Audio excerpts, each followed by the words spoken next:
High-dimensional perspective Titan Yuan. Yuan's consciousness instantly locked onto this place. In his field of vision, the monster's attributes were laid bare before him. Calamity Abomination. Level LV. 70. State Starving Berserk. Assessment: a high-grade curse left behind by the Calamity of Annihilation. If it were released upon an ordinary life-bearing planet, and given a single month, it would be enough, through devouring and assimilation, to utterly destroy the entire planetary surface ecosystem. So you finally couldn't resist showing yourself. Yuan felt not the slightest panic. Instead, a faint sense of relief washed over him. There was nothing to fear in an enemy that stood in the open, only the one that stayed hidden. He had always known that the curse within his body had never been purged. It was just that his internal defenses had completely collapsed and gone on collective strike, utterly powerless to respond. His own demonic energy was firmly sealed, leaving him unable to actively cleanse it. Although the players at this stage could hardly stand against such a foe, with the startup capital they had brought, the other already awakened vassals within Yuan's body were far from helpless. Resist the invader. Yuan issued his divine decree. Emerald City. The next instant, the Thunder Envoy, who had been standing motionless in the plaza pretending to be a statue, suddenly opened its eyes and moved. Its body, originally only a few meters tall, suddenly erupted with dazzling golden radiance. Innumerable golden sigils spun around it. With a roar of overloading power, all spiritual energy within several kilometers was drained into it in an instant. The Spirit Nexus players all went pale. Seriously, man, if you burn all the mana in one go, how am I supposed to recover any? Aside from those Spirit Nexus users who had unlocked Tier 3 energy affinity and could barely siphon a little stray spiritual energy to recover, and the blue slimes that could spit out some hidden backup power, the many ordinary players who had only energy resonance could only watch their mana bars tick down with no way to restore them. No, calling them ordinary was absurd. Out there they were all considered top-tier players. The Thunder Envoy's expression remained cold and indifferent. It did not care in the slightest. Slaying the abomination was its primary objective now. Divine Body Defense Protocol activated. Target locked. Calamity Abomination. Threat level high. A thunderous boom resounded. The Thunder Envoy bent its knees slightly, then sprang upward with explosive force. The ground instantly shattered, collapsing into a massive crater like a meteor impact. The Thunder Envoy transformed into a golden meteor, cleaving through the dim sky with unstoppable momentum as it shot straight toward the 1,000-meter-tall black monstrosity. The players were all dumbstruck. This was on the level of gods clashing. In the heavens, the golden meteor and the black mountain-like body collided with brutal force. After a single deafening boom, all sound abruptly vanished. The energy released by the impact instantly emptied the surrounding air, creating a brief vacuum. An instant later, a visible white shockwave swept outward, and the toxic green clouds, shrouding the surrounding 100 kilometers, were blown away in a single stroke. The weaker Divine Guards and most Spirit Nexus users and Fate Weavers were blasted into disarray. It was as if a small tactical nuclear device had detonated. Only the hunters and those eccentric players who had invested in micron-level manipulation managed to land gracefully. Though the Thunder Envoy's body was only 1% the size of its foe, the Thunder Spear in its grasp still pierced the abomination's outer flesh with ease. Golden lightning poured madly into the monster, rampaging within the abomination's body. To onlookers, its pitch-black viscous form was now laced with raging arcs of light, countless dense black nodules convulsing and twisting violently. The sharp-nosed streamers perked up at once. They hurriedly had the Flesh Smiths and their teams build a watchtower, scrambled to the top, and immediately started their live broadcasts. They even took the time to give their streams absurdly sensational titles. The abomination let out a tortured roar. Its immense body was anything but sluggish. Countless black tentacles lashed out like whips, every strike carrying enough power to shatter mountains. The Thunder Envoy dodged nimbly in midair or met the blows heaped with thunder shields. Flickering golden lightning and roiling black corruption clashed wildly above each exchange, triggering another violent earthquake. So, this is what high-level combat looks like. Long Zhan Yu's jaw hung open. He even forgot to hit his screenshot key. Even he, before these two titans, probably could not withstand so much as a stray aftershock. Stop spacing out. Look up there. Feng Xing Tian Xia's shout snapped everyone back to their senses. This was no pre-rendered game cutscene. Now they themselves were part of the battlefield scene. The things from that cutscene were falling down. After taking heavy thunder damage, the black viscous sludge covering the abomination's body began to rain down like a storm. With wet splats, the black raindrops hit the ground and immediately began to writhe, transforming into countless calamity worms as thick as a human arm. The gods are fighting in the sky, and we're down here catching their filth. Yuan Zhongyu, who was a little afraid of insects, felt a wave of dread at the sight of the calamity worms. She hurriedly cast buffs and shields on the teammates in the front line. The Li Chu-Chi-Ji raised his shield, blocking a clump of falling black sludge. Careful. These little monsters carry the annihilation curse. Don't let them touch you. Data Kwong-Rin frowned as he watched the main battlefield analyzing rapidly. Based on earlier intel and what we're seeing now, the curse is weak to lightning. If any teammate gets tainted by the curse, don't panic. Have the Thunderlord shock them directly. At last, I can fry teammates with a clear conscience. Lei Jian Fa Wang let out a sinister cackle. Everyone to full defense. Tian Su roared over the public channel, hold Emerald City. Don't let this filth touch you. If you get touched, immediately go find someone to zap you. Do not let them inside to destroy our respawn point. All divine guards charge with me. Long Zhan Yuyi deliberately took a teammate's chain, lightning heat and teeth gritted as electricity surged over him. But when he saw the annihilation curse debuff on his body slowly ticking downward, his heart settled. Acting without hesitation, he and Li Chu-Chi-Ji organized a group of divine guards into a shield line, then drove into the monster horde like a bulldozer. The tide of black insects was shoved back in an instant. From high above, it looked as though a giant mop were being dragged hard across a dust-caked floor. From the distant watchtower, the streamers hurriedly took notes, tagging this footage to slot into their cleanup and scrubbing compilation later. Countless calamity creatures were falling from the sky, like a black blizzard, even more exaggerated than the black rain carved into the hyper-reliefs. Thunderlord, stop hoarding mana. Better to die and refresh your bar than hold back now. Lay down a full lightning grid. Hunters move up and pick off anything that slips through. Don't let the worms into the city. Beneath a sky where gold and black interwove, the fourth calamity roared their defiance. The sky was split cleanly into two halves. After being caught off guard at first, Abhorrence quickly adjusted its state and became evenly matched with the Thunder Emissary. One half of the sky was a murky, suffocating dead black, the curse radiating from Calamity Abhorrence. The other half blazed with dazzling, piercing gold, the neural pulses surging from the Thunder Emissary.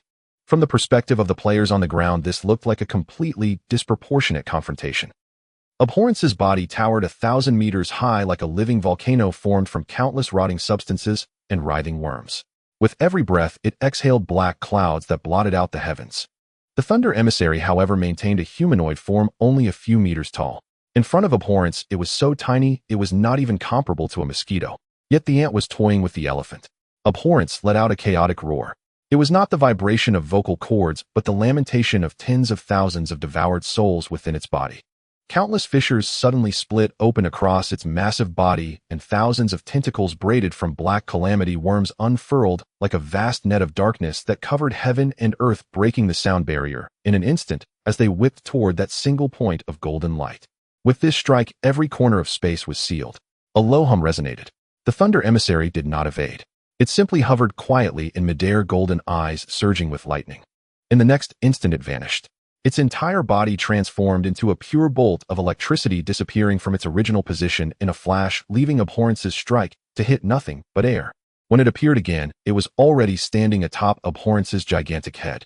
To call it a head was merely for convenience, for Abhorrence lacked any clear biological form. Crackling arcs of electricity erupted.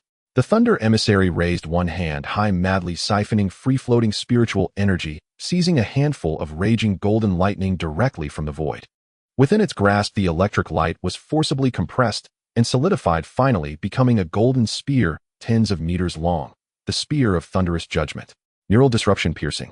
The golden spear, carrying destructive force enough to annihilate the heavens, drove viciously into Abhorrence's skull. Abhorrence howled in agony, its colossal body convulsing violently. No blood spurted from the wound. Only torrents of golden electric plasma poured in, instantly carbonizing the black worms that tried to repair the injury. Yet as a fellow scion of the gods, this lord-class monstrosity possessed a tenacity that defied reason. A strange black radiance suddenly seethed around its wound. Innumerable black fleshy buds proliferated madly, forcibly squeezing the thunder spear back out.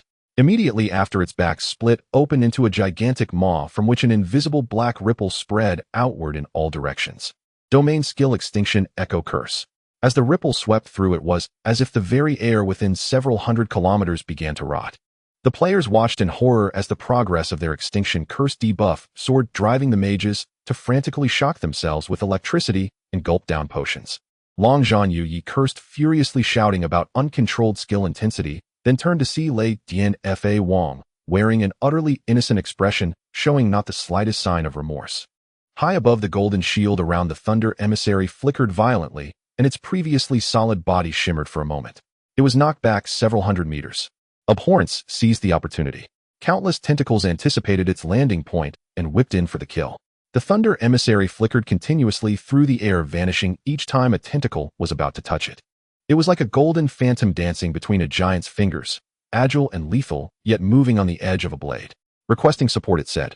The thunder emissary no longer hesitated, calmly sending out a signal. It suddenly halted in midair, its whole body trembling. Neural bridge requesting response from node B404.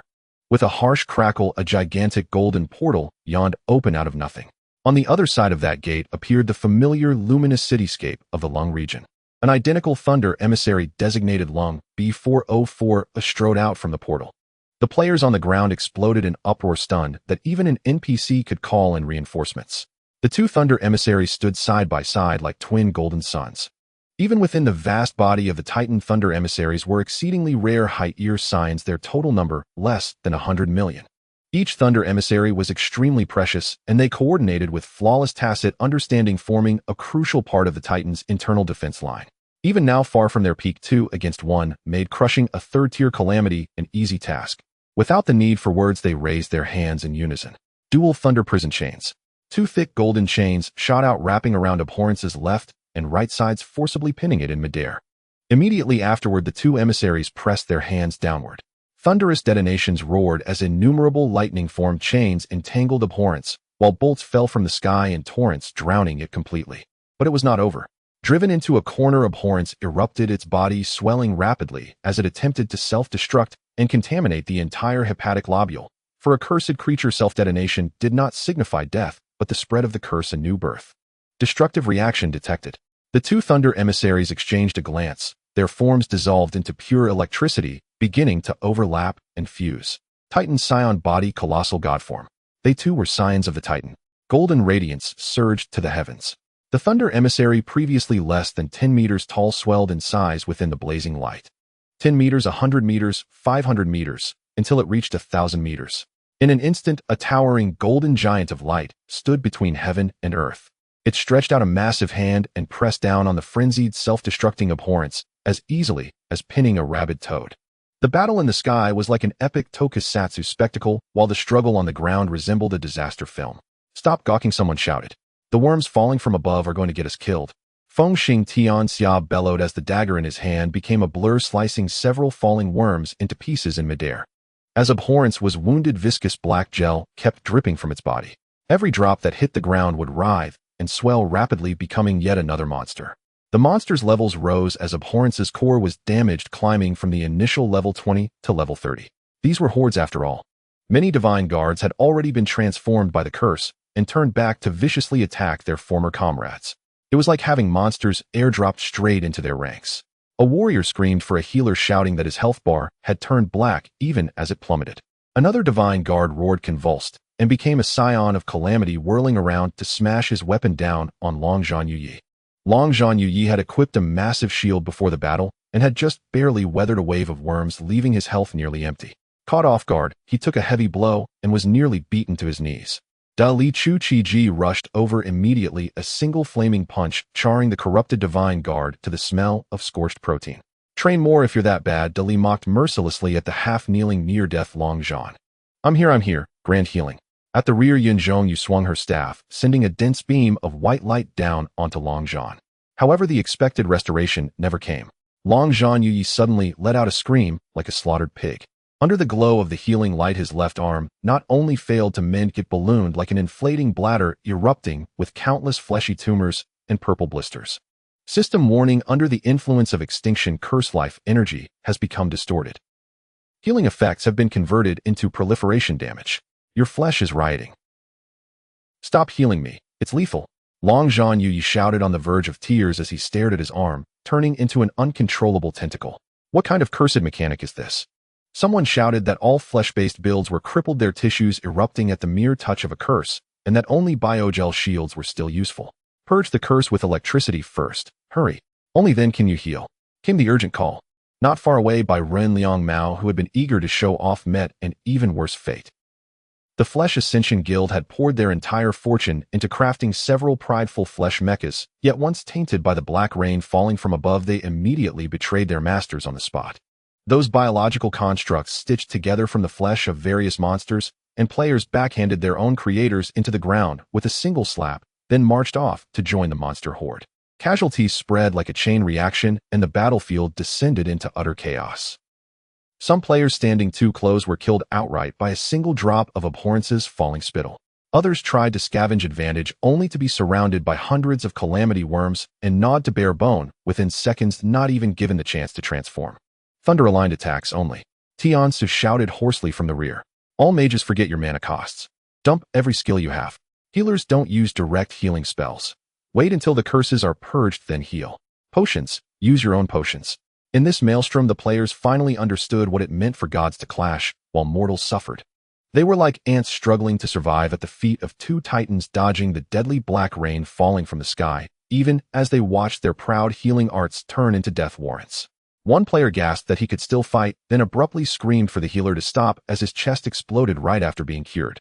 His legs kicked once, and he collapsed where he stood. Moments later, he rose again, already transformed into a scion of calamity. In the distance, the golden giant had clamped Abhorrence's head in its grip, ready to deliver the final execution.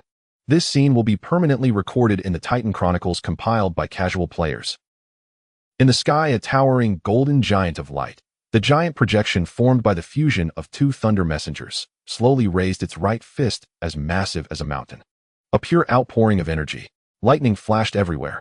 Heaven's punishment. The fewer the words of the skill, the greater the event. Boom. The golden giant fist, imbued with world-destroying kinetic energy, electrical energy, and spiritual energy, smashed heavily onto the body of Calamity Abomination, which was frantically regenerating. This punch seemed to pierce through the heavens and the earth. The massive body of the abomination trembled violently in the golden light, letting out a final mournful wail. The black calamity laws within it, still resisting, crumbled instantly before the grand divine power, like snow encountering magma. Crack. With a crisp sound of shattering, this once invincible LV-70 Lord began to disintegrate from the top of its head, turning into countless black fragments. Woohoo! Awesome! However, just as all the players were about to cheer for victory, Fengxing Tianxia was about to breathe a sigh of relief when every hair on his body suddenly stood on end. Hunting instinct. In that instant, his danger sense was pushed to the limit. Every muscle in his body was frantically twitching, urging him to act. Leave, leave, leave, run fast, run fast, run fast. Fengxing Tianxia suddenly looked up. He saw the moment the abomination disintegrated. The pitch-black energy suddenly converged and then rapidly expanded. The heightened hunting instinct made him momentarily see a scene just seconds later. An intensely thick black shockwave akin to an exploding dirty bomb would rapidly spread outward. That was the cursed backlash of the calamity kin after death. Run! Fengxing Tianxia shouted loudly. But he did not run immediately. His gaze quickly locked onto two people not far away who were still in a daze. The #1 healer in the game, Yuan Zhongyu, and the top strategist and controls specialist Data Maniac. If I can save one, it's worth it. He knew that these top players were all close to level 34 now. A dying now would be a huge loss. Fengxing Tianxia gritted his teeth. Bullet time. Instant step. Whoosh. Fengxing Tianxia's figure vanished from his spot. In the next nanosecond, the Data Maniac who was observing the battlefield felt a tightness at his waist, as if he had been hit by a train, and flew out. On the other side, Yuan Zhongyu fared worse, directly grabbed by Fengxing Tianxia by the scruff of her neck like a chick. Damn. The Data Maniac and Yuan Zhongyu, both fragile, couldn't withstand the high speed, spitting out two mouthfuls of old blood, drawing two red lines in the air. Hey, take me with you, too. The high-level and quick-reacting Tiansu and Thunder King in the back row, seeing this situation, had their pupils constricting. Take a what? You've gone over the limit. Fengxing Tianxia completely ignored the two outstretched hands. A large number of level 28, 29, and even level 30 Ghostblade players felt a strong sense of crisis. Seeing the big boss lead the charge, they unhesitatingly activated bullet time and even instant step to follow. Countercharge. However, they started slowly and moved slowly. Their peak speed was still inferior to Fengxing Tianxia's. Big boss, wait. Help. Moi. Li Chuqi and Long Zhan Yi turned back to see only a vanishing afterimage, looking completely dumbfounded. Instant step. Instant step. Fengxing Tianxia saw only one path. Hurry, legs push. Whoosh. Whoosh. Whoosh. Only a series of black afterimages remained in the air. Fengxing Tianxia, carrying two people, continuously flashed 12 times in 1 second. Each landing was at the limit of distance. The two on his shoulders were already foaming at the mouth, but Fengxing Tianxia didn't care. That terrifying acceleration made the two being carried feel the force of 1,000 times that of an astronaut in a short time. We're going to shatter. There was only one place that could absolutely ensure safety. No other cover could guarantee survival. The basement of the Hephaestus Pyramid. Just as they rushed into the basement of the Hephaestus Pyramid. Boom. The outside world fell silent. Cough, cough, cough. Pooh. As soon as they landed, Yun Zhongyu collapsed on the ground, her face pale, and then spat out with a wow. I can't take it anymore. Ugh. Why does this game have to create such realistic motion sickness? Ugh. This usually graceful healer at this moment was sprawled on the ground in a humiliating manner, feeling as if her brain had been shaken up by Feng Xing Tianxia. The data maniac next to her fared worse. He lay on the ground, his complexion as pale as paper, trembling as he pulled out a bottle of life recovery potion and poured it into his mouth. Feng Ge, what you did was not saving people. It's murder. The data maniac pointed to his status bar, looking utterly despondent. Internal organ displacement, multiple comminuted fractures, conjunctival hemorrhage. The acceleration from those few instant steps was at least 1,000 G8. It was only seconds, and you managed to run from H78 to H77. You're truly a god. I feel like my liver just got squeezed out of my throat. The data maniac rarely swore. Ugh. The data maniac suddenly spat out a mouthful of internal organ fragments. Sister Yu, please heal me. I'm begging you. Feng Xing Tianxia leaned against the door, his whole body trembling violently. Carrying people was also a heavy burden for him, and at this moment his status was filled with debuffs such as muscle tear fracture and ligament rupture. He wiped the cold sweat from his forehead. Stop talking nonsense, surviving is good enough. Check the forum. The forum was filled with cries of despair, bustling with activity. Because the outside world had turned gray and white. Despite the thunder messenger in the sky deploying a golden electric net at the last moment, neutralizing 90 of the cursed shockwave. But the remaining 10 of the aftershocks still swept across the entire battlefield. The once noisy battlefield was now standing with thousands of black statues. Those were the players who failed to make it to the cover. They remained in poses of cheering, fleeing, or reaching out for help, instantly destroyed by that cursed power, becoming weak, black charcoal. Swish. Tens of thousands of players turned to ashes, collectively returning to the city. System announcement: a high-energy calamity reaction occurred in the H78 area. Current player survival rate in the Area 9. Just the aftershock alone wiped out more than half of the elite. High-dimensional perspective, Titan Abyss, feels good, time to eat. Yuan looked at the black energy scattering in the sky after the abomination's death. Under the strong purification of the Thunder Messenger, these originally deadly curses were stripped of the calamity laws, reverting to the purest high-energy particles. That was not just the essence of a third-order cosmic being, but a ticking time bomb of annihilation calamity that was still immature and buried within him. Delicious, absorbing 11th-order divine power. Slurp. Yuan unceremoniously waved his hand and swallowed this massive energy flow whole. System prompt: ingesting height-ear divine nutrients. Biological energy reserve increased 5 billion. Boom. The enormous spiritual energy under Yuan's mental drive struck the seal of the demon heart, causing a small splash of water, and then fell silent. Yuan felt helpless. There were too many 11th order beings participating that day. He didn't know how many layers the seal had. Forget it. The rest reward the younger ones. Anyway, the players are cheap, the cost of resurrection is low, and their work efficiency is high. Yuan concentrated his thoughts and sprinkled the remaining small amount of golden divine power, the size of a fingernail, onto the surviving players below and the two Thunder Messengers. The players who were still immersed in the joy of surviving the disaster, taking group photos on their teammates' corpses, suddenly discovered that golden rain was falling from the sky. Yuan saved a bit for himself, preparing to distribute it to these unfortunate fallen players once others revived. The raindrops fell on them, causing no harm, only a warm and comfortable feeling. The wounds previously eroded by curses healed instantly, and the dried blue bar was instantly refilled. System prompt: you have bathed in divine grace. Evolving race. Evolution failed. Already a Titan core kin. Racial potential has reached the limit. All attributes permanently increased. Gained a massive amount of experience points. Swish, swish, swish.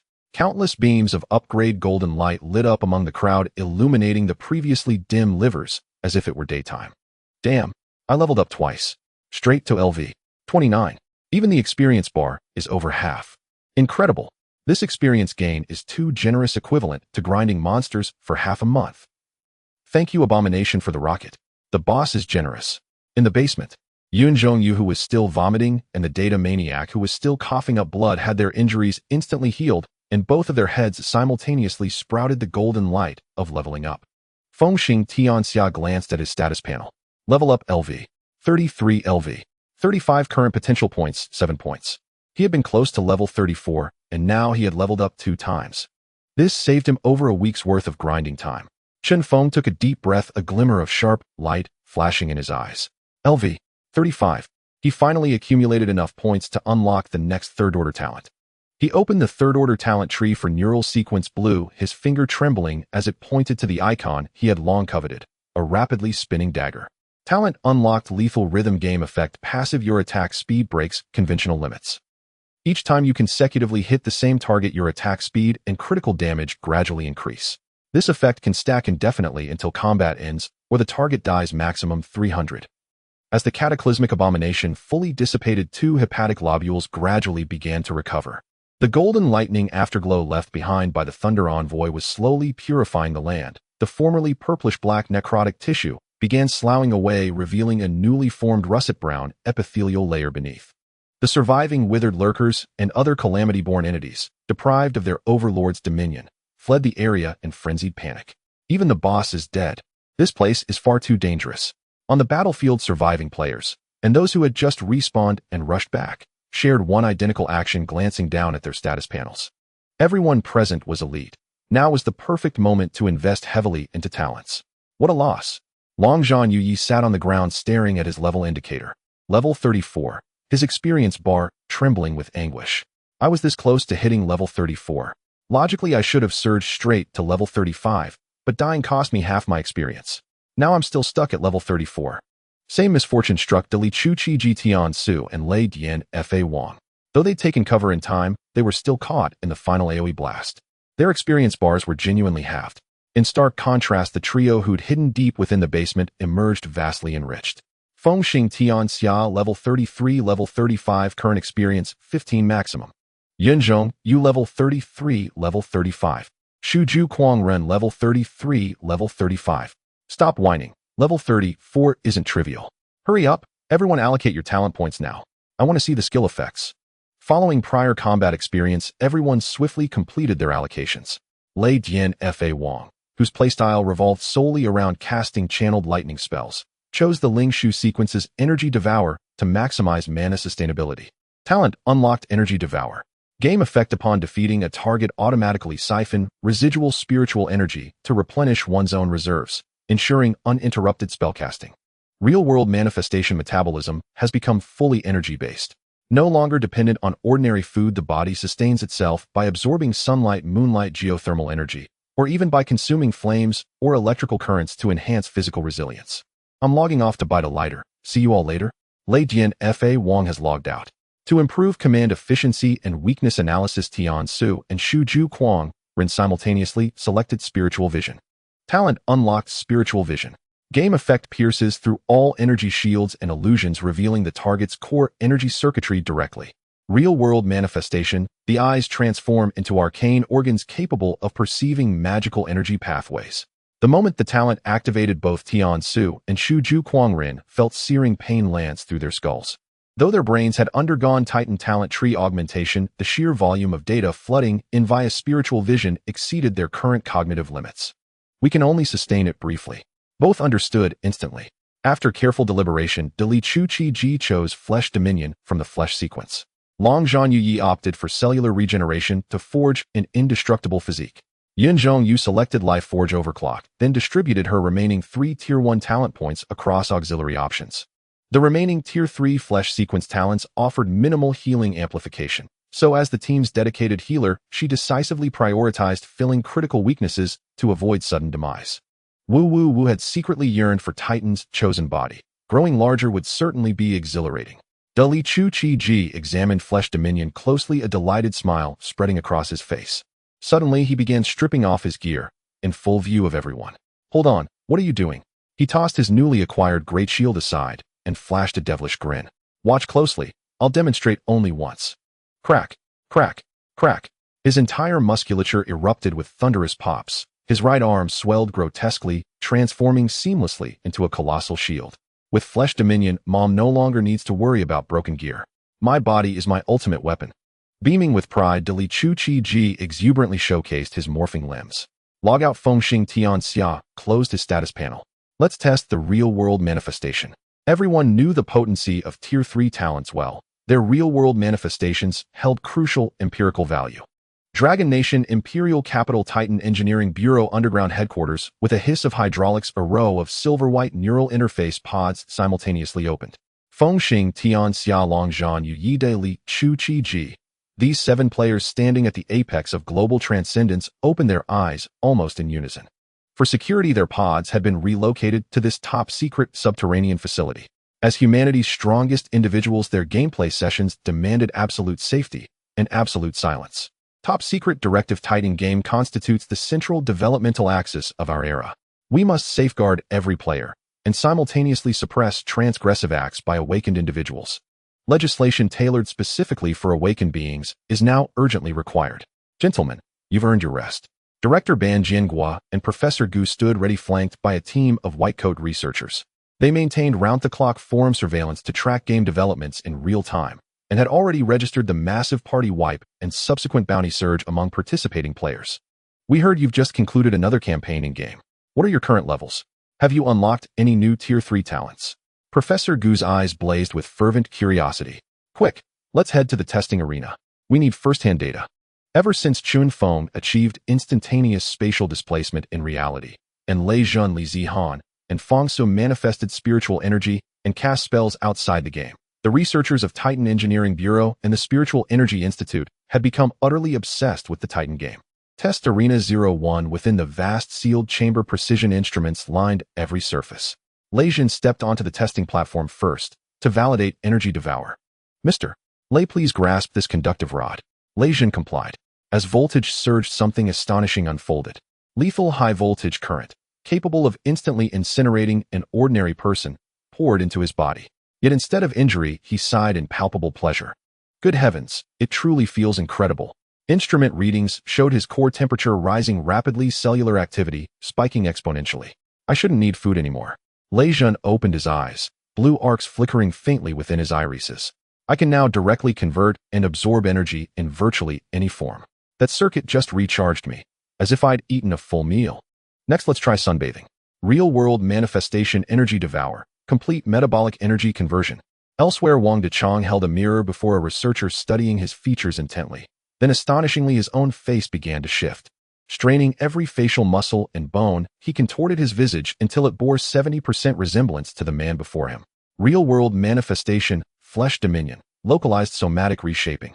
Wang Dechang released control and exhaled deeply, his features slowly reverting to their original configuration.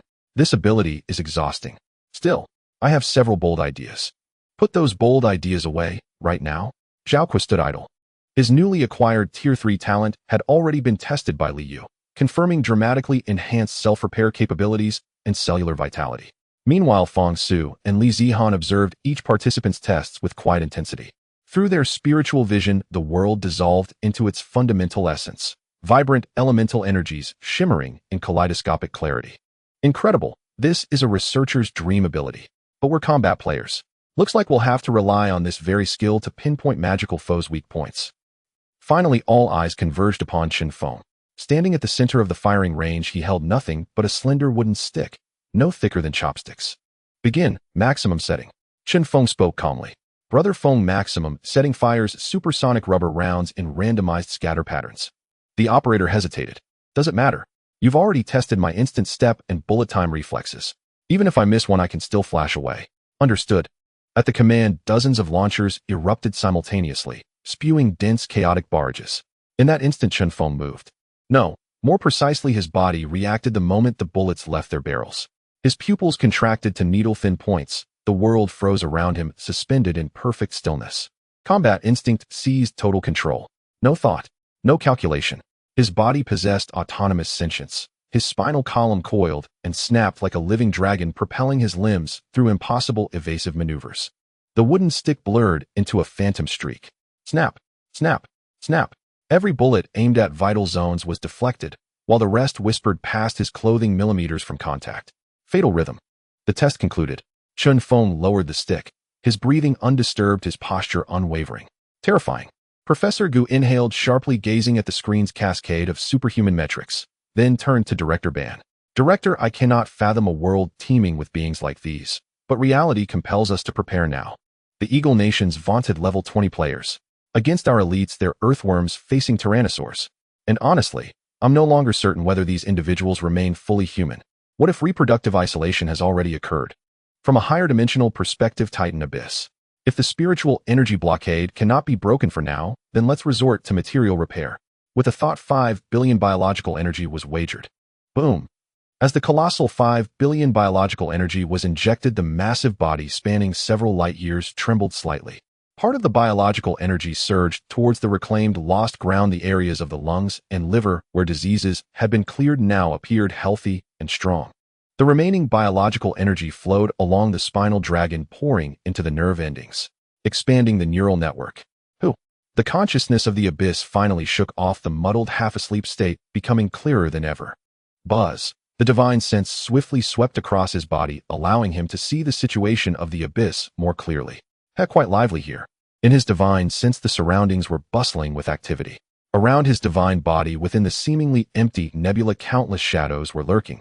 They were a group of creatures resembling interstellar behemoths, countless universe level 9 star devourers akin to a burning nebula, greedily consuming the energy leaking from his wounds from afar. Densely packed universe level 8 void idols resembling gargoyles made of numerous small planets, quietly hiding in cosmic dust, patiently waiting, completely unaware that they were already exposed under the Titan's divine sense.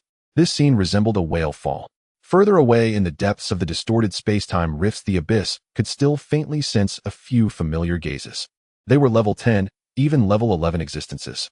However, it was evident they were all barely clinging to life. Tisk survived for so long. Waiting for me to die to get a piece of the pie, huh? The abyss looked at the predatory gathering, feeling no fear, only endless coldness. He slowly opened his eyes. The originally noisy abyss suddenly fell silent, as if in disbelief. The beings surrounding him, regarded as deities by lower civilizations, lost their composure and fled in panic. Not a single creature dared to strike at the Titan, even one that was heavily injured and on the verge of death. Although unable to mobilize spiritual energy, the life furnace within the abyss was operating at high frequency at all times. A wave of energy compressed to the extreme swept through. The slower level 8 creatures couldn't even resist and were vaporized in chunks. The universe was silent. All beings present did their utmost to conceal their whereabouts. A minor deterrent. The consumption isn't too high acceptable. No more level 11 presences. They really run fast. Starting the 8th internal test. Distributing 1 million new slots. With an announcement from the Titan system, Blue Star erupted in excitement. Titan Genesis server-wide announcement: server expansion completed. 8th test slots are being distributed. 100 new activation codes. Selection rule completely random. New feature: random drop. Random drop costs start with a debt of 3,000 biological energy. To be repaid within 10 days without interest, thereafter 5 interest daily. Excessive debt will affect purchasing rights at the store. Benefits starting with a special item: biological beacon X1. Upon deployment, a simple respawn point can be established. Multiplayer feature supports squad deployment. Input the team invitation code. Up to 5 players can spawn at the same random coordinates. So sudden. Hurry and draw. In an instant, the global network crashed. Excluding infants, the elderly, and areas plagued by chaos, approximately 4 billion people worldwide had reservations, with a winning rate as high as 1 in 4,000. Eagle Nation capital. Today, Capitol Hill was eerily quiet, with only the sound of janitors cleaning. The hearing on sanctions against Dragon Nation's extraordinary powers that was supposed to take place was cancelled due to the lack of more than 5 of attending members. The usually well-dressed and national interest-obsessed lawmakers were nowhere to be seen. They were hiding in their luxurious mansions or private shelters, lying in the highest-grade life pods, intently staring at the selection interface or frantically calling black market intermediaries. For these elders, who wielded the top secular power and wealth, when they heard that someone really rejuvenated and cured terminal illnesses in the game, so-called national matters became unimportant. Budget of $10 million. I just want a code. No matter whose it is. Smith, that old fox, is almost level 20 in the game. What he entered during the 6th test. Damn it. I want in 2. This is a ticket to Noah's Ark. Southeast Asia Golden Triangle Wolf Pack Special Zone. This place had already become an independent kingdom. Greedy Wolf, dressed in impeccably tailored clothes, sat in his office. At this moment, he had already become the absolute local emperor of this chaotic land. On the desk in front of him lay dozens of brand new gaming helmets. Boss, we got lucky this time. A subordinate reported with a fawning expression, In our controlled area, over 200 civilians have drawn qualifications this time. Very good. Greedy Wolf lit a cigar, his expression indifferent. Proceed as per the rules. Those willing to surrender their slots will receive good citizen certificates for their entire family, a reward of $50, and will be under my protection in the Wolfpack special zone where no one dares to touch them. As for those unwilling, he didn't finish, but his subordinate understood. Here Greedy Wolf was the law. He established a strict tribute system utilizing the power and resources at his disposal. All activation codes must be surrendered, and he would distribute them to the most loyal and combat-capable subordinates. How many members do we have in our Wolf Legion now? Over 300 elites above level 20. A trusted aide rubbed his hands excitedly. With the heavy weaponry provided by Senator Smith, our firepower is now even stronger than that of the regular army here. Greedy Wolf exhaled a smoke ring, his ambition burning in his eyes. Continue recruiting. There are at least 200,000 level 20 players globally, with Dragon Nation accounting for the majority. We may not match in quantity, but we must surpass in quality and ferocity. In this chaotic era, having soldiers means peace of mind. In his heart, Dragon Nation remained the ultimate hypothetical enemy. But he wasn't foolish. He knew he could only hunker down for now and not disturb the colossal neighbor. Dragon Nation, Imperial Capital. Unlike the madness and chaos abroad, order here remained intact, though undercurrents were surging. Red-headed document notice on strictly prohibiting public officials from improperly obtaining or trading Titan activation codes. All active public officials must remain at their posts. No resignations. No participation in any form of black market transactions. Violators will be dismissed and held criminally accountable. If they draw one for themselves, they can use it, but they need to arrange their public duties first. The official stance was firm and clear. The national machinery must not be disrupted. In the shadows, the state was concentrating its forces for significant undertakings. Titan Engineering Bureau Data Center, Report Director. According to Big Data Screening, it is estimated that over 2,000 lucky individuals will qualify within our borders. Ban Jiangwo looked at the big screen and issued the pre-prepared directive: initiate the new century plan. Mobilize all our channels to collect activation codes. For concentrated distribution of these activation codes. Who takes priority? The assistant asked. First sequence, 500 researchers urgently needed by the Spiritual Energy Research Institute. Second sequence, the first batch of students from the Spiritual Energy Department of Kyoto University. They are the future seeds of magic. Third sequence, special forces from various military districts. We need more experts. In Dragon Nation, this game slot was seen as a strategic resource related to national fortune. Hardcore Sanctuary City of Light Longs. The white light had never stopped flashing. People. All are people. The game graphics are truly incredible. Look up quickly. Every novice village was packed with new players. Yet many players chose random deployment. Under the control of the Abyss, the randomly deployed players were evenly placed within him. Players' footprints spread across every organ of the Titan. From a higher dimensional perspective, Titan Abyss, the Abyss watched the rapidly expanding light points within him as the urgency brought on by external strong enemies eased slightly. 2 million troops. Insignificant to a deity, yet these players could grow strong quickly. Although most were still weak, a single spark can start a prairie fire. Next chapter in a moment. I'm eagerly checking everyone's custom characters. In the Dragon Kingdom, in the only 211 university dormitory in Jiangnan province, a loud shout broke the tranquility of the dormitory. I won. Oh my god, I won. Bang. A pillow was suddenly thrown down from the upper bunk, accompanied by an exasperated voice. What the hell are you shouting about? You scared the life out of me. What's going on? Did you win the lottery, Lao-san? Vivo 50. A friend from the upper bunk next door also leaned out to peek. Better than that. I got the qualification for the 8th test of Titan Genesis. I won it. Cut it out, you lucky dog. Wait, did I win too? I also. I did too. The four of them stared at each other in disbelief. The air fell silent for 3 seconds before erupting into a burst of wicked laughter. Hee hee. This dormitory, known as the All Villains 119, actually had everyone winning the lottery. The four of them were arranged by age from the oldest to the youngest, calling each other by their ranks. Quick. Log in. Let's give Titan a little shock as college students. The four jokers hurriedly put on their helmets. Character creation interface leader ID Bro Don't. Class Fate Weaver. Second ID Mindstorm. Class Spirit Envoy. Third ID Wolf in Water. Class Guardian. Fourth ID Light in the Night. Class Hunter. All four of them had personalities of jokers, and when they came together, it was a disaster. Brothers, what do you think? Should we hit up 3 novice villages or go for random drop and gamble? Is that even a question? Mindstorm, while adjusting the facial data, tried to shape himself into an ancient god, chuckling, the heart is for normal people.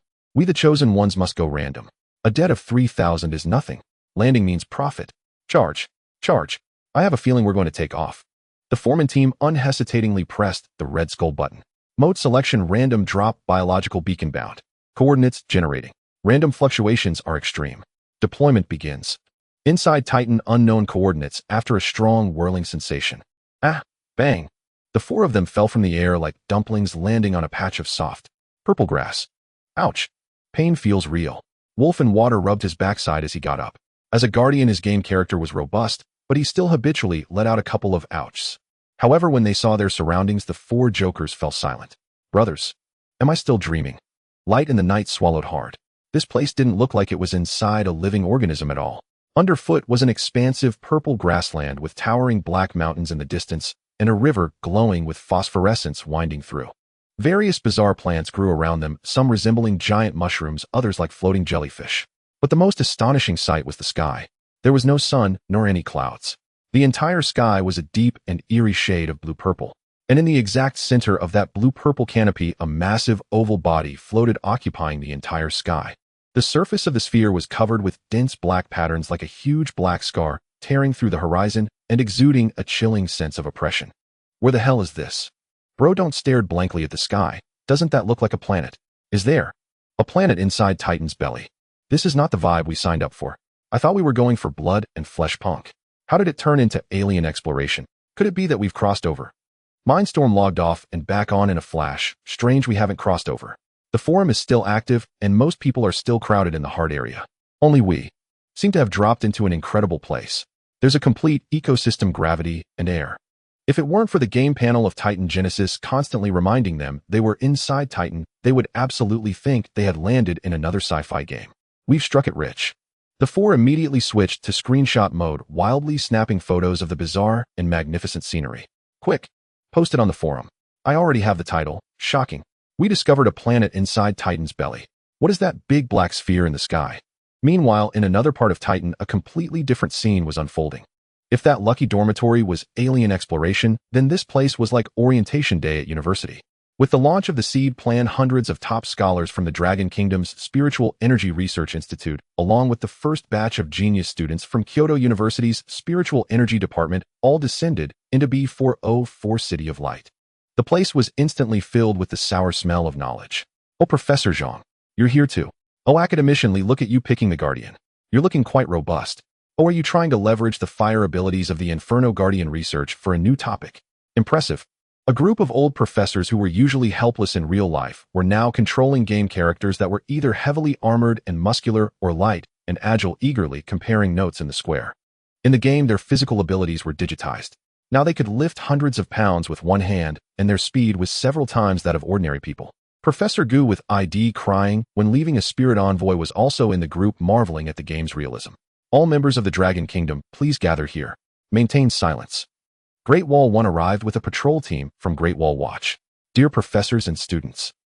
Great Wall 1 looked at this group of scholars who still sparkled with curiosity even after becoming strong men and smiled wryly. I know everyone is excited, feeling stronger, and wanting to go out and hunt a few monsters to practice. But please remember our mission. Great Wall 1 pointed behind him. There the construction team of the Dawn Guild was building high rises with the help of flesh artisans. A giant sign was being hung up, Kyoto University Titan Branch. Great Wall 1 said sternly, although everyone's game character attributes are high right now, that doesn't mean you can immediately grasp advanced magic.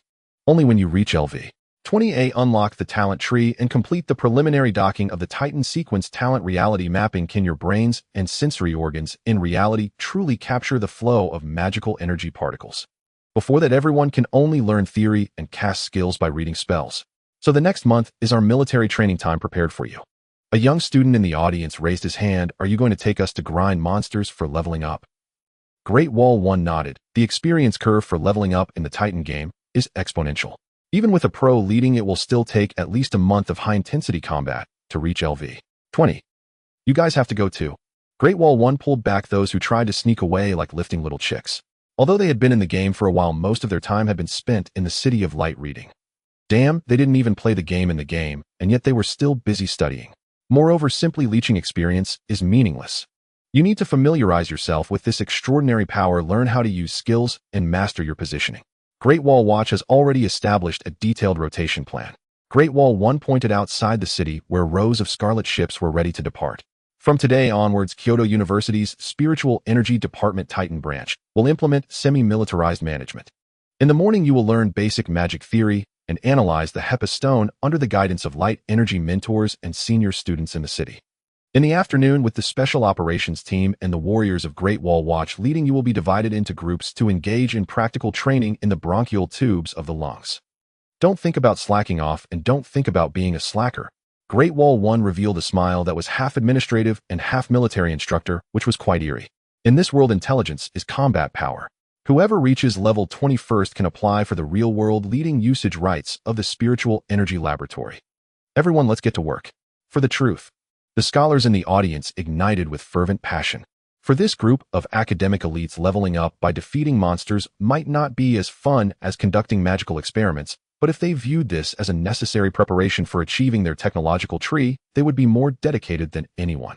Who could resist the temptation of personally replicating their magical theory papers in reality? Stop dawdling. Let's get to work. Kyoto University's Spiritual Energy Department officially opened for business. Right Kidney Free City. This is the core stronghold established by Eagle Nation's largest guild, the Wing of Freedom. From the very beginning of Beta Test 6, they had set their sights on this location, determined to leap ahead. Today, the area hosts numerous professional players, including several at level 20 or higher.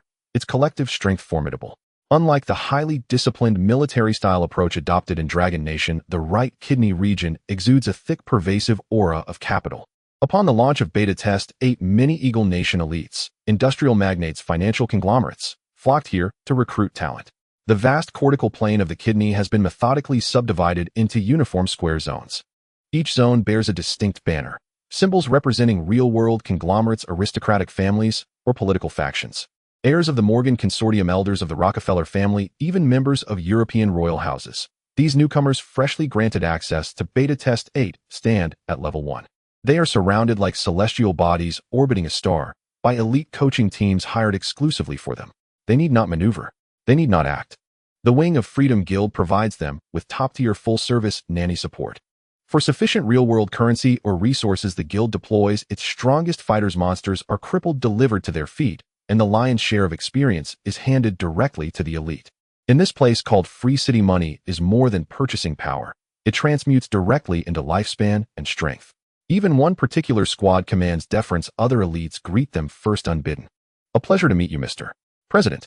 Yet the man addressed as Mr. President ignores them entirely, instead engaging warmly with several stoic, tight-lipped players. Elsewhere, Mr. Smith, target health reduced to 3. Aggro secured. Senator Smith, having entered the game early, holds a decisive advantage. His coaching system is mature, and he has brought along several friends newly arrived in the world. A steel bastion clad in osseous armor shield raised high braces against a colossal calculus colossus level 22. Behind him, several venomous rangers deploy grappling hooks to pin the beast's limbs, rendering this ferocious elite utterly immobile. At a safe distance, Senator Smith stands motionless, hands clasped behind his back, his legendary gear gleaming, every piece enchanted and reinforced. As a level 19 Thunder Sovereign, he commands lightning arts with effortless grace, a power that intoxicates him utterly. Excellent. Smith raises his hand with elegant precision. A crackling orb of cerulean white lightning coalesces above his staff. Feel the thunder of the divine. ZZZT. A searing bolt of lightning strikes the colossus dead center upon its crown. The beast wails, a final fading cry, then dissolves into a cascade of radiant white light. System alert: Calculus Colossus level 22 slain. Bonus experience awarded for defeating a higher level foe. Golden light flares. Congratulations. Your level has risen to level 20. Though he joined during Beta Test 6, Senator Smith's real-world obligations prevent him from grinding endlessly. His level thus lags slightly behind the elite testers of that phase. At last, Smith closes his eyes and inhales deeply, then opens his talent interface without delay. His hungry gaze sweeps past cellular regeneration, the longevity-granting talent, then moves on unhesitating toward the psionic path. As he'd reasoned earlier, any talent placed alongside life extension must be extraordinarily potent. Smith is no short-sighted man. Death remains distant, prolonging life can wait. What he seeks now is raw individual power to become a true mage. First-tier talent unlocked: Cerebral Overclock. Instantly, Smith's mind sharpens. Clarity floods his thoughts, intellect, calculation, and logic surge beyond human limits. Exquisite. This return to youthful acuity. The creeping fog of pre-dementia, the forgetfulness, the mental sluggishness, vanishes entirely. His cognition becomes razor-keen, as if he has stepped back into that sunlit afternoon 30 years ago, when he first entered politics, brimming with vigor and vision. Yes, this is precisely what I sought. Smith closes his eyes, savoring the sensation, then opens them again, eyes blazing with quiet, incandescent ambition. Congratulations, sir. Zhao, ever at his side, immediately presents a cobalt slime. With 2 gentle squeezes, the reluctant creature expels a shimmering wisp of psionic energy. Sir, shall we continue? Take a brief rest. You go draw aggro first. Smith snatches the slime and kneads it playfully. An unknown planet. A violet prairie. The dormitory quartet endures a true hellish start. Pooh. A crimson arc sprays from his lips. Shui Zhonglang, wolf of the water, flies backward like a ragdoll, slamming hard onto the violet grass. The cheap bone shield gifted at character creation lies cracked down its center. Lao San, hold the line. Go Min Bu Yao, brother don't. Jumps in panic behind him, clutching a faint green luminescence in trembling hands. Get back up. My healing output is barely keeping pace. Don't die so fast. Before them looms a monstrous creature, bovine in size, bristling with violet crystalline spines, a corrupted horned rat, level 5 common. After all these years gaming, I've never lost to a level 5 mob. Though merely a low-tier denizen of this world, the rat moves with blinding speed and attacks with savage, unrelenting fury. Hold what? Shui Zhonglang staggers upright, face smudged with violet soil. Who designed this pain feedback system? One hit feels like broken ribs. Enough chatter. Where's the DPS? Lao Air. Xi and Ling Feng bow. Mindstorm. A level 1 psionic channeler sweats profusely as he waves his staff wildly. Casting. Still casting. Don't rush me. After agonizing seconds, a pristine white orb of mana finally coalesces at his staff's tip, the most basic attributeless magical projectile. Whiz. The mana bolt strikes the rat's forehead. 15. The rat shakes its head, then snaps fully alert, shrieking as it charges harder than before. Damage is too low. Lao Si. On it. Yi Li de Guang, light of the night, slashes in from the flank. As a predator, his movements possess marginally greater agility. Clutching a sharpened ribbone dagger, he lunges, driving it deep into the rat's soft underbelly. Squelch. Emerald blood sprays. 40 critical hit, weak point. SSSKRRR. The rat shrieks, eyes flooding crimson, frenzy activated. It lowers its head and surges upward. Yili de Guang is hurled skyward, spinning helplessly. Sure, chow chow chow chow. He crashes headfirst into the violet earth, flat on his face. Kite it. Kite it. Do you even know how to play it? First one to die buys lunch for a week. Gumin Buyao scrambles forward, slapping a hasty heel onto his fallen comrade. Watch me. Shui Zhonglang glances at his dwindling health bar, then grits his teeth. Seizing the moment while the rat rams Yi Li de Guang's rear, he roars and launches himself onto the beast's back. He straddles the rat's spine, gripping its horns with both hands. Kakik. I've got it pinned. Attack now. SSSKRRR. The rat, enraged by the weight upon its back, thrashes violently, leaping, twisting, bucking. But Shui Zhonglang clings on like stubborn tar, refusing to let go. We're winning. Its belly is weak. Focus fire. Yi Li de Guang shouts through gritted teeth, clutching his bleeding backside. The four stumble around the single rat, bashing with shields, blasting with spells, stabbing wildly with daggers. Finally, after Shui Zhonglang's nth violent ejection, the horned rat emits one last mournful cry and collapses motionless. Corrupted horned rat, level 5 slain. The four collapse onto the violet grass, gasping like drowning men. Just one mob. The elder brother stares at his empty mana bar near tears. 4 of us versus a level 5 trash mob, and we almost wiped. This game's difficulty is insane, but the experience yield is genuinely generous. Xi and Ling Feng Bao lies sprawled on his back, gazing upward at a colossal celestial body suspended in the sky, veined with dark, shifting patterns. Those patterns have shifted position. This confirms the planet rotates, and rapidly. That was an overlevel kill. Yi Li de Guang wipes blood from his dagger. Creatures here are hyper-aggressive, and nearly all carry a frenzy buff. Stop lazing about. Let's loot the corpse. Shui Zhonglang scrambles over eagerly. Let's see what this alien rodent dropped. He reaches out and touches it. Acquired corrupted crystal Fong 1. A Fong infused with psionic energy. Acquired trace malignant flesh 1. Meat carrying mild toxicity. Flesh. The elder brother's eyes gleam. Is it edible? It says mildly toxic. Shui Zhonglang scratches his head. Should be safe if thoroughly roasted. No time to debate. Let's find shelter and build a fire. Yi Li de Guang scans the dense violet undergrowth warily. Distant, unsettling growls multiply, yet no beasts appear. This place is perilous. We must secure a safe zone.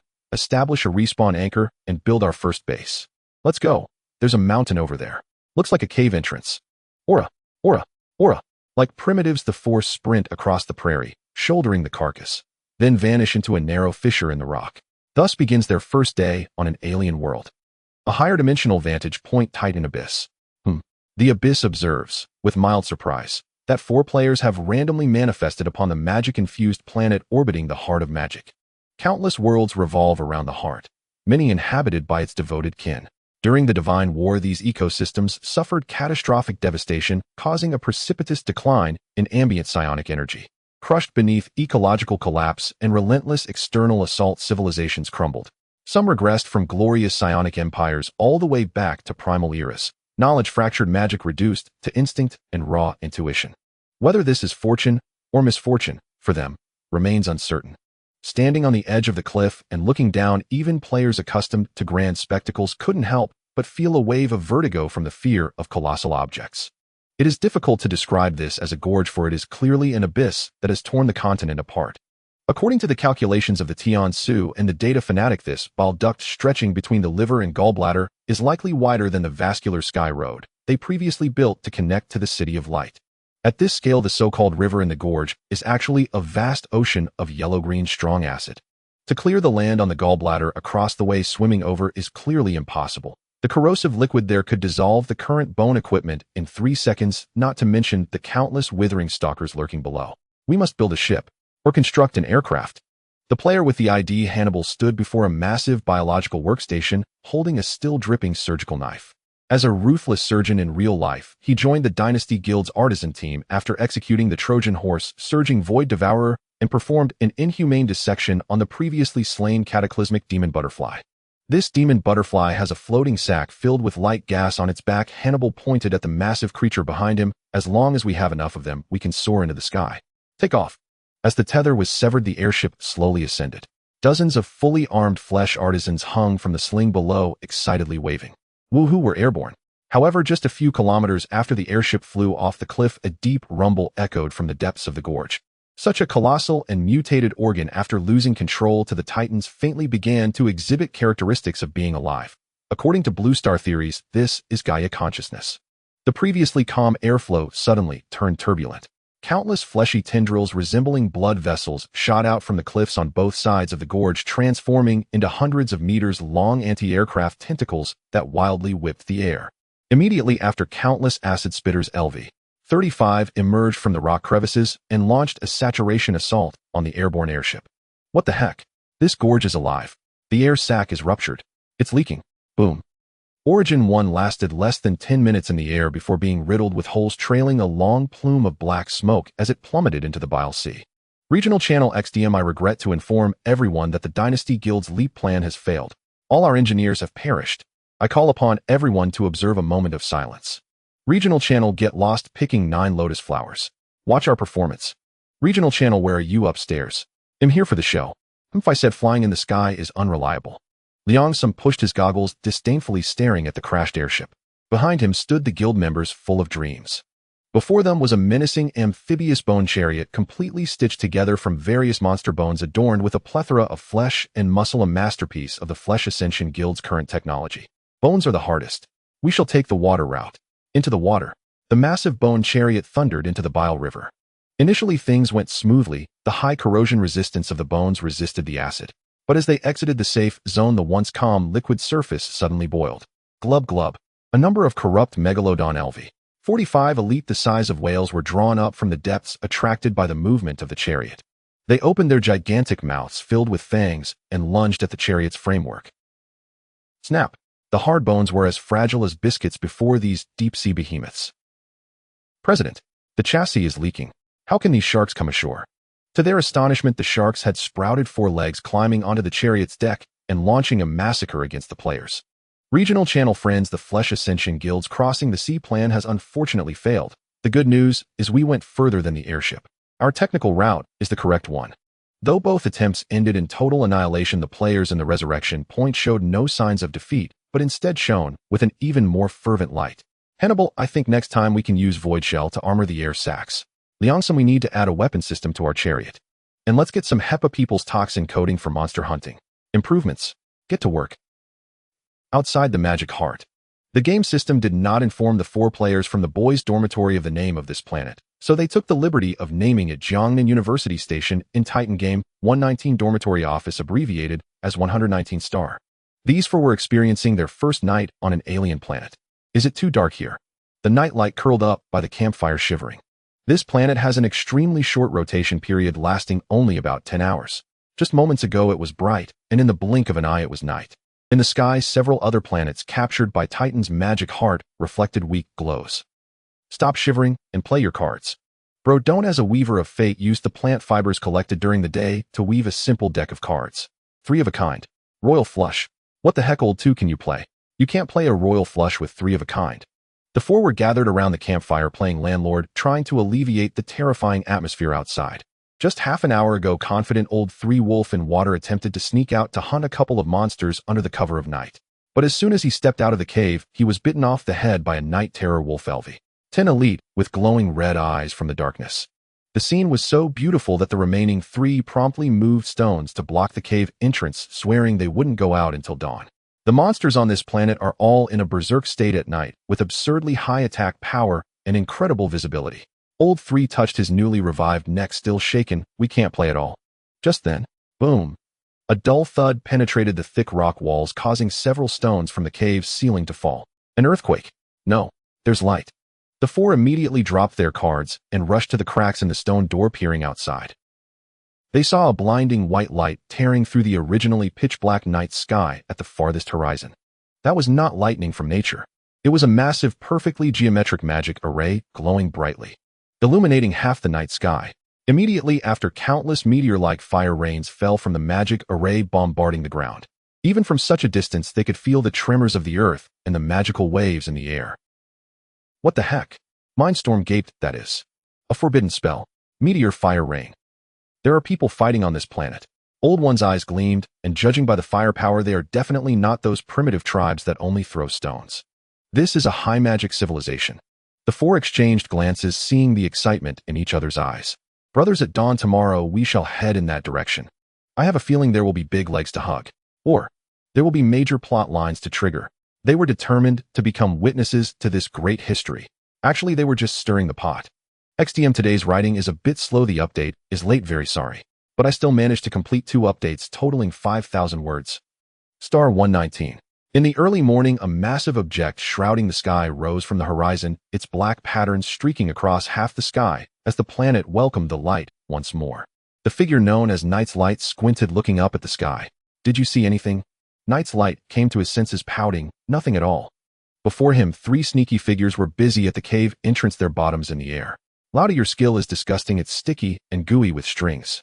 While moving stones, Shui Zhongji Lang looked at Gumin Bu Yao with disdain. So disgusting, I can't believe you are this kind of person. Lauda, I misjudged you. As a Ji Mingshi, although Gumin Bu Yao was only LV2, he had already learned to secrete a high-strength biological adhesive. At this moment, he was putting all his effort into spraying the gelatinous biological gel into the cracks of the stones. Don't shout. This is tactical reinforcement. If you have the ability, don't make me feed you next time. Gumin Bu Yao wiped the sweat from his brow. Our only possession, the biological beacon, is inside. It's worth 3,000 biological energy. If we go out to farm monsters and our home gets stolen, we won't even have a place to cry. After half an hour of civil engineering work, the 4 finally sealed the cave entrance, leaving only a dog-sized exit, and they had comically filled it with thorny purple bushes for camouflage. Perfect. Their base was a carefully chosen top-tier cave located at the foot of a mountain, convenient for travel and well-ventilated. Truly nice. Lao Er Xin Ling Feng Bao clapped the dirt off his hands. Even a dog couldn't find a door. All right, let's go. Today's objective is everyone to LV3. Charge towards the direction of yesterday's magical aura. The 4 players squared their chests and stepped into the second day of exploring the alien planet. The 4 of 119 kept their formation and advanced quickly. The environment they were in was dominated by a purple savanna of dense grass. The vast land was fraught with danger. As only LV2 rookies, their speed while maintaining vigilance was roughly a dozen kilometers per hour. Of course, if they encountered monsters they couldn't defeat, their escape speed would be far beyond that. For safety, the group arranged themselves in a very comical, long snake formation, with the hunter leading the divine guardian at the rear and the spiritual technician and Ji Mingshi sandwiched in the middle. All the while they were on the lookout for low-level beasts to hunt, itching for action. However, many creatures were at levels 7, 8, or even 9, and they had no interest in even glancing at them. What's the point of approaching? Are we going to serve them a meal? If we're not actively attacked, that's good luck. As time passed, the four inevitably felt a bit disheartened. There's movement ahead. Night's Light suddenly crouched down and signaled. A fist-sized glow beetle LV-0 flew out from the grass. Gumin Buyao rubbed his eyes, confirming he wasn't seeing things, and laughed. Level 0. Is there such a thing? This poor little bug was just passing by, and it hadn't even displayed its health bar. Let's get it. The four had been hiding and feeling frustrated for a while, and immediately charged at it, as if they had seen their father's murderer. Take this shield strike. Electric shock. Lunge. With a pop, the beetle was instantly crushed into powder. Kill glow beetle. Gain 1 experience point. 4. Even a mosquito is meat, Xin Fengbao said, contentedly putting away his staff. In this grassland, no bug is innocent. Once it falls into our hands, it must be grasped and refined immediately. Become our nourishment, kekekek. However, such arrogance did not last long. 300 meters ahead, a group of creatures covered in sharp spikes with blood-red eyes were gnawing on the bushes. Horned rat swarm LV-5. Quantity 54. Ahem. How about we take a detour? Shui Zhongji Lang shrank his neck. I think we should go maintain world peace, like adjusting the world war at yesterday's forbidden spell landing site rather than bullying rats. Agreed. The group immediately became timid, swiftly switching from bully mode to stealth mode, even lightening their breathing as they tiptoed past the rat swarm. To bend and stretch is the mark of a great man. After walking 5 kilometers, they reached a water source. A river emitting a ghostly blue glow flowed quietly. Can we drink water in the game? Gumin Buyao licked his lips. There's a big rock ahead, let's take a break there. Just as Night's Light was about to sit on the moss-covered rock by the river, Shui Zhongji Lang with keen eyes suddenly pulled him back. Watch out, don't sit. That seems like it's alive. They saw the rock suddenly crack open, revealing a mass of densely packed spiral-shaped sharp teeth. Disguised giant mouth LV-15. Status dormant. This monster could actually mimic. If it weren't for Shui Zhongji Lang noticing that this thing seemed to have legs underneath, they would have suffered casualties. At that point, they could only respawn from their cave base, having wasted all that time. Warning. Black Soul, 365 miles of road ahead. Oh no. Night's Light, scared, sat down on the ground, sweating profusely. If I sit down, I'll become takeout. Chill. Don't wake it. The four retreated 100 meters quietly like thieves before daring to breathe heavily. This planet is too abnormal. Xin Fengbao said in anger. Even the stones by the roadside want to eat people. After traveling 20 kilometers, the four dodged their way to the foot of a massive and dark mountain range. At noon, the magical heart emitted a ghostly light difficult to describe in words. If one had to say, it might be a kaleidoscope of colors. This light seemed to surpass the spectrum detectable by the naked eye. The brilliance shone upon the grasslands, and the rolling vegetation swayed gently, as if celebrating. The once echoing roars of beasts gradually quieted down. Spiritual energy tide, spiritual energy recovery speed, 300. Oh, impressive. Xin Fengbao grinned proudly, the blue bar refilling endlessly, and of course the happiest was the mage. The four looked at the undulating black mountains in the distance, planning to find a mountain pass to cross. That mountain doesn't look high, just about 1,000 meters. If we cross over, we should be able to see the glowing place from last night. Gumin Buyao pointed ahead. However, as they approached, the ground beneath their feet began to rhythmically shake. Thud, thud, thud. Is it an earthquake? Excuse us. And the quartet hesitated not a moment. Turning on their heels, they fled. In charging in the opposite direction, alongside them were hordes of grotesque, otherworldly creatures. Only after sprinting 2 kilometers did they dare pause and glance back. That mountain stood motionless once more, as if the earlier commotion had been nothing but an illusion. Who in the world designed this map? A level 1 newbie village where you meet a max-level boss at the gate. Mindstorm felt small, pitiful, and utterly helpless. Just as existential doubt gripped them, a thunderous boom erupted at the edge of the nearby jungle.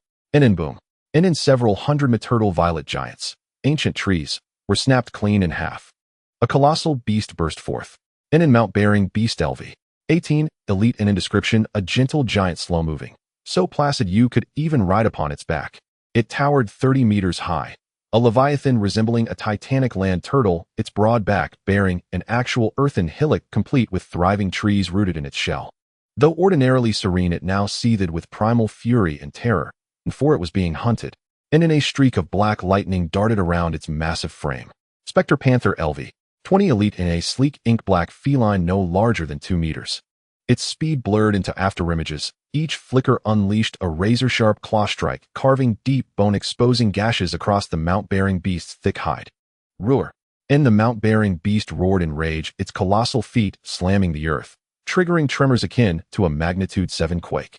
It attempted to suppress the tiny predator with crushing gravitational waves, but the Spectre Panther was too agile.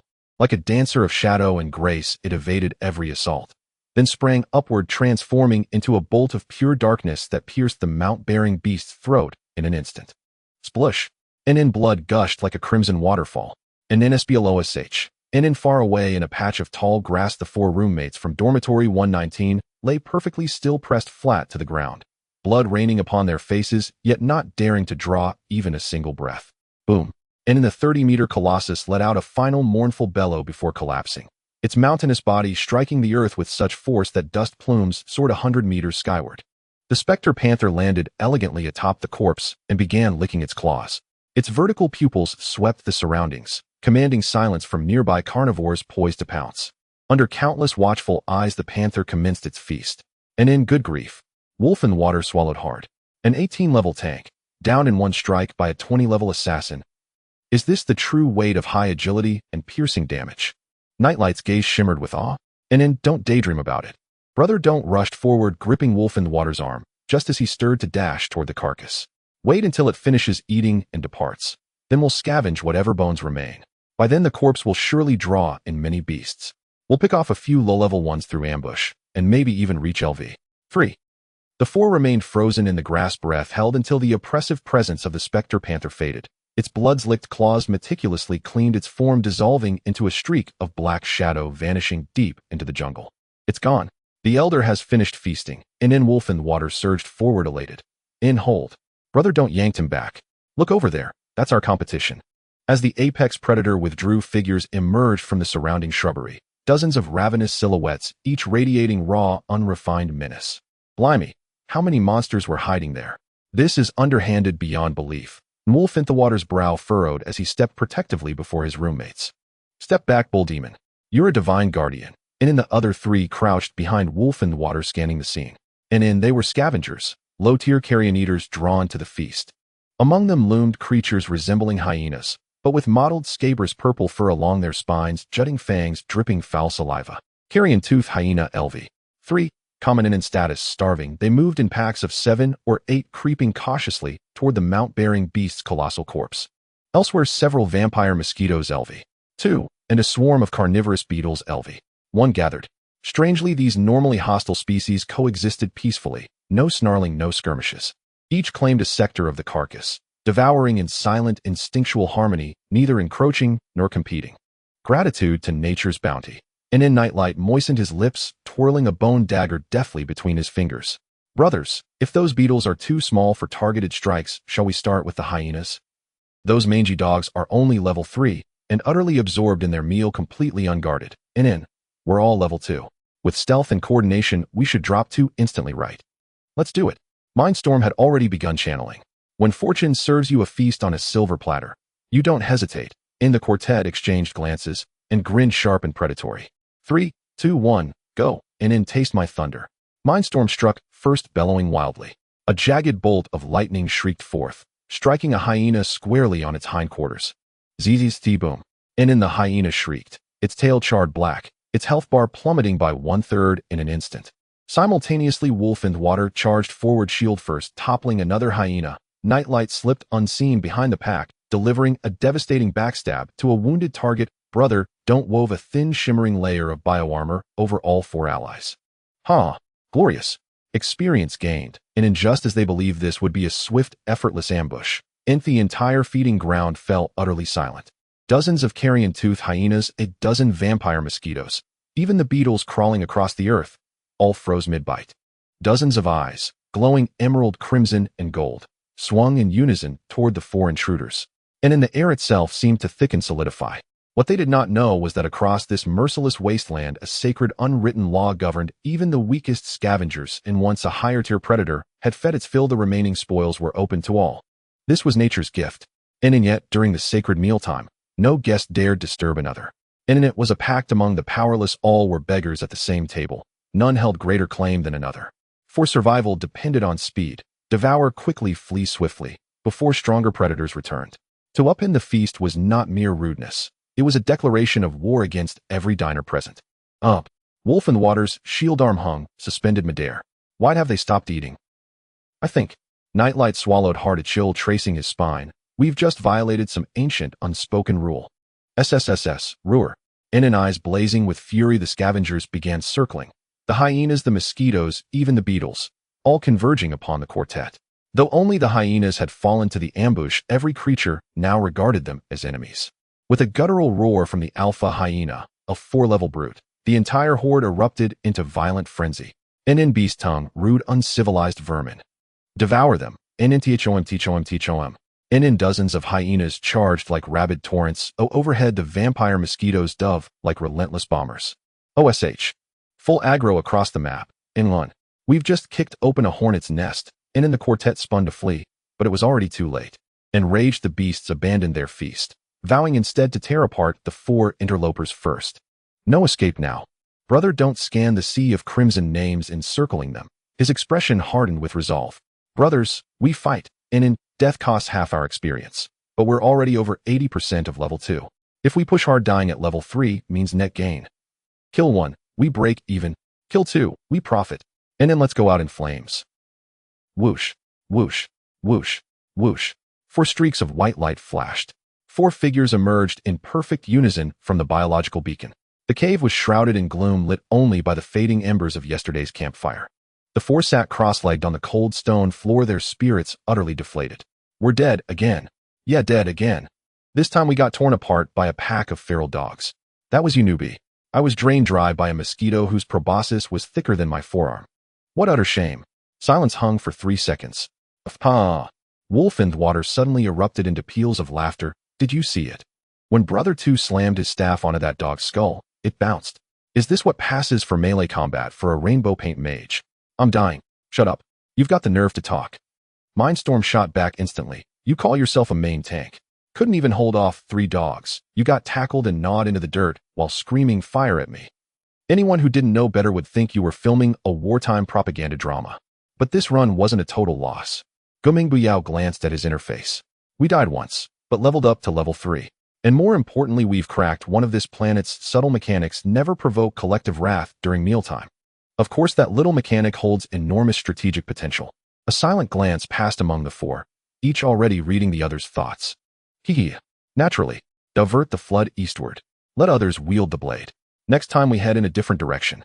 Nightlight pointed toward the mountain range directly opposite the cave mouth, a seemingly ordinary ridge under the distant haze. He sketched a rough map in the dust. That Buldaman's lair. It's actually a colossal boss. Utterly absurd. In that direction, teams with packs of mangy dogs. The jungle there looks perilous too. Let's go the other way. This side is also forested. Perfect terrain for stealthy, calculating warfare. Agreed. Rally the banners. For supremacy over planet 119, march. 4 carefree university students brushed dust from their trousers and strode boldly out of the cave once more. Wait. Hold on, everyone. I just realized something. We have no NPCs here. Biomass can only be spent directly at the gene shop. No enchantments, no reinforcement upgrades. 8 eyes locked in stunned silence. Segment A725 of the bronchioles. Unlike the ragged wilderness survival of Dormitory 119, this scene embodies Titan Genesis's most quintessential aesthetic: flesh-woven vaults soaring beyond sight, a crimson stellar river carving across the heavens. This is the pathological zone of bronchiole segment A725. The fried chicken and beer squad stands before a mucus-slicked airway, joined by another team called the Salted Fish Lunge Squad. Team leader Lin, the boss chamber, lies just ahead. The speaker was Salted Fish Lunge's captain, a level 14 divine guardian. Facing him stood Lin Zai, the legendary squad leader of fried chicken and beer among novices, level 15 Gale Hunter. Though they lacked the earth-shattering might of top-tier players, level 30 and beyond, capable of flash-stepping through mountains, they were veteran testers from Beta 7 wielding wealth no new players from Beta 8 could ever match. Of course, that wealth was relative, measured against ordinary players, not corporate syndicates. No need to fret. Lin Zai calmly kneaded a lava slime in his palm. We scoured these bronchioles for ages before finding such a low-level pathological node. We prepared meticulously, scraping together every possible combat unit we could muster. A mere level 20 pathological boss. No desperate gambits required. We'll simply overwhelm it with our minions. He snapped his fingers. Minions, report for duty. Clatter, clatter, clatter. From behind them rose a vast hybrid legion. Most striking were 5 colossal overseers elders, Macrophage's elite frontline tanks they'd hired at staggering cost. After this raid their coffers would be hollow. Hiring them again would be impossible. Though dim-witted, these elders possessed immense vitality and resilience, obeying commands without hesitation, as long as their bellies were full. 2 Silverwing Sentinels Rangers level 18 stood motionless, aloof, and austere. NPC mercenaries rented from the ancient Abysses hire system. They consumed substantial biomass, yet delivered unwavering damage output, and their innate armor-piercing skill, potent enzymatic dissolution, made them indispensable for boss encounters, seamlessly synergizing with the main force. Beyond them sprawled a motley menagerie of pets. Happy Fat Homebody level 14 Energy Guard led 3 mutated rampant hounds, a Lifey in this world level 14 Flesh Bastion bore a buff bestowing photonic jellyfish and several azure slimes upon his head. Even the famously taciturn Redemption kept a retinue of headless knights. This is the power of wealth. Salted Fish Lunge's members stared dumbfounded. We're playing an action RPG for visceral combat thrills. You're running a real-time strategy campaign. Modest. From nowhere emerged Shadow level 15 Phantom Blade, radiating an aura of profound mystery, prompting awestruck envy from the Salted Fish team. Yet they had no idea deep within Fried Chicken and Beer's heart's blood was quietly dripping. This was an Allen gamble. If they failed, they'd be thrown back to square one overnight.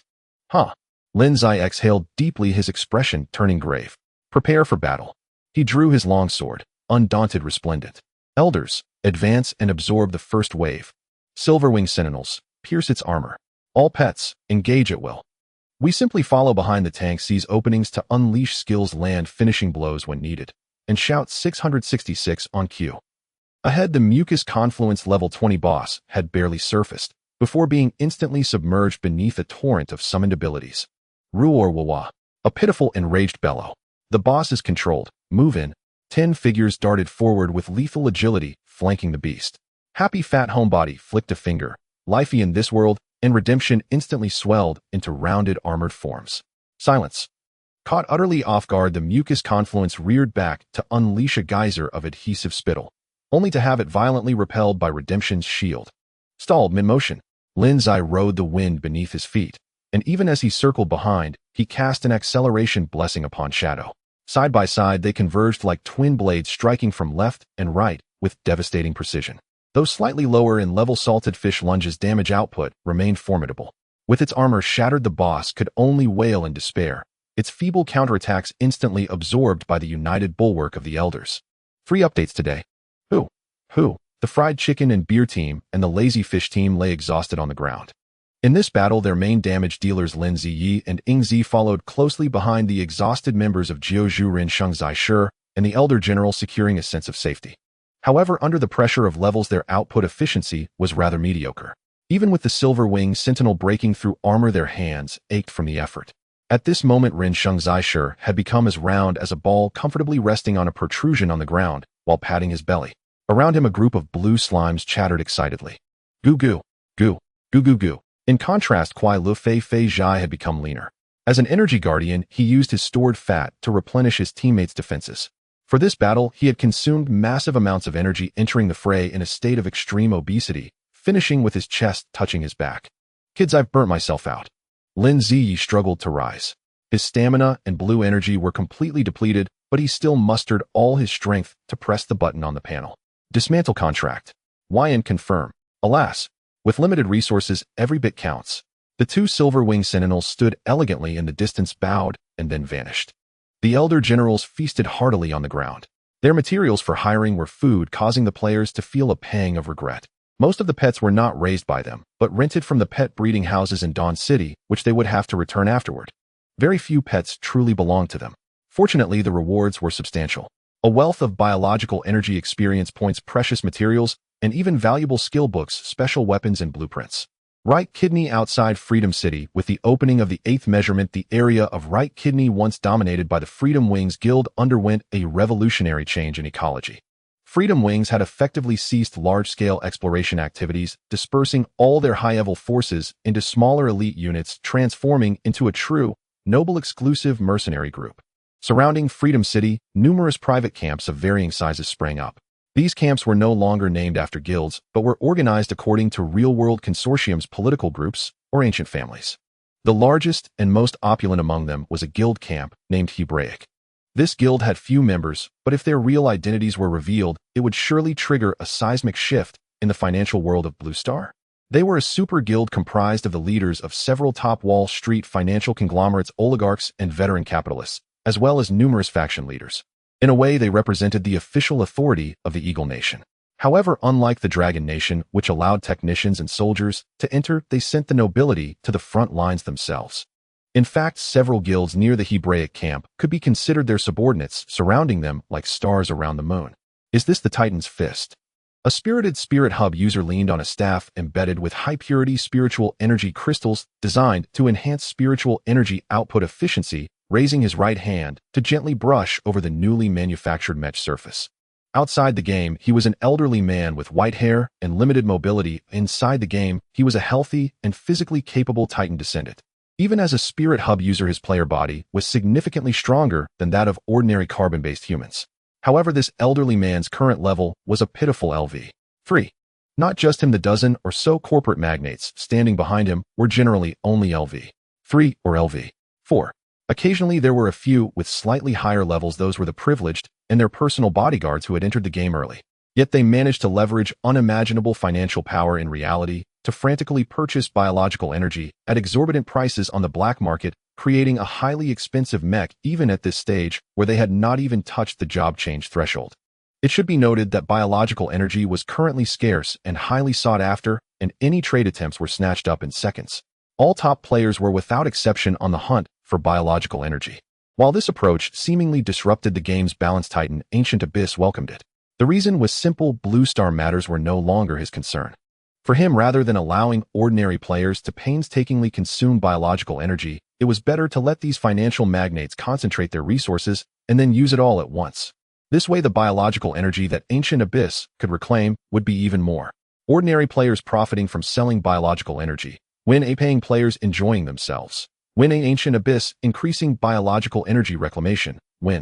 Purchasing biological energy had evidently become a covert arms race in Blue Star. Yes, Mr. Morgan, the president of the Freedom Wings Guild, Captain Dong Wang LV21 respectfully stood to the side. This is the first-generation mech we crafted using the best materials we could gather based on the blueprints. Beside him, a new player named Donnie Level 3 leaned on his shoulder with enthusiasm, while Captain Dong Wang appeared flabbergasted. With the same name, the president went online with his real name. You've done well, kid. Come work beside me in the White House from now on. I'll appoint you as my private soldier, the captain of ICE in the Immigration Bureau. Oh my God, how could this not be considered a success in chasing a star? Captain Dong Wang was immediately moved to tears. His loyalty was not in vain. He had even written MAGA in his ID. Let me try this steel body. The elderly man referred to as Morgan excitedly rubbed his hands, and with the help of 2 level 20 mercenaries climbed into the mech's cockpit. He donned the neural connection helmet and pressed the start button. Buzz! The mech's eye crystals suddenly lit up, and the engine roared to life at super high power. Boom! But the next second, a piercing alarm blared wildly within the cockpit. System warning: driver's neural load is too high. Restriction: must reach level LV10 and complete the class change, as well as meet the basic attribute standards to withstand the mech's neural bridge pressure. Forcibly using it would render the mech's power unusable and impose a tremendous burden on the body. Connection forcibly severed. With a bang, Morgan was directly ejected from the cockpit by the system's safety mechanism, crashing to the ground with a 5 damage value hovering above his head. FCK, what kind of broken setting is this? I spent nearly $100 million on this thing, and you're telling me I can't use it?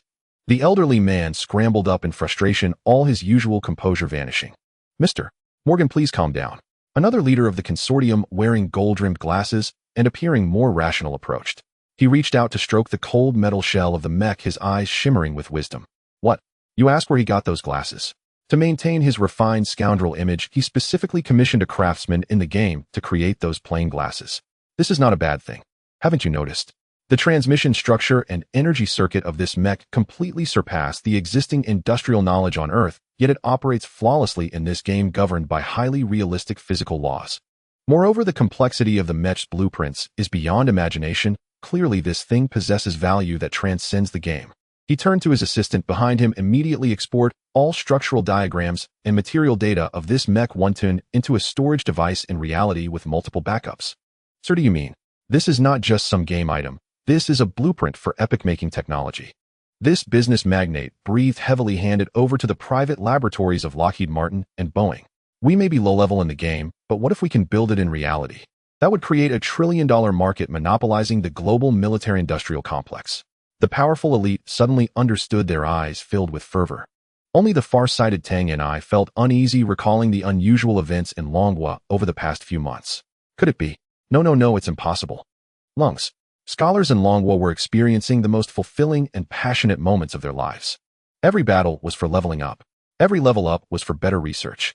Target detected, inflammatory parasite. Lingshu Master, prepare fire coverage. With a low shout, a colorless, attributeless magic bullet sliced through the air, striking precisely at a monster's compound eye. 75 critical hit on weakness. Great job, old Gu. The captain of the team guarding them from the Great Wall Watcha LV. 21 Iron Barrier couldn't help but give a thumbs up. The skill was cast by a Lingshu Master with the ID of C.I. Bailey.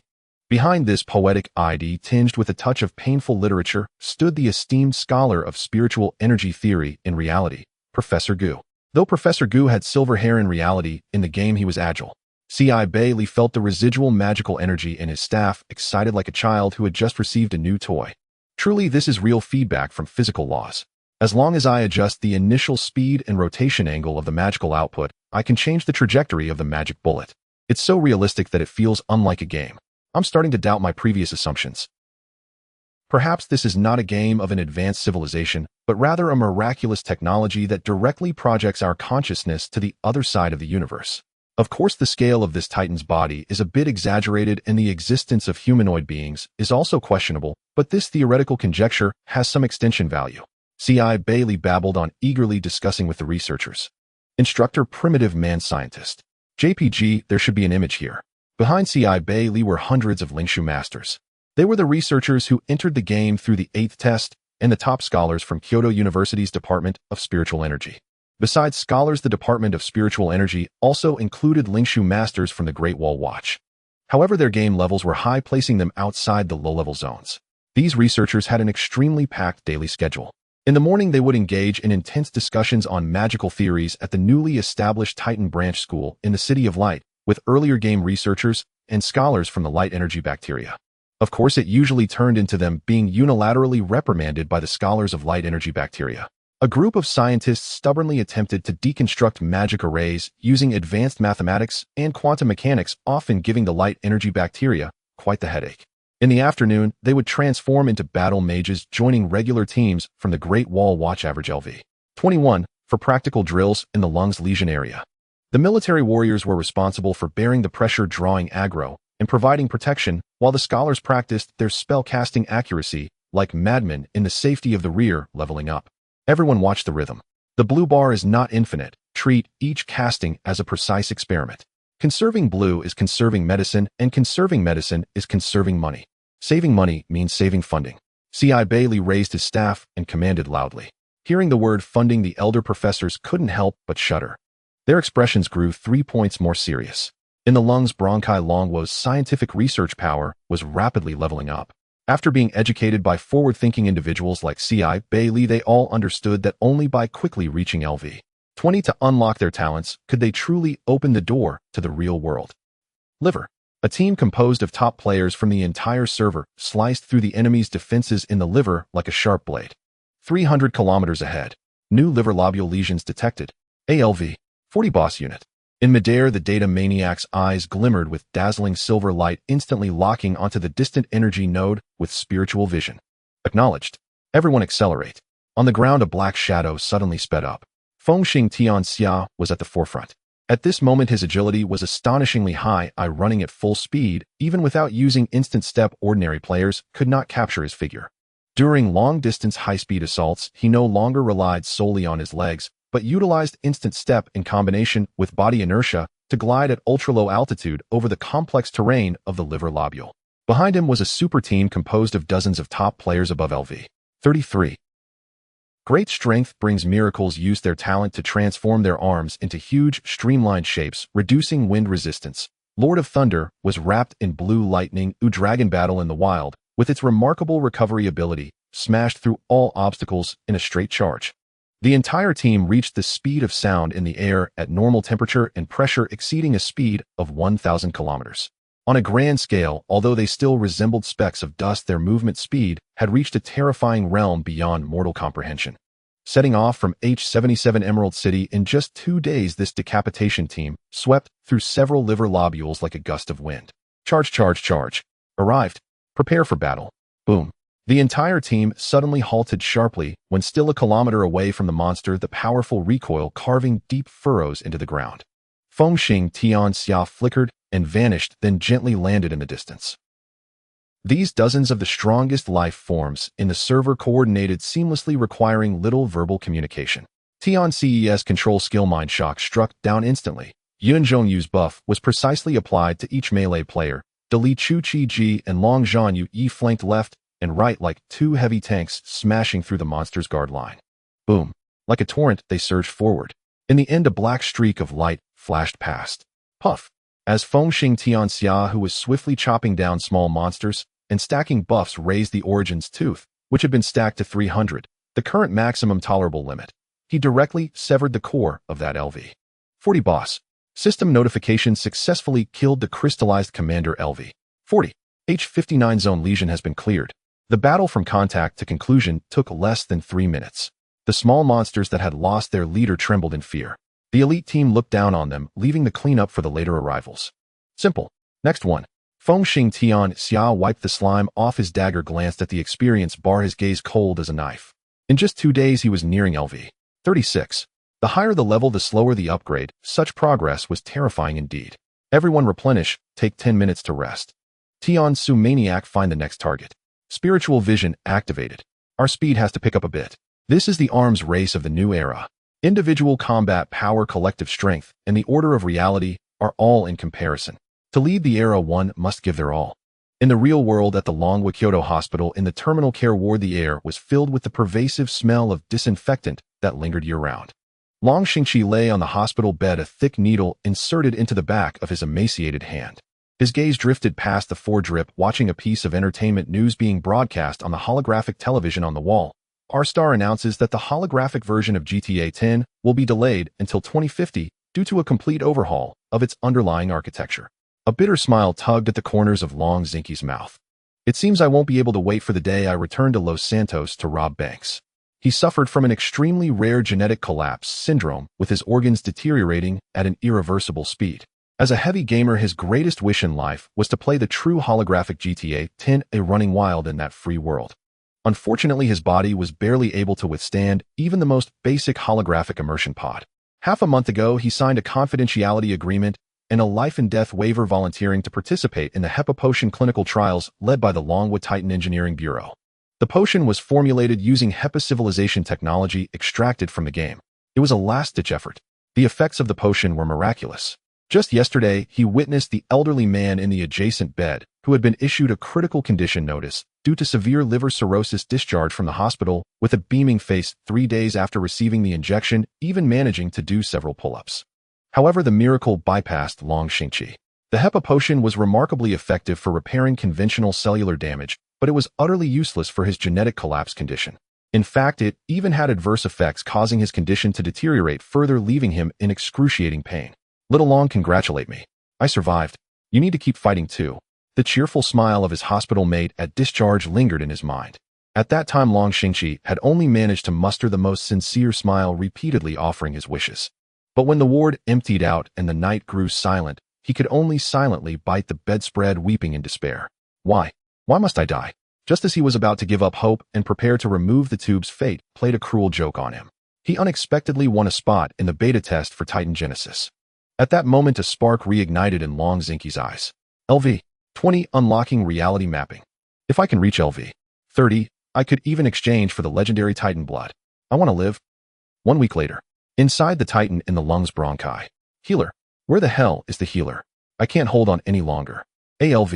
Eight Guardian in the front row was surrounded by three fiery flesh worms, his health bar plummeting as he screamed desperately in the party channel. Coming. Don't die. A player with the ID Xing Long stood safely in the back row, gripping a rather ordinary quality staff, the tip of which flickered with pure white light. Biological gel. The white gel was continuously thrown at the players in the front row, restoring their health. Xing Long's class was Fate Weaver, a choice he made after careful consideration. Given that the death penalty in Titan Genesis would drop half of the current experience bar, he needed to minimize deaths as much as possible. Fate Weaver was undoubtedly the top choice for mixing experience in large parties. As long as he participated in battles and healed like crazy, he would receive considerable experience at each monster kill or battle conclusion. As long as he didn't encounter an overwhelming force of monsters, he would basically not die. Faster.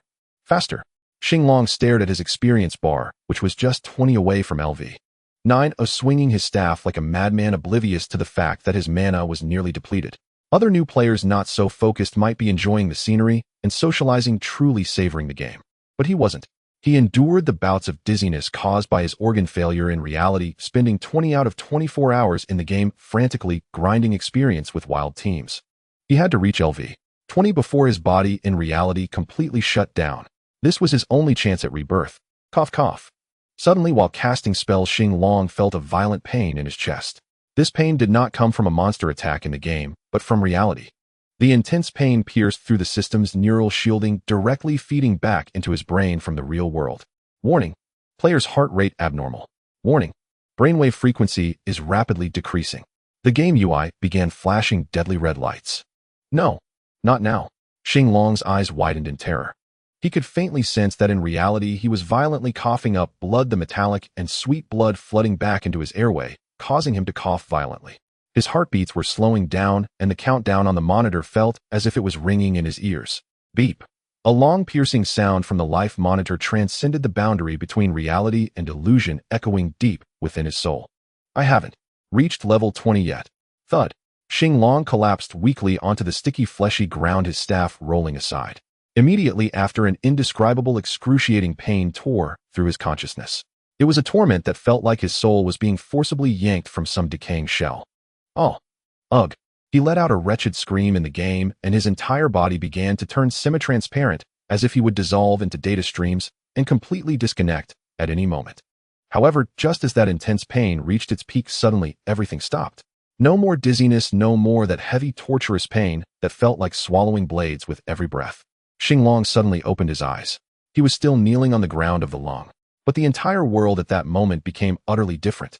Originally, he had adjusted the game to environmental sensation very low and pain feedback very low to minimize the impact of the pain and perception on his relentless grinding. But at this moment, the air was unmistakably filled with a strong smell of blood. He clenched his fists tightly, feeling the warmth and strength in his palms, the perfect sensation of healthy muscle contracting. He felt lighter than ever before, more vibrant than ever. This was no longer just 100% realism. Welcome to reality. A crisp and ethereal system prompt echoed in his mind. This time, there was no blue UI panel. That line of golden text was directly imprinted onto his soul. Connection to the real body has been severed. Detected soul wave bands completely matching, compatibility rate 100. Welcome back to Titan Chosen One. You have entered physical incarnation mode. Xing Long was stunned. He instinctively wanted to call up the system menu to click exit game. There was none. The logout button that was originally floating in the upper right corner of his vision had vanished without a trace. Not only that, but a glaring blood red prompt appeared in his field of vision. Status Hardcore Mode 1 Life Mode Description: you have completely detached from your mortal shell and reborn in the form of a Titan chosen in this universe. You will no longer be under the resurrection protection of the biological beacon. Warning: in this state, your death in this world means the complete obliteration of your soul. I died. Xing Long stared blankly at his hands. The hands that had been emaciated and riddled with needle marks in reality were now filled with well-defined muscle lines in the game. Long Xingqi in reality had died. He had died in that hospital room filled with the scent of disinfectant. But in the Titan world, Xing Long had survived in an astonishing way, with a healthy body belonging to the extraordinary. Unable to exit. No resurrection. He murmured, his eyes suddenly turning red. A real tear fell onto the earth beneath him. Instead of feeling fear, he was overwhelmed with a suppressed ecstasy that had been building for 10 years, surging through his chest like a volcanic eruption. Ha ha! Xinglong laughed skyward, tears streaming down his face, laughing until it tore at his heart. The teammates nearby battling monsters looked at this suddenly ecstatic healer as if he were mad. To hell with genetic collapse. To hell with the hospital bed. GTA 10 is nothing. I now possess a truly boundless universe. He suddenly grabbed the staff from the ground. After entering physical incarnation mode, he felt a qualitative change in his perception of magic power. He had never studied the theory of magical energy and could not cast spells precisely. Previously, he could only rely on casting skills by reading the bar, but now he could clearly feel the life energy like blood flowing between his veins and the staff. Blessing of the Chaotic Titan, you are born attuned to life energy. Commanding life energy is your racial instinct. Healer, what the hell are you doing? Hurry up and heal me. I'm down to skin. The guardian in front who was being attacked shouted in despair. Coming. Xinglong let out a powerful roar. Without needing to read the spell, he instinctively unleashed the surging life energy within him through the staff. A beam of pure life light several times denser than before enveloped the injured guardian, instantly restoring his health to full. What the hell? What kind of healing is this? The guardian was a bit bewildered. In this world, Xinglong's eyes burned with an extreme fervor for his rebirth. I may have only one life, but I want to live more splendidly than anyone else. Upon realizing that he had only one life and could never log out, Xinglong suppressed the overwhelming joy of being reborn and the anxiety of the unknown, making the most rational decision. He would search for the organization. As a player with only one life, dying in the wild would truly mean complete annihilation. He immediately boarded the nearest crimson vessel and hurried to the official headquarters of the Dragon Kingdom and the scientific players, the City of Light. What did you say? Your physical body, in reality, has been declared clinically dead. The atmosphere in the Kyoto University Titan branch in the City of Light became extremely tense. Sitting at the head of the long table was Ci-Bei Li, and beside him was the Academy fellow responsible for the clinical testing of the Hepa potion, whose game ID was Xian Hu. Just now, Xian Hu had logged off to make a phone call to the intensive care unit for confirmation. The news was 1 hour ago. Volunteer Long Xingqi had died due to genetic collapse, with his heart completely ceasing to beat and resuscitation efforts were in vain. Yet now this person who should have been in the morgue was alive and well, sitting on a bench in the game, breathing evenly, even lifting a cup of freshly brewed mushroom extract to take a sip. Regenerating slowly. Xinglong raised an eyebrow, somewhat surprised. Yes, Professor Gu, academicianly. Xinglong set down the cup, feeling the warmth of the liquid slide down his throat. My game interface has changed. The logout button has disappeared. The system prompts me that I have entered the embodiment state and received the buff of the Chaos Titan's favor. I feel healthier than I ever have in reality. A sharp intake of breath erupted in the room. Dozens of the Dragon Kingdom's top scholars exchanged glances. This is impossible. The consciousness upload technology cannot be separated with Blue Star's technology, let alone after physical brain death. It's not uploading. It's guiding. Or perhaps it's restructuring. Ci-Bei Li suddenly stood up, his voice trembling with excitement. Who would have thought, just recently entering the game and forming a rough hypothesis, it would be confirmed today? His deep-set eyes surveyed everyone present, throwing out a hypothesis that sent shivers down the spines of the scholars. Everyone, we have always thought that Titan Genesis is a virtual game from a higher civilization possessing a transcendent physical engine. But Xinglong's experience proves one thing. This is not a game. Professor Gu slapped the table, his face flushed, unable to restrain an expletive. This Titan body, these magic monsters, Hepa civilization, all exist as physical entities in the universe. That game system might just be a facade deliberately disguised as a user interface to help us players understand and operate. We are souls led by great power. The Titans are real deities. The conference room fell into a deathly silence. No wonder, no wonder. Everything is real. No wonder the Mecha Blueprint's magical theories and Hepa potions they brought back to reality can all be reproduced, because they were real from the start. No wonder the physical engine of this game is so realistic without any discovered inconsistencies in physical laws. An existence capable of traversing endless starry skies, accurately retrieving human souls from Blue Star and reshaping their physical forms. The Titan's such great power naturally inspires awe. Regardless, Comrade Xinglong. Professor Gu took a deep breath and looked at Xinglong. The state will not abandon any citizen. From today on, you are a key protected individual and specially appointed researcher at our Titan branch. The state will cover all your living expenses in the game. Due to being unable to log out, Xinglong became the only permanent player in the City of Light. When it became late at night in reality, and other players and scholars logged off to rest, as White Light, Xinglong could only remain in this world alone. Oh, and accompanying him were a group of old farmers. What was going on? Why weren't the casual players sleeping? Xinglong looked out the window vaguely, seeing the fungal farm of AI Qida, Shigua, which housed a bunch of glowing slimes. Although he lived alone, he did not feel lonely. With the help of the Dawn Guild's construction team and the warriors of Chongqing Shouwang, he built a delicate two-story wooden house on a vacant lot near the nerve node at the edge of the City of Light, using pure white bone plates, glowing crystals, and soft plant fibers. Hey, who would have thought that I couldn't afford a house in Kyoto in this life, but after death I ended up with a big villa in the belly of a god. How refreshing. Xinglong lay on the soft, glowing moss bed, gazing at the B404 dome that forever emitted a gentle glow, peacefully falling asleep. This was his new home, the starting point of his new life. Long Xingqi was dead. From now on, only the Titan's favored one Xinglong existed. The next day in the B402 Bronchi, Xinglong gave the third team's divine guards a status boost. Sure thing. On the frontline battlefield, Xinglong joined the leveling team of the research group. At this time, the researchers generally only had levels LV6 and LV7. Although there were some experienced players, they only practiced half a day. In contrast, Xinglong had reached LV8, close to LV9, due to his intense grinding in the wild. Because of the embodiment state and the buff from the Chaos Titans, favor Xinglong found himself completely freed from the shackles of the game system. He didn't have to stand still and cast spells like other Weaver Masters. He could even maneuver skillfully at the edge of a monster group, while deftly tossing life energy like a thrown dart to his wounded teammates. As the system prompted, driving spiritual energy had become his instinct. His spiritual energy flowed like blood with almost zero overflow and healing. While that positioning, that micro-control. Brother Xinglong, were you a professional player before? A young researcher exclaimed while striking monsters. I was lying on a hospital bed before. Xinglong grinned, casually smashing the head of a wounded monster with his staff. Perhaps this is the survival potential that comes with hard mode. With the feeding-style training from the elite warriors of Chongqing Shouwang and the protection of Xinglong, the research group's leveling speed was exceptionally steady. A few days later, a brilliant golden light shone upon Xinglong. Congratulations. Your level has risen to LV10. You have reached the promotion threshold. At this moment, the surrounding scholars and warriors all stopped their actions, curiously looking over. Level 10 promotion is the first watershed for players, and the system usually offers two conventional advancement paths. If hidden conditions are met, hidden advancements can also be seen. In Xinglong's view, besides the conventional advancement options for the Weaver Master, Life Sage, and Flesh Artisan, a third option appeared. Detected player status embodiment. Meets hidden promotion prerequisites.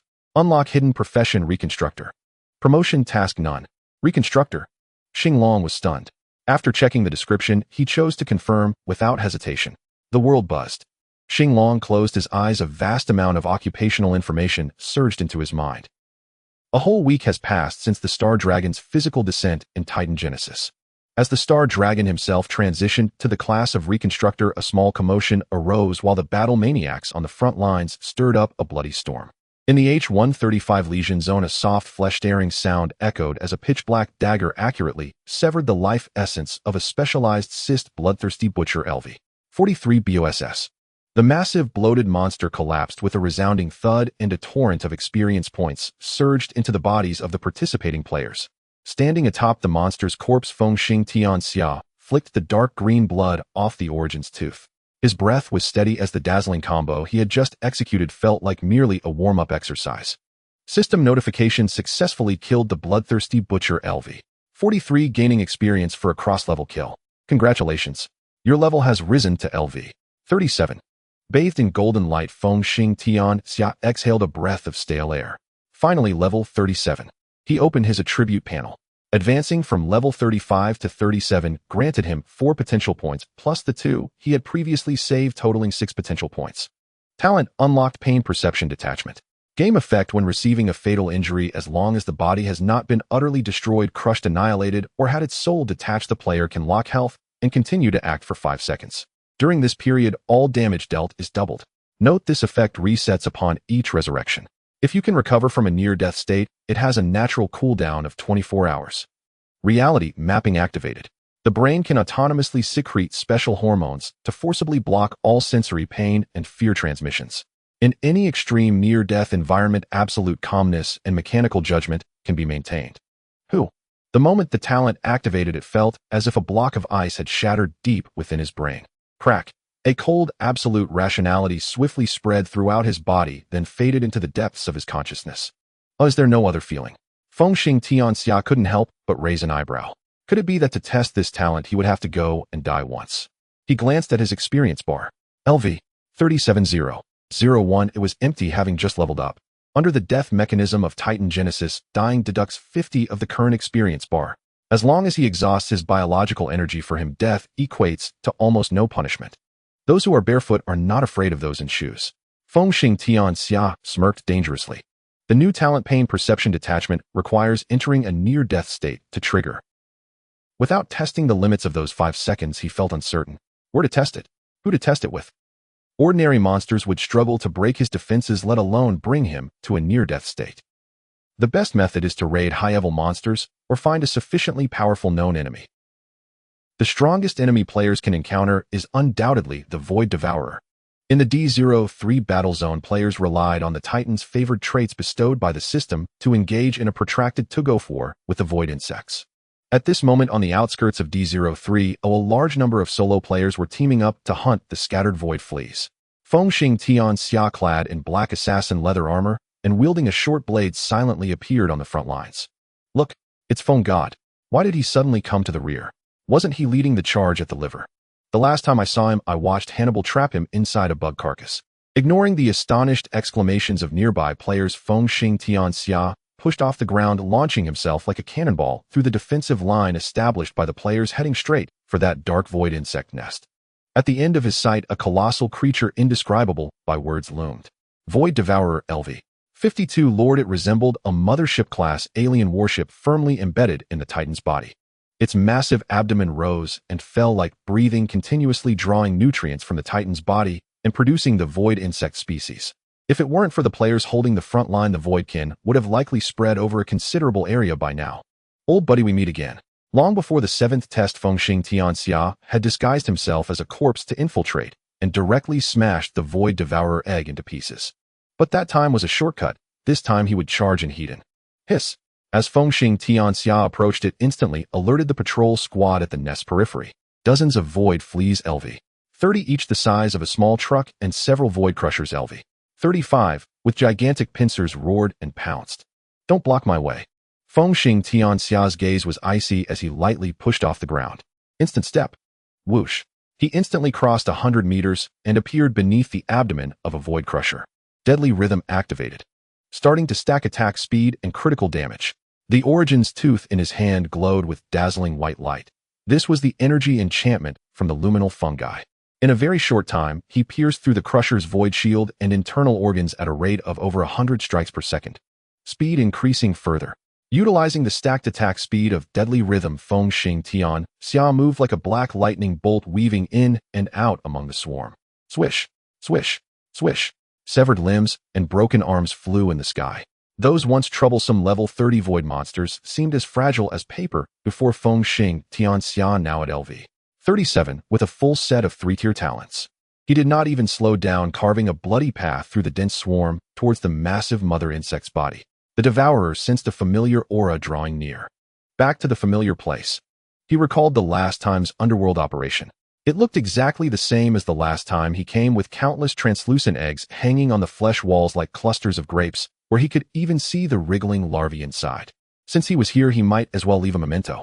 He grinned and brandished the Origin's Fong, ready to unleash a massacre. However, after the last Trojan horse ambush, the void-devouring insect enhanced the defenses of the incubation chamber, consuming significant energy to hatch 2 high-level elite creatures with a defensive mechanism more terrifying than the outside. Just as he had sliced through several eggs, 2 shadowy black figures detached from the flesh wall.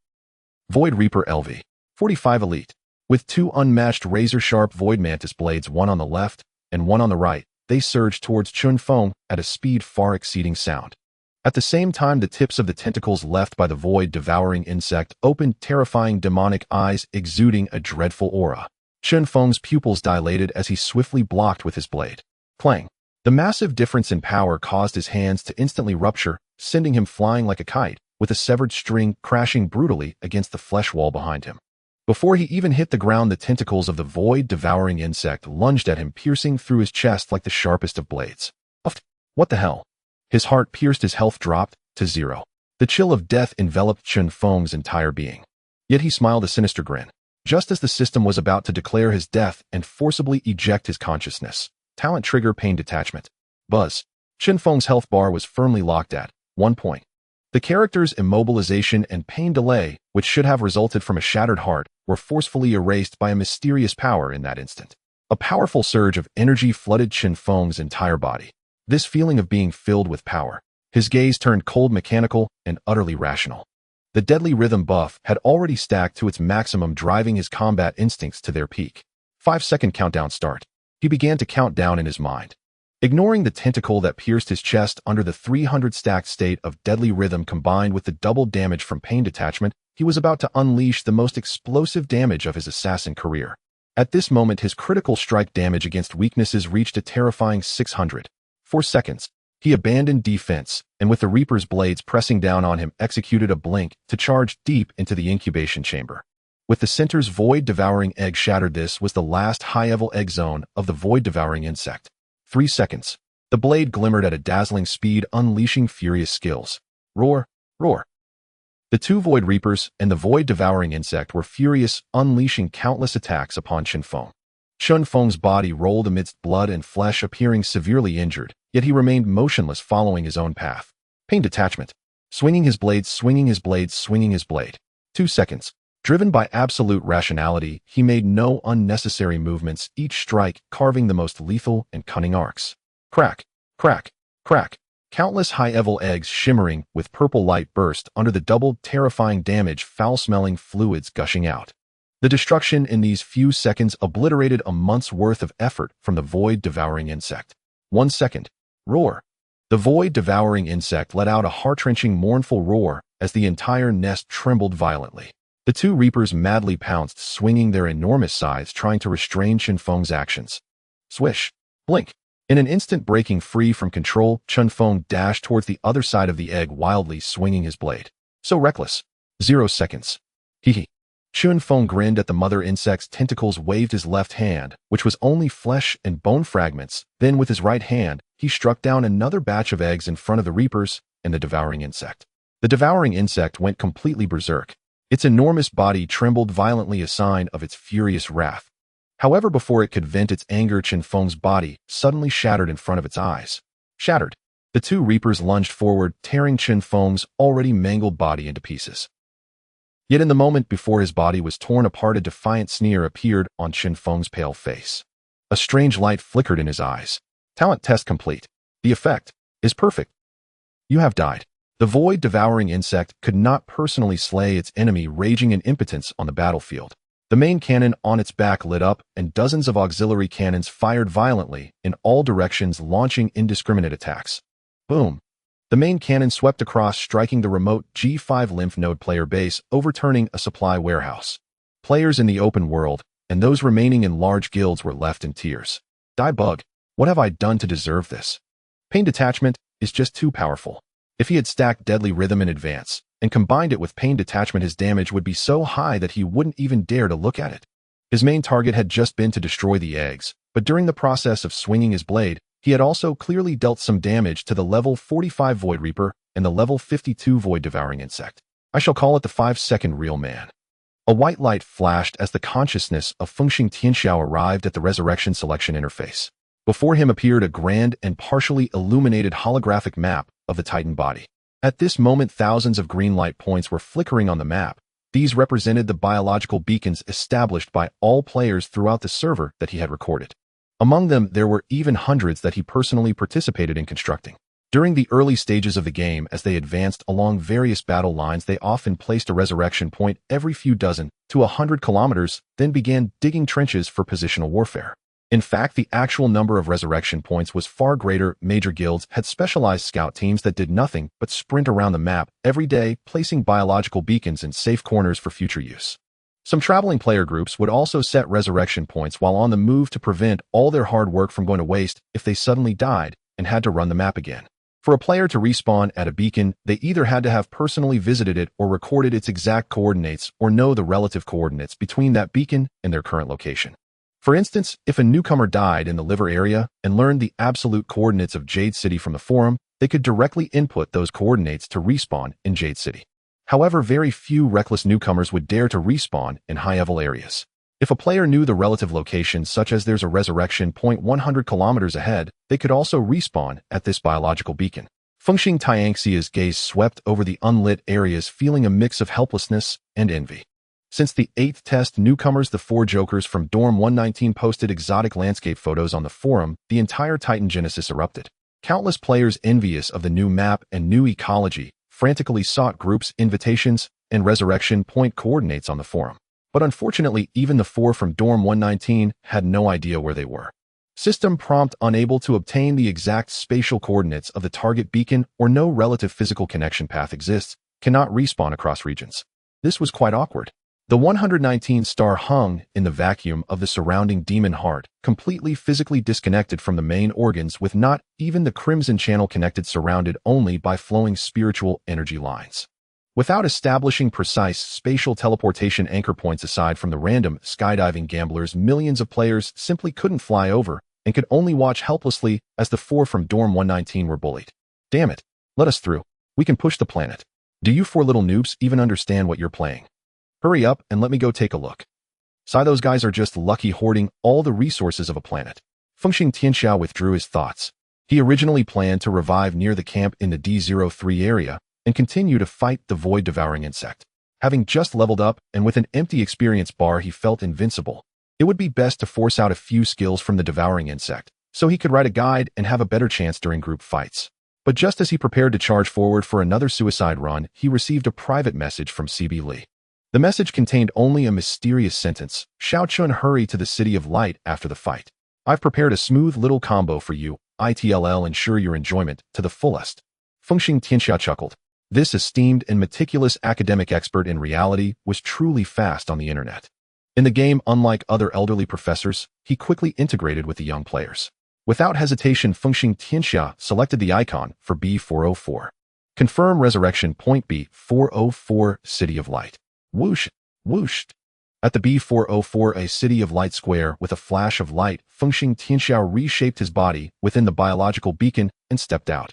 He summoned the Blade of Origin and deftly twirled it. As soon as he opened his eyes, he saw CB Lee dressed in a low-level exquisite robe, leaning on a glamorous cold glow staff. Professor Gu was smiling at him, winking playfully and chuckling.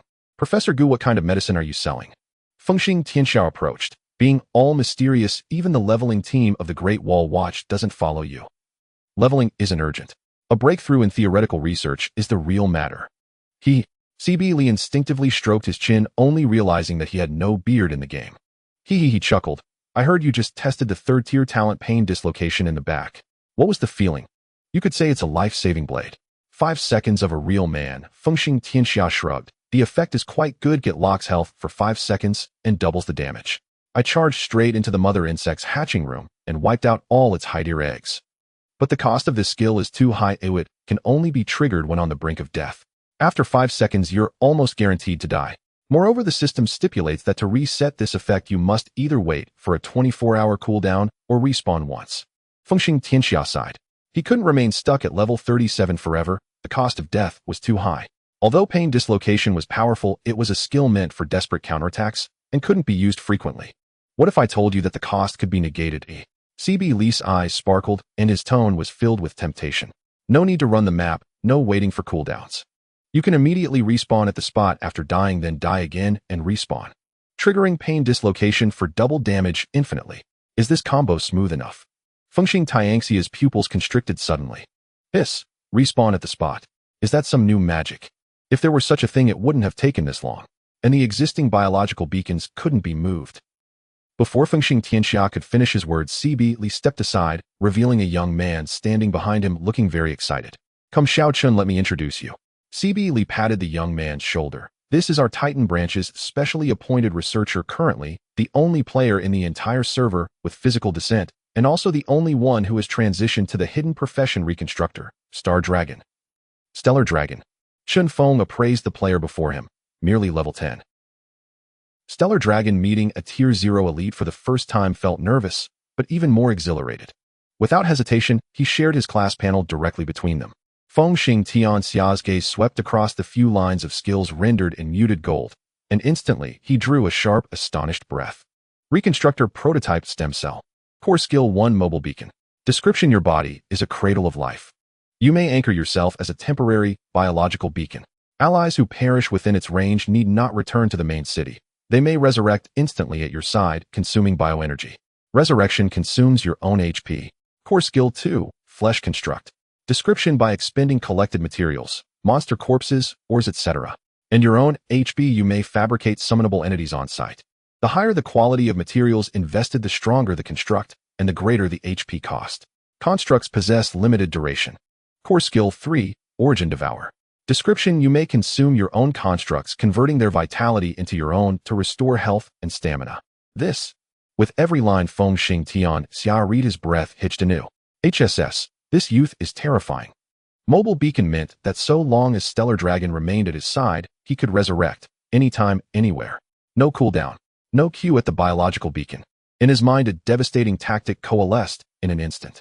Feng Xing Tian Xia, ignoring injury, would charge headlong into battle, slaughtering with unrivaled fury, emulating the combat rhythm of the rampaging behemoth, trading blood for blood. Upon nearing death, he would activate pain suppression, enduring the boss's onslaught, while unleashing 5 seconds of double damage as frontline tank. Upon forced demise, he'd calmly await Stellar Dragon's mobile beacon to resurrect him on the spot. Fully restored, resetting pain suppression's cooldown, then launch another ferocious assault.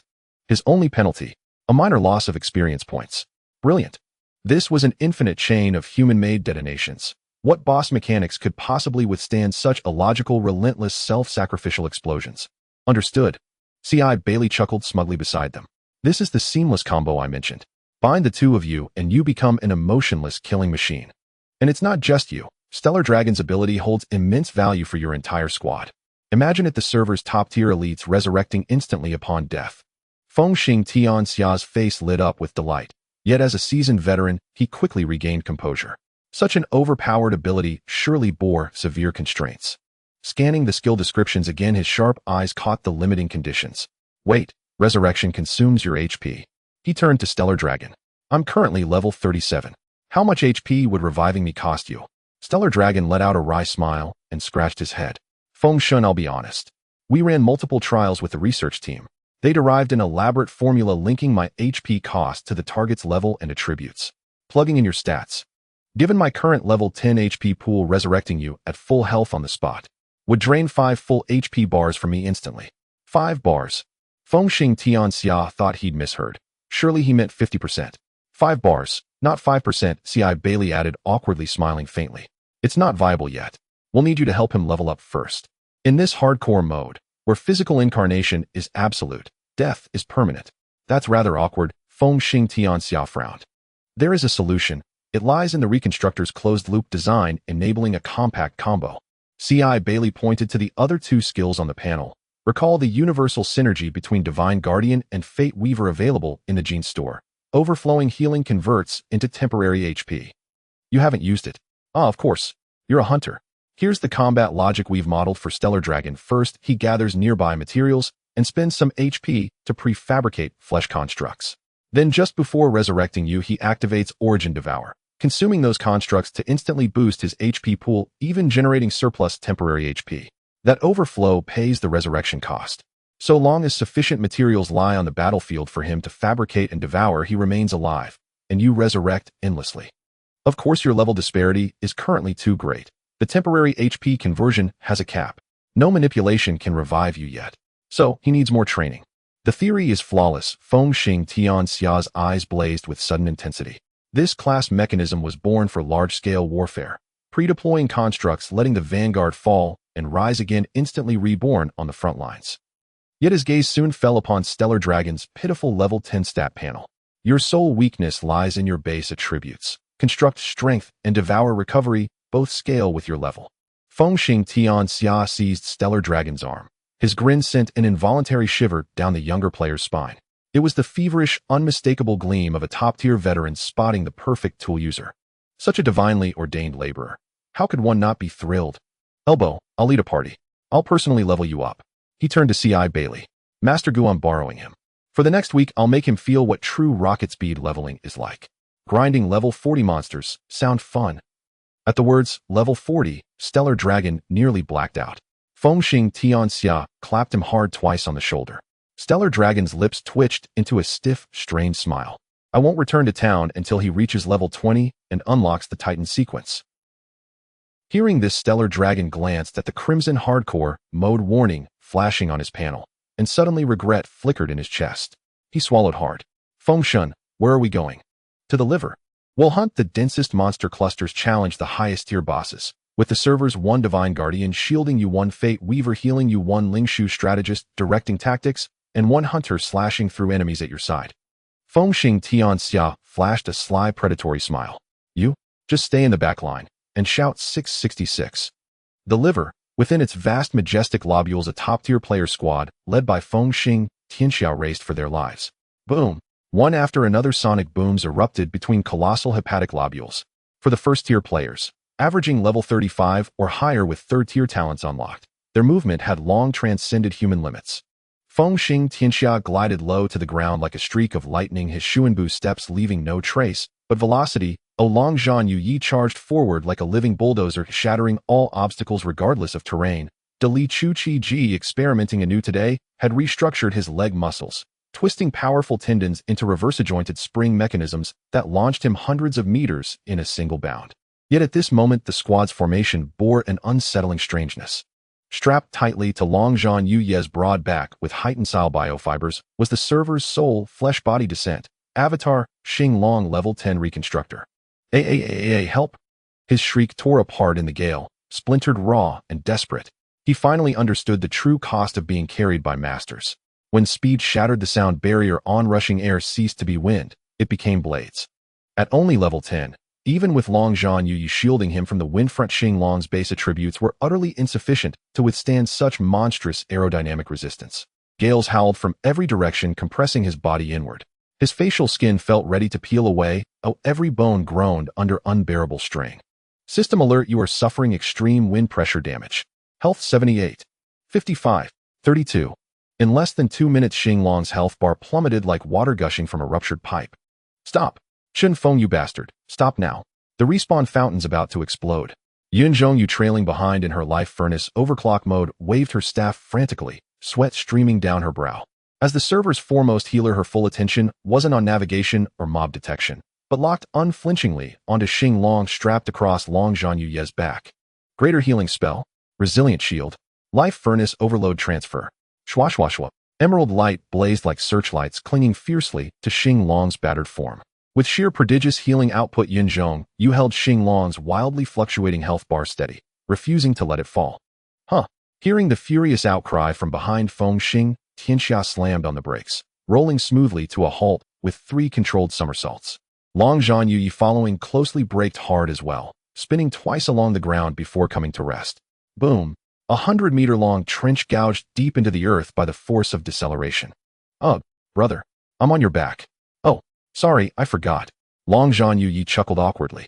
The moment they stopped, Xinglong untied himself and collapsed onto the ground, vomiting violently, his face pale as parchment. My apologies, brother, my deepest apologies. Sorry, my bad. Longzhan Yuyi scratched his head sheepishly. I'm used to traveling like this. Forgot you're only level 10. Are you alright? I almost died for real. Xinglong weakly waved a hand. Fengshun, brother Long, I've got only one life. Is this what you call training? If I could survive it, I wouldn't need training at all. Yun Zhongyu puffed up beside them, delivering a swift kick to each, Fengshun Tianxia and Longzhan Yuyi alike. You two brainless oafs. If Xinglong dies, where do we find another mobile resurrection point? Show some compassion for the vulnerable. My fault, entirely my fault. Fengshun Tianxia coughed dryly. At peak velocity, he often lost himself entirely. Fierce, unrestrained, forgetting everything else. Then let's slow down. We must slow down, Xinglong protested vehemently. 10 minutes later. This elite strike team, once capable of striking fear across the entire liver, now crept forward at a humiliating pace, roughly 400 kilometers per hour, trudging across the wasteland like sluggish tortoises. Too slow. Fengshun Tianxia sighed, feeling as though he were pushing an infant carriage. Be grateful, Xinglong replied, still strapped to Longzhan Yuyi's back, his face grotesquely warped by the wind, yet no longer losing health. He had rediscovered the joy of the game. Once I reach level 20, I'll craft my own mount. Then I won't trouble brother Long to carry me anymore. In that instant, Xinglong's desire to level up to 20 surged to its absolute zenith, rivaling even the raw life or death will he'd summoned in reality when clinging desperately to survival. Jade Fortress Dockyard. While the front lines blazed forward, the builders behind were no less relentless. After 2 catastrophic failures, the airship shredded by anti-air tentacles, the armored vehicle devoured by ambulatory shark beasts, Han and I Ba of Huang Chao, and by Ren Liang Mao of Ro Ro Fei, Sheng, 2 brilliant obsessive inventors, found unexpected kinship and shared frustration. They struck an immediate alliance to build something unprecedented. If airborne vessels get punctured and aquatic ones get bitten through, why not merge them? Han and I Ba sketched feverishly with a scalpel. Precisely my thought. Bai Ren Liang Mao danced with excitement. Our past vehicles were too rigid. Now collaborating, how could we possibly fail to achieve perfect integration of sea, land, and air? We shall forge a supreme vehicle, one that shifts form, seamlessly adapting to any environment. Backed by the combined funding of 3 major guilds and the tireless labor of over 1,000 artisan players, an unprecedented megaproject commenced on the cliff's edge. First, the keel. As a white bone artisan, Bai Ren Liang Mao led hundreds of flesh artisans in assembling a colossal, streamlined skeletal frame, measuring 100 meters in length and 30 meters in width, crafted from ultra-dense bones dropped by high-tier crystallized monsters reinforced with premium ores. Preliminary estimates suggested its structural integrity could withstand repeated full-force strikes from level 40 monsters. Next, propulsion and armor. Han and I Ba's team took over, winding countless resilient active muscle fibers around the keel to serve as biomechanical transmission systems. Within the hull, they implanted a massive buoyancy sac harvested from the cataclysm moth, then encased it layer upon layer in void carapace, shielding it from corrosive acid and anti-air fire. Finally, armament and morphing systems. Listen carefully, everyone. Bai Ren Liang Mao bellowed into a megaphone across the dockyard. This is no ordinary vessel. It is the ultimate tri-domain marvel, the Bone Leviathan. Encounter bile torrents. Activate naval mode. Deploy muscular paddle wheels from the undercarriage. Confront mutated shark swarms or impassable terrain. Shift to tank mode. Crush obstacles beneath reinforced osseous treads. Facing overwhelming force. Instantly inflate the buoyancy sacs, unfurl the bony wings, and launch into soaring flight. After days of relentless labor, the colossal fusion of mechanical precision and organic aberration stood complete, a breathtaking monstrosity of biomechanical grandeur. It rested silently at the edge of the bile duct Grand Canyon, its hull glistening with corrosion-resistant mucus. Massive osseous treads flanked its sides, membranous wings lay folded tight, exuding a visceral bloodpunk aesthetic both grotesque and awe-inspiring. All Pioneer team members, board now. Han and I Ba stood tall on the bridge, radiating confidence. Hundreds of meticulously equipped players filed aboard in disciplined succession. This time they were fully prepared. Sever the mooring ropes. Depart. Roar. Massive treads pulverized cliffside rock as the Bone Leviathan lunged off the precipice, plummeting thousands of meters before crashing into the bile ocean spanning over 10,000 kilometers wide. Splash. Towering waves parted beneath its bony prow. Naval mode engaged, muscular paddles at maximum output. The hull shuddered violently, then stabilized amid the churning bile currents, beginning its arduous upstream ascent. Port side, corrupted megadont shark swarm detected. Count 20, shouted the radar operator. No evasive maneuvers. Ram straight through. Armory team deployed deep-water bombs, modified with toxin sacs. Boom, boom, boom. Muffled detonations echoed underwater, green venom mingling with acidic while instantly poisoning entire shoals of mutated sharks. The Leviathan rolled relentlessly over their bloated corpses. Warning, massive wave ahead, elite monster cluster inbound. Perfect timing. Bai Ren Liang Mao yanked a colossal lever downward. Brace yourselves. Inflating buoyancy sacs, unfurling bony wings. Crack, crack, grinding teeth-rattling bone friction filled the air as immense membranous wings burst open from either side, while lightweight gases flooded the internal chambers. Roar. At the very instant before impact with the towering wave, the Bone Leviathan surged skyward, lifting from the bile surface like a colossal avian hybrid of steel and sinew, roaring defiantly into the storm of acid rain and lashing tentacles as it plunged deeper into the heart of the Grand Canyon. The fourth Cataclysm's transoceanic expedition had officially begun. Above the biliary canyon nestled between the liver and gallbladder, this was destined to be a long and harrowingly brutal expedition. Floating bladder integrity 40 compromised. Right skeletal wing jammed. Apply biogel immediately. Life Sage. Reinforce the armor plating with healing art. Flesh grafters. Seal all breaches with filler material. Keep the acid from seeping in. Port side struck by tentacle lash. Team 2 has been swept overboard. Don't waste time on those lost. Stabilize the hull. Full speed ahead.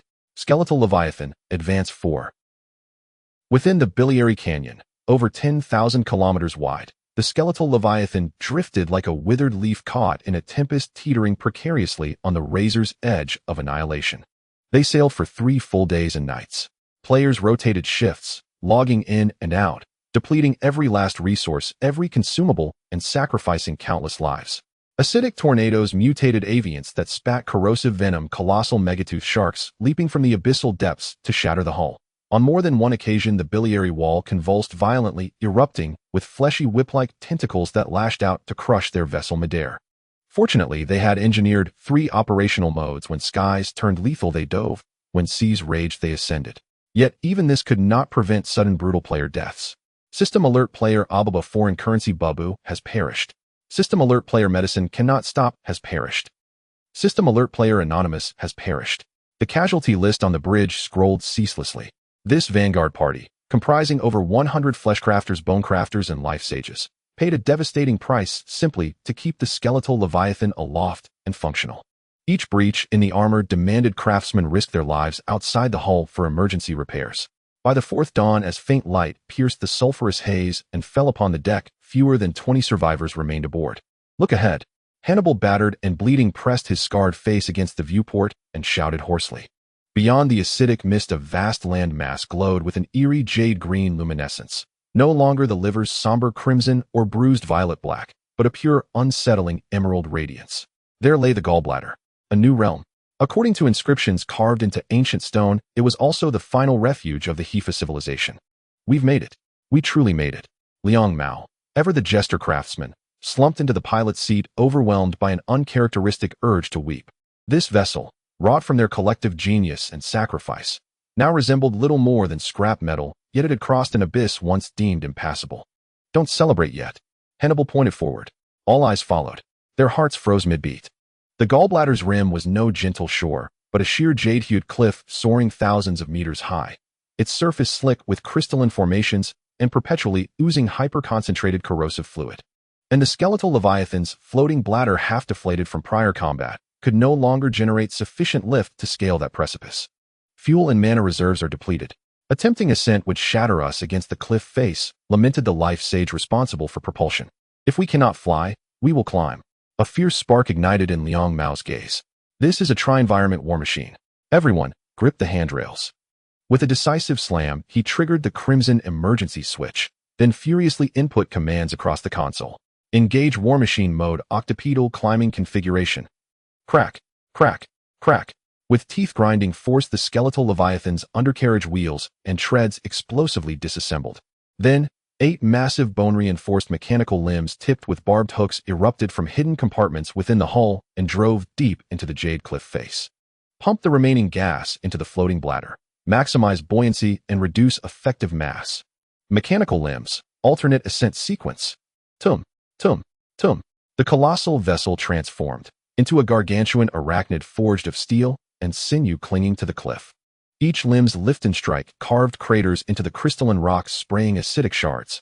Yet the cliff's unnatural smoothness and virulent corrosion relentlessly dissolved and blunted the barbs. Craftsmen fought desperately, controlling each limb while frantically applying biogel to repair where at the footpads. Left forelimb slipping, reinforced with bone powder now.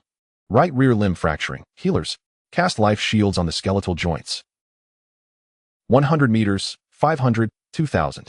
When the barbs on all 8 limbs were nearly worn away, and the floating bladder let out its final mournful hiss, expelling its last breath, the vessel's massive prow slammed onto the plateau atop the cliff.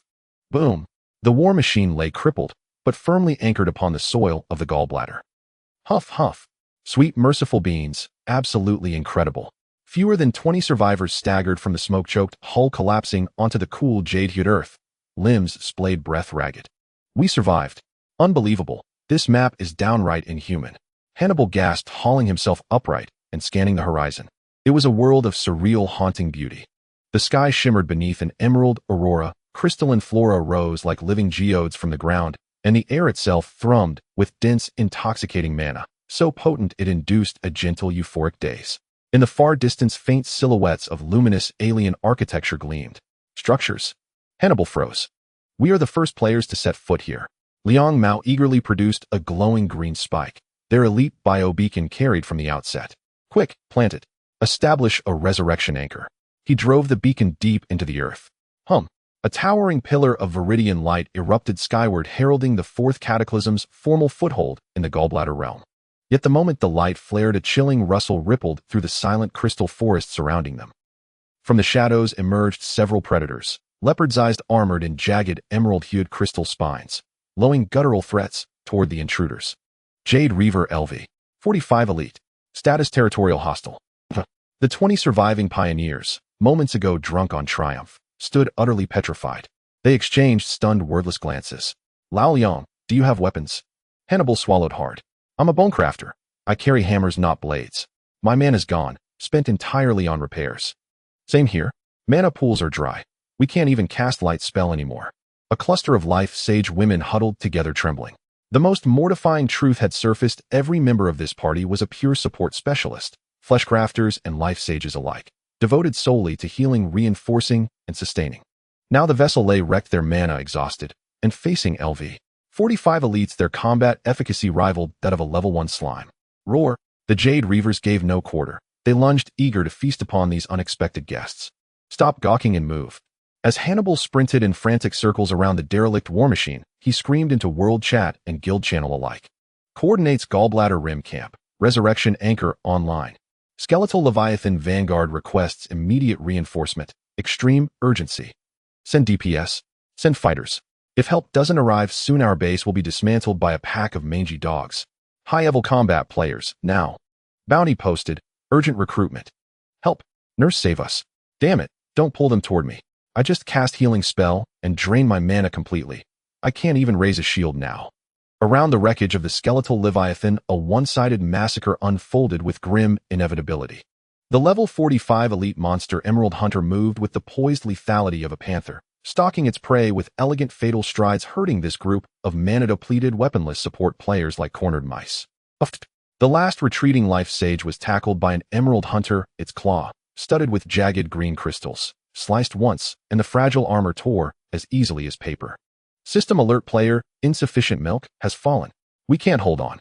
Hannibal crouched beneath a shattered bone track, frantically broadcasting coordinates in world chat while shouting hoarsely, "Where is everyone? Where are our guild's DPS? Where have all the combat players across the server vanished to?" World chat had indeed erupted into chaos. World chat. Wild Rage Wong, what? The gallbladder map has opened. How did you get there? Dragon fights wilderness. Brilliant work, Hannibal. Send the coordinates. I'm coming right now to carve those little wildcats into ribbons. Casual bystander. How do we even get there? There's a chasm tens of thousands of kilometers wide between us. Tian Xiao, idiot. Didn't they set a resurrection point there? Let's all commit suicide en masse. Choose that point for instant aerial deployment. In an instant, the entire player population inside the Titan surged with frenzied energy. Many had already drawn blades, preparing to slit their own throats for what they dubbed a suicidal express journey. Yet cruel reality doused them with ice-cold water. Tian Su, everyone calm down. Don't kill yourselves. There's a resurrection cooldown. Those few supports won't survive until we arrive. Casual bystander, ugh. Why didn't you say so sooner? I'm already dead. Hannibal stared at the monsters advancing steadily, faces twisted with unervingly human mockery, and felt tears well up. Oh, come on. These things are toying with us. They'll dismantle our beacon like a child dismantling a toy, probably within 5 minutes. Damn it, we're out of time. Dragon Fights Wilderness stamped his feet in frustration, hurling his battle axe to the ground, eyes bloodshot. Fine, he'll die first and respawn there. Those beasts are playing with their prey. He'll take that gamble. You'd only be delivering yourself as a meal. Fengxing Tianxia seized his arm, face ashen. His gaze shifted slowly towards Xinglong. Silence fell over the entire group. Under normal circumstances, these top-tier players across the server would have collectively slit their throats and teleported to the rescue without hesitation. But now they couldn't, because Xinglong had descended in physical form. He could not commit suicide. Not even death itself was safe for him.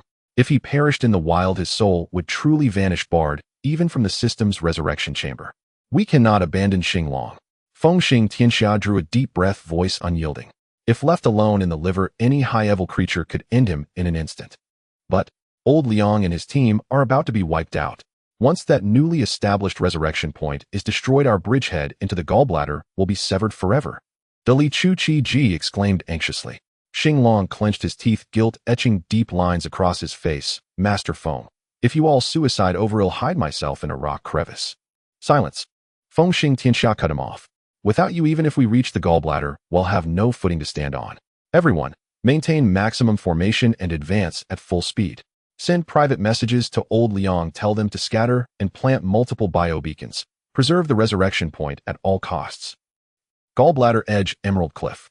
Preserve the resurrection point. Easy to say. Bai Ren Liang Mao nearly cursed aloud upon reading Feng Xing Tianxia's reply in private message. At that moment, the remaining members of the raid team were back to the very lip of the cliff. One more step backward meant plummeting into the bottomless bile abyss, tens of thousands of kilometers wide. Before them, 3 level 45 Emerald Hunters had lost all patience for play. They encircled the players in a perfect triangle. It wasn't that they hadn't tried fleeing separately, it was that everyone who did had died. Even more terrifying, the largest of the hunters had locked its gaze onto the softly glowing biobeacon planted beside the skeletal Leviathan's wreckage. To monsters, such an object radiating dense life energy was irresistible, a feast beyond measure. Roar! The beast lowered its haunches, muscles coiling for the lunge. It's over. We've failed utterly. Hannibal closed his eyes in despair. No, not yet. At that razor's edge moment, a flash of madness ignited in Bai Ren Liang Mao's mind.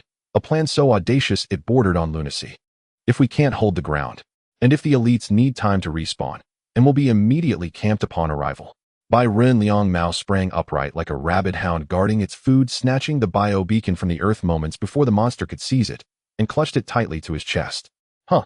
The monster paused, then sat down where it stood, licking its claws with amused curiosity. Old Liang, you're insane. Pulling the beacon erases our coordinates entirely. Hannibal cried out in horror. If I don't pull it, I'll be devoured anyway. Bai Ren Liang Mao turned back to the fathomless bile abyss, facing the advancing level 45 elites, with the ecstatic, unhinged grin unique to those who live for chaos. Ha ha ha. Flat terrain favors you. But what if it's vertical, eh? Before the words fully faded under the stunned, horrified gazes of all present, Bai Ren Liang Mao, Guild Master of Flesh Ascension, leapt, cradling the last hope of his entire fellowship. He leapt off the cliff. A leap of faith. Holy SHD. The support players screamed in raw, guttural terror. Had days of relentless effort truly been for nothing? Bai Ren Liang Mao hugged the beacon, close mentally calculating the fall. Wind shrieked past his ears like wailing specters. Corrosive bile vapor seared his flesh. SHD. In the dizzying rush of descent, Bai Ren Liang Mao fixed his gaze upon the sheer mirror-smooth emerald cliff face. Perfectly vertical, 90 degrees. Transform. For me. Talent activated bone sculpting. He wrung the last drop of magical energy from his body. His forearm muscles tore apart, and 2 massive tumter-long bone spears erupted violently from his forearms. Clang! The bone spears slammed into the cliff with explosive force, throwing off a shower of blinding sparks. The brutal inertia of the fall nearly dislocated both shoulders. The spears gouged a terrifying 10-meter-long gash down the cliff face, before finally jamming deep into a crystalline fissure. He hung suspended, hundreds of meters below the cliff top. Above, several Emerald Hunters peered over the edge, each clutching a player's corpse in its jaws. Wiped out. Enraged, the Emerald Hunters roared down into the abyss. But even these level 45 elites dared not leap into that void. Ha! Stunned are we, little kittens. Bai Ren Liang Mao spat blood. Both arms were numb, utterly unresponsive. With his final strength, he gripped the glowing green biobeacon between his teeth and drove it deep into a narrow crack in the cliff wall. Hum! Green light flared along the vertical precipice, a lighthouse blazing in the dark abyss, then fused seamlessly into the stone, blossoming into a 5-meter beacon. Having completed this, Bai Ren Liang Mao could endure no longer. The bone spears shattered. The main force, the rest, is in your hands. He laughed, a single defiant cry, before plunging like a broken kite into the churning bile below, swallowed instantly by the surging tide. System alert: biobeacon at Gallbladder Edge has been re-anchored. Current status: secure under terrain sanctuary. 30 minutes later, when the first wave of combat players, having slit their throats in fervent devotion, prepared to unleash carnage in the gallbladder and rescue their brethren. Amidst flashes of white light, they descended with regal authority. I'm here, what the A. One after another, freshly reconstituted bodies materialized, only to find empty air beneath their feet, and plunged screaming in perfect formation into the abyss. This may well be the most treacherous resurrection point in gaming history. Experience penalty 75. Stay here and don't go anywhere. With a firm push, Feng Xing Tianxia placed Xing Long into the safety zone at the center of Emerald City beside the Thunder Messenger, his expression serious, like a doting father. Your life is extremely important. This place is quite safe. You can teleport to the City of Light or wait here. Once we secure the stronghold at the gallbladder, we will find a chance to bring you over. Xing Long obediently nodded, sitting by the feet of the Thunder Messenger with her weapon. Feng Xin, you can go without worry. How could I joke with my life? I will practice my skills here, developing some small combos for my profession, and I'll definitely stay safe. The Thunder Messenger stood like a statue, eyes closed. At this moment, he slightly opened a crack, stealthily observing Xing Long, sensing that this descendant seemed a bit different from the others. After ensuring the safety of this unique true body descendant's treasure, Feng Xing Tianxia turned to look at his teammates. Data Maniac Yun Zhongyu and dozens of newly upgraded guild elites summoned by the World Channel were gathered in the square.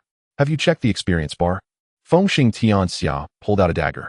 Just past level 37 and my experience bar is cleaner than my face, not even 0. 1. Not even 0. 1. I've been wanting to taste this for a long time. Data Maniac shook a bottle of concentrated void venom, one of the extracts from the Void Bug clan. But our lives are precious and leveling up is tight, so I never had the chance. Yun Zhongyu smiled and made a peace sign. Report, Captain. I just passed level 37 too. Even if I deduct 50 and my current experience is still 0. Although it takes half an hour to respawn, it's worth it compared to rushing to the canyon. Then let's go. Without a word, Feng Xing Tianxia decisively slashed the Origin's Fong across his neck. Splat. Immediately bodies began to fall in succession across the square. Bang, bang, bang. Dozens of top players across the server seemed to be collectively possessed, slashing their throats or drinking poison, all dying cleanly and swiftly. The Thunder Messenger at some point opened his eyes wide, lost in thought as he gazed at the sea of player corpses around him. Nearby, a group of ordinary players in their 20s stood dumbfounded. Is this the quality of high-end players? Is collective suicide the norm? System respawn space, a long 30-minute respawn timer. When the countdown finally hit 0, Feng Xing Tianxia and the others unhesitatingly locked onto the biological beacon named Gallbladder Canyon Side Cliff of the Gallbladder. Descend. Whoosh. Dozens of beams of white light illuminated above the abyss of Gallbladder Canyon. However, what awaited them was not the solid comfort of safety, but an overwhelming sensation of weightlessness and the howling winds at their ears. The biological beacon, desperately inserted into the cliff face by Ren Liang, was a full 100 meters of vertical drop to the flat ground above. What the hell? Despite being mentally prepared, the moment of descent still caught them off guard. A group of just awakened elites, before they could strike a majestic pose, found themselves plummeting toward the vast ocean below in a free fall. Act according to the plan we discussed. Don't fall. Feng Xing Tianxia roared midair. In the next moment, the terrifying adaptability of the head battle players was fully demonstrated. Whoosh, whoosh, whoosh. Feng Xing Tianxia and a dozen of his fellow level 30 hunters reacted swiftly. As they descended, they locked onto the smooth, mirror-like emerald rock wall beside them. Instant step. Air exploded in a series of shockwaves. They stepped from one foot onto the other, reaching for the sky. The hunters utilized the mechanism of short-distance spatial leaps to forcibly negate the inertia of their fall, instantly appearing on the 90-degree vertical cliff face. They drove their daggers and short swords deep into the crystal crevices, their legs bursting with immense strength, seemingly defying gravity as they sprinted up the vertical cliff. However, those auxiliary players and mages without movement skills were not so graceful. Hurry, build a foundation. Several flesh artificers frantically summoned the spiritual energy within their bodies midair, exhaling high-intensity biological gel and proliferation flesh granules toward the cliff. Healing spell. Yun Zhongyu and the life sages followed closely, green light pouring down like a waterfall. The chunks of flesh and gel sprayed onto the cliff grew wildly and hardened under the catalysis of life-based magic, rapidly spreading out into a suspended flesh platform covering several dozen square meters around the biological beacon. Bang, bang, bang. The mages and supports crashed heavily onto the elastic flesh net. Although they were disoriented, they at least preserved their lives. Get out of the way. A few Divine Guard players did not land on the flesh net. They relied on their overwhelming physical strength to punch directly into the emerald rock wall during their descent. Boom. The stones flew. They smashed holes into the vertical cliff with their fists and bodies, creating a human ladder leading up to the platform above, as if stacking people like a game of Jenga. Climb up. Move it. Don't step on my head up there. While the engineering team below worked desperately to stabilize their footing, Feng Xing Tianxia had already led over 30 elite hunters of level 30 to charge up the cliff top. Hiss. As soon as they emerged, they were greeted by 3 streaks of green light at breakneck speed. The 3 guarding Emerald Hunters LV-45 Elite had not left. Watch out. They're very fast. Feng Xing Tianxia shouted loudly, activating bullet time, and the world before him slowed down. Then the deadly rhythm activated. Even in this flow state, Feng Xing Tianxia felt a chill run down his spine. These 3 Emerald Hunters were not the kind of heavy bosses that relied solely on brute force. They were purely agile specialty creatures.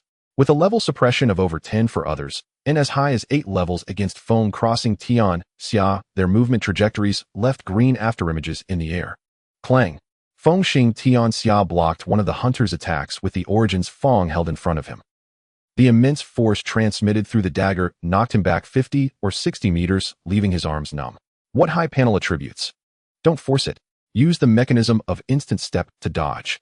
The battle instantly escalated to a fever pitch. A dozen top assassins engaged in a perilous dance at the cliff top with the 3 LV-45 elite monsters.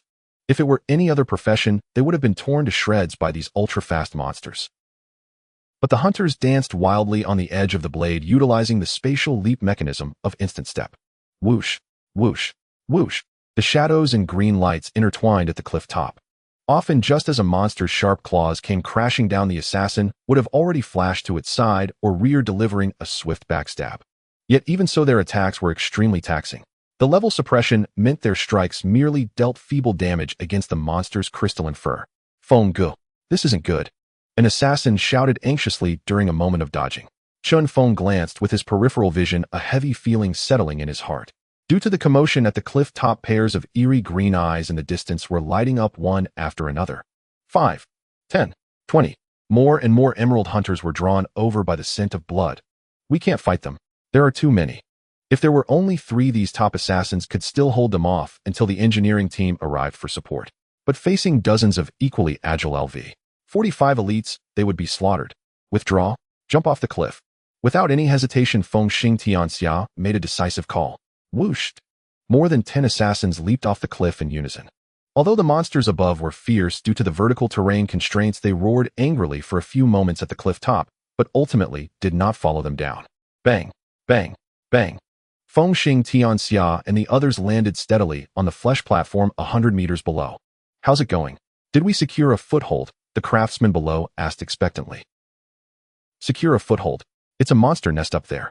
Gasping for breath, Feng Xing Tianxia glanced at the towering emerald cliff above. The monster level suppression is far too severe, and they are all high agility monsters. If we go up now, it would be like delivering takeout. What should we do then? Are we going to hang here forever? Yuan Zhongyu looked at the suspended platform barely supported by flesh and gel beneath her feet, with the endless acid tide below, feeling dizzy. Hang forever? No. Data Maniac's gaze fell on the solid emerald rock wall, a flash of madness in his eyes. It's time to show what a high freedom game looks like. Since we can't go up or back, let's carve out a city on this cliff. Let's get to work. Dig. Oh, that's awesome. With the order given, the weapons originally used for monster hunting transformed into pickaxes and chisels. The players started frantically attacking the emerald rock wall, attempting to dig inward and expand this suspended platform. However, progress was extremely slow. Clang, clang, clang. A powerful punch struck the emerald wall, even sparking flames, but it only chipped off a piece the size of a fingernail. This damn rock is absurdly hard. It'll take ages. Dolly complained, rubbing his reddened fist. Don't be stupid, can't you transform? Bit by bit. Even if I have to gnaw at it with my teeth, I'll carve out our base. The construction of the suspended city officially commenced. The dull sound of chiseling echoed against the vertical cliff face. Dozens of the highest-ranked guardians in the game were acting as emotionless, human-shaped pile drivers. Using the skill of blood and flesh control, they transformed their arms into incredibly hard drills, each strike sending sparks flying against the tough crystal rock wall. Wiping away sweat, Dolly sighed, looking at the progress they had made. After several hours of cost-ineffective, frantic excavation, they finally managed to carve out some results from the cliff wall. Centered around the biological beacon, the players had forcibly dug a concave cave about 2 to 3 meters deep and over 10 meters wide into the sheer vertical cliff. Although there were several level 30 guardians present, the cliff was undeniably too hard. Despite the cave still being cramped with dozens of people squeezed together, making it difficult to even turn, they finally had a solid and safe foothold. The base of the floating city finally took shape, but it was still far from enough. Old Liang, Hannibal, Can we expand that outer circle of suspended flesh and blood a bit more? It's too cramped. Long Zhan Yi leaned against the cliff shouting at the makeshift platform of meat and gel. Expand what? Hannibal, just revived, roared in fury. Don't bark orders. A skilled housewife can't cook without rice, understand. Changing the terrain and creating buildings requires materials. Monster flesh, bones, and shells will do, but right now we have no raw materials. Why don't you battle some monsters? Aren't there monsters above and below? We can't just cut our own flesh to build a city, can we? Liang shrugged. Previously constructing the emergency landing platform had already exhausted the cards that the craftsmen and healers were carrying. In this desolate area, without a village in sight and acid liquid beneath their feet, the material crisis had become the biggest bottleneck for expanding the floating city. If worse comes to worst, should we dig deeper? Just as everyone was at a loss, a chilling sound suddenly came from above. Feng Xing Tianxia suddenly looked up. He clearly saw several jade killers lurking at the cliff's edge, their emerald vertical pupils fixated on the area below. As the outer flesh platform of the floating city extended outward, these highly intelligent and agile predators immediately realized that there was a landing point below. For level 45 feline elite monsters, the mere 100-meter drop was no different from flat ground. They could definitely land safely without a scratch. Not good. They are going to jump down. Several craftsmen squeezed deeper into the cave. In such a narrow terrain, if several high-level, high-agility elite monsters landed among the crowd, it would be nothing short of a one-sided massacre. Assassins wouldn't even have space to use their blink skill, and the guardians couldn't hold back the chaos. Prepare for battle. Block the entrance. The data maniac shouted with a furrowed brow. What's there to panic about? Let them jump.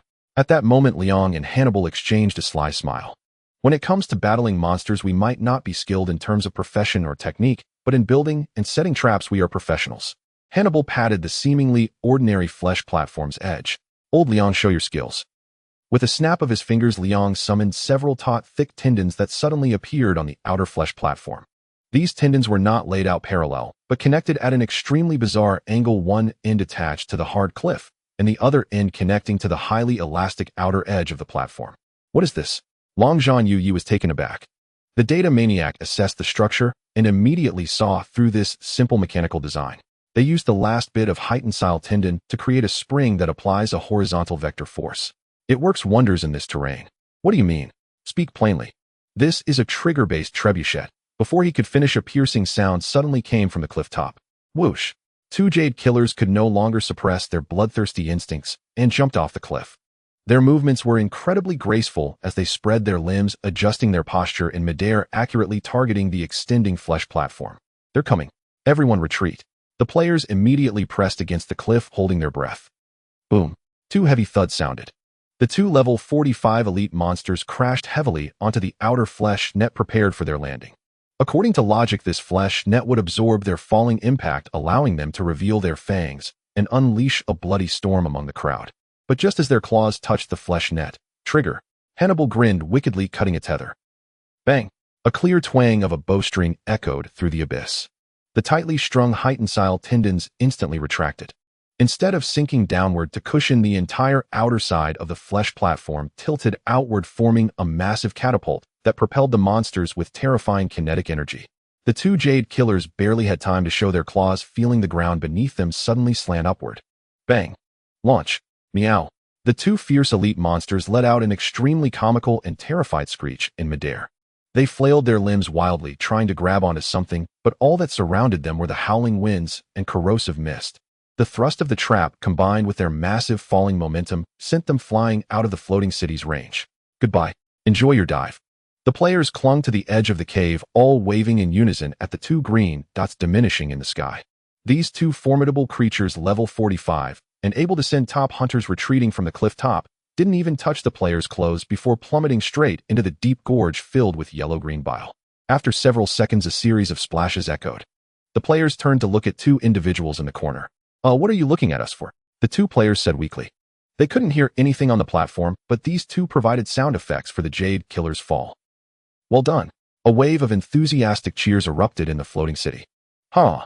No matter what level you are or how high your agility is, we'll just push you down to feed the fish. Hannibal proudly lifted his chin. This trap is all about using a little force to counteract a great one, leveraging strength. As long as they dare to jump down, I'll send as many as come. Oh, pray elaborate. I am all ears. Hannibal waved for the group to follow, then strode to the edge of the floating platform and leaned halfway over, pointing downward. All eyes followed his gesture. Beneath the floating city churned a vast, turbulent sea of yellowish-green liquid roaring with ominous power. Have you forgotten how we arrived? The bile sea teems with monsters. Every creature within it is living, breathing raw material. The data enthusiast stepped forward and corrected gently. A quick clarification: many assumed this was acidic fluid, but system feedback on damage mechanics confirms it is an ultra-concentrated alkaline bile. Falling in doesn't just drain health, it instantly saponifies and dissolves body fat. Acid or alkali, who cares? Exclaimed De Li Chu Chi Ji Izolite. So long as monsters dwell below with flesh and bone intact, this sea is our quarry and our construction yard. But isn't it too high? Yunzhong Yu glanced down and swayed dizzy with vertigo. Hannibal and Liang Mao exchanged a glance and acted without delay. Every flesh artisan and life sage present mobilized at once. Life sages sprayed thick biogel in rapid bursts. Flesh artisans twisted sinewy ropes with furious precision. Hours later, two colossal biological cables, thick as human thighs and stretching thousands of meters, descended from the floating city like living veins. Behold, the fixed pulley taught in second-grade physics. Later it shall transport cargo.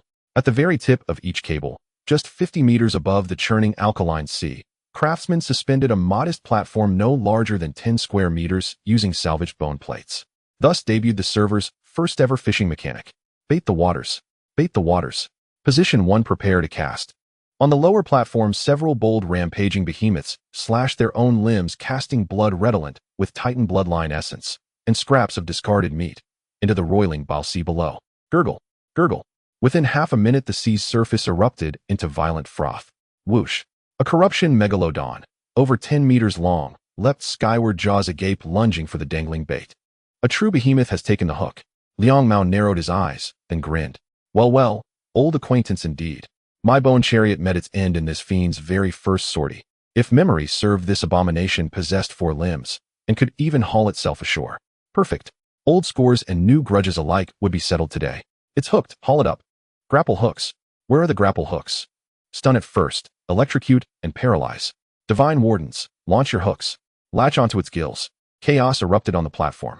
Arcane bombardments fused with physical restraints, until against all odds the leaping leviathan hung suspended midair, ensnared. The megalodon thrashed violently, limbs whipping with desperate strength, but severed from its alkaline domain, its might waned. Soon concentrated fire reduced it to a bleeding, lifeless carcass. Quick, dismantle while fresh. Hannibal slid down the rope, scalpel in hand. With surgical speed, he declared, extract the skeleton, hoist it upward for load-bearing columns. Strip the muscle fibers. They'll serve as crane cables. Grind the remaining flesh into slurry for wall mortar. Nothing went to waste. Each fragment fulfilled its highest purpose. Nothing remained but clean bones and gleaming residue. Using this fishing platform, players hauled forth grotesque, deep-sea monstrosities one after another. Some visionaries grew restless with mere platform fishing. Liang Mao and Hannibal, drawing inspiration from the design principles of the skeletal leviathan, constructed compact vessels, using salvaged spinal bones and the megalodon's alkali-resistant dermis, then tethered them to the surface for brutally authentic offshore angling. A ceaseless stream of biomass ascended the kilometer-high ascent, fueling the floating city's rapid visible expansion and reinforcement. Jade Cliff Summit. Above the floating city, while fisheries thrummed below, Feng Xing Tianxia, the sentinel assigned to monitor the cliff summit, detected subtle shifts. Ever since 2 of their kin had been physically launched by player traps, hurtling into the alkaline sea below to dissolve into foam, the Jade Hunters had paced restlessly along the precipice. Yet patience, even among predators, has its limits. After prolonged waiting, only to watch their prey hang midway up the cliff face, hammering and drilling with maddening industry, even wafting the scent of roasting meat, the proud elite mobs finally felt gravely insulted. With no targets forthcoming, they scattered en masse, vanishing once more into the crystalline thicket behind, whence came that aroma of roasted meat. Naturally, from electrocution-induced charring. Aggro has dropped. Feng Xing Tianxia withdrew his perception and turned to the dozens of hunters behind him. Many players had recently died exploring the upper tier. The summit is clear. Brothers, time to map the unknown. A collective flash, no hesitation. The hunters activated instant step, their forms dissolving into streaks of black afterimage, flashing rhythmically up the sheer jade cliff face. In mere breaths, Feng Xing Tianxia cleared the final 100-meter vertical wall and landed soundlessly upon the flat summit. He rose, and for the first time truly took in his surroundings. The sight stole his breath. All clear. Come up, safely. As the rest ascended, every voice fell silent, struck dumb by what unfolded before them, a dreamlike forest of jade-hued crystals. The trees rooted in the earth bore translucent emerald trunks, their branches and leaves composed of impossibly fine luminous energy filaments. A faint breeze stirred. Crystal leaves chimed like wind bells, pure and crystalline. Here the air held none of the liver's oppressive toxic miasma, only an intensely rich, pristine ambient energy that accelerated magical regeneration with every inhalation. The ground beneath their feet was hard, smooth, and seamless, as if carved from a single continent-sized slab of flawless jade. This is the gallbladder. The data enthusiast immediately activated spirit vision. In his enhanced sight, each crystal tree pulsed as a natural mana node, the entire ecosystem functioning with flawless, awe-inspiring harmony. Wait, look there. The data enthusiast cried out, pointing urgently. All strained their gaze toward the horizon, where layered refractions of jade light shimmered, revealing distant towering silhouettes glowing faintly. Sharp spires bearing unmistakable signs of artifice, grand domes, and soaring energy bridges arcing across the heavens. Though blurred by distance, the profound resonance of civilization pierced space itself, striking straight into every soul present. Structures. So Hannibal spoke truth after all. I thought he'd hallucinated. The intelligence is verified. There lies a city. Could this be the last refuge of the Heifa civilization? Fengxing Tianxia tightened his grip on his dagger, his eyes blazing with unquenchable fervor for discovery. Remain here, do not move. I shall scout ahead, and return swiftly. On the floating city at the top of the Emerald Cliff, you all stay here, don't move. They'll go buy some oranges. I'll scout ahead and be back. Fengxing Tianxia casually tossed out a corny line, prompting the assassin team behind him to roll their eyes in unison. Brother Feng, are you taking advantage of us? Put away your divine powers. There isn't even a fruit tree here, just a bunch of rocks and crystals. Jokes aside, facing a brand new high-level map, with an average monster level unknown recklessly advancing with the main force, is definitely a military taboo. Although everyone present had just leveled up and the barefoot need not fear the shod, they shouldn't throw their lives away for nothing. Kuangren, follow me. Fengxing Tianxia wiped the smile off his face and called on Shuju Kuangren. Your Ling Neng Shiju can see through energy flow and disguises. In this map, you are the natural radar for the entire area. With our 2 small targets and high mobility, even if we encounter a big monster, I can use Shunbu to forcefully get you out of battle if we can't defeat it. Shuju Kuangren packed a small bag and stuffed in a few blue recovery potions. No problem, my eyes are already itching to see everything. The two departed from the main force, slipping silently into the dreamlike jungle of emerald crystals. The sights within the jungle were even more stunning than when viewed from the cliff's edge. The translucent green crystal trunks towered into the clouds, and the crisp sound of leaves colliding perfectly masked the footsteps of the two on the hard ground. Yet the more beautiful a place, the more it often hides deadly dangers. Stop! There's a high-energy reaction ahead. Just under 2 minutes into their run, Shuju Kuangren suddenly grabbed Fengxing Tianxia, his eyes gleaming with silver light. In his Ling Neng Shiju, behind what appeared to be an empty crystal cluster, lay a violently surging mass of red energy circuits. The two immediately activated stealth, peeking around the massive crystal trunk. They saw a clearing ahead where a group of gentle creatures resembling deer with transparent crystal antlers were grazing on the energy moss on the ground. Crystal horned deer LV. 35 common, and above them on a thick horizontal branch, a chameleon-like monster covered in mimicry crystal scales was silently opening its gaping maw. Emerald Infiltrator LV. 48 Elite. Swish. The LV. 48 Elite monster lunged down like a bolt of lightning, crushing the neck of a crystal horned deer with a single bite. The deer herd panicked and scattered while the infiltrator leisurely began to feast on its prey, each chew sending ripples of weak energy waves through the air. Good grief, even a lizard randomly appearing is a level 48 elite. Shuju Kuangren swallowed hard.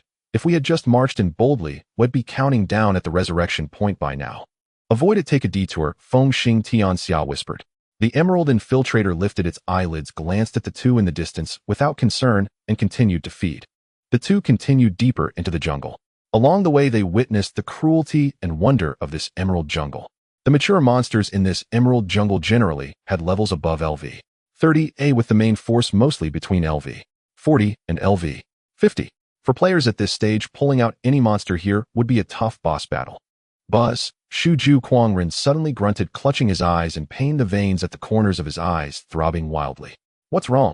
Fengxing Tianxia was alarmed, immediately drawing his origins Feng and entering a defensive stance. Don't move. Absolutely don't move. Even stop breathing. Shuju Kuangren grasped Fengxing Tianxia's arm tightly, his voice trembling. There's a big guy. In his Ling Neng Shiju, the distant horizon no longer showed a single energy node, but an entire tsunami slowly moving. The size of that energy was so colossal that it even made his retina feel a burning pain. Thud, thud, thud. The muffled footsteps came from the depths of the crystal jungle. Each step caused the emerald surface to vibrate slightly. Suddenly, they were enveloped in a shadow. Fengxing Tianxia held his breath and looked up in the direction of the sound. Above the layered crystal canopy, a shadow as large as a hill was slowly moving past. It seemed to be a giant terrestrial turtle, but its shell was entirely composed of dazzling, high-purity magical crystal, wreaking havoc with energy with every step. A visible storm of spiritual energy swirled around it. A thick leg 1,000 meters high drifted straight over the heads of the two. Fengxing Tianxia focused his gaze, and the system's feedback panel showed only a short line of red text: Yufeng Beast LV. Lord level. Fengxing Tianxia's current level was LV 37. The system displayed all question marks, indicating that this giant beast moving slowly past was at least 20 levels above him. This was a terrifying existence of at least LV 57 or higher. What the hell? Just wandering around, and we encounter something like this. Fengxing Tianxia dared not even breathe, and only when the massive figure completely disappeared from view did the two let out a long sigh, realizing that their backs were already soaked with cold sweat. From beginning to end, they had not been able to see the full appearance of the giant beast. A map against the heavens. We should just be quiet map runners for now. Meanwhile, the rear had completely erupted. What? The air at the gallbladder is fresh, no toxic mist, and instead abundant in spiritual energy. Even breathing the air speeds up recovery. What the hell is this place if not heaven? When the exploration intel from Fengxing Tianxia and the others returned to the forum, the players who were initially hesitant about facing death penalties went wild. This was a truly high magic map. No environmental continuous damage, open visibility. As long as you don't actively provoke those high-level monsters, this is a perfect treasure land. Brothers, let's die once. Charge with me. In Emerald City, beams of white light erupted one after another. Hundreds, even thousands of players unhesitatingly cut their throats, collectively choosing to resurrect at the biological beacon of the floating city. Although resurrection required waiting in line, within just a few hours the cliff top, that had only 100 people, suddenly surged with thousands of excited high-level players. There are too many people. Don't crowd. You'll fall. Either go up to do construction or go down to fish. What are you doing standing here? The explorer ahead has spoken. The monsters here are generally above level 40. We can't beat them. If we can't beat them, then don't fight. Has anyone played tower defense games? Someone shouted in the crowd, instantly opening the players' minds. Yeah, why go out and clash head-in with the monsters? High-level players had joined the game quite early who hadn't experienced a few city defenses. Where are the craftsmen? The giant shark bones pulled up from the fishing platform below. Bring them up. Build a wall. Rumbling.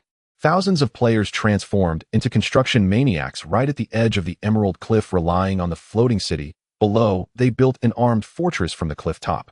All over the ground were barricades, sharp bone spike traps, and even biochemical mines, made from mixed monster bodily fluids, densely laid around the base perimeter. For the vast crystal jungle, players also developed a brand new style of play. With such a broad map, the task of exploring couldn't be left to just Fengxing Tianxia and Shuju Kuangren. The high-sensitivity exploration team was born. The high-level hunters from various guilds were fully equipped, carrying only the most basic supplies and scattered in all directions upon landing. Brothers, let's see who maps out the most. The left side is mine. You all go right to map. Charge, charge, charge. As long as I run fast enough, the monster's aggro won't catch up to me. Hundreds of hunters had already prepared for their inevitable demise, transferring biological energy, then resolutely charged into the perilous gallbladder. In the depths of the emerald crystal jungle, the silence was shattered by the explosive sounds of boom, boom, boom, as two fleeting shadows violently tore through the air, leaving behind a series of deafening sonic booms. Fengxing Tianxia strolled leisurely, resembling a ground-hugging supersonic fighter jet. He was still waiting for the results from the data maniac. Distance moved per second, 450 meters. Current speed 1.3 Mach. The data maniac sprinted rapidly, calculating various data within his field of vision. They had been hurtling across the vast emerald continent at this supersonic limit for a full 3 hours. Countless terrifying behemoths of several levels had undoubtedly been startled along the way, but fortunately, they were fast enough that most monsters showed no interest in them. However, as they ran, Feng Xing Tian Xia gradually sensed something was amiss.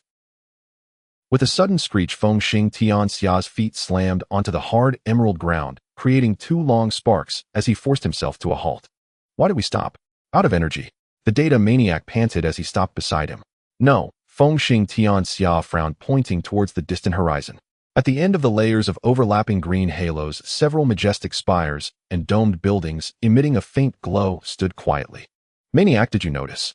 A hint of disbelief colored Feng Xing Tian Xia's tone. We've been running at supersonic speeds for 3 hours, covering at least 4,000 kilometers. But the outline of that tower hasn't even changed by a millimeter in our view. The data maniac was taken aback, immediately activating his spiritual energy vision to measure and compare. Moments later, his expression turned extremely vivid. Tisk, the mountain looks like it's running dead. The data maniac frowned. We've made a serious common sense error. We habitually measured the creations inside the Titan with Earth scale. Fengge, that city, is not even on the horizon. It's estimated to be over 100 million kilometers away from us. The reason we can see it is that its scale is simply too immense. So immense that its spires might even be larger than planets. Running there on 2 legs is simply unrealistic. Feng Xing Tian Xia looked around decisively, his gaze finally landing on a wide, rushing river that spanned the crystal jungle. The river water appeared murky yellow-green, emitting a pungent odor. It was a river of high-concentration alkaline bile. This place is quite good. It has a natural water system barrier that ordinary beasts do not dare to approach easily. Feng Xing Tian Xia decisively pulled out a metallic stake emitting green light from his backpack. Biological beacon. Let's set up camp here, stick it in, and call for help. With a buzzing sound, a green beam of light shot up into the sky. The revival point was anchored. As the coordinates of the new beacon were announced in the guild channel, the world channel became lively again. However, this time the responses from the big shots were few and far between. Longzhan, Dali, Tiansu, what are you all dawdling for? Hurry up and die over here. The views here are unparalleled, with seaside houses by the alkaline river. Feng Xing Tian Xia urged frantically in the voice channel. Get lost. A flustered voice from Longzhan Yi came through the channel. You're standing there without feeling any pain. You just leveled up past 37 and your experience bar is empty. I'm at LV 36 with 98 experience. Just a tiny bit more, and I can reach level 37. Dali surprisingly chimed in, me too. Last time I got annihilated by a foul creature, I lost half my experience, and I'm way behind you 3 in terms of experience. I've finally managed to grind up my experience.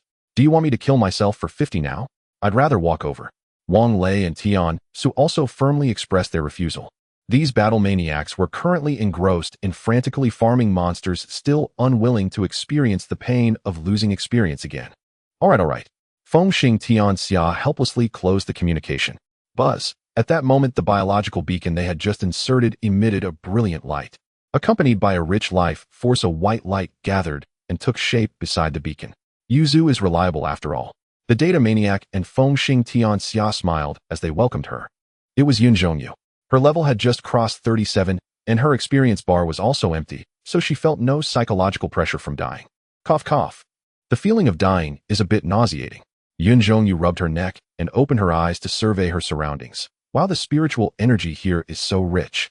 Is this river flowing with bile? It looks much clearer than over there in the canyon. She hadn't finished her words. Suddenly, a strange occurrence took place. As Yun Zhongyu resurrected and reformed her body, the enormous life wave belonging to the life furnace within her, combined with the resurrection laws of the biological beacon, emitted extremely faint ripples in all directions. Buzz. Without warning, an indescribably ancient and terrifying aura instantly enveloped the heavens and the earth. A crushing dimensional pressure. Snap. The dagger in Feng Xing Tian Xia's hand fell directly to the ground. He was horrified to find that he couldn't move. The surrounding space, even time itself, was forcibly locked by this aura. The silver light in the data maniac's eyes instantly extinguished, and 2 streams of blood tears flowed down his face. He instinctively tried to use spiritual energy vision to observe that power, but his retina was nearly burned through. Heavens! The sky! The data maniac exerted all his strength, squeezing out a few words through gritted teeth. Feng Xing Tian Xia and Yun Zhongyu struggled to lift their eyelids, looking up at the sky. In the next moment, the hearts of the 3 seemed to be tightly grasped by an invisible hand, a chill of fear rushing to their heads. The sky cracked open. In that extremely high and distant firmament, at some point, 8 enormous eyes slowly opened. They were 8 pupils the size of stars. Like 8 planets, they quietly hung in the sky, gazing down at the earth. The eyeballs spun around and then found their target. From the ground it appeared as if the sky was spinning, and the one they focused on was actually the newly resurrected Yuan Zhongyu. What? What on earth is that thing? Yuan Zhongyu trembled all over her body, shaking uncontrollably. Under the gaze of those 8 planet-sized eyes, the rushing alkaline Bao River below instantly ceased its flow, and all the crystal trees around turned to dust in an instant. Immediately after, an irresistible, terrifying pulling force descended from the sky, directly locking onto Yuan Zhongyu's body. Help! Yuan Zhongyu managed to let out a cry of alarm. Swish! Her body was instantly yanked from the ground, transforming into a streak of light, flying at superluminal speed towards those 8 terrifying giant eyes, disappearing into the sky in the blink of an eye.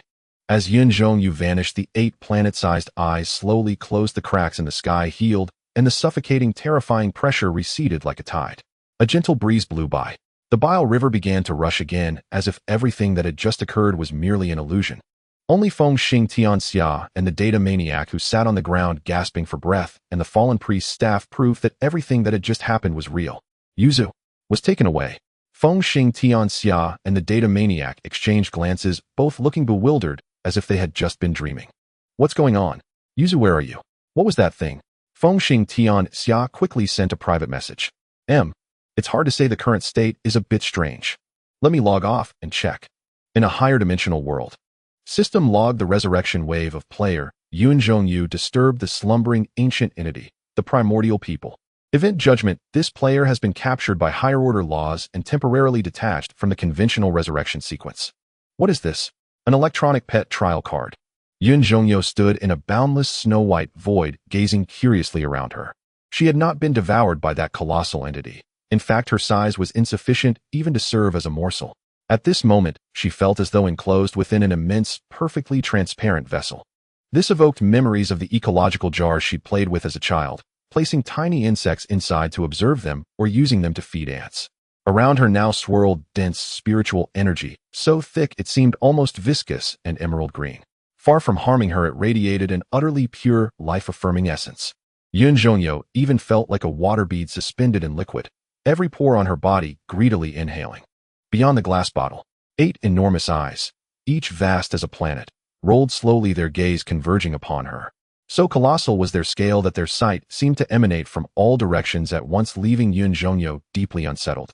Even knowing this was merely a game, the sheer visual impact of 8 planetary orbs pressing in for a face-to-face inspection sent shivers down her spine. Yet after the initial shock subsided, Yuan Zhongyu swiftly slipped into the player's instinctive testing mode. No health bar visible. Her name appears as a question mark. So she's a non-hostile, neutral entity. She stroked her chin thoughtfully and immediately summoned the system menu. First, let's test whether logout is possible. She tapped logout. Whoosh. Her body dissolved instantly into a streak of white light, vanishing from the translucent space. In the real world, Liu, lying in the base, opened her eyes, checked the time, then closed them again and reconnected to the game. Chosen one, welcome back to Titan's Genesis. Whoosh. White light coalesced once more, and Yuan Zhongyu reappeared, exactly as before, within that viscous emerald energy vessel. This time, however, the scene beyond the bottle grew utterly absurd. Those 8 star-sized eyes now squinted in unison. A profoundly human-like confusion shimmered within their massive pupils. Wait, where had that tiny creature gone just now? Did I blink? VVVV. A vast, ethereal, resonant cry, capable of piercing both soul and star-sea, echoed across the entire gallbladder. It resembled the song of a whale, yet dwarfed any sound ever heard on Blue Planet by 10,000-fold. This was no auditory phenomenon measured in decibels. It rang directly within the mind. Yuan Zhongyu clutched her head, agony splitting her temples, covering her ears proved useless, so she gritted her teeth and forced herself to adapt. Stop it. Stop it already. Can't you lower the volume? Fortunately, the whale song did not linger long. After circling the vessel twice, Yuan Zhongyu discovered the transparent barrier utterly indestructible. Every spell struck it and vanished without trace, like mud sinking into the sea. Confined to solitary. Unacceptable. I still need to return and level up. Yuan Zhongyu sighed. A decisive player to the core, she made her choice, without hesitation, die and respawn. Though 2 days of gameplay had nudged her experience bar slightly, there was no help for it now. She raised her staff and brought its sharp tip crashing down hard against her own forehead. Youch. Painful. Yuan Zhongyu glanced at her health bar. 100. She hastily scrolled through the system log. You suffered piercing attack. You received blessing of life. Net HP change 0. -0. Yun Zhongyo rubbed her eyes to confirm she wasn't hallucinating. Gritting her teeth, she refused to concede, and unleashed every skill she knew upon herself. Stabbing, biting her tongue, toxic arts, photobiont, light-weaving suffocation. 10 minutes later. This game is cursed. Yun Zhongyo flung her staff onto the void in despair. To her horror, she could not die. This was a high-dimensional observatory chamber, surrounded entirely by supremely concentrated pristine life energy. She'd just slammed her staff into herself, losing 500 HP, only for the surrounding green light to flash, instantly restoring 500 HP. The ultra-dense spiritual energy seeped directly through her pores, not only preventing damage, but bestowing upon her a gradual experience gain buff. Within this absolute domain of life-death had become a luxury. After half an hour of futile struggle, Yun Zhongyo surrendered completely. Outside, those 8 giant eyes watched her unblinkingly, like spectators enthralled by a hamster running on its wheel. This little pet that resurrects keeps attacking itself. How delightfully strange. Let's watch some more, just a bit longer. But Yun Zhongyo could no longer endure this prison-like ordeal. She simply plopped down onto the void and activated the system's built-in recording function. Greetings, esteemed leaders and colleagues. This is Yuan Zhongyo reporting live from the front lines. She aimed the lens outward, at those 8 colossal eyes and at the breathtaking contours of the high-dimensional space encircling them, capturing a full 10-minute high-definition panoramic broadcast. As a core member of the Transcendent Alliance, she refrained from posting this spectacle, capable of igniting the entire server, to public forums. Instead, she encrypted and privately messaged the raw video file directly to C.I. Bailey. High-dimensional perspective, Titan Abyss. In the profound silence of the cosmos, the abyss's immense consciousness stirred faintly. He had heard that ethereal whale song. Has the resurrection whale awakened? The abyss's gaze pierced through layers of divine flesh, settling upon those 8 colossal eyes. They were the ancient folk, primordial beings who had dwelled within this Titan's divine body since its genesis, symbiotically coexisting with it. They grew alongside the Titan, maturing in power as its strength deepened. Across the vast cosmos, each ancient folk currently possessed terrifying power approaching cosmic tier 7, capable, if released, of effortlessly tearing apart stellar systems. Yet to the peak tier 12 abyss, they were nothing more than domesticated pets dwelling within his own body. Thus the players had inadvertently become pets of the pets. This resurrection whale, exquisitely sensitive to life energy, had surely detected the surge of vitality when Yuan Zhongyo revived, sparking childlike curiosity, prompting it to seize and observe her. The abyss's gaze shifted past the resurrection whale, fixing upon a towering spire, over 100 million kilometers tall, deep within the farthest reaches of the gallbladder. That spire was no refugee settlement of the Hifa civilization as players speculated. The architect. A chill flickered across the abyss's thoughts. After he fell gravely wounded and severed internal connections, one ambitious ancient folk, self-proclaimed the architect, had seized the opportunity, seeking profit from the Titan's weakened state. Not only had it erected that impossible spire, rooted directly into the gallbladder to siphon energy, but it had brazenly imprisoned a grievously injured Thunder Envoy within the tower, enslaving it as a perpetual power source. Even the gallbladder's current appearance, resembling a crystalline jade forest, was the result of the jade corruption calamity unleashed by the architect, spreading petrification across the entire organ. For now, direct intervention remains beyond my reach. The abyss observed the flickering points of light, the players, active along the gallbladder's periphery, and a faint subtle smile curved his lips. But let my chosen ones go forth first, and play with you a while. The City of Light Titan branch of Kyoto University. Bang! C.I. Bailey slammed the desk before him with exhilaration, his gaze locked intensely on the holographic screen displaying the footage, eyes blazing with fervor. Such life truly exists in this world. Lately, C.I. Bailey had dominated academic debates as the undisputed standard-bearer of the Titan game reality hypothesis.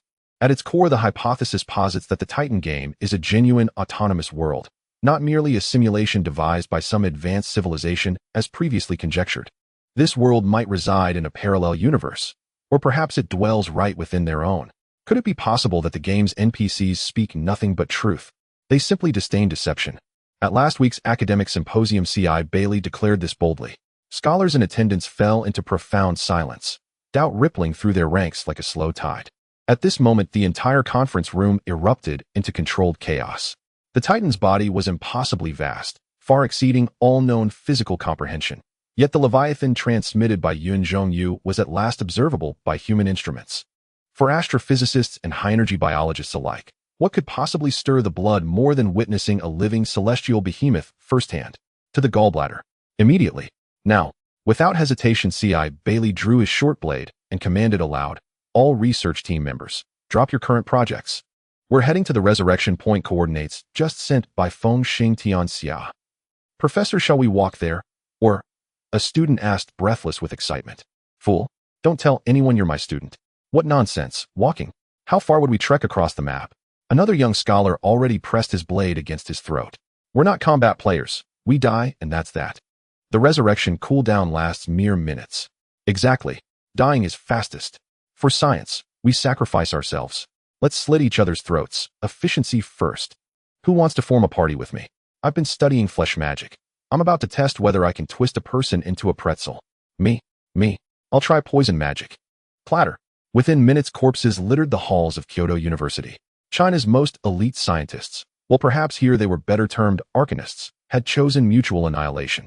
A passing child of photonic fungi glanced idly into the courtyard and recoiled in horror at the grotesque mangled bodies strewn haphazardly across the ground, then fled without delay. At the beacon by the Bile River. Hum. Moments earlier, the caustic riverbank had stood utterly empty. Only Feng Xing Tianxia and Data Man facing each other in silent, wide-eyed disbelief.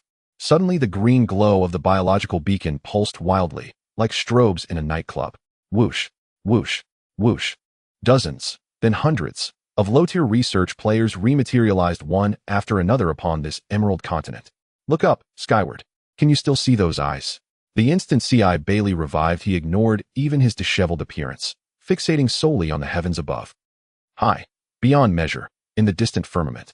The rebirth whale, deeply absorbed in observing Yuan Zhongyu's spellcasting, suddenly sensed a dense wave of life force surging from below. Its 8 colossal eyes slowly rotated, piercing through layers of crystalline jungle, locking onto that minuscule biological beacon. Then, this ancient celestial behemoth, having lived countless eons, sank into profound bewilderment. Within its perception, dozens of life flames, already extinguished, had abruptly rekindled beside that green beacon. 110-100. Not only had these micro-life forms reignited, but their life essence remained utterly unscathed. The rebirth whale's massive ocular orbs began vibrating at high frequency. All 8 pupils contracted violently. It blinked, causing the sky as perceived by players below to plunge into sudden darkness, then flare brilliantly back to light. To a 7th-tier ancient life intrinsically bound to resurrection, such phenomena were no novelty. Countless beings possessed regenerative capacity. Yet these players defied the universe's foundational law: resurrection must exact a cost. This revelation shattered its ancient vast cosmology, utterly and irrevocably. Dead, but not quite dead, with no erosion of essence whatsoever. How could this be? Houm. A second whale song echoed across the heavens, this time laced with incredulous doubt and disarray. Then curiosity flickered faintly within its 8 planet-sized eyes. Hum. From the sky descended an infinitesimal ripple of life severance, so faint it carried less than 1/10,000,000th of the whale's power. The ripple left no trace upon the environment. Yet for low-tier life forms, it was a silent, dimension-shattering blow. Plop. The recently resurrected researchers, still disoriented, unable even to discern cardinal directions, had no time to react. Their bodies instantly desiccated, collapsing in mass into withered husks. HSSSD. Feng Xing Tianxia and Data Man flinched sharply at the corners of their eyes, retreating at lightning speed, watching the scholars from a safe distance. Slain in one hit. Data Man swallowed hard. Meanwhile, within the system's resurrection chamber, the researchers stood in a queue, waiting for their revival countdown to complete. What the hell just happened? Didn't see a thing. We'd barely touched down, hadn't even taken in the scenery, before the screen went black. Once the timer finishes, we charge again. This is the perfect vantage point for observing a celestial behemoth. C.I. Bailey exulted over the resurrection channel, directing operations. Minutes later. Whoosh, whoosh, whoosh. The green beacon flared once more. Hundreds of naked researchers leapt forth anew from its luminous core. Woo! High above, the rebirth whale wore an expression of utter perplexity. In its perception, these tiny beings, whose life flames had clearly guttered out, were igniting again spontaneously and inexplicably. Not only had they returned, but now pointed skyward, shouting and gesturing wildly. Their life essence remained intact, though perhaps slightly diminished. Meanwhile, inside the upper confinement chamber, Yuan Zhongyu could no longer endure this prison-like stasis.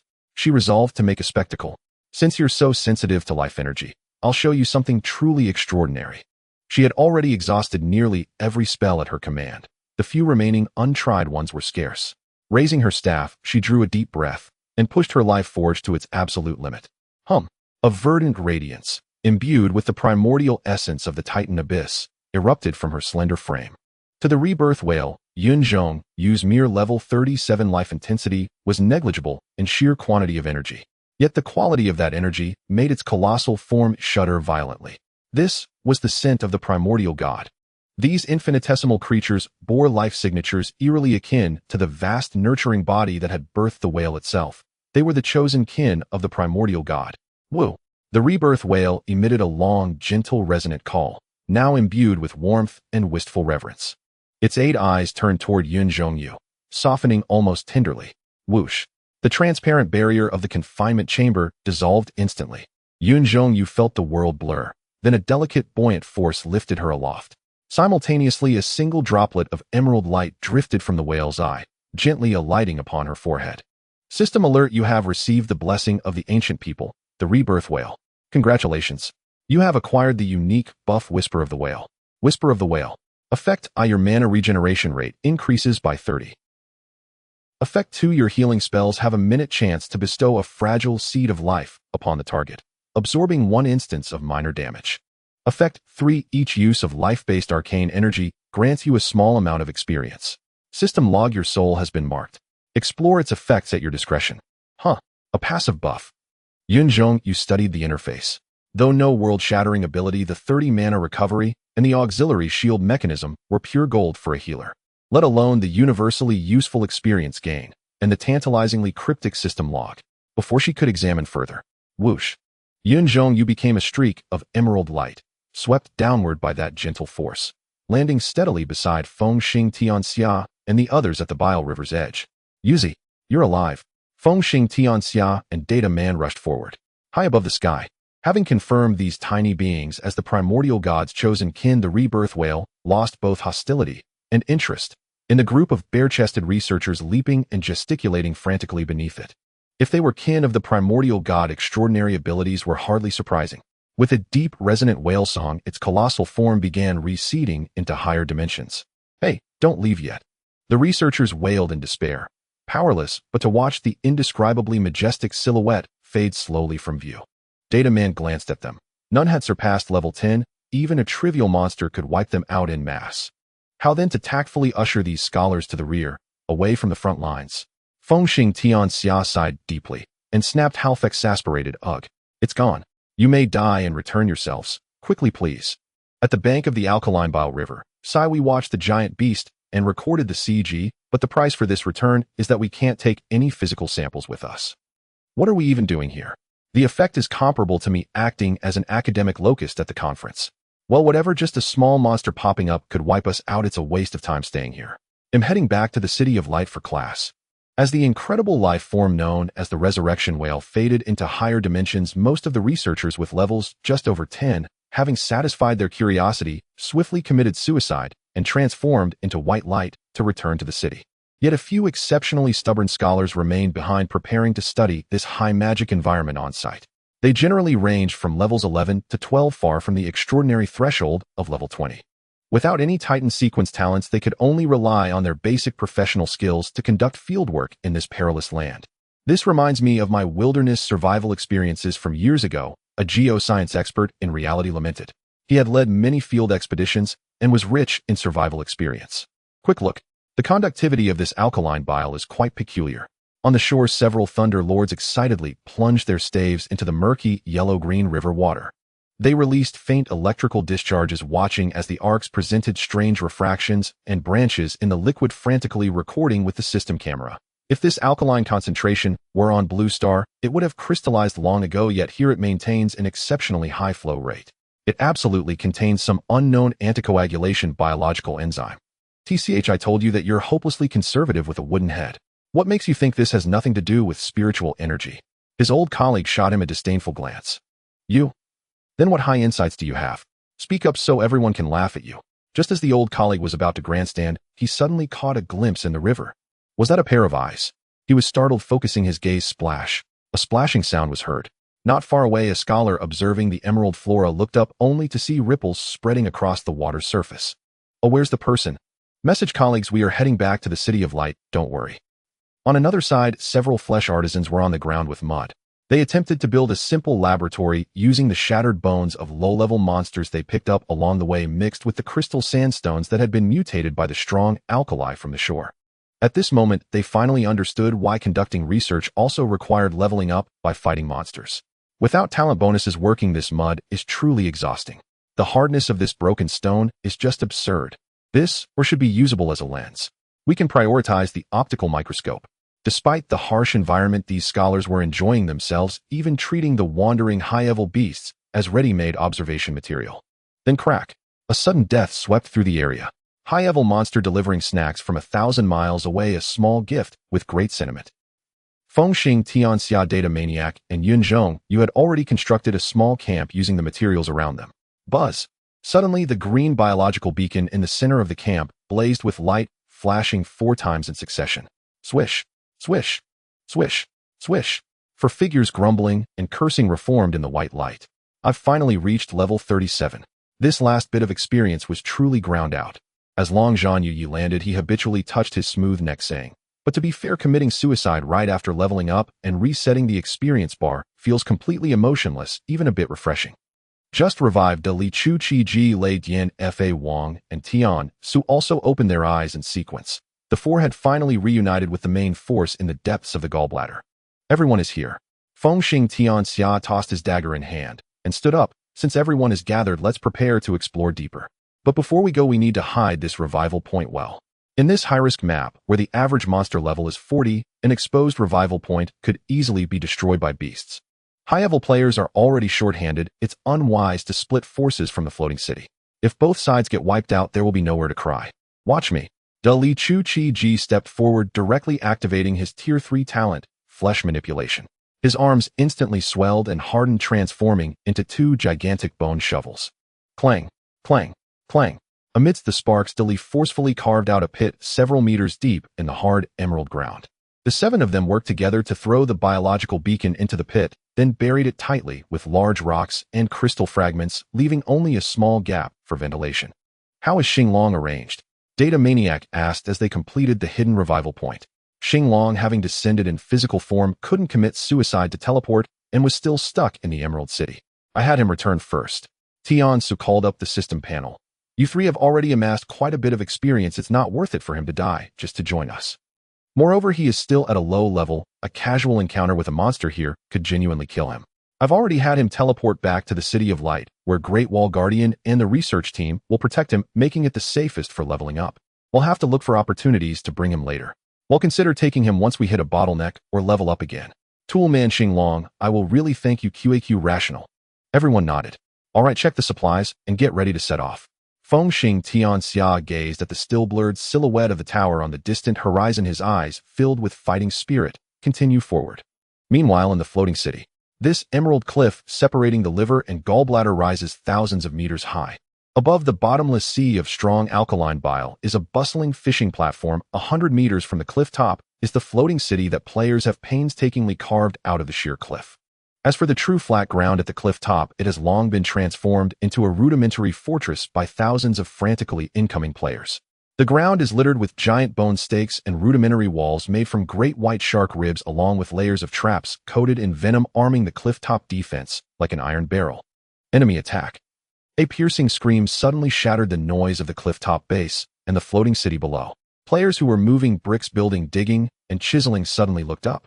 At the edge of the crystal jungle, over 10 massive dark green silhouettes swept in like a whirlwind. The emerald hunters that had previously lost 2 companions to traps had not truly left. The proud feline elite monsters held extreme grudges. They not only returned, but this time they came with their entire families. The roar of a dozen elite monsters, each the size of an armored vehicle and covered in sharp green crystalline spikes, echoed deafeningly. Fire! Mages, fire! Don't let them approach the bone wall. The commander at the cliff top shouted hoarsely. They completely ignored the magical bombardment, nimbly leaping between the barbed wire and traps, transforming into streaks of green lightning heading straight for the edge of the cliff. Their target was the core stronghold below, pulsating with life and filled with a multitude of players. Suspended city. Holy crap! They jumped off. In the shocked gaze of the players at the cliff top, a dozen colossal beasts leapt off the 100-meter high cliff without hesitation. Amidst the howling wind, their massive bodies plummeted rapidly under the pull of gravity, heading straight for the narrow concave rocky platform below. At this moment, the cave had been expanded to quite a spacious area. Everyone below, get out of the way. The monsters jumped down. Players with an average level between LV 30 and LV 35 suddenly looked up, greeted by the rapidly enlarging shadow of the giant beasts. Liang hurriedly prepared to spring them away again. However, the high-intelligence elite monsters clearly wouldn't engage in a suicidal attack. Just 20 meters above the platform of Suspended City, whooshed, a dozen emerald hunters suddenly twisted in midair, thrusting their crystalline claws glinting with cold light forward. Rip! Accompanied by an extremely piercing and teeth-gritting terrifying friction sound, the claws of the giant beasts embedded deeply into the 90-degree vertical emerald cliff. Sparks flew. A massive amount of emerald crystal shards fell like a torrential rain. They used the violent physical friction between their claws and the cliff to counteract the terrifying downward momentum.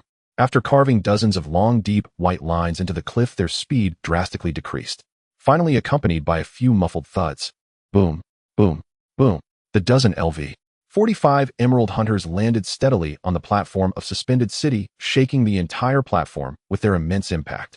As the dust settled, a dozen pairs of ghostly green vertical pupils lit up in the dimness of Suspended City, locking onto the densely packed players around.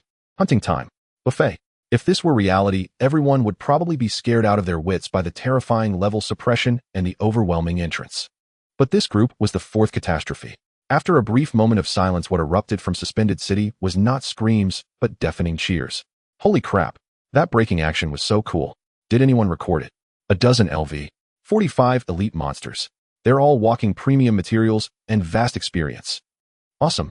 Close the door and beat the dog. Surround them. There was no fear, only extreme greed for high-level loot. God guards, go in. Use the shield wall to pin them in the cave's blind spot. Don't let them have space to charge. Don't let them escape. Brothers, we're grouping up. Control them hard.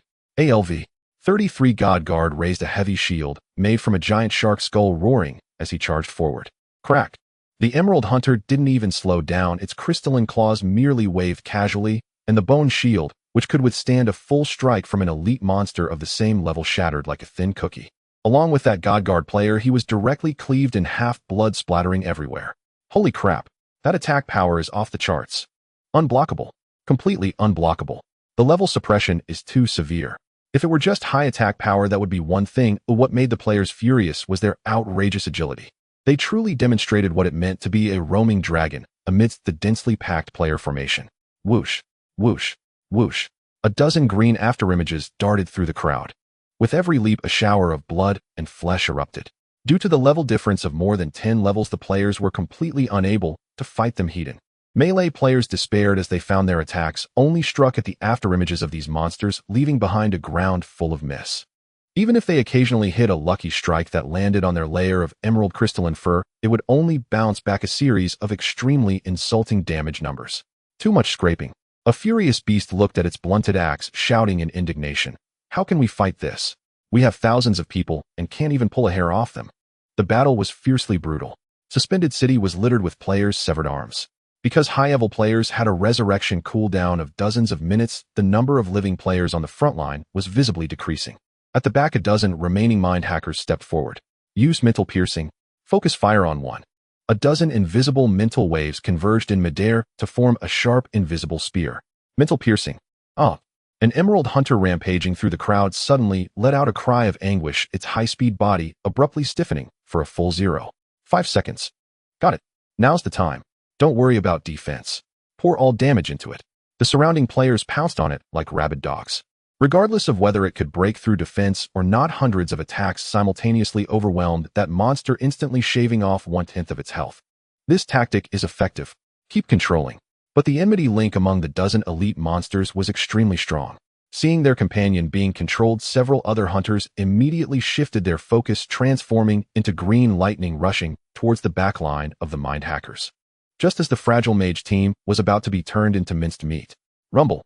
From deep within the gouged rock cave of Suspended City came a rumbling engine roar that shook the ground. Front row, get out of the way. Clear the path. No compensation for hitting. Accompanied by a loud shout from Liang through the loudspeaker, a massive shadow crushed out from the dim cave. It was a square, extremely rugged and violent steel beast. No saying it was steel would not be accurate. That was the bone leviathan that Hannibal and I had crash-landed at the cliff top nearly wrecked. For the past 2 days, the two mad craftsmen had not been idle. They not only fused the bones of monsters caught on the lower fishing platform into the vehicle's body, but also sourced materials on the spot, chiseling down a large amount of extremely hard emerald crystals from the cliff walls of Suspended City, covering the entire war chariot with half-a-meter-thick armor like tiling. Bone Leviathan Emerald Modification. This war chariot abandoned all fancy floating bags and sailing paddles, concentrating all skill points on chassis weight and armor thickness. The front of the war chariot featured an enormous rotating drill bit, which had just been functioning as a shield tunneling machine. Bang!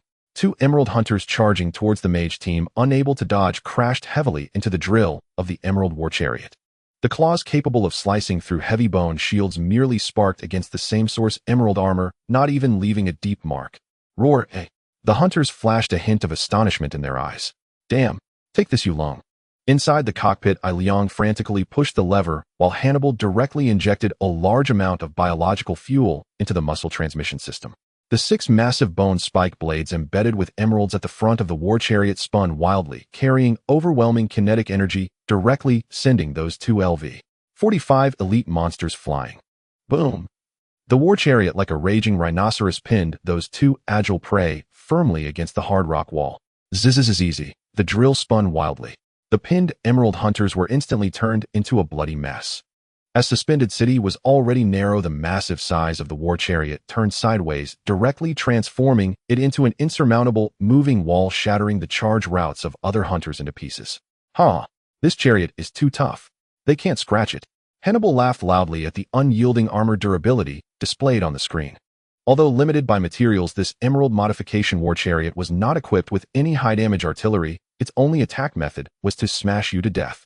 But on this extremely cramped, suspended platform, it was the perfect meat grinder and damage-absorbing shield. Well done, old Liang. The morale of the players surged. With this war chariot dividing the battlefield and providing cover along with the precise control of the mind hackers, this one-sided slaughter was forcefully dragged into the rhythm they excelled at. The monsters are pinned by the war chariot, and they're not dead yet. Go up and finish them off. No one gets to leave today. The floating city. Easy, boom. An ear-splitting screech of grinding metal and a thunderous detonation reverberated wildly within the narrow cavern.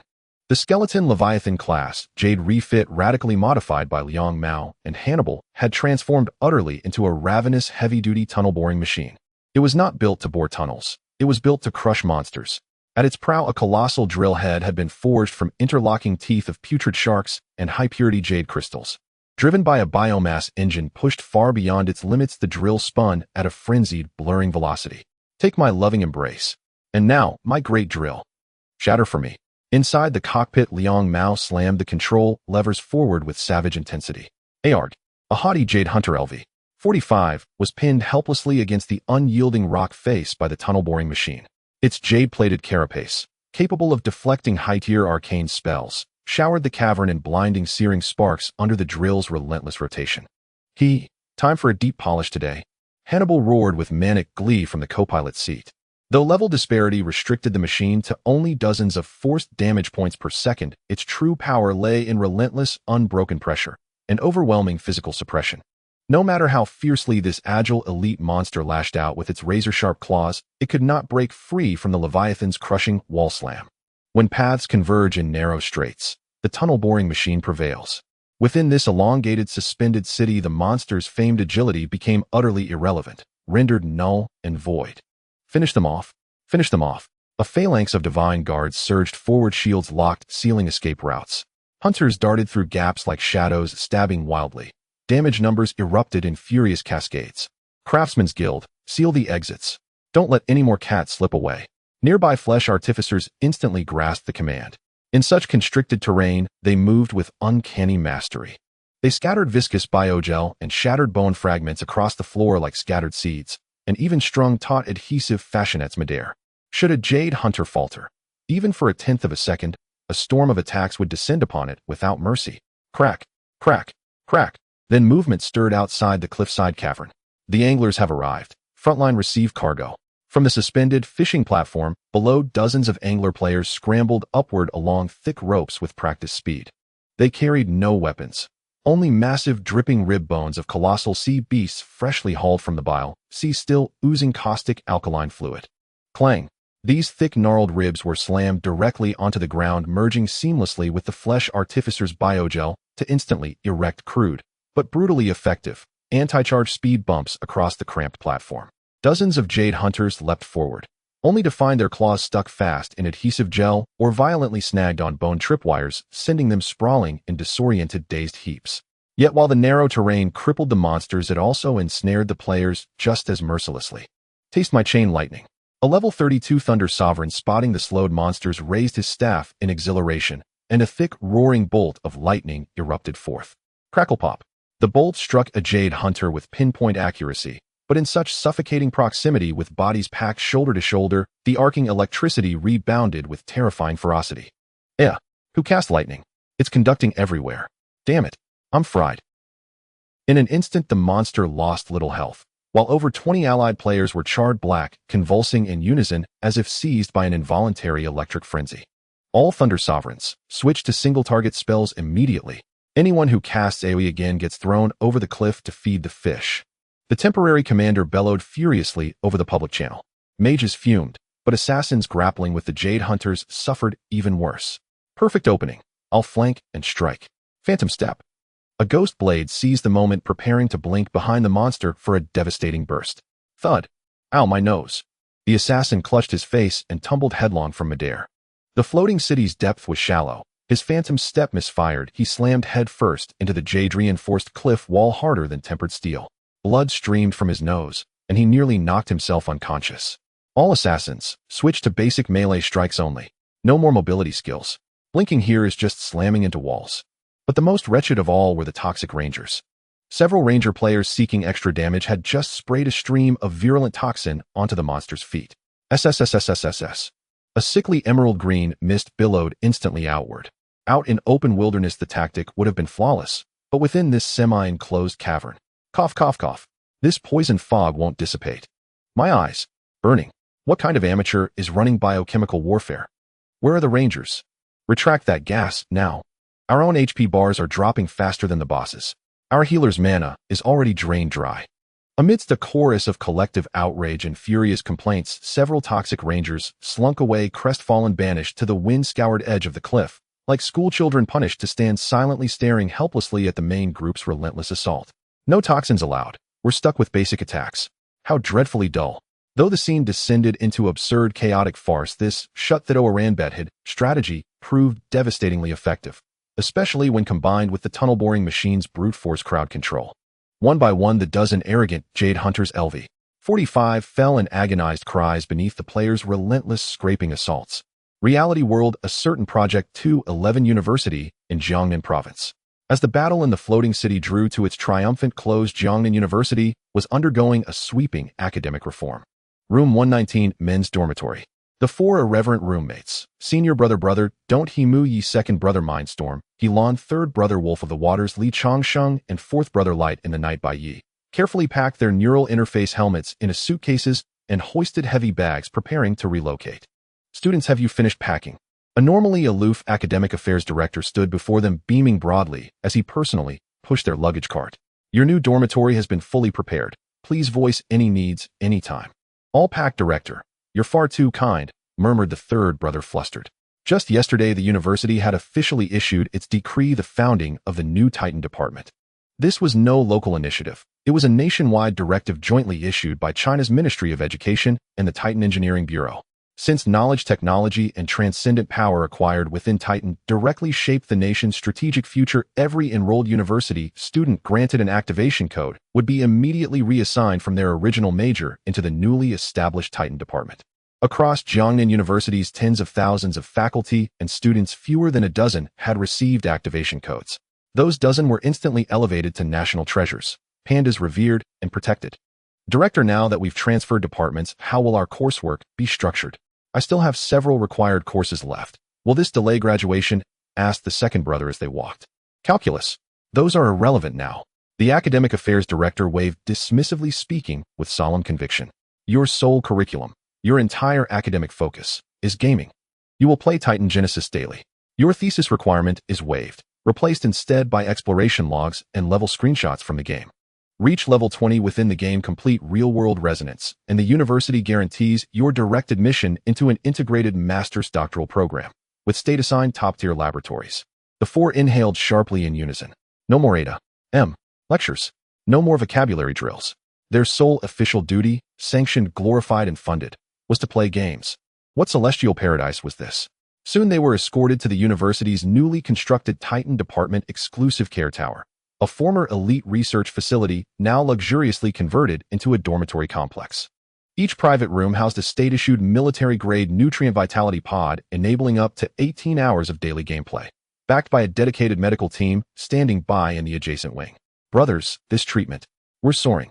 After settling in, the four stood on their new balcony, gazing down at ordinary students trudging toward morning lectures, and felt a surreal, almost hallucinatory dissonance.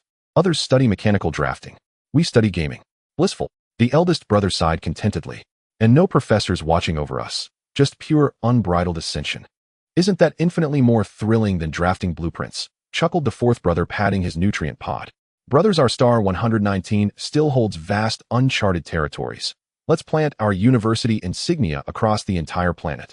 And tonight, according to prediction, a meteor shower graces the sky. Exactly. Log in immediately. The second brother's eyes gleamed with fervor. We're salaried gamers now. I must ascend right now. The four Titan special admission students slipped smoothly into their vitality pods. As the hatches sealed, consciousness once again bridged the chasm between reality and illusion, descending upon that strange, orbiting world circling the heart of chaos. Within the Titan realm, star sector 119. Amidst the flicker of four blinding white lights, the four Titan special admissions students awoke in their temporary logout point, perched high in the canopy of a colossal ancient tree. Phew. Yet another night beneath the open sky. Brothers, are we really going to grind this out here? Absolutely. It's tough, yes, but this is our exclusive karmic opportunity. 30 years east of the river, 30 years west. Never belittle the youth, nor the middle-aged, nor the elder. The departed command reverence. Brother Don't took a deep breath, then vigorously rubbed his tattered, drafty grass-weave vest, his heart tightening with quiet sorrow. It had been some time since they first descended upon this planet, unilaterally dubbed by them as the Jiangnan University Dormitory 119 Titan Game Liaison Office. Yet anyone glancing at their gear and levels would assume they were fresh accounts, brand new players just beginning their journey. Brother Don't, LV, 8. Mindstorm, LV, 8. Wolf of the Waters, LV, 8. Light in the Night, LV, 8. Indeed, while elite pioneers had already surged toward LV, 40, and even veteran professors from the City of Light averaged over a dozen levels. These four university students, virtually online around the clock, had somehow stalled, stubbornly anchored at the excruciatingly awkward level of 8. It wasn't for lack of effort. This planet was simply merciless to novices. This was unequivocally a high-tier zone, though low-level creatures roamed, for level 1 characters dropping in unprepared were little more than an Aleocaniate buffet for native fauna. Had their biobeacons not been concealed with surgical precision, intelligent predators would surely have staked out their spawn points, especially near that enigmatic food dispensing aperture. In recent days, they had endured 1,000 alien ways to die. Wanted to drink from the riverbank. A jagged-toothed, iron crocodile, LV, erupted from the water, swallowing man and a full ton of riverside soil in one gulp. Tried to lie low in the tall grass, ambushing monsters. Stepped straight into the territory of bloodthirsty legion ants, average, LV, 15, and within 3 seconds 4 living men were reduced to boneless pulp. Once they merely strolled across a sunlit plain, when beyond distant mountains 2 question-mark-tier titans clashed in a mating duel. A single fragment of debris hurled by the shockwave soared dozens, even hundreds, of kilometers before striking the group's frontmost member dead, crushing him into crimson paste. The remaining 3 froze in stunned silence, sigma'd. Even more unnerving were the planet's mimetic life forms. Light in the Night once spotted a golden fruit gleaming on a tree branch, reached out only for the entire trunk to snap open with countless compound eyes. Vines erupted instantly, coiling the 4 tightly into writhing knots before hoisting them upside down as emergency rations. Tragic. Utterly tragic. Wolf of the Waters sighed, running a finger over his makeshift shield, a crude assemblage of beast skull and twisted vines. If our professors back home ever found out we're spending every waking hour dying in game in increasingly creative ways, would they confiscate our premium neural pods? Dying serves the greater cause. Mindstorm retorted, defiant despite defeat. Didn't we finally clear the system debt yesterday? At that, all four shed bitter, weary tears. That randomly assigned 300 bioenergy debt loomed like a mountain. Per system decree, failure to repay within 7 days incurred a punishing 5 daily interest surcharge. To avoid becoming irredeemable debtors, they were forced into ruthless austerity. They hadn't even opened the gene market in days. Monster drops. Too precious to craft, sold outright to the system shop. Harvested spirit herbs. Too valuable to consume, liquidated without hesitation. Even Brother Don't rationed his healing spells, conserving mana solely to weave fiber cord for sale, trading each coil for mere fractions of bioenergy. Tears welled, genuine raw shared sorrow. At last, just before compound interest spiraled beyond recovery, they paid off the full 300 bioenergy debt in one decisive stroke. The price? They now wore nothing but the system's default undergarment, their gear cobbled together from scavenged branches and gnawed animal bones. Undisputedly the poorest quartet in the entire realm. But freedom at last knew no bounds. Debt-free, light as air, murmured the fourth brother, rolling onto his back atop the branch to find a comfortable repose. Just rather costly in lives. Night reigned over Star Sector 119. No obsidian rifts scarred the heavens. Only several neighboring planets varying in size cast faint ghostly reflections across the void. They theorized the daytime luminary must be a star. On the far horizon, a dazzling aurora illuminated the nocturnal sky. Boom, crackle. Even from immense distance, the spectacle was unmistakable. Torrents of crimson and cobalt light streaked across the skyline, like inverted meteor showers, colliding in furious, ceaseless bombardment. Having clung to existence by sheer grit, they dared not risk sudden death and the agony of respawning across vast terrain. So nights were reserved for a sacred tradition: card games. Here it goes again. How many days has this been? Brother Don't deftly drew a handcrafted deck of leaf fiber playing cards from his waistband, shuffling smoothly as he gazed toward the celestial drama. Undoubtedly a continent-scale warspell, Mindstorm whispered, eyes alight with awe. Judging by the scale, the combatants must be transcendent beings, or perhaps native titans waging war upon one another. Who fights whom matters little. We'd be cannon fodder either way. Wolf of the Waters dealt the cards. Come on, let's play do de jeu. I'll take the landlord. Night on Star Sector 119 was absolute lawlessness. Crimson-eyed berserk beasts prowled the jungle. 4-4 fragile level 8 players' survival hinged on one immutable rule: climb the tallest, sturdiest tree and cling to its canopy until dawn. Moreover, they now stood far from their original biobeacon, established deep within a mountain cave. Dying outdoors meant forfeiting half their experience and enduring a grueling corpse run. 4-4 souls traumatized by poverty. Caution wasn't just prudent, it was sacred doctrine. Pair of threes. Pass. Just as the four played cards beneath the dim glow of starlight. Rustle. Crunch. A heavy labored tread echoed from the underbrush below, snapping twigs with grim finality. Shoo.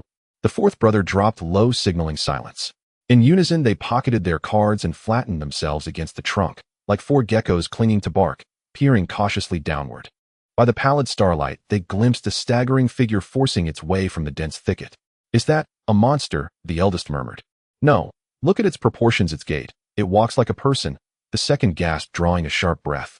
Below stood a bipedal humanoid, tall, lean, unmistakably sapient, clad in a shattered yet exquisitely wrought silver-white light armor.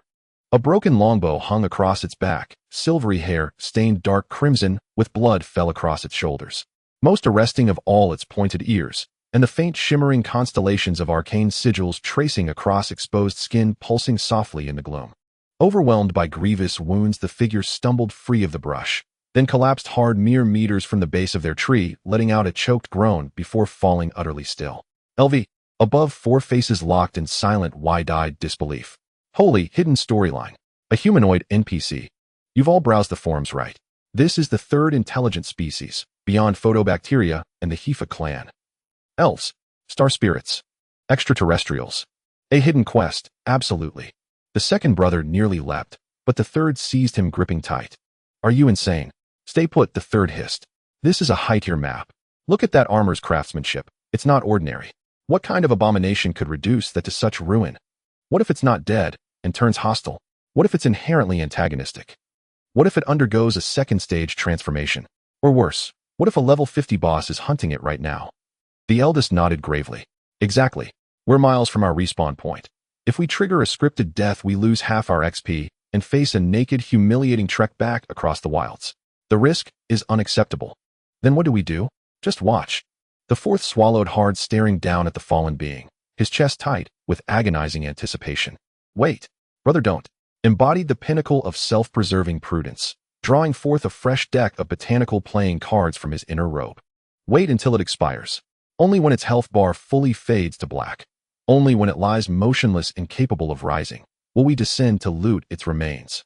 The way of caution reigns supreme. Brilliant. All three nodded in fervent unison. Until then, let's resume our game. Beneath the tree, a mysterious native lay bleeding, trembling, life ebbing slowly, inevitably into the cold earth. Above, 4 players sat cross-legged in serene, unhurried camaraderie, playing do di jeu beneath the pale starlight. Straight. I counter. Brother, check below. Has the pointy-eared one expired yet? Still a faint rise and fall at the chest. Probably another few minutes of bleeding. Fine. I'll drop a bomb. Wait, what card is that? I already played my small joker. Damn it, you mixed in the other deck. You insolent cur, take my triple lightning whip. You dare question me? Pass or stay silent. If no one claims it, I proceed. Thus began an interminable wait, agonizing for the NPC, euphoric for the players. A full half-hour passed, until the figure below ceased breathing entirely, its warmth leaching away into the night wind, its flesh growing stiff, even drawing tentative circling from low-tier carrion beetles. Its status icon vanished, must be dead. No movement, no pulse. Its health bar is empty. The 4th brother descended the trunk like a swift monkey, then tossed a stone from a safe distance, striking the NPC's head with a dull thud. No reaction. Clear. Brothers, descend and claim the spoils. Confirming that the mysterious NPC beneath the tree had completely passed away, with even the body turned cold, the 4 old rogues slid down the tree trunk like monkeys. Hurry, hurry while it's still warm. As the fastest among them, Yili Guang slid to a stop beside the corpse.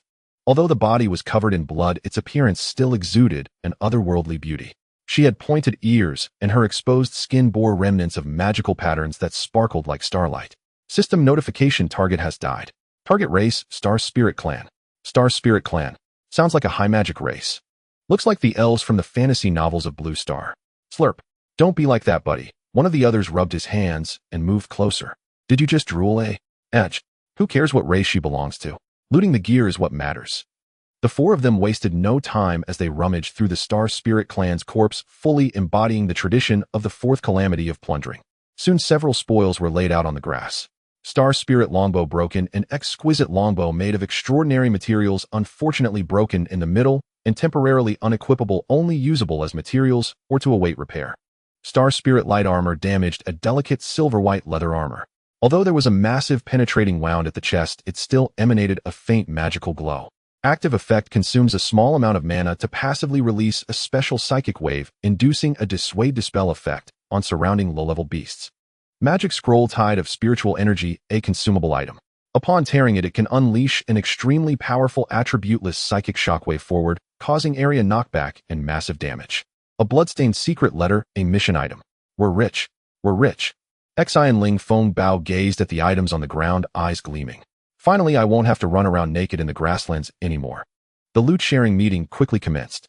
The broken longbow was stored in Yili Guang's backpack as a spare material. The precious magic scroll was handed to the team's sole magic damage dealer, Xian Ling Feng Bao, for protection.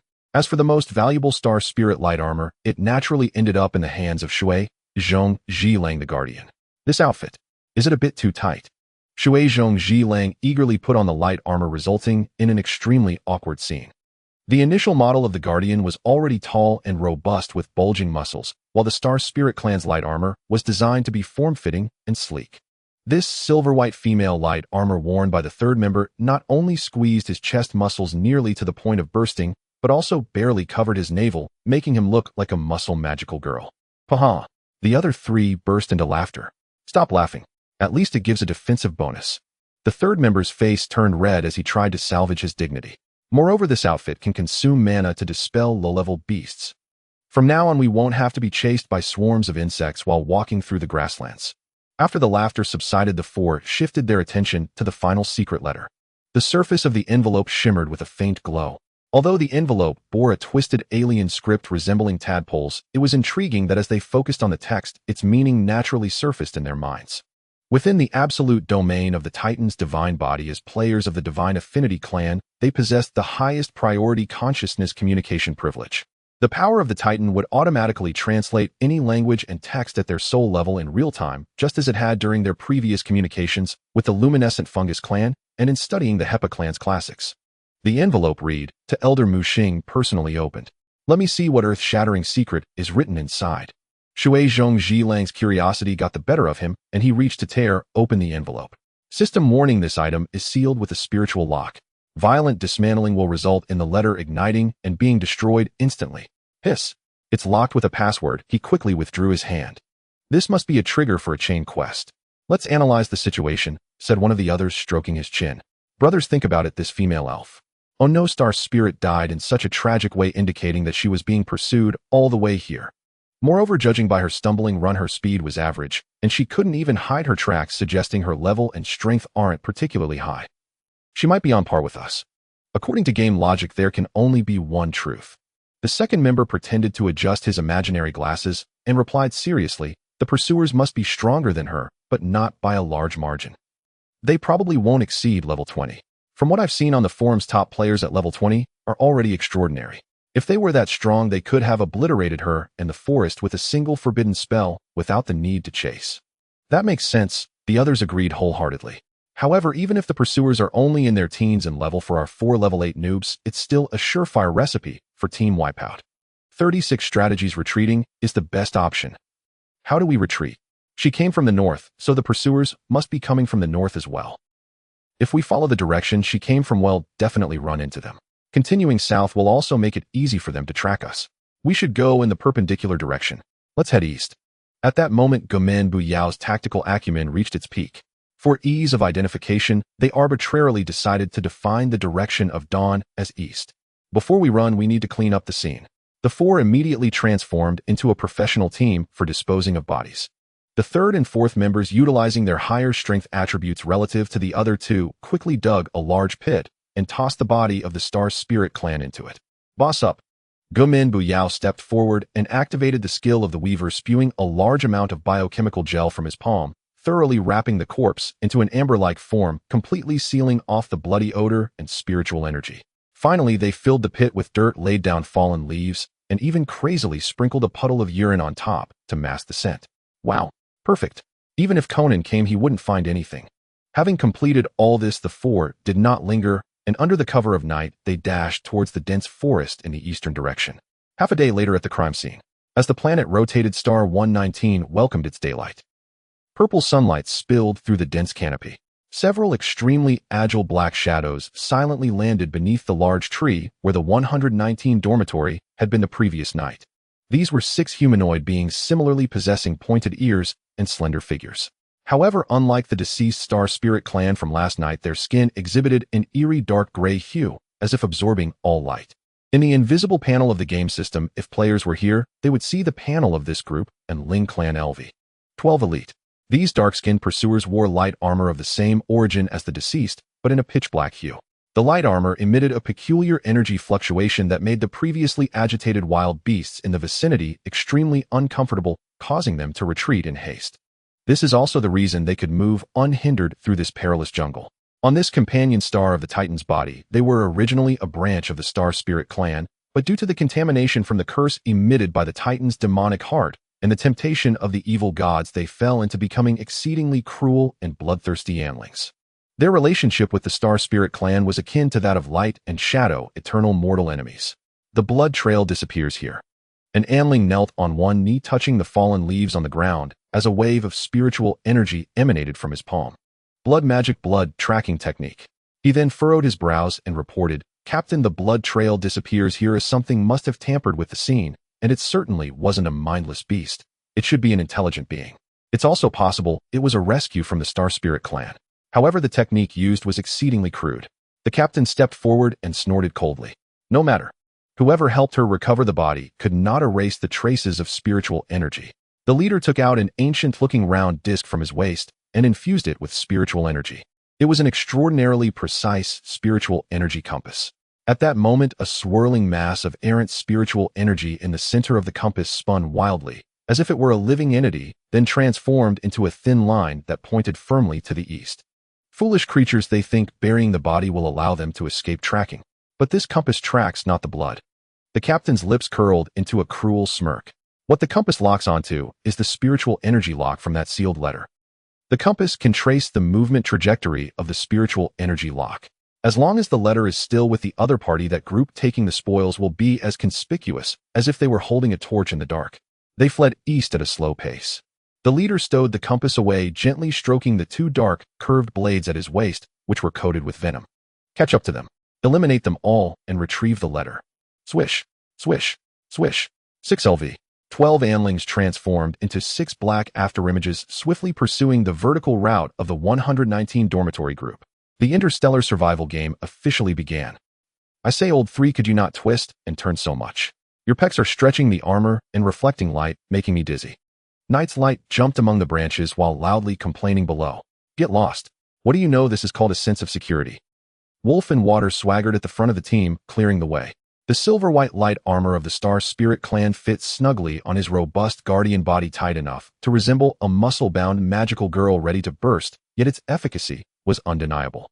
Ever since donning this armor, once the passive ability activated, the four felt as if the world had opened up before them, walking on flat ground. The special energy fluctuations emanating from the armor acted like an invisible aura of intimidation. The low-level mutated beasts that roamed the jungle and would pounce at any moment upon sensing this wave tucked their tails and retreated. This provided the four with ample maneuvering space. There's a lone glow-spiked boar LV. 6 ahead. Reported the Scout. Knight's Light. Received. Old 3, deactivate the passive. Prepare for battle. Mindstorm immediately raised her staff. Wolf in Water concentrated, severing the trickle of magic infused in the light armor, and that wave of intimidation vanished instantly. The LV. 6 spiked boar had yet to react when the 4 players hiding in the shadows pounced like hungry tigers. A seamless combo of taunt, backstab, spell bombardment cleanly and neatly crushed the innocent little life into the mud. Kekekek, loot the corpse. Old 3, activate the passive. As the faint light illuminated once more, several beasts drawn by the scent of blood poked their heads out, only to be scared off by the armor's wave. Taking down enemies without injury is just too satisfying. Bro No picked up the dropped materials, grinning from ear to ear. This armor is simply a treasure for leveling up. Let's continue eastward, stopping to fight along the way, which is both leveling up and safe. It seems our escape route was quite cleverly chosen. Mindstorm looked back at the silent jungle. After running for so long, there's not a hint of pursuers. They must be eating dust in the direction the elven girl came from. As long as we've shaken them off, that's good. Knight's Light yawned. Brothers, too much scenery can lead to aesthetic fatigue. I'm so tired in real life, I need to log off and catch some sleep. They were all under level 20 with no real-life projection. Their real bodies were weak, and prolonged use of the game pod put a significant strain on their mental state, which was why they could only stay online for 18 hours out of 24. I second that. I want to snack a bit too. Just plain hunger. Wolf in Water patted his belly. Confirming that there was no threat to aggro, the 4 unguarded college students casually pulled up the system menu. After waking up, let's not forget to meet again. Swish, swish, swish, swish. For beams of white light flashed, and the 4 living beings along with the letter that brought them disaster vanished without a trace, not leaving a single hair behind. Whoosh, whoosh, whoosh. At the same moment, 6 shadowy figures clad in black light armor abruptly halted. The Anling captain stared in disbelief at the spiritual energy compass in his hand. Previously, the compass spiritual energy pointer had steadfastly indicated eastward, guiding the movement trajectory of the spiritual energy lock on that sealed letter. But at this moment, the dark purple pointer in the center of the compass spun wildly in circles like a headless fly. Or thud. Finally, the pointer weakly scattered into a mass, reverting to a free state, signifying that the target's spiritual energy signal had been completely erased from this world. Where are they, The Anling captain looked around, his eyes filled with shock and rage. There were no magical fluctuations of space transfer, no remnants of stealth or infiltration magic. These individuals seemed to have evaporated, completely transcending the physical and magical laws of this planet. This is impossible. Even the highest elder of the Star Spirit clan could not instantaneously erase their existence under the compass lock.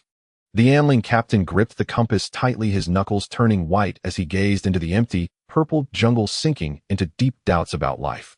Damn it, it doesn't matter, continue forward. Haha, quite a skill. We need to reassess the level of danger. How could these natives possibly comprehend the concept of logging off as a form of dimensional strike that defies all reasoning? Bang! A heavy fist slammed violently into the thick trunk of a tree, sending leaves trembling and cascading down. 6 pursuers clad in dark gray light armor, The Umbral clan stood panting heavily in the jungle. Their once-gold impassive faces were now twisted with fury and frantic desperation. For hours, full 4 hours, the Umbral captain's eyes burned crimson with rage. He glared fixedly at the spirit compass in his hand, now utterly inert, and spoke through gritted teeth. Has the letter truly vanished into thin air?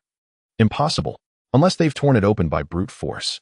The moment the compass's spirit lock signal faded, they'd refused to believe it, racing eastward at full speed for over 100 kilometers. Along the way, they'd even resorted to secret arts to trace residual scents and magical traces in the air, yet found nothing, absolutely nothing. Captain, shall we continue the pursuit? One subordinate asked cautiously. Ahead lies the territory of Hikir monstrous beasts. To advance further would place us in grave peril. Might we return first to report to the commander? Report? Report what? The Umbral captain whirled around, his gaze venomous, predatory, almost cannibalistic. Lose the sealed missive and the commander will flay our skins alive to fashion war drums, then hang our corpses from the camp gates as warnings. Search on, eastward without pause. Just as they clenched their jaws and prepared to charge blindly eastward once more. VRRM. The compass at the captain's waist suddenly convulsed violently. The previously dormant ambient spiritual energy surged back to life, whirling wildly like a resurrected specter before snapping rigidly into alignment with a single direction. All 6 Umbral stealth riders froze. Following the needle's aim, their expressions shifted from stunned disbelief to utter incandescent outrage. The needle did not point forward. It pointed directly backward. And according to the compass's intensity feedback, the targets weren't merely behind them. They lay over 100 kilometers away, precisely where the squad had sprinted just hours earlier. That very stretch of land they just crossed. Behind us. One man gaped as if staring upon a living ghost. Those accursed bastards, they're mocking us. The Umbral captain felt his intellect itself violated, humiliated beyond precedent. In an instant, his mind conjured a dazzling, perilous scenario. The fugitives had masked their trail using some arcane method, then doubled back, reappearing brazenly only after the pursuers had raced far ahead. An unspeakable disgrace. A mortal shame. Trembling with fury, he drew his twin blades and roared skyward, full speed reversal. Now. I'll mince them into meat paste. Whoosh, whoosh, whoosh, whoosh. For blinding streaks of white light flashed. For well-rested figures rematerialized. Burp. Today's braised pork at the mess hall was a bit too salty. Shui Zhong Zhilang adjusted the snug-fitting starling light armor across his torso. It's constricting. The moment they reappeared, the 4 sensed intense light and abundant ambient spiritual energy. They looked up. It was high noon. A colossal star hung directly overhead, its immense disk blotting out the entire sky. Countless dark mountain-like ridges crisscrossed its surface with stark clarity. They did not yet know this star was Titan's arcane heart, a pulsing core of magical energy. Beneath it, the world bathed in a luminous aura saturated with overwhelming spiritual energy. Still imposing, even after all these days, Yili De Guang rubbed his eyes. Brothers, where do we head? Gumin Buyao scanned the horizon. At local noon, Titan's arcane heart sat precisely at the zenith, casting uniform directionless light across the terrain. No celestial markers or solar angles remained to guide them. For these 4 hopelessly disoriented travelers, true orientation had vanished entirely. Last night we fled eastward, right? Xi and Ling Feng Bao pointed confidently toward a grove. Those trees are lusher, must be east. This way. Agreed.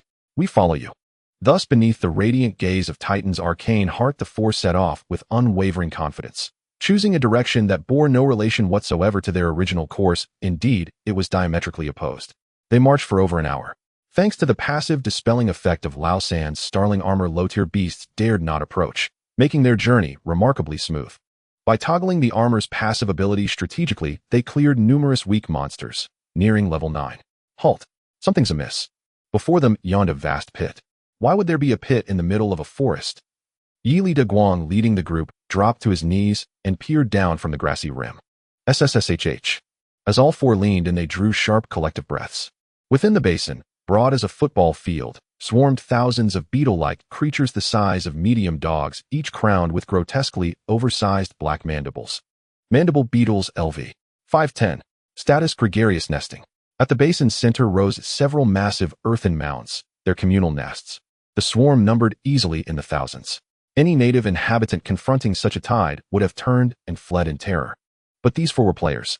Gulp. Shui Zhong Zhilang swallowed hard. Brothers, am I seeing this correctly? You are. Xi and Ling Feng Bao's eyes shimmered with bioluminescent focus. All low-tier mobs, LV 5 to LV 10. Perfect level range. And the density. No space left to plant a foot. Titan, I love you. This is a divine experience pool, crafted expressly for us. Gumin Buyao trembled with exhilaration. In Titan Genesis, high-tier zones offered rich experience, but monsters were sparse, formidable, and forced players into cautious solitary combat. A dense cluster of low-level, purely physical, mechanism-free mobs. It was the realm-wide holy grail of leveling grounds. We must fight. But how? Shui Zhong Zhilang countered coolly. We're only LV 8, facing thousands of gregarious foes. Even my armored Dieter's weaker beasts, but ignite aggro and will be devoured to bone in seconds. Who said we descend to melee? Xi and Ling Feng Bao and Gumin Buyao exchanged a knowing grin, then reached into their packs, withdrawing a scroll radiating potent magical resonance. Their spoils from last night's starling corpses, the spell scroll Spirit Tide. According to its description, activation unleashes the full force strike of a LV 15 mage, massive attribute neutral AoE damage. Sustained output, exhilarating. We simply stand at the cliff's edge and drop it down. Art is explosion. Shui Zhong Zhilang and Yili De Guang locked eyes, sparks of shared inspiration igniting. Let's do it. Death is trivial. If the XP lands, respawning in town is worth every second. In unison, they chose an ideal vantage point, taking cover behind a shattered shield. Tremble, vermin. With a roar, Xi and Ling Feng Bao tore the scroll asunder and hurled it toward the densest heart of the mandible swarm below. Nothing happened. Did we get scammed? Is this scroll used differently? As the beetles below began to stir, Xi and Ling Feng Bao's knees wobbled. Wait, winds rising. VVVVRR. From all directions, ambient spiritual energy rushed inward, converging violently upon the scroll's epicenter. The spiraling energy coalesced into a vortex, intensifying like a cyclone, swelling like a tidal wave. Hold on tight. Crouched behind the shield, the four rocked like a skiff in a tempest, their hair, armor, and very flesh vibrating with raw power. This is LV 15. The first mandible beetle shattered under the torrential spiritual surge, releasing a flood of glowing XP orbs that soared upward, flooding into the players' bodies. Its power matched LV 15 mage's peak strike, but its duration stretched far beyond. After all, this was a battlefield-grade scroll. For beetles ranging from LV 5 to LV 8, with only a few reaching LV 10, it was nothing short of dimensional annihilation. Scree. Piercing shrieks echoed across the valley, where the spirit tide swept. Chitinous shells fractured like spiderwebs, green ichor spraying skyward in gory arcs. The entire basin resembled a landscape flattened by an invisible bomber, its three great earthen nests reduced to rubble. On the cliffside, four players crouched behind their shield, their UI interfaces flashing with cascading numbers. Killed mandible beetle LV 5, XP decay applied, gained negligible experience. Killed mandible beetle LV 7, XP decay applied, gained minor experience. Level up, current level LV 9. Killed mandible beetle LV 9, gained full experience. Killed mandible beetle LV 10, gained bonus XP for defeating a higher level target. System kill notifications merged into a shrill continuous drone, the upper right corner's kill counter surging past 4 digits in mere seconds. XP from the scroll's AoE was evenly split among the four, distributed like nourishing rain. Though fighting lower-level mobs incurred XP decay, sheer volume compensated overwhelmingly. Thousands of kills, interwoven with same-level and higher-tier specimens, coalesced into a torrential flood of experience unlike any they'd ever witnessed. Whoosh, whoosh, whoosh, whoosh. 4 blinding golden lights erupted simultaneously across their bodies, before the first glow could fade. Whoosh, whoosh, whoosh, whoosh. Another wave of golden radiance burst forth. Holy hell, we leveled twice. Shui Zhong Zhilang bellowed, staring at his newly unshackled level panel, so elated he nearly leapt off the cliff. LV 10. I'm finally LV 10. After countless deaths, endless struggle, and days spent scrabbling for survival, they had at last crossed the threshold. They had officially entered the pivotal LV 10 class promotion stage, ascending in a single day. Swish, swish, swish, swish. For beams of golden light appeared particularly dazzling under the illumination of the demonic heart. Level 10. Finally level 10. Waterwolf was overwhelmed with excitement, gripping the star spirit armor that had become tighter due to the upgrade. No more being chased and bitten by little Kalami. Indeed, because afterward you will be eligible to be chased by big Kalami. Knight's Light sighed deeply. Calm down, let's change our class first. Although Bro No was trembling, he still retained some rationality. In Titan Genesis LV-10 is a significant watershed. This not only means a substantial boost in attributes, but more importantly, players can undergo a first-class job transition to acquire core abilities specific to their profession. Wait. Mindstorm suddenly frowned while opening the panel, quickly checking the forum.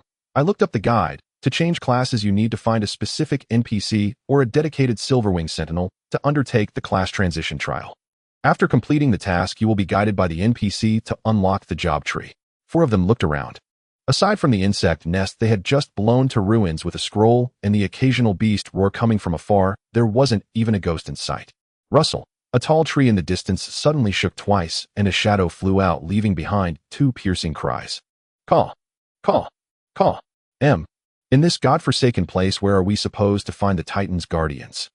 Knight's Light was stunned. This planet hangs in the deep space outside the demonic heart within the Titan. Due to the sealing of the demonic heart, this place is a remote blind spot where the Titan's power is extremely difficult to radiate, and there are currently no units belonging to the immune system. Just when the 4 thought they were about to be stuck in a level, their UI interface suddenly popped up a special red alert. System detection: current coordinates are located in the Titan's blind zone. System detection: player has not interacted with any guiding units. Identity correction: you are currently in a wandering Titankin state. A special promotion channel has been opened. Wanderers do not need to undergo the class transition trial. You can directly consume 5,000 biological energy to forcibly communicate with the Titan's essence and obtain the profession inheritance. Do you wish to pay? Damn. Waterwolf widened his eyes. It's one thing to protect the Titan without a salary, but now we have to pay a protection fee to change classes. 5,000 biological energy. To be clear, they had almost stripped their wallets just to pay off the 3,000 debt incurred from their random arrivals. Although that insect nest had a massive number due to level decay and being low-level monsters, the 4 of them had desperately drained all experience and drops, each barely breaking over 7,000 biological energy. With this class transition fee deducted, their hard-earned wallets would instantly return to square one. Just pay it, or we'll be stuck here as fodder for the insects. Bro No gritted his teeth and was the first to press the confirmation button. Successfully deducted 5,000 biological energy. Buzz. A faint but extremely pure golden light descended from the void, merging into his brow. As a fate weaver, several advancement routes materialized before him. In addition to the regular life sage and flesh artisan, there was also a hidden option flickering with dark red light. Hidden class transition unlocking conditions met in an extremely dangerous environment, having long been in a near-death state, while excessively healing oneself, causing cellular proliferation activity within to mutate. Gained advancement flesh, giant profession characteristics, sacrifice some long-range healing abilities, decreased affinity for life spiritual energy. But your body will possess extremely strong expansion and damage absorption capabilities, enhancing your strength. You can convert excess healing values into flesh armor attached to your surface, and through physical contact like hugging or blood transfusion, directly infuse your vitality into your teammates. What the hell is this perverse profession? A melee healer.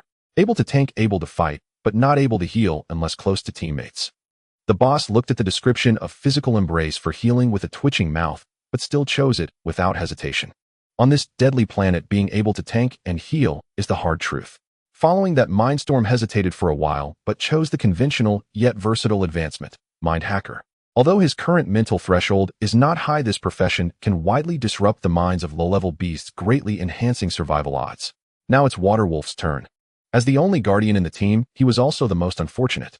Over the past few days, he had died the most, and in the most extravagant ways to protect his teammates. When the golden light entered his brow, an extremely bizarre hidden option also popped up on his panel.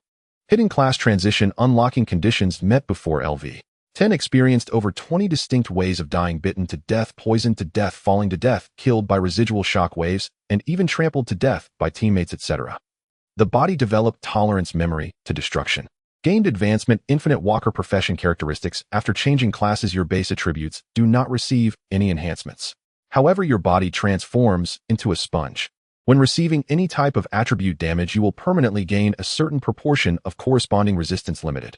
Note, as long as you are not instantly killed, you will eventually adapt to everything. Hiss. Waterwolf gasped. Base attributes do not increase. Wouldn't he be pressed to the ground and rubbed in the early stages? But this passive skill is simply a late-game godly technique for masochists. For the team, I'm all in. Gritting his teeth, he chose Infinite Walker. The others looked at him disdainfully. If you want to be loved, just say so. Can being a guardian be called love? Waterwolf was shaking with anger. With a flash of class transition light, he remained unchanged as there was no growth in attributes. Finally, it was Night's Light. Looking at the bizarre professions chosen by the first three brothers, he as a hunter fell into deep thought. The monsters on this broken planet are either in groups or tough-skinned. Moreover, there is level suppression. Picking Phantom Blade for straightforward attacks seems inappropriate. Recalling the experiences of being tortured by various poisonous insects and plants over the past few days, a glint of determination flashed in his eyes. Since this map is so sinister, I must be even more sinister. He decisively abandoned the high-burst assassin route and chose an extremely sneaky advancement, Poisonous Ranger. Profession characteristics: mastery of various environmental toxins and their refinement, adept at setting poison gas traps and continuous consumption. Thus, the four members of Room 119 finally completed their preliminary transformation in the alien world. One can heal through physical contact, a meat shield healer, a tank that grows stronger when beaten, and a professional poisoner assassin. The style of this team has completely gone awry. Now that we have changed classes, it's time to change equipment. The boss looked at the remaining 2,000 biological energy in his hand and opened the system's built-in gene shop. In this wandering state, this is also their only means of obtaining supplies. I can't afford it. Let's just get a few sets of outfits to make do. Anything is better than the rags we have. Waterwolf twisted his waist in front of the three, shopping. My figure is very graceful. You. The others silently turned away, unable to bear to look, as a few of them paid the biological energy. Thud. Thud. A magical scene unfolded. Suddenly, several meat bags bulged up from the purple soil before them. Then, just like white radishes sprouting from the ground, bang, bang, bang. Several sets of staves, daggers, and armor just drilled out from the ground. Although the Titan's control here is minimal, obtaining resources to create some garbage equipment is still easy. A howl that reverberated through the forest rang out. What the hell am I supposed to output? I'm a toxic ranger. The poison takes time to act, and this wolf has more health than I have life. In the dense jungle, the four members of Dorm 119, who had just boasted about completing the initial evolution of the fourth calamity, were being chased by a massive night terror wolf LV 10 elite. They were fleeing in panic. Just minutes ago, the four who had just donned their standard gear were overflowing with confidence. Upon encountering this elite monster of their level, they decided to confront it directly to test their job transition results. The scene turned extremely tragic and painful to behold. The main tank Water Wolf raised his shield to block, but the Terror Wolf struck him sideways, knocking him away with a claw. If it weren't for his light armor, he would have likely been sent to the afterlife. The system notification indicated gained a slight physical resistance, yet he cried out in pain. In a bid to heal him, Bro Don't launched the exclusive skill of Blood Giant, charging forward to hold him tightly. Two burly men embraced passionately in the center of the battlefield, their life energy surging wildly. Although health was being restored, the sight was utterly embarrassing for their teammates. Let go of me. Let go of me. No, Waterwolf shouted in frustration. He twisted and turned fiercely, but could not break free as his base attributes were significantly lower than Bro Don't. The Mind Storm's psychic piercing hit the Terror Wolf on the forehead, only stunning it for 0.5 seconds without even causing a moment of rigidity. The poison dagger of Night's Light stabbed into the wolf's rear, causing negligible physical damage, only dealing 15 poison damage per second. The four supporters' tanks and damage over time classes formed an extremely perfect zero-explosion lineup. Kids, we are invincible. Facing a high-burst, high-agility elite monster, they struggled just to break its defenses. What kind of absurd lineup is this? Not a single one can deal burst damage. Waterwolf, chased by the Terror Wolf, ran while cursing loudly. I'm not running anymore. Do you really think we college students have no temper? After running a few kilometers, they turned around to find no Terror Wolf pursuing them, and Bro Don't straightened up, feeling empowered. He suddenly stopped, gasping for breath, a fierce glint flashing in his eyes. If we can't fight a heathen, let's play dirty. Old Four, find a good spot, and let's teach it a lesson. Night's Light's eyes flashed green. You should have said so earlier. When it comes to poisoning and setting traps, I'm a professional. Half an hour later, in a narrow, muddy depression, the Terror Wolf, following the scent, tracked down to this location. As the elite predator of this area, it vowed to tear apart those little insects that dared to provoke it, especially the one with the small knife, daring to poke its rear. In the center of the depression, Water Wolf arrogantly took off the star spirit armor that could disperse beasts, bare-chested, and patted his rear at the Terror Wolf. Come on, little puppy, bite your grandpa. The Terror Wolf's eyes turned blood red, its hind legs exerted force, transforming into a black lightning bolt that pounced forward. Just as it leaped into the air, Old Two, control it. Bro Don't, hiding in the shadows, shouted loudly. Kneel down for me. The Mind Storm poked its head out from the treetops, concentrating all its mental energy launching a full-force psychic piercing that brutally stabbed into the terror wolf's brain. Alo. The terror wolf let out a miserable cry in midair. Its brain plunged into a momentary stupor. Although it was only for a fraction of a second, it was enough to disrupt the balance of the high-speed attacking beast. Bang! The terror wolf lost its balance and fell headfirst into the muddy depression ahead. Triggered. Strangulation net. Knight's Light grinned and twisted his right hand. Trap activated. A net mixed with toxic liquid and sharp bones instantly tightened, binding the terror wolf tightly. The poison on this net was a concoction made from the venom of the great jaw worm and the paralyzing poison herbs collected along the way, primarily aimed at being disgusting. As for how they got to know those poisonous herbs, it's a long story filled with tears. Sizzle, sizzle, sizzle. The venom touched the terror wolf's fur, instantly producing foul-smelling white smoke. The terror wolf struggled violently, letting out a piercing scream, various negative states, slow armor break, minor paralysis, frenziedly refreshing above its head. Boss. Go. Coming. Bro don't charged out, activating the mutated ability of Blood Giant, like Blood Craftsman, but with significantly reduced functionality. He spewed forth a suspiciously colored gel-like substance from his mouth, sticking it onto the terror wolf's legs and mouth, as if pouring concrete, firmly gluing it to the muddy ground. Still dare to bite me. Watch me not tear your fur out. Water Wolf pounced directly, not even bothering to use a weapon, relying on the passive ability of Infinite Walker to harden, while taking hits, pressing down on the terror wolf's neck. The terror wolf struggled madly, its sharp claws leaving bloody scratches on Old Three's back. Yes, just like that. Harder. Scratch harder. My physical resistance is rising. Huh. WOC, slow down, heal me a bit. Water Wolf not only did not retreat, but shouted excitedly, even calling for a warm embrace from Bro Don't. Brothers poison it to death. The four surrounded the elite monster, bound like a dumpling and stuck to the ground, subjecting it to brutal torment. With toxin corrosion, mental disturbance, plus physical scraping. After a full 20 minutes of torturing the once imposing night terror wolf amidst a series of humiliating and desperate whimpers, finally breathed its last. Kill the night terror wolf, LV. 10 elite. Phew. Finally killed it. What is this called? This is called tactical victory. Bro Don't sat down heavily on the ground, wiping the mud off his face. Galugulu. At that moment, the sound of extremely realistic hunger rumbled in the stomachs of all four. Holy crap, it's almost midnight in reality. The cafeteria has sweet and sour ribs today. If we go late, there won't be any left.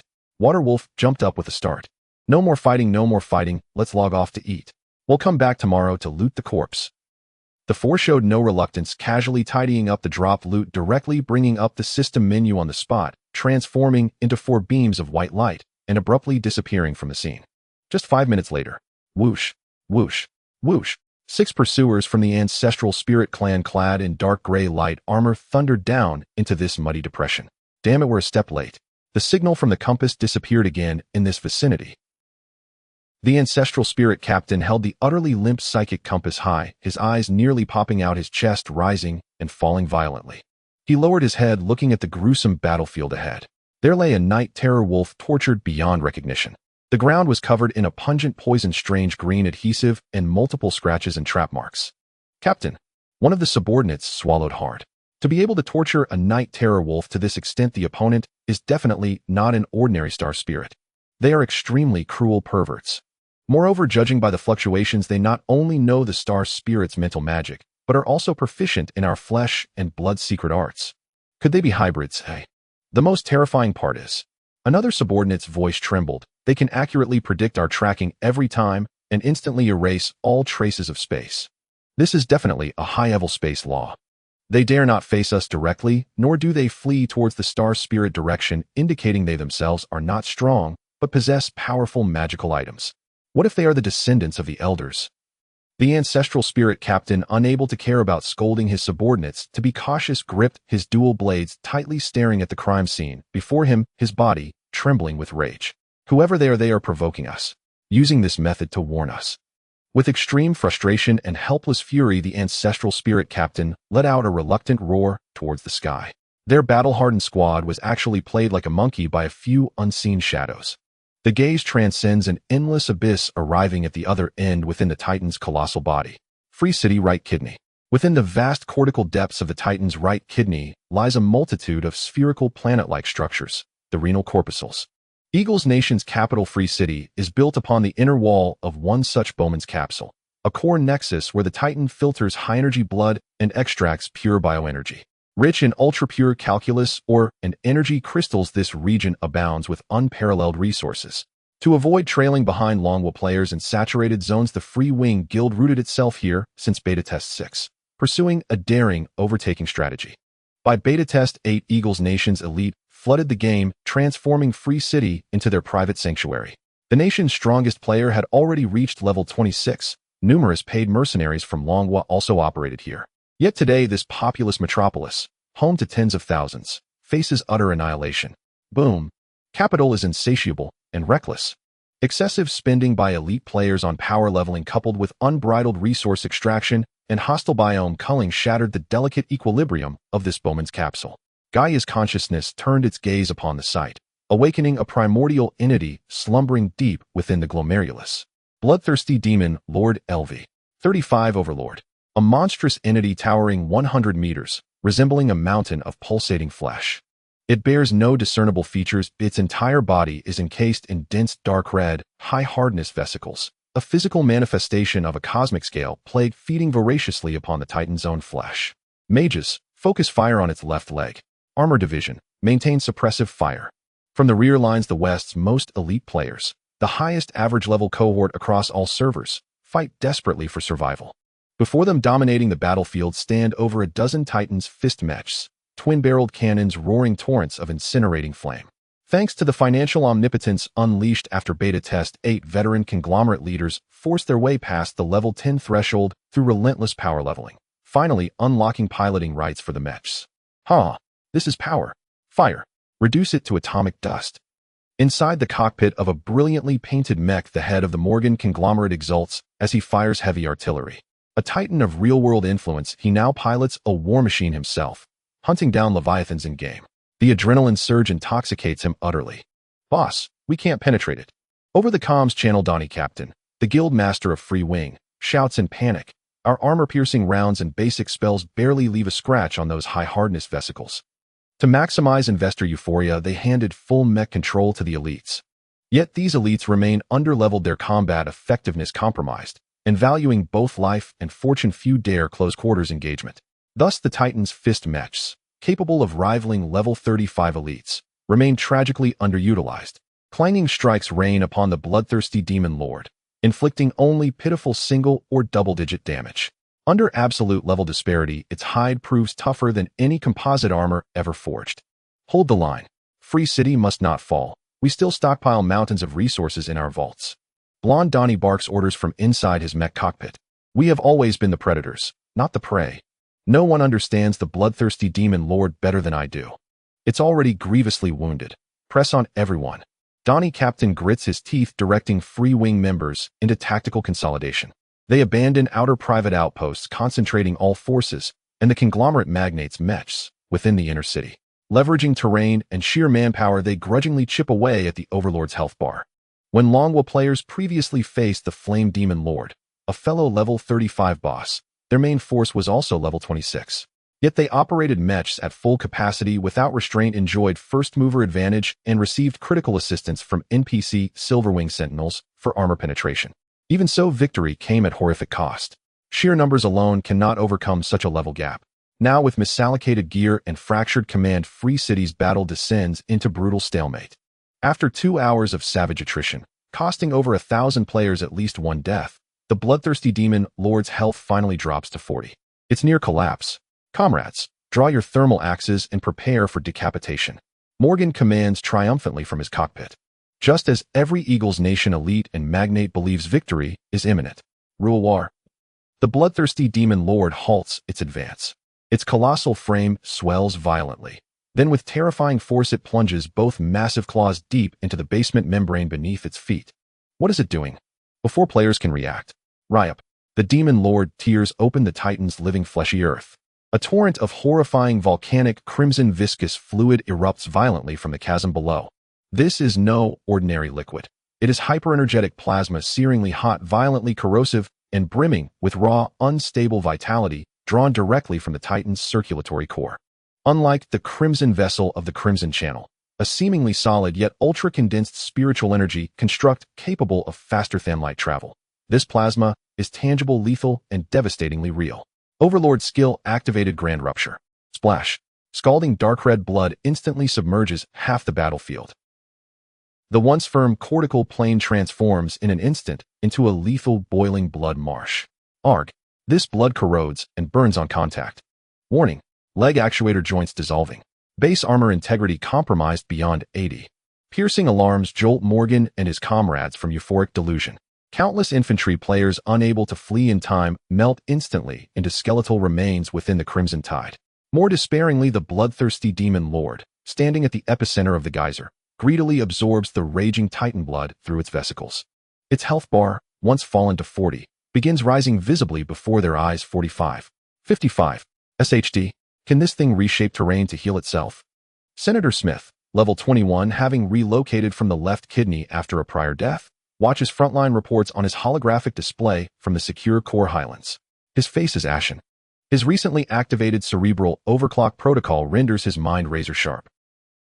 Precisely because of that clarity, he instantly constructs a grim mathematical model in his mind. Their current DPS, factoring in mech incapacitation losses, is utterly incapable of exceeding the Demon Lord's regeneration rate within the Blood Sea.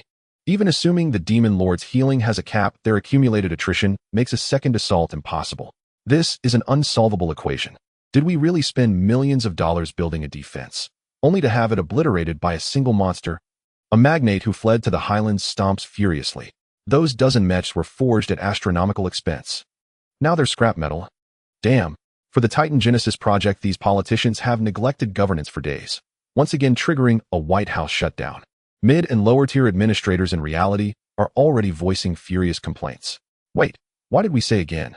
On the battlefield, the exorbitantly priced Titans fist mechs, crippled by dissolved leg joints, topple one after another into the crimson mire like discarded scrap.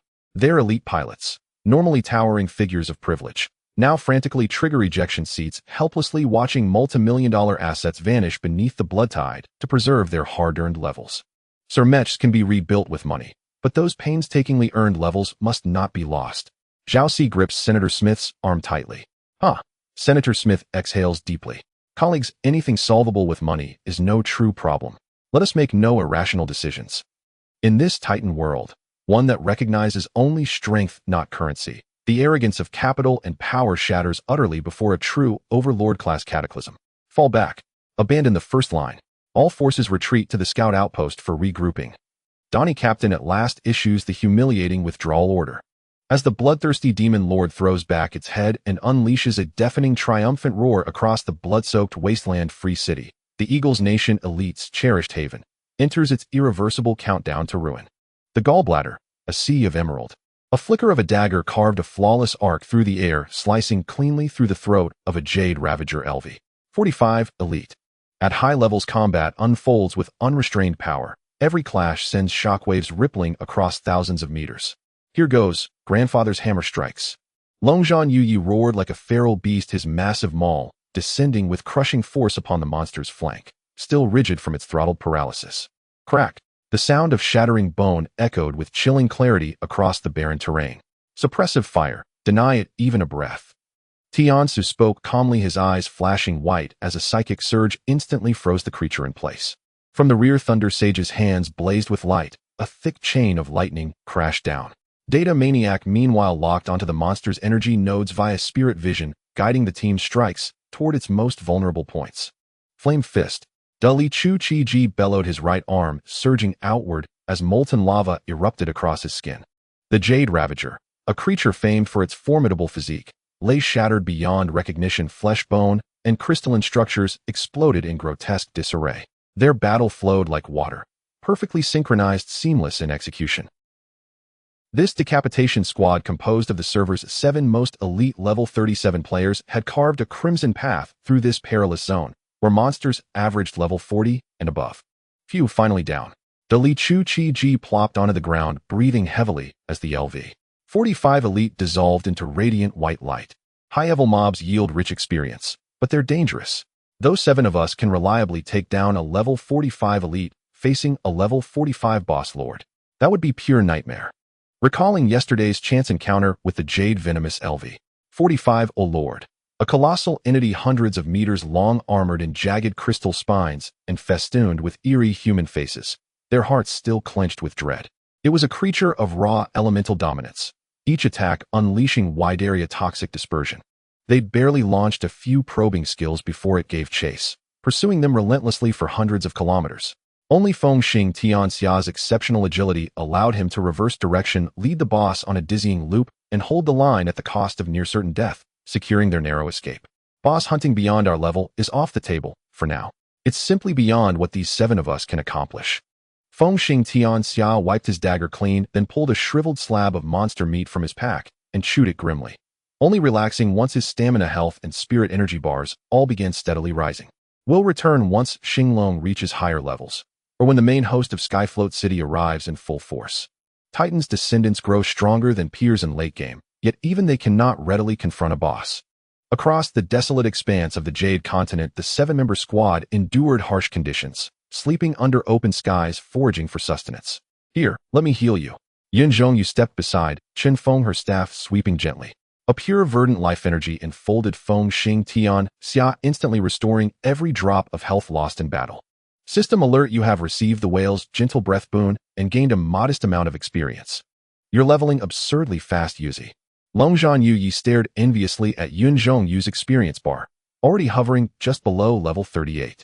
Since receiving the blessing of the primordial people, the resurrecting whale, Yun Zhongyu had become a walking XP engine. Every use of life-based spirit energy, whether healing allies mid-combat or casually reinforcing herself with a shield while traveling, granted small increments of experience.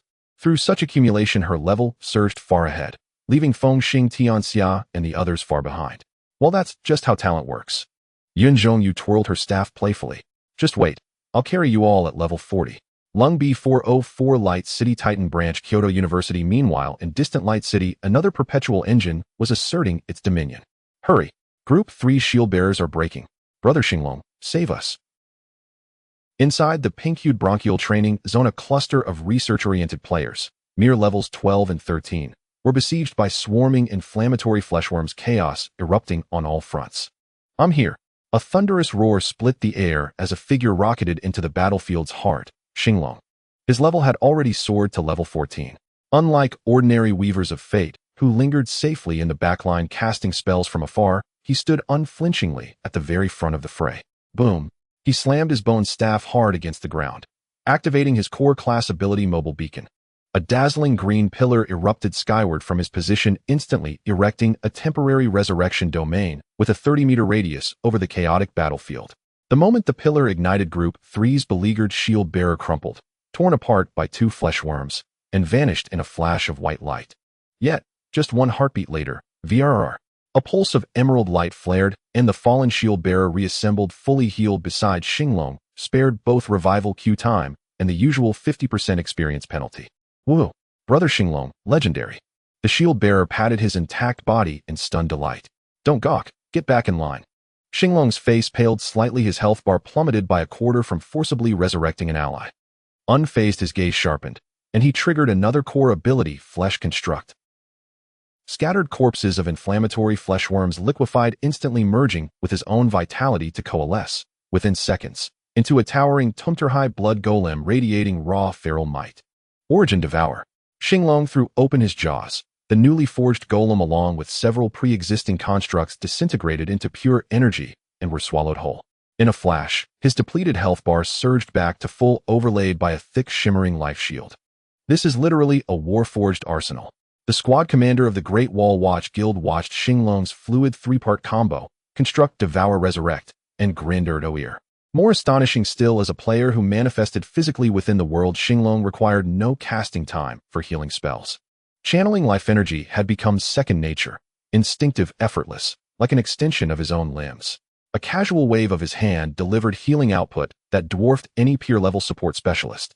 Any player sheltered beneath Xinglong's mobile beacon and revived by him would lose only a fraction of their carried bioenergy, not the soul-crushing experience penalty normally inflicted upon the fallen. With him, our research core's margin for error has reached absolute maximum. C.I. Bailey beamed. Aggressive, lossless leveling. This was unthinkable before. Xinglong stood motionless at the battlefield's center, like an unshakable, sea-stilling pillar, watching his comrades charge forward, fearlessly leveling with reckless abandon under his protection. A fierce, feverish grin spread across his lips. Before this I lay dying in a hospital bed in reality. After death, I am the very bane of Yama himself. Star 119. Perspective leapt again, across billions of kilometers. Back in the real world, the 4 residents of Dormitory 119 enjoyed a hearty meal in their university cafeteria, then reclined once more into their neural pods, re-entering this perilous alien world. White light faded. Burp. Today's sweet and sour pork was truly excellent. Indeed, but I maintain that concrete-infused spaghetti no. 42 remains transcendent. Xian Ling Feng Bao interjected instantly. Riadan replied chaotically. Shui Zhongji Lang rubbed his belly, blinked awake, and froze. Before him lay no corpse of the terror wolf, only a horrifying, unspeakable mass of pulped flesh. The wolf, originally slain merely by poison and strangulation, had been reduced as if trampled repeatedly by 100 elephants' bones, pulverized to dust, fur shredded beyond recognition, and even the surrounding toxin-laced adhesive soil torn up violently, plowed 3 layers deep, exposing bare subsoil. What happened here? Yili Da Guang swallowed hard. An overwhelming aura of resentment. Xian Ling Feng Bao stroked his chin. It feels like someone discovered infidelity, then dragged the rival's corpse out and desecrated it 10,000 times. Gumin Bu Yao frowned, crouching to examine the chaotic footprints sunk deep into the earth, prints not of beasts, but of humanoid figures clad in armored boots. Brothers. Gumin Bu Yao drew a slow, heavy breath, his voice gravely hushed. Our pursuers have caught up. Not only did we evade them yesterday, we enraged them beyond reason. These bastards couldn't find us, so they vented their fury on a dead wolf's carcass. Shui Zhongji Lang shivered, a chill crawling up his spine. How deep must that hatred run? Damn, it's time to scram. All 4 reached instant consensus. Confronted by unknown-level, ruthlessly brutal, and now incandescently furious alien trackers, 4 freshly minted level 10 undergraduates, fragile, unarmored, and utterly outmatched, had only one viable option: flee again. Move, now. If they defile corpses, imagine what horrors await us if captured. Death would be mercy. Torture would be inevitable. In unison, they became masters of evasion, vanishing without hesitation into the deeper, denser tangle of violet jungle. The right kidney belonging to the scouting outpost of Freedom City is cold and damp, the air thick with a pungent smell of blood. It is nearly 1,000 kilometers away from what was once the bustling Freedom City. The sky is crisscrossed with gigantic pipes, renal tubules. Inside a cramped cave, hundreds of nobles from the Eagle Nation are huddled together, resembling a flock of defeated roosters. Gone are the grand guild halls and the rows of Titan mechs. Senator Smith sat on a stone covered in unknown slime, watching his experience bar drop significantly, his old face darkening as if it could drip water. Just hours ago, they not only lost the mech base and resources worth tens of millions of dollars, but several financial tycoons in reality were repeatedly killed by the bloodthirsty demon lord in the Sea of Blood. Damn it. My mech. My experience. At that moment, the leader of the Morgan Consortium was devoid of any Wall Street poise, dressed in a revived white jumpsuit, cursing in the mud. Wings of freedom, are you just useless? You can't even stop a single monster. Boss, that's a level 35 Lord monster. Captain Dong Wang was nearly in tears, having lost all his experience himself, with his gear completely destroyed in the boiling sea of Titan blood. In the center of the crowd, a player with the game ID Tang and I remained silent. In the game, he was an exceptionally ordinary steel barrier. This was a suggestion from the think tank, leaving possibilities open for a second job transfer, preparing for blood-related talents for longevity. In reality, he was the current supreme leader of the Eagle Nation. Watching these usually high and mighty nobles now blaming each other in the mud, a deep fatigue flashed in Tang and I's eyes, yet he still displayed leadership. Enough. Tang and I stood up, brushing off the dirt from his clothes. Complaining in the game is meaningless. The scouting team has gone outside to investigate. We will rebuild our camp here and plan a counterattack. As for now, I have more important matters to handle. Everyone log off for a meeting. In the real world, at the Eagle Nation's underground command center, the rain poured heavily in Washington at midnight. Tang and I sat up from a specially designed life support pod, casually grabbing a towel to wipe the cold sweat from his face. The death experience dissolved in the sea of blood by the Lord Monster still haunted the over 70-year-old leader. He strode into the secure conference room. On the screen, several chief professors from MIT and secret laboratories had been waiting for quite some time. Mr. President, the professors said solemnly, report the progress directly.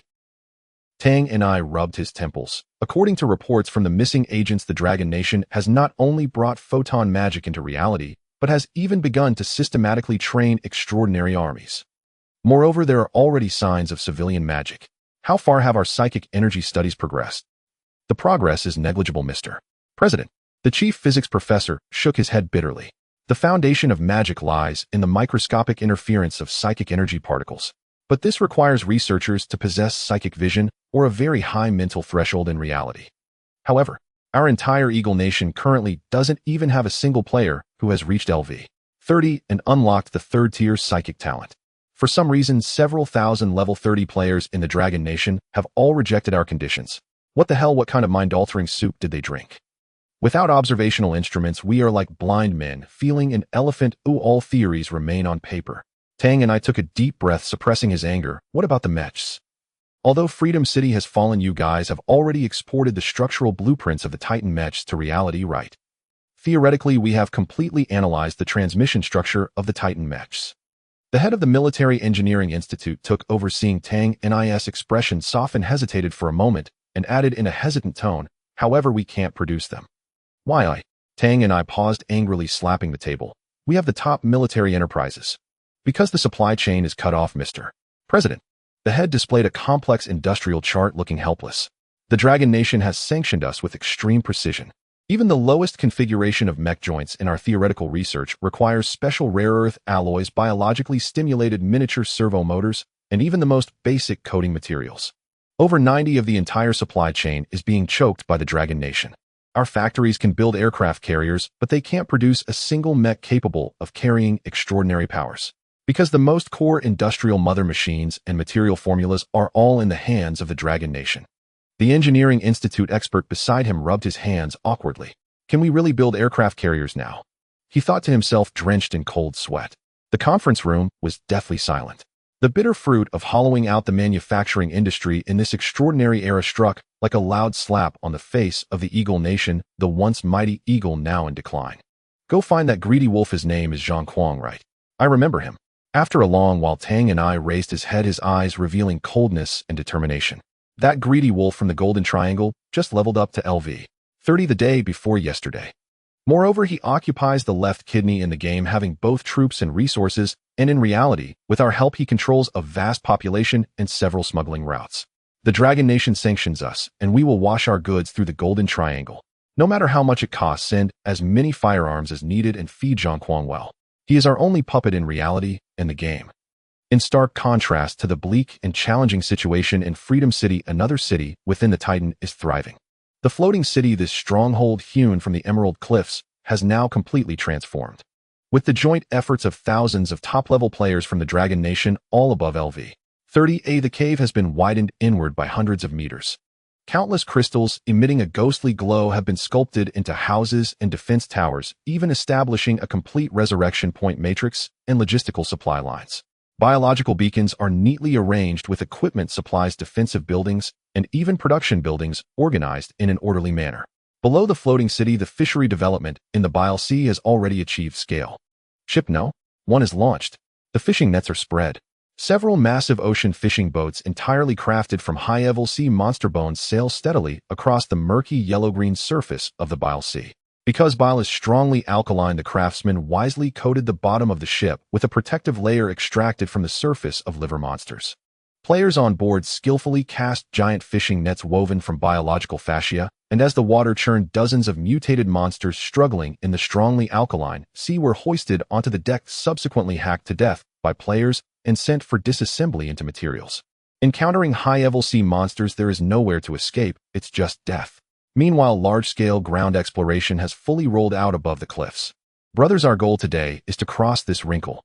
A legion of hundreds of players stands before a continuous emerald mountain range.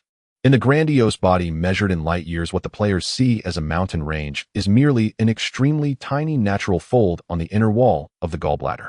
But to them it has become an expansive emerald mountain range. A pure breeze of spiritual energy blows through, brushing against the translucent crystal leaves, producing pleasant sounds. In the center of the main force, several heavily guarded national treasure-level research players excitedly sample the surroundings. Besides familiar faces like quantum mechanics and Breaking Bad, there is also a special invited expert focused on engineering machinery, Luban No. 7. Wonderful. So wonderful. Luban No.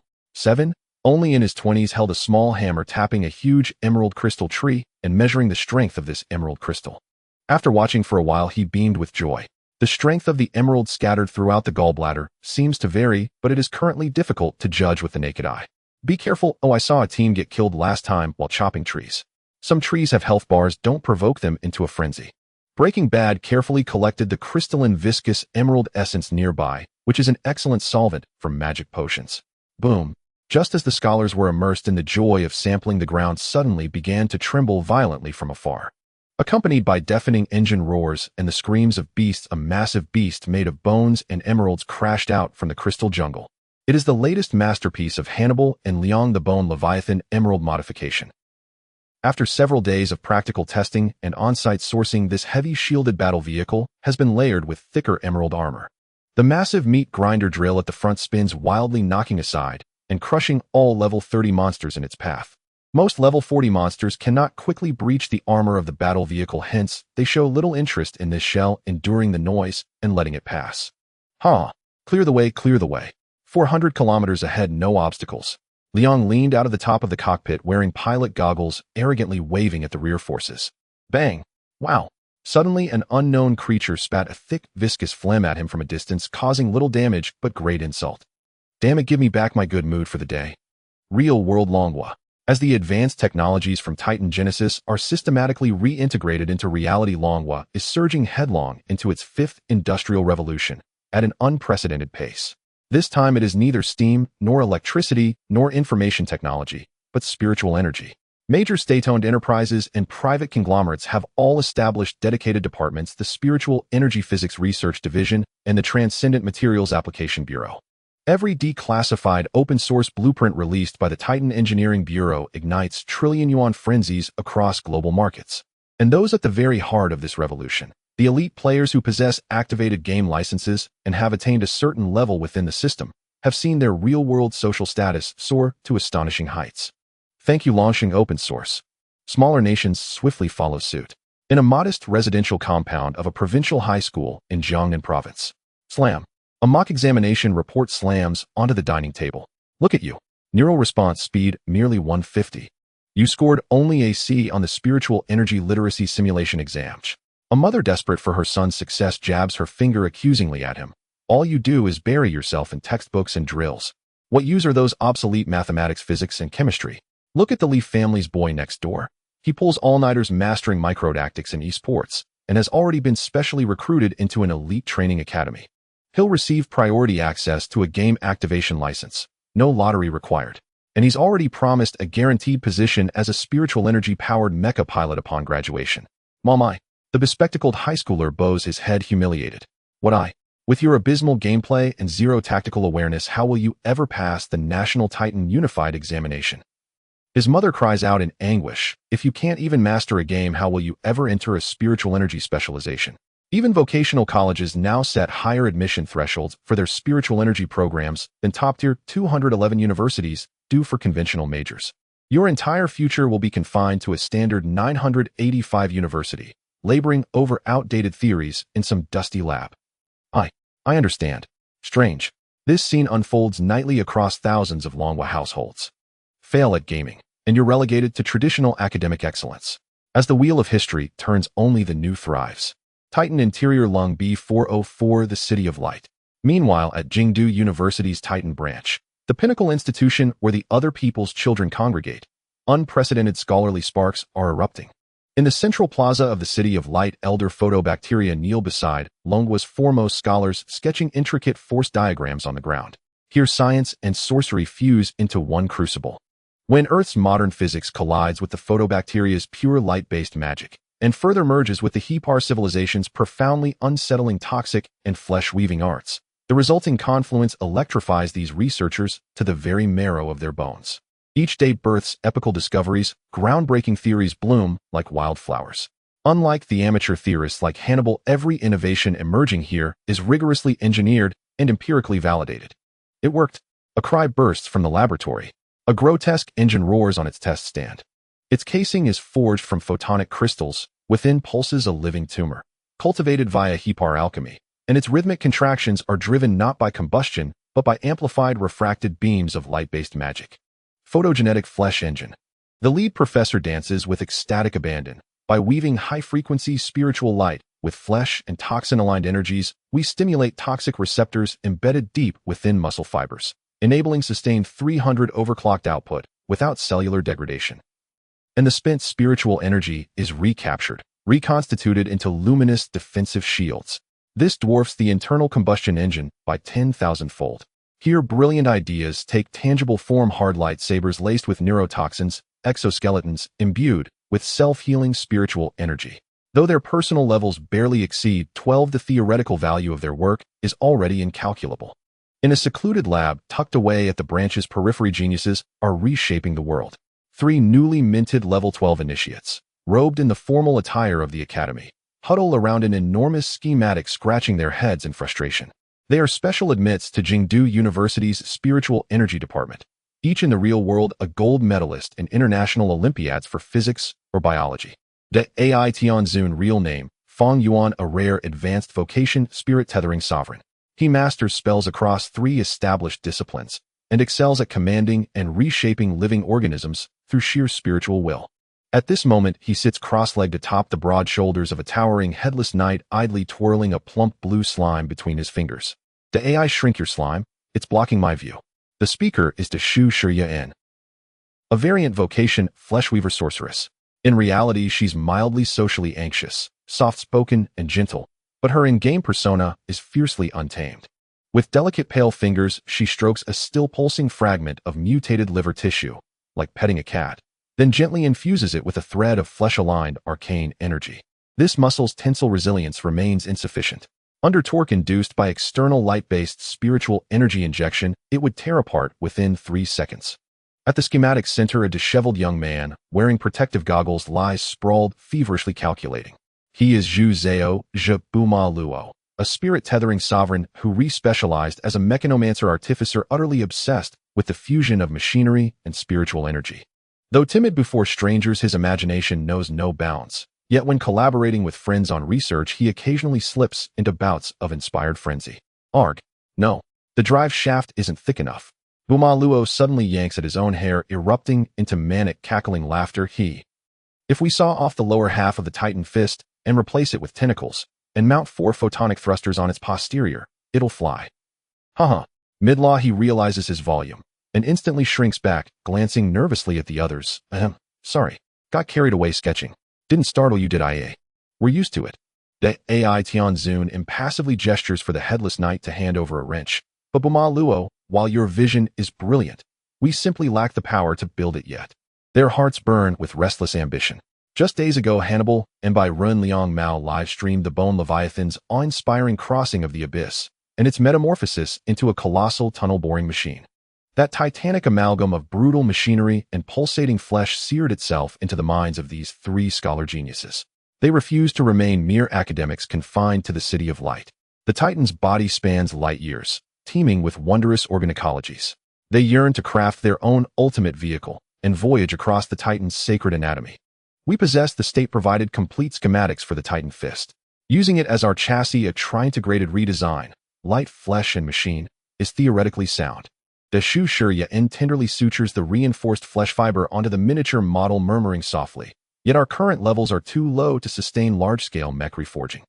And even if we succeed, driving it out would be little more than delivering ourselves as takeout to monsters, sighs De Ai Tianzun. Of all currently charted regions, only the lung and the liver's entrance zones host relatively low-level threats. Wandering uncharted territories risks instantaneous catastrophic death. Not worth the gamble. So the conclusion is clear. Zhu Zhao Zhebuma Luo sheds his manic expression, eyes gleaming with the sharp, quiet brilliance of a true scholar. Before building the vehicle, we must first level up. In our spare time, we'll meticulously deconstruct and analyze the schematics, preferably modularizing them to enable custom modifications. Shall we consult our mentor? No. I heard he's become obsessed with Xianxia novels after reading them with his grandson, and now dreams of becoming a pure mage. A traitor to physics. Unforgivable. Buma Luo grits his teeth. That his mentor would urge him toward pure spellcraft. Preposterous. He is destined for mechanical transcendence. One day we will forge our own starship and sail across the Titan's divine corpus. Within that small, unassuming laboratory, 3 prodigies swore a solemn vow to circumnavigate the godlike body of the Titan. Star 119. What do you think? How can these pursuers keep chasing us without letting go? Honestly, I kinda want to stop and see what they look like. While Waterwolf is clearing the way ahead, he muttered gloomily, "We've already used the dimensional shift technique to go offline, but the moment we come back online, those guys act like they have radar, directly cutting off our retreat. Is there even a need to ask? It must be some sort of trick they uncovered from the corpses."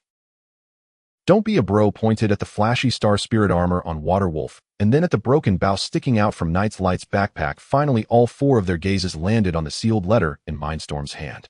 "We've thoroughly checked our armor and weapons. There's no special magical residue. The only suspicious thing is definitely this letter locked with spiritual energy." The second one lifted the letter, which shimmered with a faint halo, gritting his teeth. Earlier, when they were resting, the four of them had exhausted every means, using fire to scorch it, using knives to cut it, and even the third had put it in his mouth to bite. But under the enhancement of magic, this letter was tougher than vibranium, leaving not even a wrinkle, let alone being forcibly destroyed.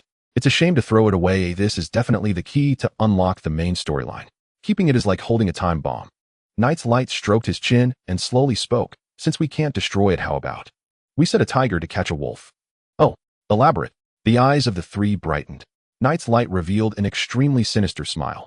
"Although we haven't seen the pursuers yet, based on previous deductions, they should only be around level 10 at most. Let's go hunt a level 5 horned rat and stuff this letter into the dead rat's belly. Then we find a large carnivorous monster around level 15 and feed it the enhanced rat. When the pursuers track us down, discovering the signal inside a level 15 ferocious beast's belly, they'll definitely fight it out. We'll just hide in the distance and wait for them to injure each other, swooping in for a double kill. Not only can we retrieve the letter, but we can also loot the pursuers' gear and gain experience from the beast. Double kill. Damn, Old Four, you're truly sinister. You're really a tactical genius." The three were utterly astonished. Wasn't this the most adept tactic for their group of noobs? "Let's do it." The four reached a consensus and immediately set their plan into action. Catching horned rats, stuffing the letter, setting the scene, the entire process flowed smoothly. Soon as the hunter with the strongest stealth ability, Night's Light, bravely took the enhanced bait and quietly approached a water source area filled with gigantic, glowing fungi. "I see the target," Night's Light reported softly in the team channel. "There's a creature lying by the pond that looks like a hippo, and it's sleeping. I'm about to throw the meat over." In the distance, the other three watched his figure with eager expressions. "Old Four's stealth is pretty good. He hasn't made a sound at all. Can even the Poison Ranger be this stealthy? Of course, that's the prestige of our dorm. Damn. What's happening under Old Four's feet?" The three in the tree suddenly had their pupils constrict. They saw Old Four just stealthily stepping on a gigantic rock covered in moss, preparing to throw the bait towards the pond when that 5 to 6 meter long rock suddenly split open with an exaggeratedly huge mouth. Dense spiral-shaped razor teeth instantly revealed themselves. Disguised giant mouth. LV 20. Crunch. A crisp cracking sound resounded. What the hell? Night's Light was caught off guard, unable to even take a step back, and was instantly swallowed along with the horned rat containing the letter. Not even a splash of water was disturbed. Before dying, he desperately released the skill poison mist, but nothing happened. From a distance, a large mouth on the ground was munching away. How ridiculous. The giant mouth chewed a couple of times, seemingly finding it tasty, let out a satisfied belch, spewing out a mouthful of green poison mist, then closed its mouth again, perfectly disguising itself as a mossy rock. System notification: player Night's Light has died. Above the tree canopy, there was a dead silence. No, Old Four was instantly turned into a snack. Waterwolf swallowed hard. He went down with both the person and the letter. Mindstorm couldn't bear to look. That's a damn LV 20 disguised giant mouth. An old acquaintance. We should have been more careful. Don't Be a Bro covered his face, wanting to cry, but having no tears. He died like a newbie expelled from the dormitory. 3-1 accepted. The three ignored the protests in the team channel, starting to calculate how to set up the bait for the monster and the pursuers. That group of pursuers likely wasn't very strong. What if they couldn't handle a level 20 monster? How could they ensure a mutual destruction? This was simply a one-sided buffet. They had to prepare something. What do we do now? The letter is still in its belly. What can we do? Oi. Don't Be a Bro gritted his teeth, opening the system panel. Pool money. Buy a revive point. According to the death penalty, reviving would take over half an hour. And the four of them were all directionally challenged, not even knowing their current location. In order to prevent Night's Light from running dozens of hours to retrieve his body and to wait for the pursuers to walk into a trap, the remaining three broke down in tears, pooling together the biological energy they had saved from slaying monsters. Total balance 5,000. It hurts to breathe. I declare Old Four's Hatsune is over. Buzz. A green biological beacon was carefully placed in a hollow tree hole several hundred meters away from the pond. Woo, Old Four, rest assured. We will avenge you. Whoa. In the real-world Dragon Country. In the real-world, Blue Star welcomed an unprecedented magnitude 10 earthquake due to a public military drill by the Dragon Country military. In the northwest of Dragon Country, a large comprehensive military base, completely open and transparent, inviting heroes from around the world. Under the astonished gaze of dozens of top global media outlets and military observers from various countries, the massive alloy gate of the base slowly opened wide. Accompanied by deafening mechanical roars and heavy footsteps, an entire regiment of steel behemoths revealed their terrifying forms under the sunlight. What is that? Oh my god! Mechas! True combat mechas. 30 heavy bipedal mechas painted in desert camouflage marched out in perfect unison. Their armor was not only made of high-strength alloy, but one could also clearly see artificial active muscle fibers emitting a faint blue light, contracting and expanding at the joints. Compared to the previous shabby versions this time, they had finally developed absolutely epic-making technology. Titan technology kids. At the forefront of the mecha formation, in a specially designed mecha cockpit emblazoned with the Great Wall emblem, the official commander of the Dragon Country, Guild Great Wall 1, was perfectly neurobridging with this war weapon integrated with Titan technology. In the White House press hall of the Eagle Nation, faced with the overwhelming military might displayed by the Dragon Nation, the Western Alliance, led by the Eagle Nation, could no longer remain idle. An emergency joint press conference led by the Eagle Nation and involving dozens of countries, including the Sakura Nation, the Stick Nation, and the Gaul Nation, was urgently convened. The spokesperson for the Eagle Nation stood at the podium, his face full of righteousness and sorrow. We strongly condemn and express serious concern over the Dragon Nation's unilateral development and large-scale deployment of extraordinary mechas. The Titan Genesis is not the private property of any one nation. It is a ladder for the evolution of all human civilization. The Dragon Nation monopolizes the supply chain of Titan biological mechas due to its first-mover advantage, which is an extremely selfish and irresponsible act. Moreover, not long ago the Dragon Nation even denied that it was researching Titan technology. Such behavior is simply too self-serving. The Eagle Nation is right. Next to him, the representative of the Sakura Nation immediately bowed in agreement. Red bean paste is the secret sauce.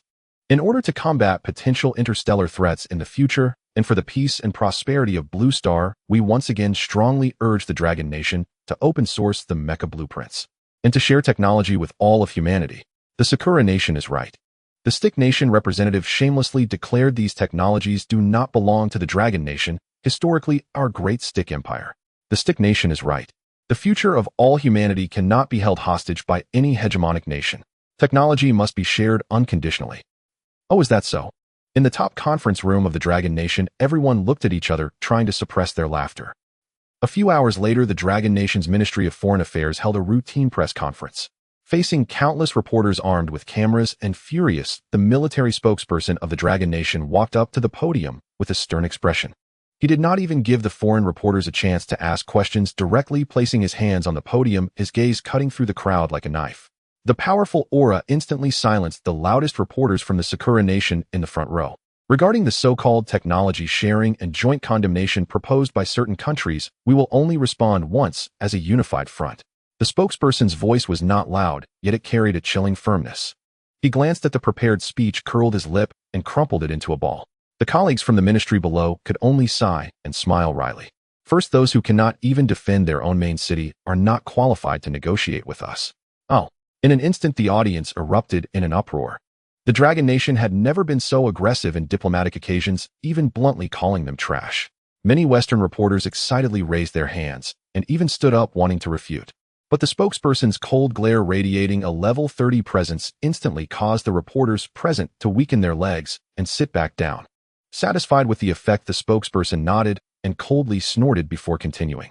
Second, put away your hypocritical rhetoric about the future of all humanity. At this point, the spokesperson of the Dragon Nation smirked grimly. You are merely insects. We are the future. The room fell silent, and the journalists from various countries felt as if they had fallen into an ice cellar, as if being targeted by a ferocious beast. The photographers even forgot to press the shutter. Only the journalists from the Dragon Nation were flushed with excitement, eager to rush up and take 360-degree shots of the spokesperson in military attire. Lastly, I advise certain countries that are severely lacking in a sense of security, constantly shouting and raging in reality. The spokesperson's lips curled in a contemptuous sneer. Instead of meaninglessly jumping around, why not spend more money to buy some good equipment for your elected officials? Oh, by the way, the previous leader of a certain country said that 40 million people live below the poverty line, yet this current administration denies it. Why don't you first resolve your internal conflicts and real issues? The Dragon Nation never provokes trouble, but is also not afraid of it. Forget it, I've gotten used to saying formalities. Damn it, I won't play coy with you. Who wants to come warm up for us? Hurry up. With that, the spokesperson turned and left, leaving the global media with an extremely cold and domineering back.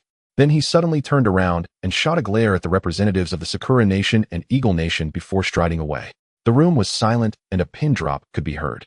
The faces of the representatives from the Eagle Nation and Sakura Nation instantly turned from green to pale, cold sweat streaming down their foreheads. When the Dragon Nation's Ministry of Foreign Affairs displayed an unprecedented tough stance at the press conference and publicly showcased 30 Yuan-01 hybrid mechas, the media and intelligence agencies in the West fell into a collective panic. In an instant, the theory of the Dragon Nation as a threat surged. And this time the Dragon Nation did not deny it, nor did it care to deny it. An article titled "The Dragon Nation Insults the Eagle Nation, It's Truly Vulgar" appeared on the front page.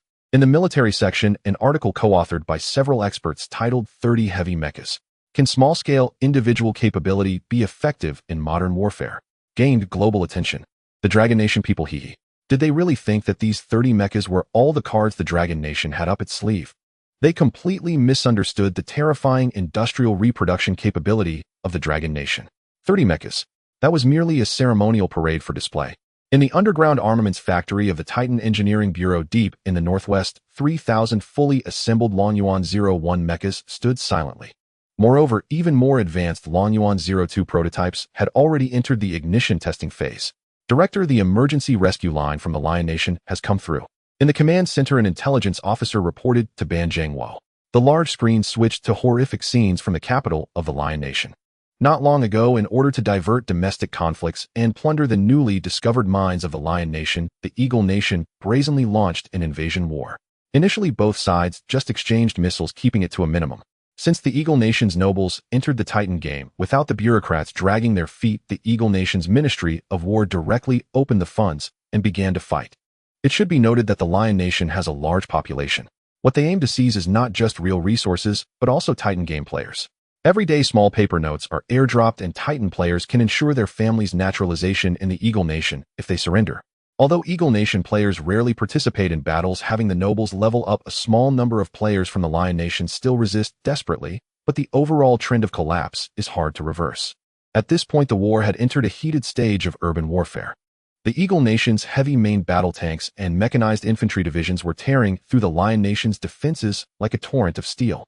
Despite the Lion Nation's desperate resistance, the overwhelming gap made a complete rout only a matter of time. The Eagle Nation wants to reclaim its dignity in reality after suffering setbacks in the game, and meanwhile, they want to pressure our allies with war machines and attempt to cut off our resources.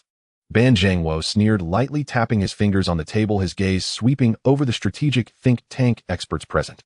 Ladies and gentlemen, the best way to achieve strategic deterrence is not to hide and cower, but to place the knife at their throats. What are the results of the think tank's assessment? The chief strategist adjusted his glasses, his gaze sharp. The assessment results show that our country has formed an absolute technological barrier and military dominance globally in the military field. It's time to show our sword. How many troops need to be deployed? A full army is not necessary. The strategist raised 3 fingers. Only 3 Yuan-01 mechas are needed to open up a local battlefield. Ban Zhangwo nodded and pressed the communicator. Long Wall Guardian Special Forces respond. Deploy 3 pilots immediately for an air drop into the Lion Nation battlefield. Operation codename Sword Reveal. Smoke filled the air and artillery fire raged. The Eagle Nation's 7th Armored Division was advancing with a crushing posture. Dozens of the latest M1A3 main battle tanks roared, obliterating the remaining defensive positions of the Lion Nation. Commander, the enemy's defenses have collapsed, and we expect to reach the core mining area in 10 minutes. The Eagle Nation's frontline commander proudly bit into a cigar inside an armored vehicle, puffing out smoke. Just then, a piercing sonic boom suddenly rang out from the sky. Radar alert. Unidentified flying objects are plunging at high speed. Speed 3 Mach. No, they're still accelerating. Boom, boom, boom. Without the need for parachutes or retro thrusters, 3 black meteors descended in an extremely violent manner, crashing down right in front of the Eagle Nation's armored cluster. The ground trembled, and the shockwave sent infantry within a dozen meters flying. As the dust settled, 3 8-meter-tall night camouflage mechas slowly stood upright.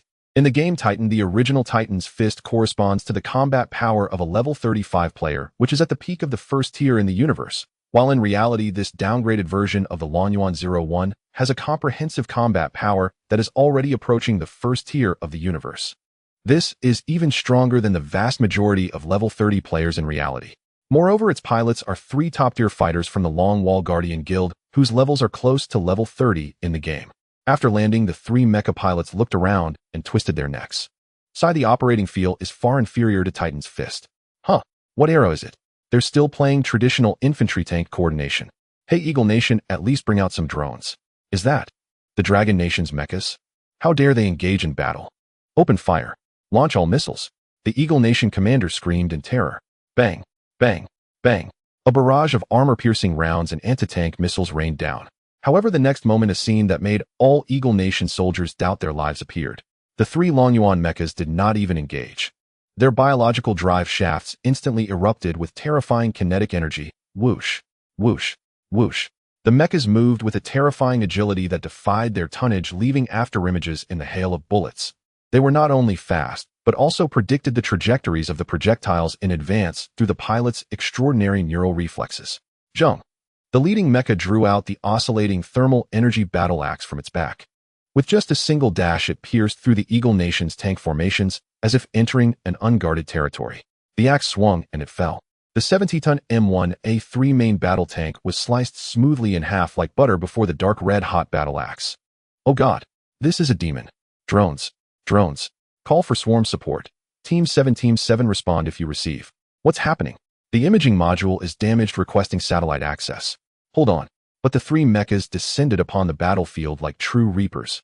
With their extreme mobility and overwhelming firepower, in just 5 minutes the Eagle Nation's pride, a heavy armored composite battalion, was brutally pierced through and paralyzed. On the smoke-filled battlefield, 3 8-meter-tall Dragon Abyss 01 mechas stood proudly. Beneath them lay a wasteland of steel ruins.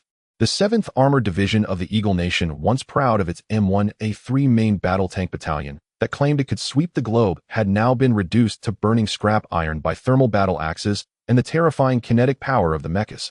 The few surviving drivers struggled to crawl out of the wreckage of their tanks, hands on their heads, and surrender.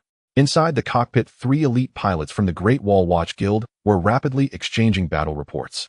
Mecha 1 reports that the enemy armored cluster has lost its ability to counterattack. Mecha 2 reports that after practical assessment, the current conventional kinetic weapons of the Eagle Nation cannot penetrate our armor. Their fire control radar is completely unable to keep up with the neuro-reflexes mapped by the level 30 hunter. Assessment conclusion: an absolute technological gap. The 3 forced themselves to remain calm, yet it was hard to suppress their sense of triumph. I've decided I want to write an autobiography. They'll call it my legendary life as a mercenary in the Lion Nation. The pilot of Mecha 1 exhaled, saying proudly. Shut up, said a teammate beside him, laughing as he shoved him. Mecha 1's legs plowed deep grooves into the ground. Meanwhile, at the rear headquarters, the high-ranking officials of the Dragon Nation military, watching the slaughter in real time via satellite, had issued new orders. The power gap is clear. There is no need to waste our precious combat power on cleaning up the battlefield. Let the Lion Nation handle it locally. Mecha 1 stays to assist the Lion Nation's ground forces in eliminating the remaining enemies and provide support to other local battlefields. Mecha 2 and Mecha 3 immediately disengage from the current defense line. Your new target: the enemy's depth. The military experts at the rear coldly issued a verdict while looking at the tactical map, where red dots represented the Eagle Nation's core military strength. Take out their mobile drone-based vehicles and crush those concealed small command posts. If there is extra time, demolish the fixed military bases along the way. Received. Easy enough. Understood. We guarantee to complete the mission. The mecha pilots casually acknowledged the orders, and 2 of them instantly shot into the sky. Boom, boom. Accompanied by 2 sonic booms, Mecha 2 and Mecha 3 unleashed azure flames from their backs. The massive metal bodies exhibited no sense of heaviness, and with a terrifying burst of power that defied aerodynamics, they leapt into the sky like 2 meteors of death, heading straight for the rear of the Eagle Nation's army. These damn kids. They've really gotten carried away. Ban Zhangwo scolded with a laugh, and a relaxed atmosphere filled the command center. Half an hour later, Eagle Nation's frontline command center. General, our swarm drone base has lost contact. The last transmission showed. The screen froze on a gigantic red axe. General, the B-3 air defense missile position has been destroyed by an unknown high-speed target. All personnel are dead. The screen showed nothing but a fleeting shadow. General, the third command post has been struck by missile-level kinetic impacts. The entire bunker has collapsed. A flurry of despairing battle reports flooded the command hall. The Eagle Nation general adorned with medals stared blankly at the disappearing red dots on the large screen. His proud multidimensional information defense system appeared as fragile as paper against the two highly mobile high-defense and high-output steel behemoths that operated outside the norms. This was no longer a war. It was a blatant one-sided crushing, a naked display of military power. The general attempted to give an order, but felt his throat dry and hoarse. Bang, bang, bang. Hello. Nice to meet you. How are you? I'm fine, thank you. Suddenly urgent knocking was heard from outside the command bunker, followed by two clumsy sentences in accented English. Then came two sentences in a language the Eagles couldn't understand. What bird language are you speaking to them? What's with the show-off, just because you've studied for a couple more years? Knocking on the door, how polite. What do you know? This is called courtesy before combat. Then with a loud bang, the entire top of the bunker was lifted away.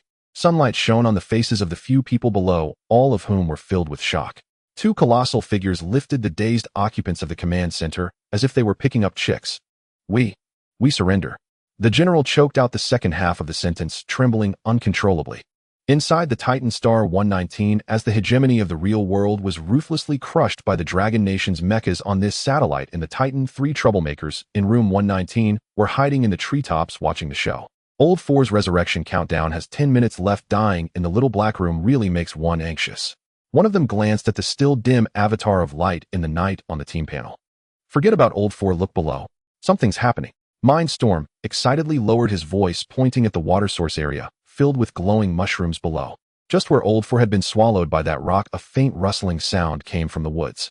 Suddenly 6 extremely agile dark figures darted out from the shadows, stopping at the edge of the pool. The 3 on the tree immediately peered over. They were 6 humanoid beings clad in dark lightweight armor, wielding curved blades. Their figures were slender, with long pointed ears resembling the star spirit race they had encountered earlier. However, their skin was a dark gray. Dark spirit race LV. 12 elite, dark gray skin, pointed ears, wearing leather armor, and using curved blades. Mindstorm's eyes lit up, XP flashing wildly, and the radar of his D&D setting in his mind went off. Brothers, do you think these folks are related to that star spirit race we looted earlier, like drow and elves? Have you played too much of Larian? Waterwolf held his breath. Stop joking, look at the one leading them. Below, the dark spirit captain held the spiritual compass, his eyes scanning the surroundings like a hawk. The compass signal has stopped moving right here. He waved his hand, and the other 5 dark spirit scouts immediately dispersed, forming an extremely professional combat vigilance formation. As the indigenous people of this planet, they were well aware of the dangers of this jungle. The dark spirit captain's gaze slowly shifted, ultimately locking onto a huge rock covered in moss at the edge of the pool. Captain, that is... One of his subordinates followed his gaze, his expression slightly changing. I know. The dark spirit captain sneered, a glint of disdain and realization flashing in his eyes. Disguised behemoth. And with such a large size, at least a level 20 individual. It seems that those who suddenly appeared and snatched the confidential letter panicked and ran into this beast's hunting ground only to be swallowed whole. No wonder the compass signal had completely stagnated here. The dark spirit captain sneered. Our mission has actually been completed, but it's more reliable to bring the message back for a report. Prepare for battle. Not long ago, a certain main city of the Star Spirit race was heavily besieged by the Dark Spirit race's army, with a web of spiritual energy lockdown laid out around it, preventing any magical communications from escaping, forcing them to rely on messengers for help. However, the Dark Spirit's insiders in the city secretly placed a hidden tracking mark on this distress signal's spiritual lock, and as soon as the messenger stepped outside, they were immediately discovered. The prepared messenger unleashed countless high-level magic scrolls like they were free. The moment he left, the city skills such as spatial teleportation, invisibility, acceleration, duplication, and decoy were released in an instant, causing the Dark Spirit army to be thrown into disarray. The Dark Spirit's mages broke out in a cold sweat, constantly thankful that magic, like directional teleportation, consumed massive energy and could not be carried by scrolls. The Dark Spirits had no choice but to send out a large number of pursuers to search for the messenger. And this small team was fortunate enough to track down the messenger. One subordinate swallowed hard. Captain, that's a level 20 elite creature. Should we avoid it? Avoid it? Are you out of your mind? The Dark Spirit captain drew his twin blades with determination in his eyes. That confidential letter is our only chance for promotion. It is also our opportunity to survive without being vented on by the elders. Don't say it's just a level 20 beast. Even if it's a dragon today, I'm going to carve open its stomach. He suddenly pulled out a parchment radiating an extremely terrifying wave of black magic. We brought the corrosive annihilation scroll bestowed by the Grand Mage to deal with emergencies. Form a formation. Prepare for a strong attack and tear it to pieces. Yes. On the treetops, the three individuals gasped in unison, their eyes wide with excitement as expressions of sheer joy adorned their faces. Damn, they can actually recognize that monster. And they are going to confront it, Hedon. Bro, don't, exclaimed, suppressing his voice while excitedly slapping his thigh. Are these black gray-skinned ones really that temperamental? They want to challenge an elite level 8. Wolf in Water said, rubbing his hands in excitement. What do we call this? The mantis stalks the cicada, unaware of the oriole behind. This is the pinnacle of strategy. Everything is under control. Below, Captain Anling pulled out a scroll, making the three distant observers envious. Swish. Without hesitation, he selected one and tore it open with force. Buzz. A jet of pitch-black corrosive light shot out, smashing hard into the back of the mossy rock. Roar. Just as it focused on its stomach, the disguised giant mouth that was digesting light in the night suddenly suffered a heavy blow.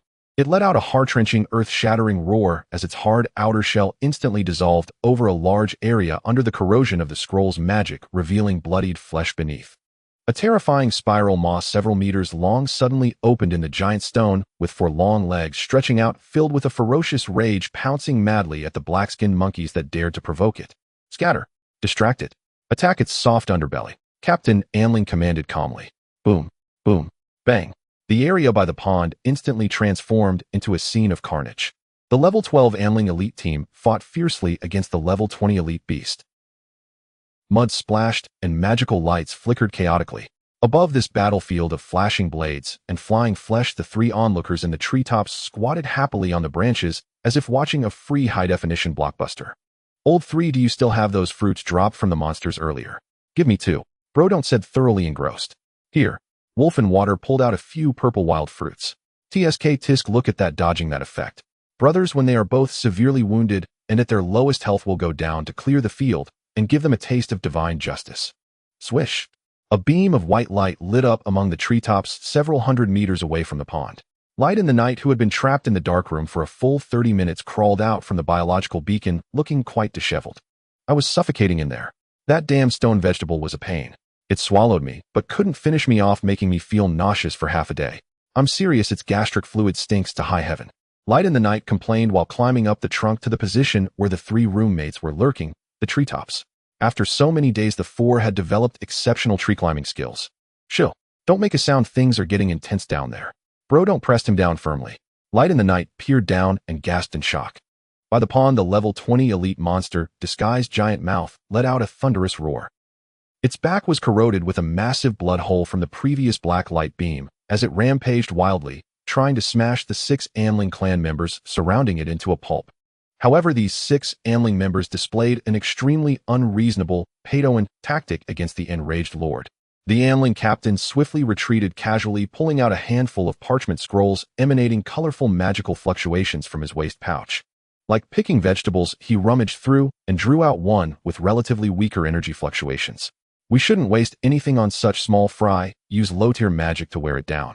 The Anling captain chuckled coldly and tore the scroll.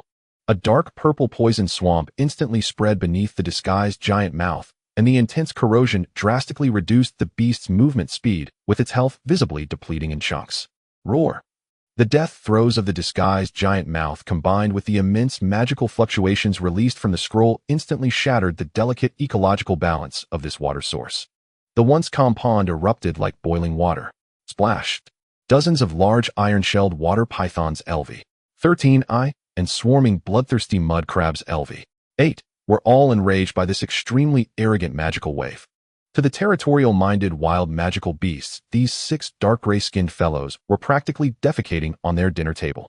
In an instant, the entire ecological circle by the pond erupted in chaos as countless reedy beasts surged in from all directions, joining the assault on the Anling team. Captain, the beast tide has gone wild, an Anling infiltrator shouted loudly after slashing a mud crab. What are you panicking about? Just a bunch of primitive beasts. The Anling captain remained unfazed, pulling out 3 more scrolls from his pocket and distributing them to his subordinates. Use the large scrolls. Blow them up for me. Boom, boom, boom. Ice, flames, poison. Various large area effect spells exploded among the beast horde as if they were free. These 6 mere level 12 Amling members relying on their hefty stock of scrolls strolled leisurely through the beast tide, turning a crisis into a one-sided massacre. On the treetops, the 4 financially strapped college students gaped in astonishment. They are ridiculously rich. Mindstorm exclaimed, his eyes almost bloodshot, nearly drooling. Those are magical scrolls. We only found one from a corpse, and these guys are grabbing them by the handful. We can't wait any longer. Light in the Night narrowed his eyes, staring down at the Amling clan that was frantically using scrolls. Their firepower is too fierce. If we wait for them to finish off the monsters and have free hands, we 4 won't even be enough to fill their teeth. Exactly. Bro don't gritted his teeth. We must take advantage of the moment while the beasts are distracting them. Oh, let's go down and create a ruckus. Old 4, is your poison ready? Already infused in the dagger. Light in the Night tightened his grip on the bone dagger. Old 3 will go up to tank damage together. I'll lead you in, you take damage and practice your passive. Let's break their formation. Old 2, direct all your mental piercings at that captain. Make sure he can't release the next scroll. Old 4, you harvest. If you can't, unleash poison indiscriminately. The 4 players exchanged glances, each seeing determination and madness in the other's eyes. 3, 2, 1. Go. The edge of the water pool was already in disarray. The towering 5 to 6 meter high disguised giant maw LV-20 was like a frenzied meat grinder, its massive spiral teeth snapping wildly. Each bite could pulverize the surrounding mud and several low-level magical beasts along with trees into fragments. Around it, over 10 iron-armored water pythons and swarms of bloodthirsty swamp crabs were already red with rage. For these wild magical beasts with strong territorial instincts, the 6 Dark Spirit clan members radiating magical fluctuations were the greatest source of pollution in this body of water. Damn, have these beasts gone mad? The captain of the Dark Spirits slashed back a water python, his dark gray light armor already corroded with several holes. He gritted his teeth and reached for the scroll pouch at his waist, preparing to pull out a large area frost scroll to cool down these beasts. Having used several scrolls before, he felt quite pained, but there was no choice but to use it now, just as his fingers brushed against the scroll. Now is the time. Show your skills. From above the treetops, an extremely arrogant roar suddenly erupted. Subsequently, 4 figures like divine soldiers descending from the heavens crashed into this chaotic battlefield. Taste my brain extracting technique. While still in midair, Mindstorm fixed its eyes on the captain of the Dark Spirits, unleashing the core skill of Mind Hacker without reservation. Mental shock. A wave of invisible mental force struck fiercely against the captain of the Dark Spirit's forehead. Ugh! The captain of the Dark Spirits felt as if his brain had been violently stirred with an iron rod, causing his vision to double. The frost scroll he had just pulled halfway out detonated directly due to the intense fluctuation of mental energy, causing a backlash of magical energy. With a muffled bang, the scroll exploded beneath his feet, forming a chilling mist that not only failed to freeze the beast, but instead stiffened and darkened half of his arm and that of his teammate beside him. Who? The captain of the Dark Spirits turned in shock and anger. What he saw was an extremely abstract scene that he would never understand in his lifetime. Old 3. Hold on. Accompanied by a rough roar, the leader Bro don't activated the ability of Flesh Giant. The muscle fibers on his body, due to the excessive therapeutic proliferation, caused his originally normal physique to swell crazily, in just a few seconds bulging out like twisted tree roots, transforming him into a nearly 3-meter tall muscular giant. Although the attribute boost was not substantial, it was comparable to half of a Titan's body. But the most absurd was his weapon. Conventional weapons like knives, shields, and axes were simply too low-end. With his 2 robust arms, he firmly grasped the ankles and neck of the wolf in water, lifting this giant horizontally in front of him like a massive human shield. Whoa, boss, be gentle. I'm gonna throw up. The wolf in water shouted wildly while being used as a shield. No more nonsense. Charge. The strongest shield is a teammate. Bro don't took heavy steps, holding up his good brother high like an out-of-control dump truck, crashing straight into the formation of the Dark Spirits. Seeking death. 2 Dark Spirits saw this, and their eyes lit up with ferocity. They crossed their blades shimmering with ghostly light and hacked down fiercely at this meat shield.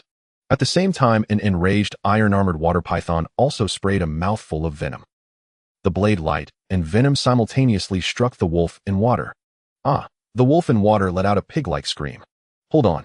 Hold on.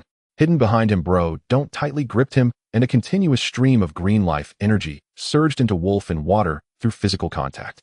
Wolf in water's deep, bone-visible cuts and corrosion marks quickly scabbed and healed under the treatment of Flesh Giant, only to be cut again and then healed once more. Strangely, although his health bar was dropping, the rate of decline was becoming slower and slower. System notification: you have received physical slashing damage from Dark Spirit Poison Blade.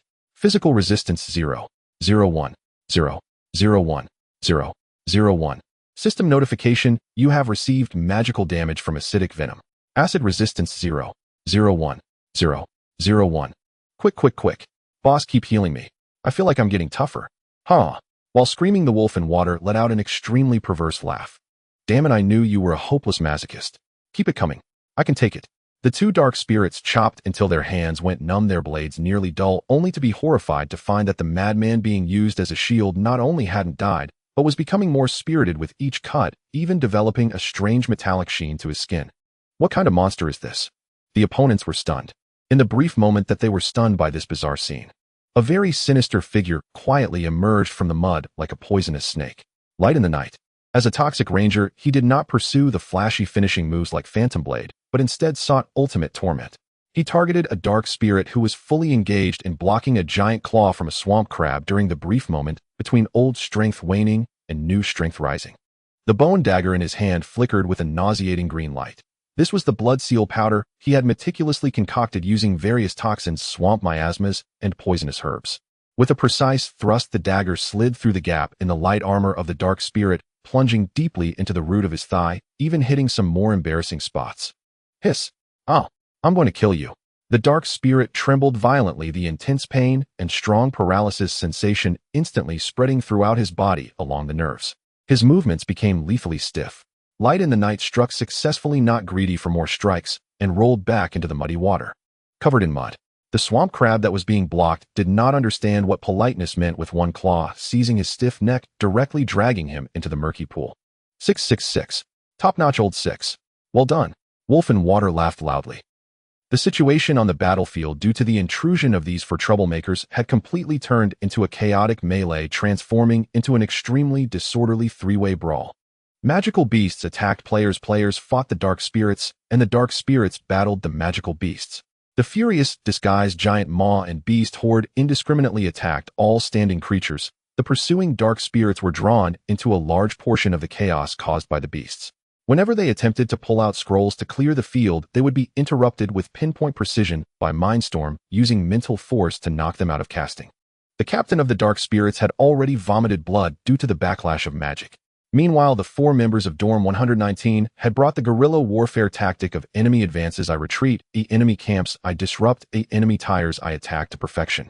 They absolutely refused to confront the dark spirits heathen. Bro don't held wolf in water in front, acting like a rogue to draw aggro and block blows. A light in the night hid in the shadows, waiting for the dark spirits to be entangled by beasts to stab them with poison blades. Once a beast shifted its aggro onto them, they would immediately run around the dark spirits, forcibly redirecting the monster's aggro. Captain, we can't hold on any longer. Another dark spirit collapsed under the dual torment of toxins and beasts instantly devoured by several water pythons. The captain of the dark spirits was furious, his once proud magical scrolls and exquisite assassination skills utterly useless in the face of such underhanded tactics. These madmen were simply bottomless. Oh, I'm going to kill you all. The captain of the dark spirits with blood-red eyes abandoned defense, taking a hit from the tail swipe of the disguised giant maw, charging like a frenzied beast, wielding his dual blades directly towards Bro, don't, hiding behind wolf in water. Oh crap, the captain has lost it. Old 3, hold on. Bro don't exclaimed. He's panicking. My resistance is high too. Come on, let's hurt each other. Wolf in water braced himself against the terrifying blade light. Captain of the Umbral Legion slashed his blade into the wolf of the deep waters. Blood erupted in a crimson arc, yet the beast let out a maniacal laugh, refusing to fall. Thus, not only had his strike failed, but he was now locked in desperate melee with a horde of monstrous beasts. His eyes burned crimson. He had fully succumbed to berserker fury. With explosive force, he kicked aside a water serpent lunging for his throat, using the recoil to hurl himself backward. Simultaneously, his hand plunged into his robes and withdrew a dark purple arcane scroll radiating overwhelming destructive energy. The moment the scroll emerged, the very air warped under the violent distortion of surging magical particles. Danger! That gray-skinned fiend has lost all restraint. He's unleashing a forbidden technique. Brother no. Brother Bu Yao cried out in alarm. The scroll's pulsating light dwarfed even the cataclysmic detonation they'd earlier used to obliterate the insect hive. Brother 2, interrupt his incantation. Understood. Take this, cerebral pierce. From a safe distance, Xian Ling Baofeng fixed his gaze upon the Umbral captain, pushing his psychic power to its absolute limit. VRR. An invisible wave of mental force struck the umbral captain's mind with surgical precision. Ordinarily, such psychic assaults bore lengthy cooldowns, yet here defiance of logic reigned. But the wild beasts fought on again and again, buying precious seconds for the players. Well done. I'll grant you full corpses as a reward. Ugh. A guttural grunt escaped the umbral captain as his fingers, poised to tear open the scroll, froze mid-motion for less than half a second. To the players, that sliver of time was more than enough. Brother 3, go. With a feral roar, Brother Buyao, now a three-turtle flesh colossus, unleashed his might. His thick, corded arms coiled and snapped forward, launching the wolf of the deep waters like a shot put, straight toward the umbral captain's face. Arg, boss, could you at least go easy? The wolf flailed wildly midair, shrieking with raw, unfiltered agony. Yet as an endless walker, a class forged through relentless punishment, his sheer resilience surpassed all others. Mid-flight, he twisted his body, transforming into a living, armor-piercing projectile hurtling toward the umbral captain, who had just shaken off his psychic daze. What in blazes? The umbral captain's eyes snapped open, only to see a hulking figure hurtling toward him in grotesque contortion. Crunch. A devastating flesh-and-flesh impact. The colossal kinetic force sent the umbral captain sprawling backward, both combatants tumbling head over heels through the mud like entangled boulders. Amidst the violent collision, the scroll pouch strapped to the umbral captain's chest tore loose and splashed into the mire with a dull, wet slap. My arcane scroll. The umbral captain recoiled in horror, scrambling to rise and retrieve it. Nowhere, not a single step further. You'll stay right where you are, old man. The wolf of the deep waters was no ordinary fighter. He knew his class possessed no burst damage, only one supreme virtue: endurance. Without hesitation, he launched himself forward like a starving tiger, locking his arms around the umbral captain's waist while clamping his legs like hydraulic shears around the enemy's limbs. Instantly, the two became a writhing knot of fury in the mud. Left hook, right hook. The wolf pummeled the umbral captain's chiseled features until his once handsome face swelled into a grotesque mask of bruises and swelling. Get off me, you filthy vermin. Enraged beyond reason, the umbral captain slammed his razor-edged vambrace into the wolf's back, carving deep, bone-exposing gashes. System alert: you have suffered heavy blunt force trauma. Blunt resistance 0.01. System alert: you have sustained minor shadow corruption. Shadow resistance 0.01. Though resistance growth for endless walkers progressed agonizingly slow, requiring endless beatings to accumulate, this wolf cared nothing for pain. He hadn't even adjusted his pain threshold. Freed from its constraints, he felt only exhilaration. Keek, keek, keek. Hit me harder. Are you eating rice or air? Clutching the umbral captain tight, the wolf, seeing another blow coming, lunged forward and sank his teeth deep into the enemy's throat. Arg! A cry of utter humiliation tore from the umbral captain's lips. He, a rising star among the umbral race, a master of silent assassination refined through decades of lethal discipline, had never encountered such gutter brawler tactics, nor anything so bestial and crude. Brother 3, bite deeper. Don't let go. Brother Buyao roared from behind, hurling several weak healing spells, barely sufficient to keep the wolf alive. Flesh Colossus ranged healing capacity severely diminished. Yet the battlefield deteriorated with terrifying speed. Drawn by the commotion, ever more beasts converged upon the site. Deprived of the scroll's suppression, the level 20 mimic maw had already torn apart two umbral subordinates, and now dragging its ruined body, it turned bloodshot eyes toward the fray. Something's wrong. The numbers are overwhelming. We must withdraw. Xi and Ling Baofoam observed sharply from afar. At that very instant, at the edge of the mire, a figure materialized like a drowned specter. Yili de Guang. The rogue stepped forth. His sharp, darting eyes instantly locked onto the dark purple scroll lying in the mud. Under perfect cover of stealth, he slid across the slick surface and snatched it up in one fluid motion. Such a fine artifact. Surely it deserves a grand entrance for our esteemed brothers. Glancing at the monstrous horde surging ever closer, and then at the umbral captain still wrestling the wolf in the mud, Yili de Guang curled his lips into a smile both venomous and triumphant. Brother 3, farewell. I'll make sure your spirit receives proper rites. Without hesitation, Yili de Guang tore the scroll wide open and hurled it straight into the heart of the beast swarm. Fall back now, he bellowed, pivoting and sprinting away. Mud-caked Brother 3 lifted his head, saw the scroll cleaving apart midair, and felt the torrent of converging spiritual energy. His face drained of color. You motherf. His despairing curse died mid-breath. VRRR. The scroll detonated in midair. This was no common arcane scroll. It was a level 20 war scroll, identical in nature to the one they'd previously used to clear the Jawed swarm hive. Only far more potent, greater magnitude, wider radius, longer duration. In that instant, heaven and earth dimmed. A colossal hemispherical barrier, black as a newborn singularity, swelled outward hundreds of meters in diameter, swallowing the entire water source within its abyssal embrace. Countless solidified shadow blades and tempestuous arcs of raw magic scoured the field without mercy. Whether the level 10 iron-scale water serpents or the fearsome level 20 mimic maw, none could withstand such war-grade devastation. Their armored hides dissolved like parchment flesh stripped away layer by layer. No, the Umbral captain's final desperate scream echoed, but lasted less than a second. His body vaporized instantly within the cataclysmic shadow storm. Not even ash remained. The wolf of the deep waters' facial flesh peeled away in layers until his vocal cords were exposed, then silenced, then scattered into oblivion. System alert: you have suffered massive shadow corruption. Shadow resistance 002. Multiple notifications flooded the screen. System alert: your teammate Wolf of the Deep Waters has fallen. Holy hell, that was a nuke. The other three, having sprinted hundreds of meters away, stared back at the apocalyptic spectacle, faces alight with awe and adrenaline. Brother 3, may your journey be peaceful. Run faster. Don't look back. We nearly wiped. Yi Li de Guang, now missing an arm, blasted past them like a phantom wind, his expression a volatile cocktail of elation and terror. This scroll's power is insane. It's clearly a siege weapon meant for toppling fortresses.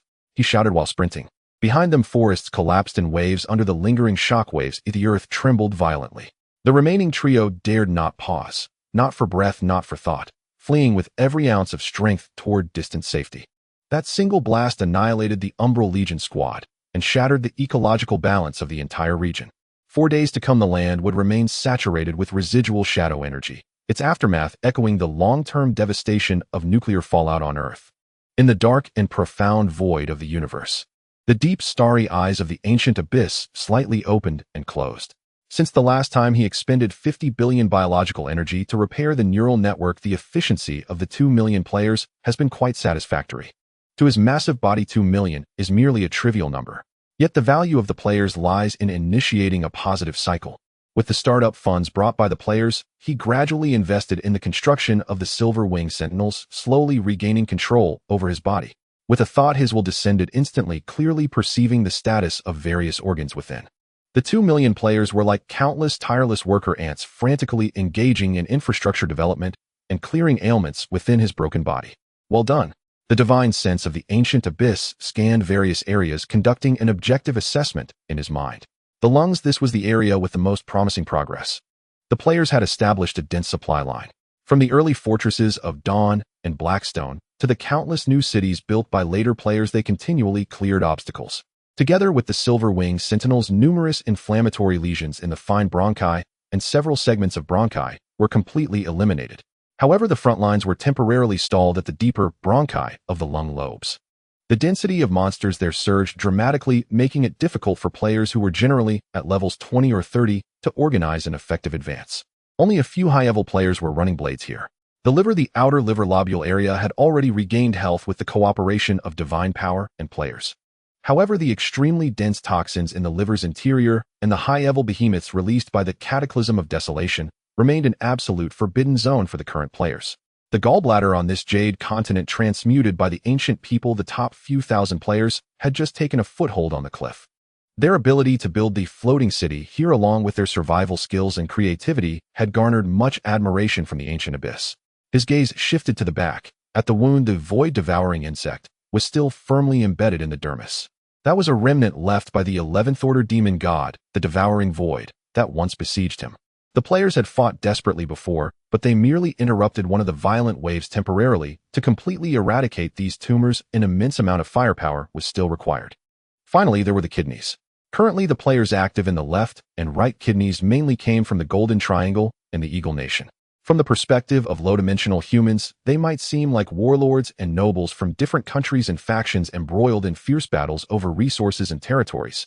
Yet from this higher-dimensional divine perspective, the ancient abyss viewed them all the same.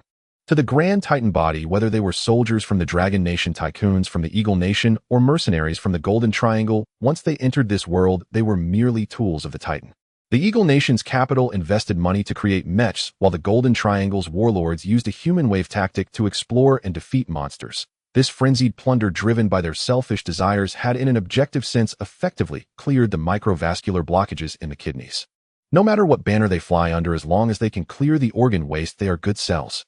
The ancient abyss was quite satisfied with this. For him, he was not afraid of the players being ambitious. He was only afraid of them being mere farmers. Besides these main organs, there were also over 100,000 scattered players who chose to randomly descend, such as those 4 from Star 119. They were like sparks, sparsely distributed in various peculiar corners of the divine body. Although they had not formed an organization, they had illuminated parts of the map's fog in advance. Overall, the situation is steadily improving. However, the pace of advancement needs to be accelerated. The ancient abyss divine sense scanned the depths of the starry sky, where high-level interstellar behemoths were still patiently waiting for him to take his last breath. Sensing a magnificent and powerful divine sense, these life forms revered as gods by lower civilizations instantly hid and played dead. The ancient abyss calculated his chips. He had 2 systems within him, one physical organ system and one spiritual energy organ system. Relatively speaking, the physical organs were much less damaged, but if they could recover, he could instantly regain his 11th order combat power. He needed a concentrated and exhilarating victory to completely revitalize the functions of an entire main organ, and the least affected one without a doubt was the lungs. Inventory current biological energy reserves. 100 billion. This was the asset accumulated by 2 million players working day and night, frantically defeating monsters. Consume 80 billion biological energy. The eyes of the ancient abyss shimmered with a majestic divine light. Operate the immune system at full power. Mass-produce Silver Wing Sentinel LV. 25. Then consume 10 billion biological energy to formulate high-level commander units. Produce Silver Wing Commander LV. 45. Command confirmed. Currently drawing biological energy reserves. Stem cells activated. Boom. In the blood factory deeply buried in the Titan's marrow, millions of silver light orbs shone brightly like the galaxy. These guards, representing the purest immune power of the Titan, were growing rapidly. But that was still not enough.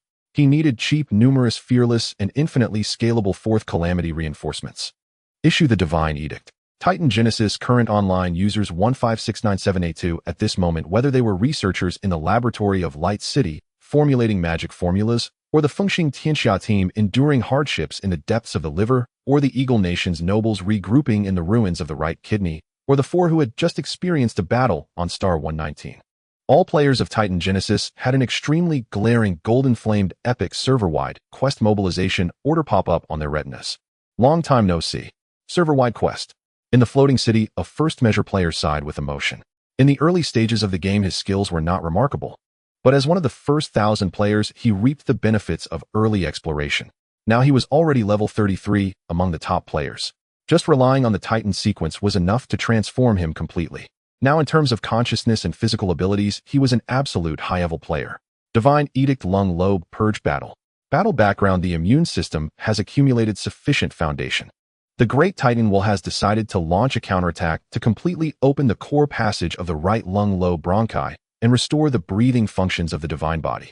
Battle objective. Capture the right lung lobe bronchi area.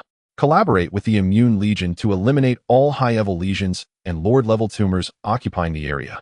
Mobilization order. All players reaching LV 15 or above regardless of origin, please gather at Lung B404 Light City or surrounding battle zones within 3 days 7 hours of real time. Prepare for the charge. Battle rewards 1. During the battle, all experience points gained in the Lung battle zone will be increased by 200, while experience points gained in other battle zones will be reduced by 50. 2. The Divine Supply Depot will be opened. Participants can exchange strategic materials such as perfect mechanical skeleton blueprints, Titan's blood, and skill engraving scrolls based on contribution points. 3. The top 3 guild teams on the contribution leaderboard will receive the Divine Blessing of the Titan Will. Countdown 71 hours, 59 minutes, 59 seconds. A brief, deathly silence was shattered as the entire blue planet and the Titan world erupted in chaos. 200 experience gain. Blueprint for mechanical skeleton. Divine Blessing. Are you not rushing? Are you not rushing? Are you not rushing? I just finished constructing Skyborn City inside the gallbladder. Now I must return. No more hesitation. Halt all construction on the skeletal Leviathan immediately. Every crew member must dive back to Guangxing City at once. To seize the blueprint, we must claim the first kill. New Liberty City. Titan's blood. At last, it has arrived. Still far from level 30, yet this opportunity with Titan's blood cannot be missed. Counselor Smith surveyed the room. The assembled aristocrats who moments earlier had been debating a counteroffensive against the bloodthirsty demon lord now exchanged furtive glances. each already scheming in secret. Before such staggering profit, tycoons and nobles could cooperate, but never unite in purpose. This was an unparalleled divine elixir capable of restoring youth itself. Moreover, besides the 5 exclusive purchase rights granted at level 30, it appeared only rarely. Buy it, no matter the cost. Morgan and other magnates beamed with undisguised delight. Donnie and several counselors exchanged fleeting knowing glances. This was a server-wide mobilization order. Every soul present was now a rival. Perhaps this time no mercenaries would be available for hire. When money alone could no longer solve every problem, the influence of the Hebrew Guild over this elite circle began to fade, silently, inexorably. Tan Lang delivered a savage downward slash upon the monster before him. Black, venomous blood sprayed outward, and he nimbly sidestepped the lethal splash. Through recent growth, his player force had swelled to 10,000. Recall, even the Golden Triangle was densely populated. Though most were novices and true elite combatants, few in number, their latent potential remained exceptionally high. 3 days to assemble then. Tan Lang opened his quest interface, pondered briefly, then singled out one of his lieutenants. You log off immediately.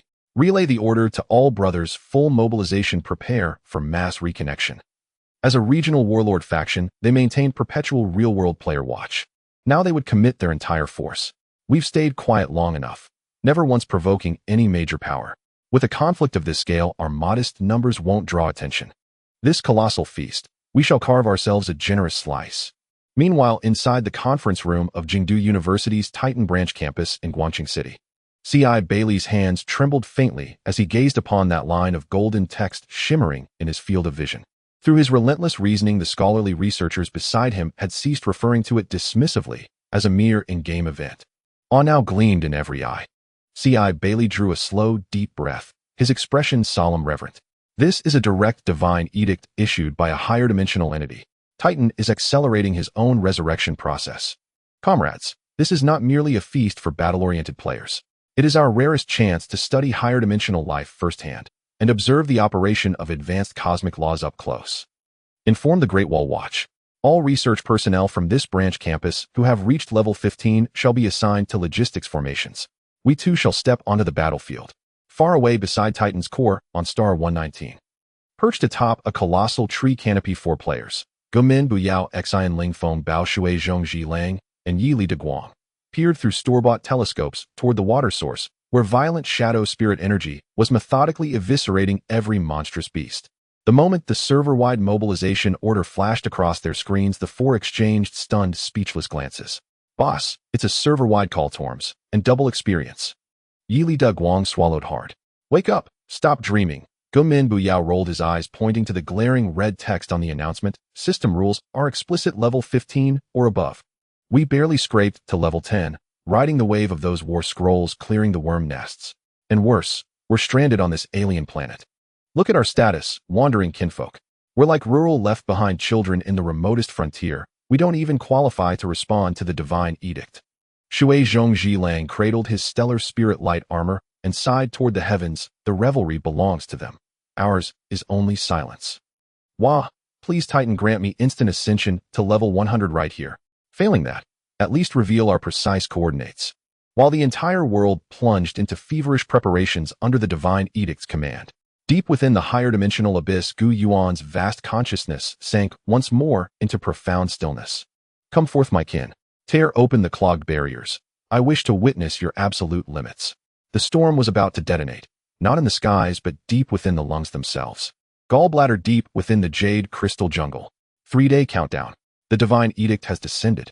Fengxing Tianxia closed the system notice blazing with golden flame and turned to his 6 teammates. Time is critical. Tian Su swiftly constructed a mental timeline. From our forward outpost here in the Gallbladder, navigating upstream along the Crimson Channel back to Guangqing City in the lungs will take at least 24 hours. And accidents along the Crimson Channel are inevitable. High-pressure blood currents or parasitic ambushes loom at every turn. Spending a full day traveling wastes the double experience bonus entirely. Fengxing Tianxia's gaze hardened with resolve. Old protocol: level up first, empty our experience bars, then collectively die back. 30-minute respawn timer, and we'll reunite fully restored in Guangqing City. Agreed. Long Zhanyuyi grinned, flashing white teeth. Perfect. Just ahead lies a prime target large enough to fill our experience bars nicely. Before the 7-member squad in a clearing encircled by jade crystals loomed a colossal entity, radiating terrifying magical energy. Jade Ritual Beast Level 40, O Lord Dear. It resembled a sphinx, its body sculpted from pure jade crystal and liquid spiritual energy. At that moment it circled a massive crystalline stele, treading an arcane rhythmic path. With each step naturally occurring magical nodes on the ground ignited, while suspended midair an immense, staggeringly intricate, three-dimensional magic array slowly coalesced. System alert: this creature innately masters high-tier ritual magic. Shu Ju Kuang Ren's eyes blazed with silvery light as his spiritual vision locked unerringly onto the structure of the airborne array. We must stop it before the ritual completes. Its energy signature surges wildly. If unleashed, it will petrify everything within 10 kilometers. Not even bone fragments would remain. Eliminate it, immediately. Go! Feng Xing Tianxia barked low, and in an instant became a streak of black lightning. Grand healing art. Seed of life. From the rear, Yun Zhongyu, the Soul Team member already at level 38, lightly tapped her staff. Bathed in the aura of Whale's gentle breath, an intense emerald divine light enveloped the 6 charging members, wrapping them in an indestructible life shield. Rower. Sensing intruders, the Jade Ritual Beast unleashed an inhuman shriek. Its crystalline wings snapped wide open, whereupon the half-formed array in the sky instantly fractured into hundreds of lethal jade beams seeking to immobilize the group. Trivial trickery, shatter it. De Li Chu Chi Ji roared, activating Flesh Dominion. His arms swelled and reconfigured, transforming into twin colossal blades 3 meters long, coursing with molten lava. He charged forward like a living meat grinder, swinging both blades furiously, carving a jagged breach straight into the array's outer edge. Lei Jun, cover Feng Ge. 10,000 thunderbolts. Lei Dian Fa Wang crackled with electricity, countless sapphire lightning bolts writhed like serpents, striking with surgical precision upon the ritual beast's attempt to seal the array's nodes, forcibly severing its magical flow. Long Zhan, control it. Tian Su unleashed mental piercing from behind. A steel nail driven directly into the beast's mind, freezing its massive frame in rigid paralysis for half a second. Taste my Mount Tai Crush. Long Zhan Yu Yi level 37, activated cellular regeneration, ignoring entirely the corrosive toxic flames radiating from the ritual beast. He launched himself like a crimson cannonball, crashing down onto the monster's back with crushing force, pinning it immovably to the ground.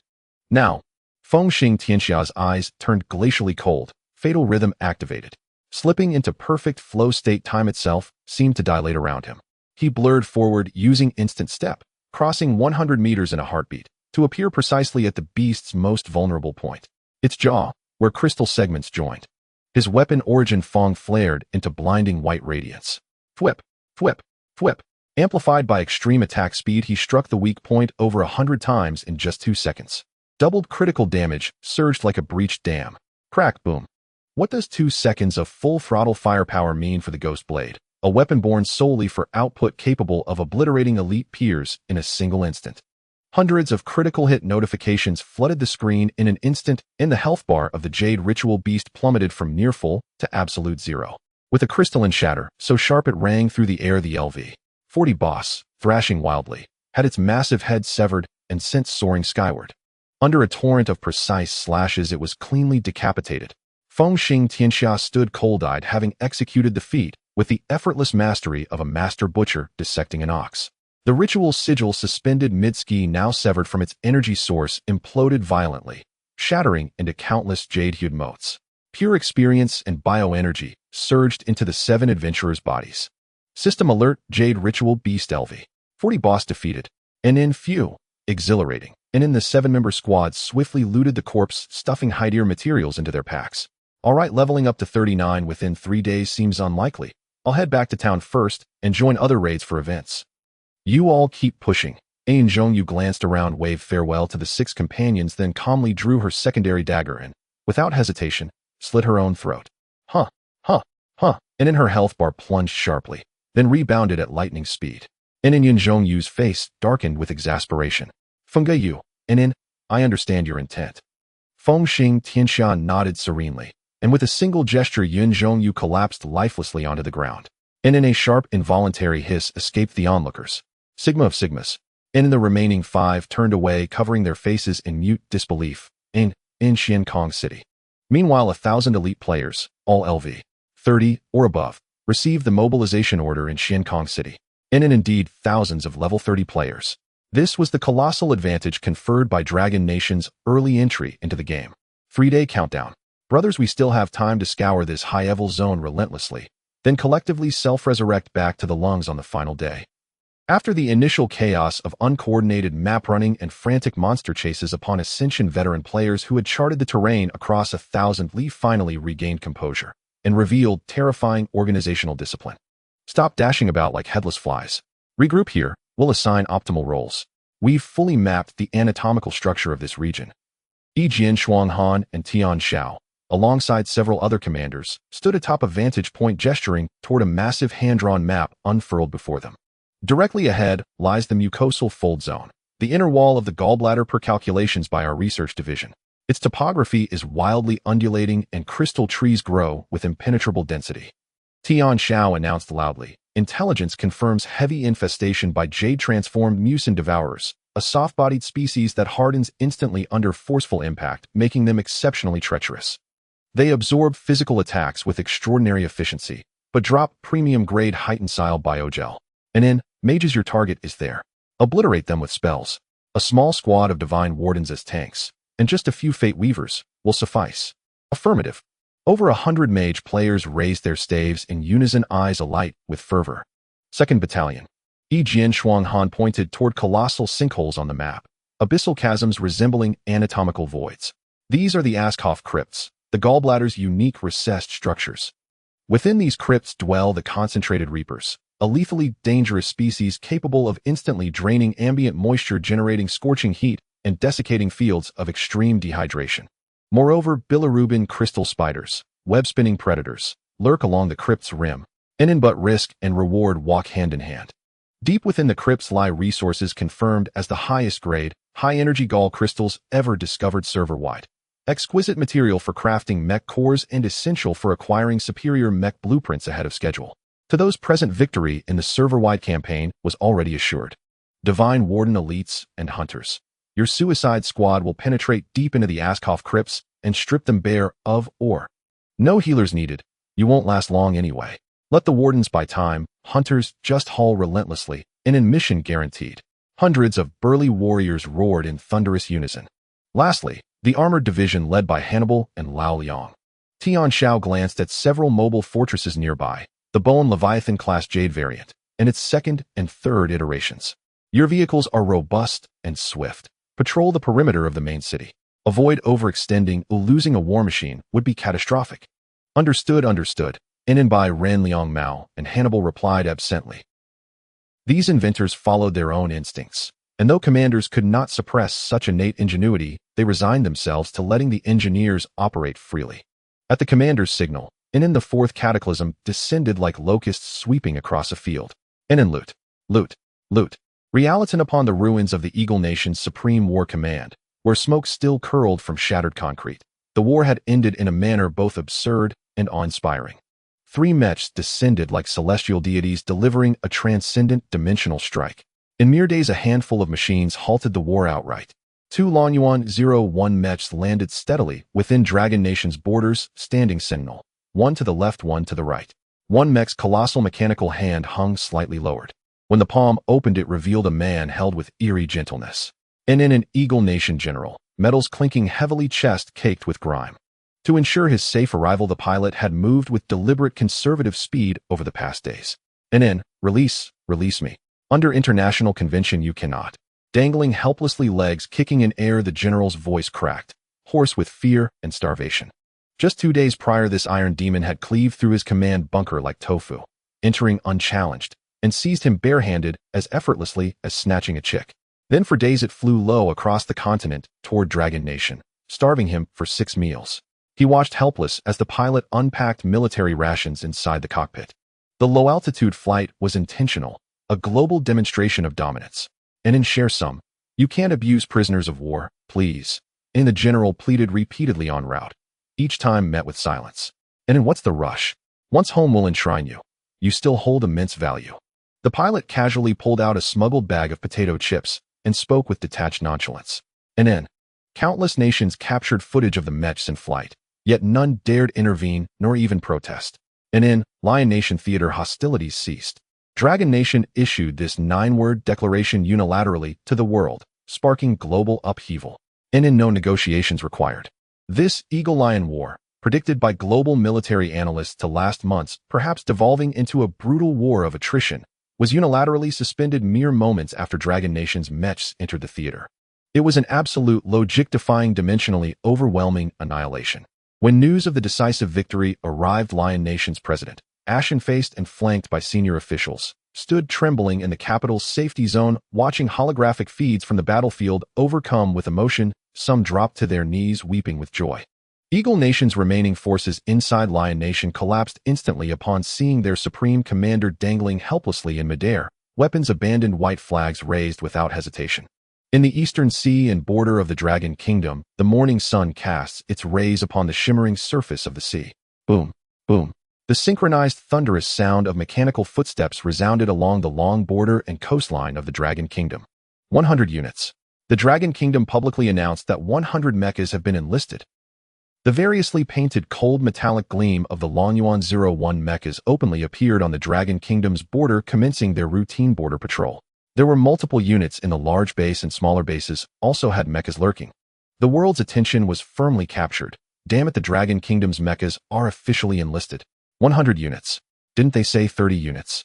Along the eastern coast, dozens of mechas spewed brilliant blue flames from their backs, flying close to the sea in a terrifying manner, creating hundreds of meters-long white water tornadoes as they zipped past the foreign reconnaissance ships that had long been prowling this area. In the western plateau, heavy iron beasts traversed the ground effortlessly. A small tactical leap could cover hundreds of meters, and the energy battle axe in their hands reflected a chilling red hue in the sunlight. The Dragon Kingdom maintained its humble character from ancient times, enlisting 1,000 units, while publicly declaring only 100. Moreover, there were 2,000 units hidden away, and even the pilots of the Chongqing Guardian were not allowed to take action despite their protests. Report, sir. When can we go on border patrol? Why can the other brothers go? Damn it, why the rush? Your time will come. You little rascals, have you attended your cultural class today? Have you been to magic class? Has the game launched? How many monsters have you killed? How much biological energy have you earned? And you still want to pilot mechas? Get back to the game. The Chongqing no. One reprimanded the guild members. Feeling aggrieved. It was a rare opportunity to shine before others, and just like that it was gone. The mecha team felt the pain and had no choice but to log in collectively some fighting while others attended classes. As this batch of super weapons from the Dragon Kingdom, possessing mobility and firepower beyond the times, presented themselves to the world. Multinational Joint Communication Network. Connect to the Presidential Office of Galia. Sorry, Mr. President is in a meeting and cannot take the call. Then connect to the Prime Minister of Sakura Country. Hurry. I'm sorry, the hotline to Sakura Country has been cut off. Inside the White House of Eagle Country, President Tang Ni roared like a cornered beast, rampaging in his office. Just a day prior, those allies who had been jumping up and down in the press conference alongside Eagle Country, loudly condemning the Dragon Kingdom and clamoring for technology sharing, had suddenly vanished, as if evaporated from the world, collectively cutting off the hotline with Eagle Country. FK. Moreover, it was not just the hotline that was cut off. In the mere hours after the footage of the Dragon Kingdom's mechas patrolling the borders was broadcast, globally the attitudes of various countries underwent a dramatic 180-degree turn. The Ministry of Foreign Affairs of Sakura Country issued a statement late that night. We deeply apologize for certain inappropriate remarks regarding Titan technology made previously. That was entirely due to coercion from a certain hegemonic nation. Sakura Country has always regarded the Dragon Kingdom as its most friendly benefactor. Ono as a neighboring country with close ties. We hope to reach deep cooperation with the Dragon Kingdom in areas such as commodity exports and technological exchanges. We are willing to apologize to the Dragon Kingdom. The Ministry of Foreign Affairs of the Dragon Kingdom read, but did not reply. Galia and Sunset Country even directly withdrew all joint fleets from the high seas, openly stating, "We fully understand and support the efforts made by the Dragon Kingdom to maintain regional peace. We know that the Dragon Kingdom has always been a responsible major power, and we thank the Dragon Kingdom for its immense contributions to maintaining world peace." Not a word was mentioned about Eagle Country, yet every sentence was a subtle jab, just as the old masters of negotiation would do. The Ministry of Foreign Affairs of the Dragon Kingdom Aho. Countless smaller nations flocked to sign trade agreements with the Dragon Kingdom, frequently holding press conferences. No one dared to provoke the Dragon Kingdom at this time. When others wield only flintlock guns while you hold mechas capable of supersonic flight, immune to conventional artillery, and able to slice through main battle tanks, all diplomatic rhetoric, alliances, and protests become a joke. Truth resides only within the range of cannons. And now the mechas of the Dragon Kingdom are the very embodiment of truth. Eagle Country, once an invincible superpower, suddenly found itself isolated and in chaos, abandoned by all. The Ministry of Foreign Affairs of the Dragon Kingdom did not cease its counterattack due to the sudden shift in global sentiment. Since the think tank assessment has confirmed that the technological barriers and extraordinary military power of the Dragon Kingdom have formed an absolute advantage, the sword-exposing plan must be thoroughly implemented.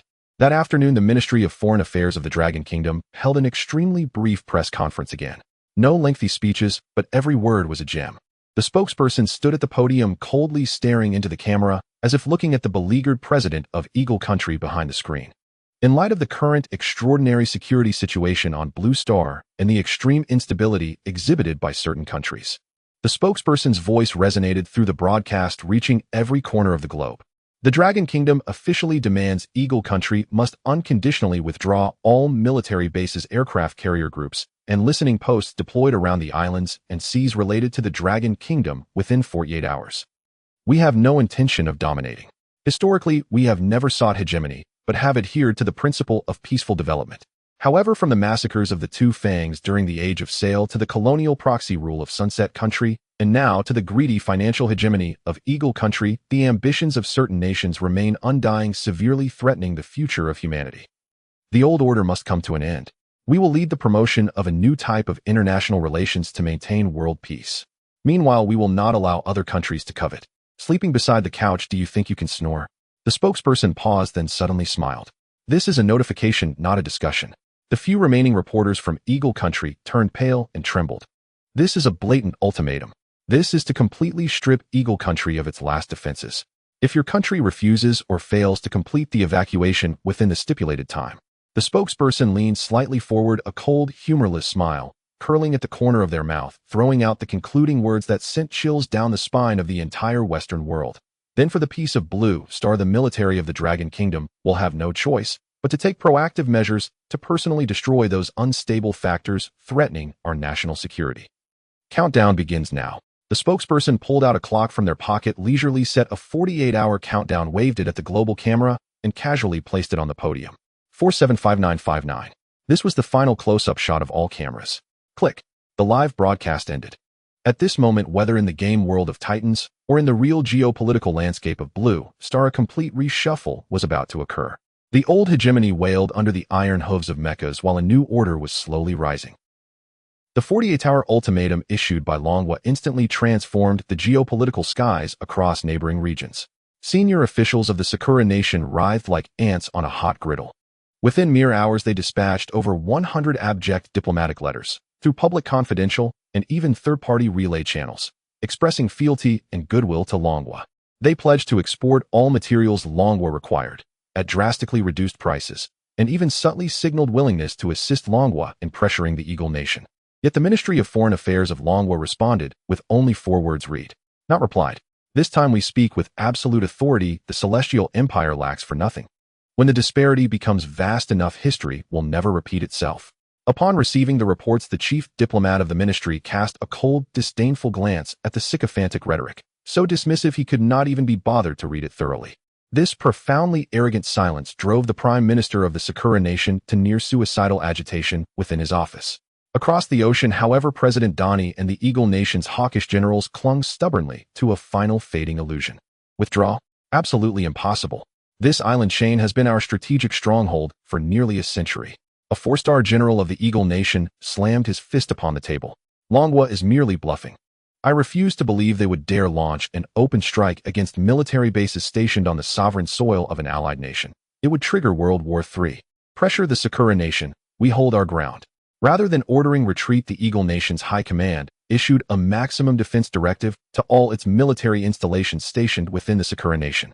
Even more brazenly, the Eagle Nation's commanding officer stationed in Sakura stormed into the Prime Minister's residence, pistol drawn, and pressed it against the heads of senior Sakura officials, forcing them to activate every air defense missile battery and radar array.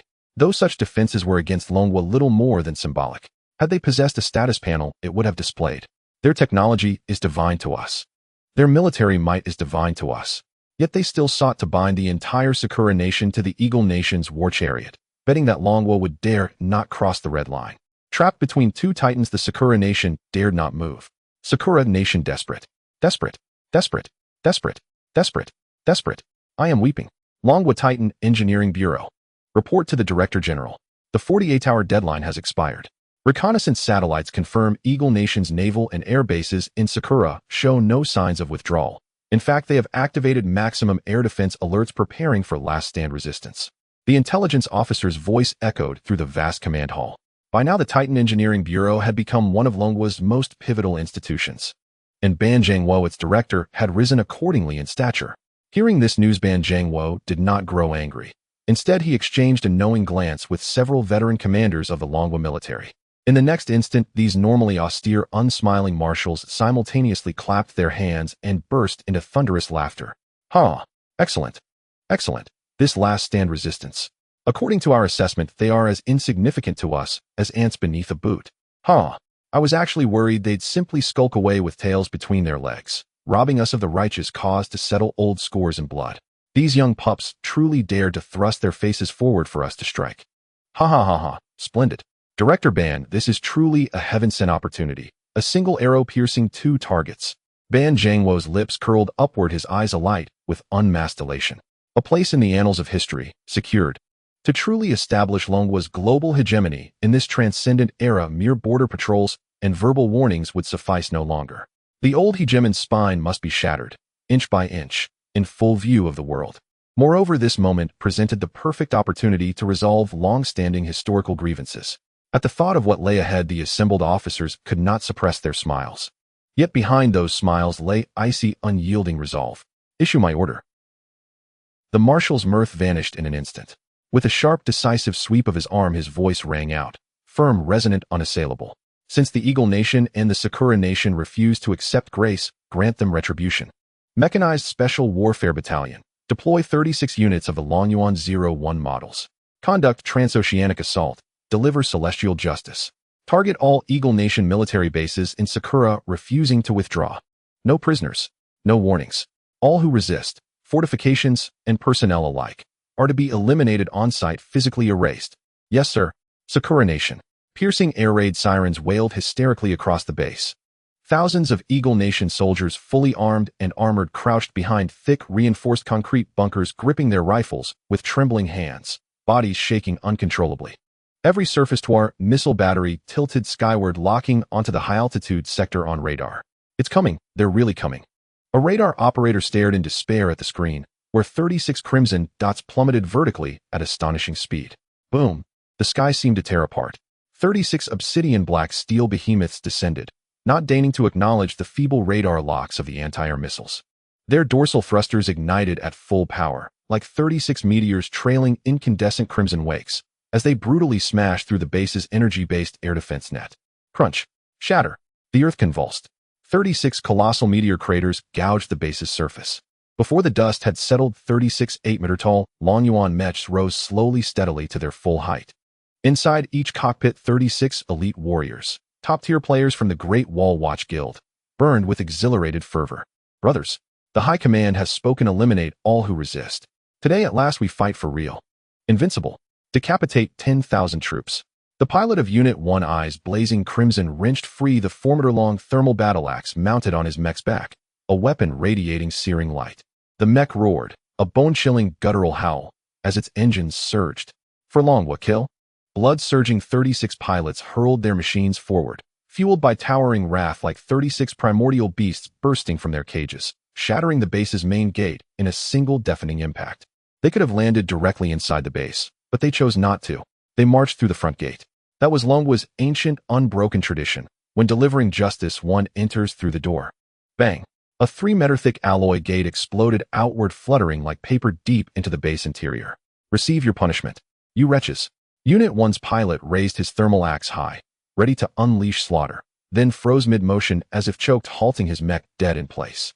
The 35 following mech slammed into emergency stops one after another, rigid, stunned, motionless across the vast base plaza. Inside their cockpits, Longwo's elite warriors, fueled by pent-up fury and ready for battle, stared utterly dumbfounded at the scene before them. The immense plaza held none of the interlocking fire zones or fanatical resistance the command center had anticipated. Instead, over 10,000 fully armed Eagle Nation soldiers and their star-studded commanding officers stood in perfect formation. All had flung their weapons far aside, then dropped into textbook positions, hands locked behind heads, some squatting, others kneeling deeply, foreheads pressed hard into their own groins. A few particularly terrified officers even brandished white undergarments, procured from Waknaware, as makeshift white flags trembling violently in the wind. "Don't kill us, we surrender." 10,000 men kneeling in unison formed a spectacle of staggering magnitude. The thermal axe hovered suspended midair, neither striking nor lowering. This just surrendered. At that very moment, a bald man suddenly rose from the crowd. Upon closer inspection, his chest was adorned with an array of medals. His sudden movement nearly triggered the battle-hardened pilot's muscle memory. Guns were almost raised to eliminate him on instinct. Pilot of Unit 2 calling command center. All targets are secured, but something is deeply amiss. Without hesitation, Pilot 2 opened his mecha's cockpit and strode out barehanded, utterly unguarded. He surveyed the surroundings. No one dared meet his gaze. The bald man continued speaking, uttering a garbled mix of avian-sounding syllables and clumsy Longwa dialect, giving Pilot 2 a throbbing headache. "Damn it all, what gibberish is this? Shut your mouth now." With a roar, he unleashed his aura, over 30 levels strong, blasting straight at the bald commander before him. The bald man trembled violently and collapsed face down onto the ground. Over the comms channel, Pilot 2 vented his frustration. "My engine had just finished preheating. I'd even prepared to feign defeat, step out of the cockpit, and deliver a solo performance worthy of legend. And this is what you give me. Is that a day? What a colossal letdown. I've already dropped my trousers, and you show me this. Have some spine. Stand up and fight me. Where is the pride of the Eagle Nation's soldiers? Where is your beloved individual heroism?" Enraged beyond measure, he delivered a brutal kick to the bald commander. The bald man cried out in pain, but dared not stir. 36 mecha pilots, brimming with anticipation and ready to unleash carnage upon the battlefield, now felt a profound, soul-crushing emptiness. Days of pent-up bloodlust struck like a thunderous fist against soft, yielding cotton, leaving them choked, suffocated, and nearly vomiting with suppressed fury. Through the mecha's high-definition external cameras, this entire scene streamed live across the globe, unfiltered, unedited, undeniable. Across the vast base plaza stood over 10,000 fully armed Eagle Nation soldiers, even several heavy tanks still idling, engines unlit, now reduced to lifeless sludge. The Eagle Nation base's highest-ranking commander, the bald general bearing star insignia upon his shoulders, knelt trembling before Pilot 2. He held his sidearm aloft with both hands, a suspicious damp stain spread across his crotch as he shrieked in a distorted, broken voice, begging for mercy. "Please, we." Pilot 2 absent-mindedly dug a finger into his ear, too bored to listen further. Faced with cowards who lacked even the courage to resist, the Longwa pilots felt, not triumph, but deep contempt. This surrender wasn't victory. It was an insult to the mecha themselves. Enough. Disarm them completely and confine them in mass. Any movement, slice them into minced meat. Pilot 1 stepped forward, then contemptuously kicked the general 15 meters backward into the ranks of his own men. The mecha's cold, featureless visor then turned outward, toward the perimeter of the base. Politicians, netizens, and world leaders alike watched this spectacle unfold live. 35 mechas. One pilot stepping forth from his cockpit. 36 crisp salutes, declaring to the world the dragon has returned. Half an hour later, Prime Minister's residence, Sakura Nation. What followed plunged the entire Sakura Nation into apocalyptic terror. Boom, boom, boom. Arrogant mechanical footfalls echoed outside the Prime Minister's residence. 10 Longyuan 01 mechas ignored all warnings from the Sakura self-defense forces, crushing outer security barriers with brutal indifference, and encircled the building that symbolized the nation's highest authority. Self-defense force soldiers attempting resistance instantly buckled at the knees under the mecha's primordial beast-like aura, unable even to steady their rifles. Yet a handful of warriors clad in classical attire charged forward without fear. Traditional Bushido, well, at least they possess a shred of backbone. I'll grant you a swift end. Boom. To kill a chicken, one wields a butcher's cleaver. One mecha deliberately angled its cannon downward and fired, with restrained force. In that instant, the warrior core and the Prime Minister's residence gate both dissolved into ash, vanishing into history. Above the entrance, the Longwa national flag rose high. Bang. The conference room door burst open. A Longwa diplomatic envoy entered, flanked by several heavily armed transcendents, as if walking through empty air. Ignoring the roomful of terrified, furious eyes, he strode directly toward the Sakura Prime Minister. pale as death drenched in icy sweat. Slap. A yellowed historical document and a freshly printed ink-scented garrison agreement landed hard upon the conference table. Your Excellency. The envoy loomed over him, voice devoid of warmth, given that Eagle Nation forces have failed not only to maintain regional stability, but have themselves become the primary source of instability, and having just surrendered unconditionally to our forces. Effective immediately, all foreign military bases within your territory shall be formally assumed by Longwa. The Prime Minister shuddered violently, stammering this. This violates international law. Longwa is a peaceful nation. How dare you forcibly station troops on our soil? This is a blatant violation of sovereignty. Violates international law. The envoy laughed, a sharp, bitter sound, then snatched back his hand and slammed a finger onto the yellowed document. Open your eyes and read carefully. This is the original clause of the BCT Declaration and the instrument of surrender signed after the last World War. As one of the principal victorious powers of the anti-imperialist war, Longwa holds the sacred and lawful right to station occupation forces in the defeated nation, Sakura Nation, and supervise its demilitarization process. His gaze pierced like a physical blade, locking onto the Prime Minister's face as his voice rolled like thunder. We are not invading today. We are simply reclaiming what has belonged to Longwa by history's own decree. This is not conquest. This is rectification, restoring order to history itself. With a sharp crack, he slammed his fountain pen against the Prime Minister's chest. Sign, Your Excellency. Or would you prefer that those 10 mechas go outside and have a quiet heart-to-heart with your self-defense forces? Bakayaro, we will never accept such humiliating terms. Just as the Prime Minister's mental fortitude began to crumble, the conference room doors exploded inward. Several conservative cabinet ministers and right-wing generals clad in traditional garb stormed in, eyes burning with fanatic rage. Drawing their katana, they howled like rabid dogs. The great Sakura Empire shall never submit. We will shatter ourselves. We will mobilize 100 million citizens and fight you to the bitter end. How tedious. The envoy didn't even turn his head. Crockham. The conference room wall, reinforced with bulletproof glass and alloy steel, shattered like paper. An 8-meter-tall long Yuan 01 mecha forced its massive mechanical arm through the breach. Brutal, unstoppable, divine. Its plasma war axe, still glistening with oil and radiant heat, trembled once in midair, unleashing a torrent of high-frequency thermal energy that engulfed the entire chamber. Though transcendents stand nearby, we must deploy the mecha to demolish buildings. Ding dong. The katana in the conservative minister's hands melted instantly upon contact with the searing wave, dripping molten iron onto the carpet, filling the air with acrid black smoke. Before the transcendent mecha, their pitiful Bushido spirit was not even worthy of mockery. Thud. Gazing upward at the colossal axe suspended above them, burning with crimson divine flame, the right-wing elders who moments earlier screamed for Gyokusai shattered completely, their minds collapsing in an instant. Their Eagle Nation masters had knelt. Their final weapon had melted like scrap metal. Before absolute, overwhelming force, they finally understood their so-called nation possessed no more significance than a pebble beneath the boot of true hegemony. Amaterasu, the empire, has fallen. A veteran ultranationalist general wailed in despair, then trembling drew a short dagger and plunged it deep into his own abdomen without hesitation. Shink, shink, shink. Like contagion, despair and shattered faith spread, weeping, screaming, collapsing, until the last remnants of Sakura's conservative faction performed mass seppuku live on global broadcast inside the Prime Minister's own conference room. Blood instantly soaked the opulent carpet. The thick coppery stench sent the already faltering Prime Minister into full collapse, slumping helplessly into his chair. It appears your colleagues have already made their choice. The envoy gazed upon the carnage, eyes cold and unmoved. Your Excellency, what is yours? I'll sign. I'll sign. The Prime Minister seized the pen with shaking hands, tears and snot mingling down his ashen face. History had finally realigned. This is rectification, restoring order to history itself.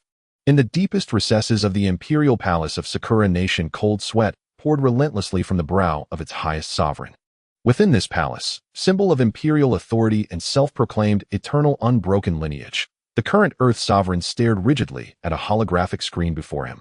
On the screen unfolded scenes of horror. An Eagle Nation 5-star general seized like a chick, right-wing generals, once arrogant and untouchable, desperately disemboweling themselves inside the Prime Minister's residence, and beyond its gates the colossal Longyuan 01 mecha stood like a demon god ready to reduce the entire capital to ash.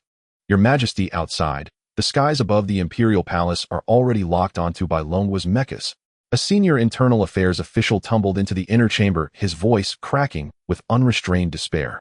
The Earth sovereign collapsed weakly onto the tatami mat. He knew Longhua had not leveled the palace outright. It was waiting for him to surrender with dignity. If he refused that grace, the thermal war axe blazing with crimson flame outside would descend upon him, not to kill, but to enforce that dignity by force. Sakura Nation's strongest players barely surpassed level 20. The great wheel of destiny had rolled forward without mercy, and before the true tide of transcendence their resistance was not even worthy of the phrase a mantis blocking a chariot. Broadcast globally on all public channels. The Earth Sovereign seemed to age 10 years in an instant. With trembling hands he stripped off his ornate ceremonial imperial robes and donned a plain coarse hemp garment, so austere it verged on poverty. It is time to settle the debt for the sins committed by our ancestors, fully, finally, and forever. 10 minutes later, every national television network, live streaming platform, and citywide public holographic display across the globe abruptly switched feeds to reveal the gaunt, bloodless face of a middle-aged man. No imperial majesty, no grand ceremony. Before billions of global viewers, Sakura Nation's highest symbol sank to his knees with a heavy thud, then bowed low, his forehead touching the floor in a flawless, abject dijiza. I am the Earth Sovereign of Sakura Nation. Here I offer my deepest, most solemn repentance and apology to Longhua and to all peoples worldwide who suffered under Sakura's militarist aggression. His voice trembled, each word dripping with anguish, a global edict of self-blame. To thoroughly atone for history's grave crimes and to earn Longhua's clemency and lasting world peace, I hereby declare. Effective immediately, the Sakura Imperial House is permanently abolished. I hereby abdicate all titles and privileges, relinquishing my status to become an ordinary citizen. Sakura Nation shall henceforth have no monarch. Simultaneously effective immediately, Sakura's self-defense forces and all naval, land, and air military forces are dissolved indefinitely. All heavy weaponry and transcendental equipment schematics shall be surrendered. Sakura's domestic security and national defense will henceforth be entrusted entirely and comprehensively to the great nation of Longhua. Silence fell across the globe. Disarmament. Abolition of the monarchy. Protection under Longhua. This was nothing less than the total surrender of national sovereignty. The entire fate of Sakura Nation laid bare upon Longhua's altar.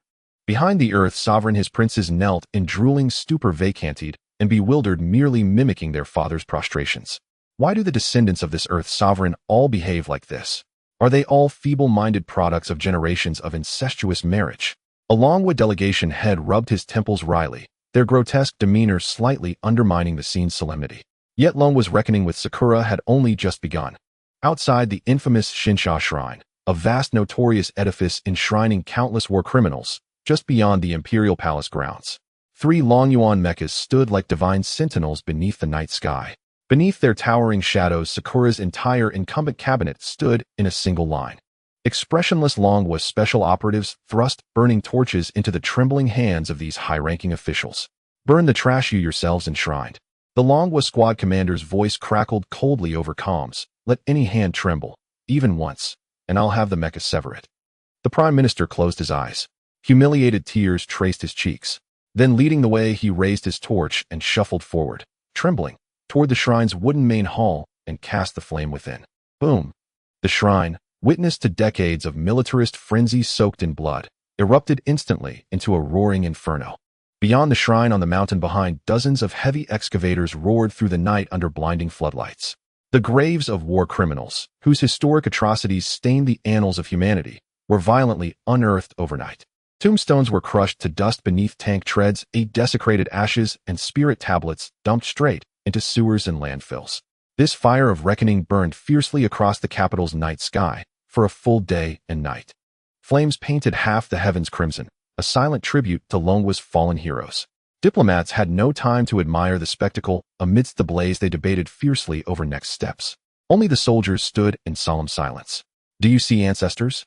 Sakura is now nominally a protectorate, and in truth a vassal state. Inside the mecha cockpit, a young Longhua warrior gazed at the towering conflagration and murmured softly, "Today we reclaim the debt of this prosperous age, not just principle, but interest compounded across generations." The next day, at Sakura's National Diet Building, after physical and psychological devastation came legal and economic shackles. Laid upon the table before Sakura's provisional government sat the harshest treaty in Blue Planet's modern history, the New Peace Treaty. Why provisional? Because the former members were either dead, imprisoned, or had resigned, each now possessing a bright future indeed. Clause 1. Absolute trade privileges. Effective immediately, Longwa shall enjoy absolute tariff exemptions and priority purchasing rights throughout Sakura Nation. All resource output, both in the real world and within the game Titan Genesis, must be supplied to Longwa first at cost price. 1945 Real-world resources, 815 Titan resources listed. Clause 2 Constitutional Amendment and the Crime of Thought. Sakura must amend its constitution within 24 hours to establish the highest-tier criminal statute, the Crime of Thought. Any individual within Sakura's territory who attempts to restore the monarchy, incite militarism, or publicly or online utter statements hostile to Longwa, or otherwise undermine Longwa's interests, shall face immediate sentencing, life imprisonment at minimum, summary execution at maximum, without complex judicial proceedings. Longwa would not only disarm Sakura physically, but legally and spiritually bind this land with an unbreakable collar. As civilized people, Longwa would never target ordinary civilians. But heretics are heretics, and heretics are enemies. This demanded decisive, overwhelming action. Among all clauses, the most psychologically devastating was the special provision concerning Titan Genesis activation slots. In the conference room, the Longwa envoy glanced at the document before him, sneered faintly, and read aloud the final supplementary clause. Clause 3 Exclusive allocation and compensation of transcendental resources. Effective immediately, 50% of all Titan activation codes randomly assigned to Sakura's citizens via system lottery shall be mandatorily sold, under official authority, to Longwa. What a... Sakura's provisional government officials stared eyes wide, blood draining from their hearts. These were tickets to the age of transcendence. On the black market, a single slot had already soared to several million, even tens of millions, of US dollars. Forcing Sakura to surrender half was tantamount to extracting its very national destiny. Of course, Longwa is a rational great power. We won't take yours for free. The Longwa envoy suppressed a smirk. For each of those 50% of slots, Longwa will provide Sakura's citizens, who are compelled to surrender their accounts, with a generous compensation of 1,000 yuan per person. 1,000. Not enough to buy even a mid-tier smartphone. This wasn't trade. It was humiliation 1,000-fold worse than outright robbery. It was the naked trampling of Sakura's future, stomped underfoot and discarded as worthless refuse. Watching Sakura's officials seethe in silent, choking fury, the Longwa envoy's gaze brimmed with contempt. Yet he still deployed the classic Karatanstic strategy, though today this was announcement, not negotiation. For secure national players who actively cooperate with Longwa's strategic objectives within the game and demonstrate exemplary conduct, Longwa may grant them privileged status within Sakura's own territory, tax exemption, preferential resource allocation, and even local law enforcement immunity. Note, this privilege applies solely within Sakura's territory. Before Longwa citizens, they retain no privilege whatsoever. This maneuver was ruthlessly brilliant, sowing deep division among Sakura's transcendental player community. To thrive in this new era, Sakura players must serve Longwa, unconditionally, unquestioningly. Moreover, Sakura would be sealed off, its players forbidden from traveling abroad. Longwa's objective: to transform Sakura's elite combatants into a nation of sycophantic scholars, every one a Confucian sage singing Longwa's praises. Once we enter the gate, Confucian sages will debate scriptures on our behalf. This comprehensive strategy, governing Sakura with Sakura, ensured Sakura would pose no threat for a century to come. At the moment the new peace treaty received its official seal, not a single voice of condemnation rose across Blue Planet. Instead, universal celebration reigned. Festive songs, flourishing prosperity, envoys arriving from all corners bearing congratulations. Those petty provocateurs who once danced around Longwa's borders now stood frozen in silence, not daring even to draw breath. For generations, forever, they would remain broken, irredeemable, and utterly subdued. In the real world, the authoritative transition and historical reckoning that could be termed the Great Earthquake of Blue Star stirred immense waves online. However, in the game world of Titan Genesis, this paramount event worthy of entering human history only created a few minor ripples in the world channel. Bystander, have you heard? Those Anglos and the Sakura nation have surrendered, and we have stationed our troops. Anonymous, come on, what's the big deal? By the way, who is extra powerful hemostatic agent? I'm about to go out and farm monsters willing to pay a high price. The strongest in the Sakura nation is only around level 20. Oh, I could easily push them down by myself. Seriously, what can those noobs do against us? Hurry up, we need a healer. Oh, let's quickly farm the bronchial tubes before the map opens. For most young, extraordinary players, the geopolitical struggles, in reality, have long become dull. Besides those who have experienced difficult times and cared deeply, like Professor Gu and others who were moved to tears and drank heavily offline, the attitude of ordinary players is surprisingly uniform. Ignore and disregard. When individual might becomes powerful enough, and their journey turns into slaying high-level cosmic beings within the vast bodies of deities, those once formidable enemies in reality appear to them as nothing more than inconsequential insects. The greatest disdain is indifference. If bugs obstruct the path, one wouldn't even bother to look down to see, considering it a waste of time. The current top priority is the mobilization order for the bronchial tubes issued by Titan. At this moment, it was the third day since the battle-gathering order was issued, marking the last day of the 72-hour countdown. In the central square of the City of Light and the surrounding Pink Plains, players with a fear of crowds trembled. 100,000 players. They swarmed like ants. A total of 100,000 players from the Dragon Kingdom, all above level 15, have gathered in the City of Light. The actual number of participants far exceeds this. Many impatient players had already rushed to explore the right bronchial tube yesterday. The crowd present was distinctly divided into several large formations. At the very center was the military player formation, led by the official guild Great Wall Sentinel. Over 10,000 warriors clad in standardized bone armor stood upright, like silent sculptures, their discipline reaching the utmost level. To the left were the various top guilds, Dawn Dragon, War Dynasty, etc., that had been officially incorporated or collaborated with. They wore a variety of gear, but the high-level spiritual energy fluctuations emanating from them were incredibly daunting, making them the absolute main force in this battle. To the right, the atmosphere instantly crumbled. That was a research team of scholarly players from Kyoto University's Titan branch and other universities' spiritual energy departments. This group of scholars, generally only around level 15 or 16 and just barely meeting the battle participation threshold, was now gathering in small clusters, chatting animatedly and appearing relaxed. Based on human anatomy, the pathogens in the bronchial tubes are mostly cocci, or I wonder what they look like. Who cares? We've finally replicated the experimental equipment from reality in Titan. This time we've brought enough supplies. We must collect all the bodily fluids from the boss monster for thorough research. For them, this is a large-scale field biology expedition with all expenses paid. On the outskirts of this massive army of 100,000 stood an exceptionally unique and humble-looking team of a few hundred. They were the first group of naturalized players from the Sakura Nation who signed the Loyalty Pact and were specially approved by the Dragon Kingdom. Lord, a big brother of the Dragon Kingdom. Are you thirsty? This is high-energy gel liquid that I collected from the liver, completely natural and pollution-free. Would you like to moisten your throat? A skilled player from the Sakura Nation bent over, wearing a fawning expression, presenting a bone flask to a Dragon Kingdom player who was sharpening his sword. This group of naturalized players had witnessed the terrifying power of Dragon Kingdom mechas in reality and had been stripped of all pride within the game. To preserve the last bit of privilege for their accounts, they had fully embraced the craftsman's spirit, serving tea, exploring paths, and positioning themselves precisely as the guiding party. This spectacle makes one's blood boil. Standing high above, Feng Xing Tianxia gazed down at the player army resembling a black ocean and couldn't help but express his emotions. Next to him, the 7 elite members of the Peak team gathered once more. After 2 days of frenzied grinding, Feng Xing Tianxia Longzhan Yu Yideli Chu Chi Ji Tian Soleil Dian Fa Wang and Shu Ju Kuangren finally all reached level 38. Among these grinding maniacs, there was one extremely ridiculous outlier. Yuzu, is your experience bar bugged? Longzhan Yu stared with wide eyes at Yunzhong Yuzu's displayed stats, feeling so envious that his back teeth almost cracked. Yunzhong Yuzu's level showed starkly LV 38. With just 9 more experience, she would become the first player in the server to surpass level 39. Hehe, basic operations, don't get too worked up.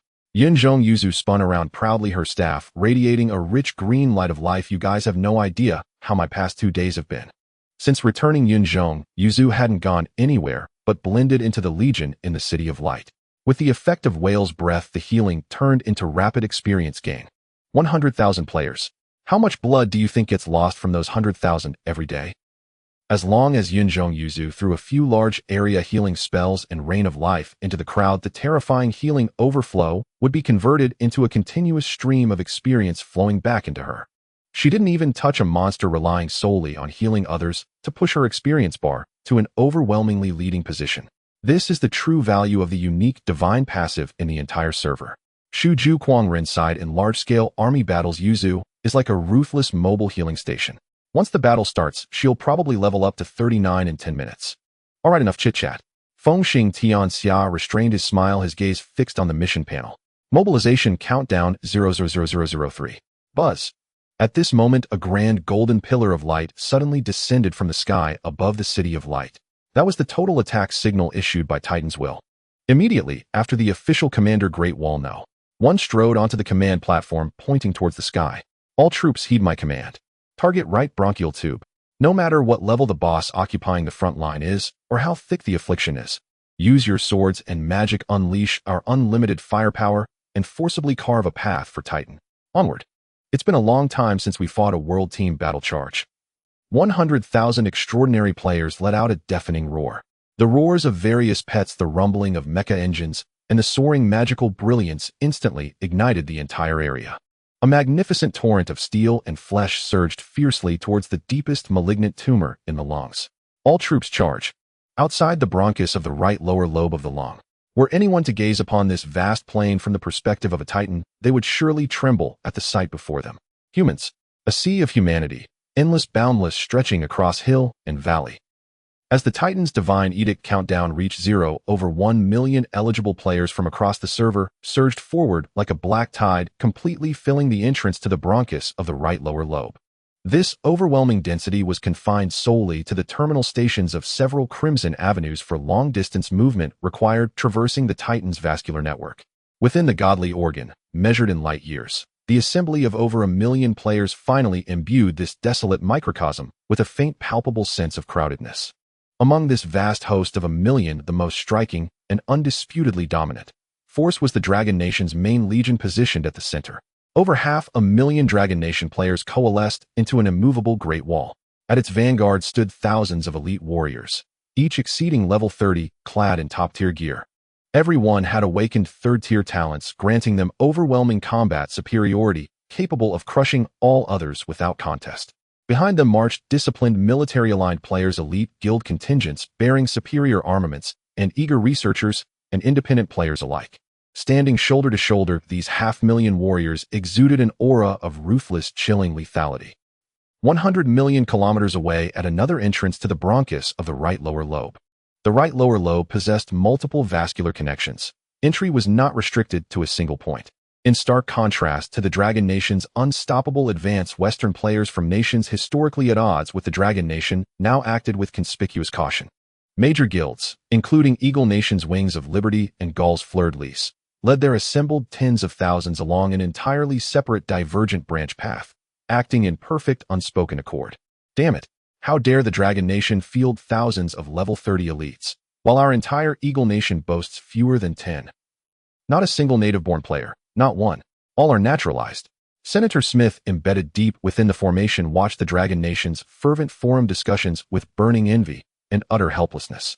Ever since the Eagle Nation's base in Sakura Nation had been utterly dismantled by 36 Dragon Nation matches in a devastating dimensional suppression strike, their in-game confidence had been irrevocably shattered. Honorable Senator, if we cannot confront them, can we not simply avoid them? Zhao Si, fawning beside him, offered soothing reassurance. The Titan's bronchial system branches infinitely.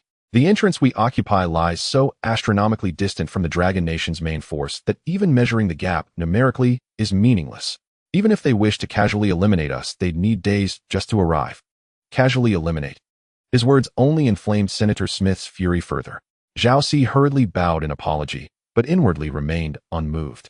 For Zhao Si himself had recently ascended to level 30, truly the Eagle Nation's pillar of strength. Yet men like him were consummate double agents. Having witnessed the catastrophic defeats suffered by the Eagle and Sakura Nations, his sole obsession was delivering an impeccable letter of surrender to escape post-war reckoning. Unbeknownst to him, the Dragon Nation had already blacklisted him entirely. At this moment, however, no Dragon Nation players could reach him. Such was the immense scale's silver lining. The Titan's pulmonary bronchi were staggeringly vast, each branching conduit rivaling an independent world in sheer magnitude.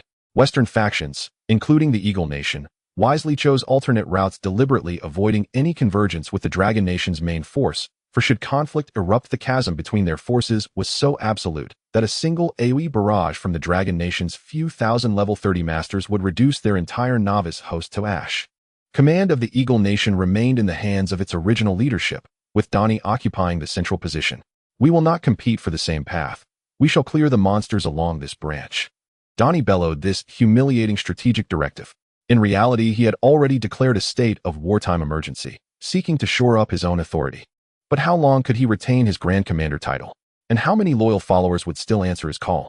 He dared not contemplate it. For now, at least, he remained the nominal leader. Primary battlefield before the Dragon Nation host. Great Wall Unit 1 stood atop a colossal war chariot and issued his command. All under the Dragon Nation banner. Heed my order. His voice erupted simultaneously in the ears of 500,000 warriors amplified by resonance arrays. First wave, follow me. Charge. Ahead loomed a titanic bronchial gate, millions of meters tall, exhaling gale force winds of Category 18 powerful enough to tear ordinary humans limb from limb. From the abyssal darkness within the tunnel echoed guttural, bone-chilling roars. Yet, what danger mattered here? These were players blessed with infinite resurrection. If it weren't perilous, who would bother coming at all? Kill. With a roar shattering the heavens, 500,000 members of the Fourth Scourge charged fearlessly onto this uncharted land. Guides on the pulmonary bronchi were exceedingly rare. Few players ever returned intact after entering. The most comprehensive account likely belonged to Feng Xing Tianxia's earlier reconnaissance report. Players surged forward like a breached flood. Rumble, rumble. The earth shook violently. At the vanguard raced thousands of elite players. Feng Xing Tianxia, Longzhan Yuyi, and others, all exceeding level 30. Divine Guards instantly activated their Titan-blessed physique, transforming themselves into unstoppable bulldozers. Yet, precisely as they crossed the threshold's perimeter line, rule war. From the darkness, hundreds, no thousands, of enormous blood-red eyes blazed into existence in unison. Within the lungs, there were no weak low-level beasts to serve as warm-up prey. What awaited the players were ferocious extraterrestrial symbionts, countless cosmic entities layered upon one another, forming a veritable wall of size. Within the Titan's body, disease and obstruction stemmed not from low-dimensional pathogens, but from genuine cosmic monstrosities. Warning: high-risk parasitic entity cluster detected. Armed assault trooper LV. 40, common. Phantom strain bone corrosive Rondera LV. 42, elite. Quantity incalculable. What a... The gatekeepers are level 40. So many. Li Chu Chi Ji, leading the charge, widened his eyes in shock and slammed on the brakes. Before him stretched a dense teeming horde, each monster colossal mountain-sized. The armed assault troopers wore thick, grayish-white meteorite armor, far more terrifying than heavy tanks by orders of magnitude. Meanwhile, hovering midair, the phantom strain bone-corrosive Rondera manifested as translucent energy conglomerates wielding solid 10-meter-long tentacles that lashed toward the player host. Out in the open world, encountering even a single level 40 creature would compel ordinary players to detour entirely, and even elite players would pause to assess carefully. But here, this was 500,000 blood-frenzied members of the Fourth Scourge. Level 40. So what? Numbers outweigh fear. Even in death, we'll bite off a chunk of your experience. 200 experience bonus. I'm coming for you.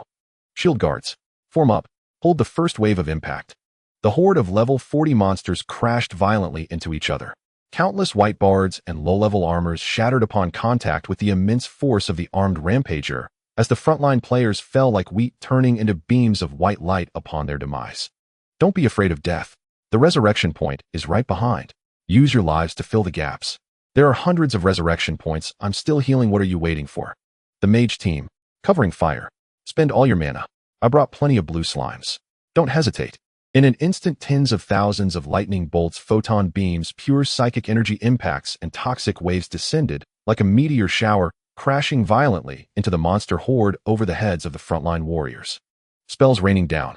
Boom, boom, boom. The explosive light illuminated the entire bronchial entrance as if it were daytime. Those invincible level 40 armed rampagers, under such terrifying saturation fire, had their hard shells cracked inch by inch, letting out pained howls. This is the violence of numbers. Feng Xing Tianxia navigated through the dense fire net. He directly activated Deadly Rhythm, stacking a 300 bonus on ordinary monsters as his dagger transformed into a blur untraceable by the naked eye, precisely slicing through the energy circuit of a phantom seed in midair. Yuzi, full screen heal. Xinglong, bring the resurrection tower to the front line. You manage the low-level players. Feng Xing Tianxia shouted in the team channel. Received. In the center of the crowd, the level 3891 Yunzhong Yu held her staff high, and an immensely powerful green rain of life poured down, stabilizing a precarious part of the frontline defense all by herself. Level 18 Xinglong, under the heavy protection of several top-level divine guardians, arrogantly advanced to within 50 meters of the monsters, beginning to summon. Mobile beacon. Deploy. A rich green beam of light shone from Xinglong. The mobile resurrection point directly rose in the most intense area of battle. The frontline players who had just been killed by monsters hadn't even had time to curse before their bodies were reformed beside Xinglong. Xinglong's health fluctuated wildly, surrounded by numerous healers pouring and healing. He himself continued to act, continuously summoning small brothers to absorb health.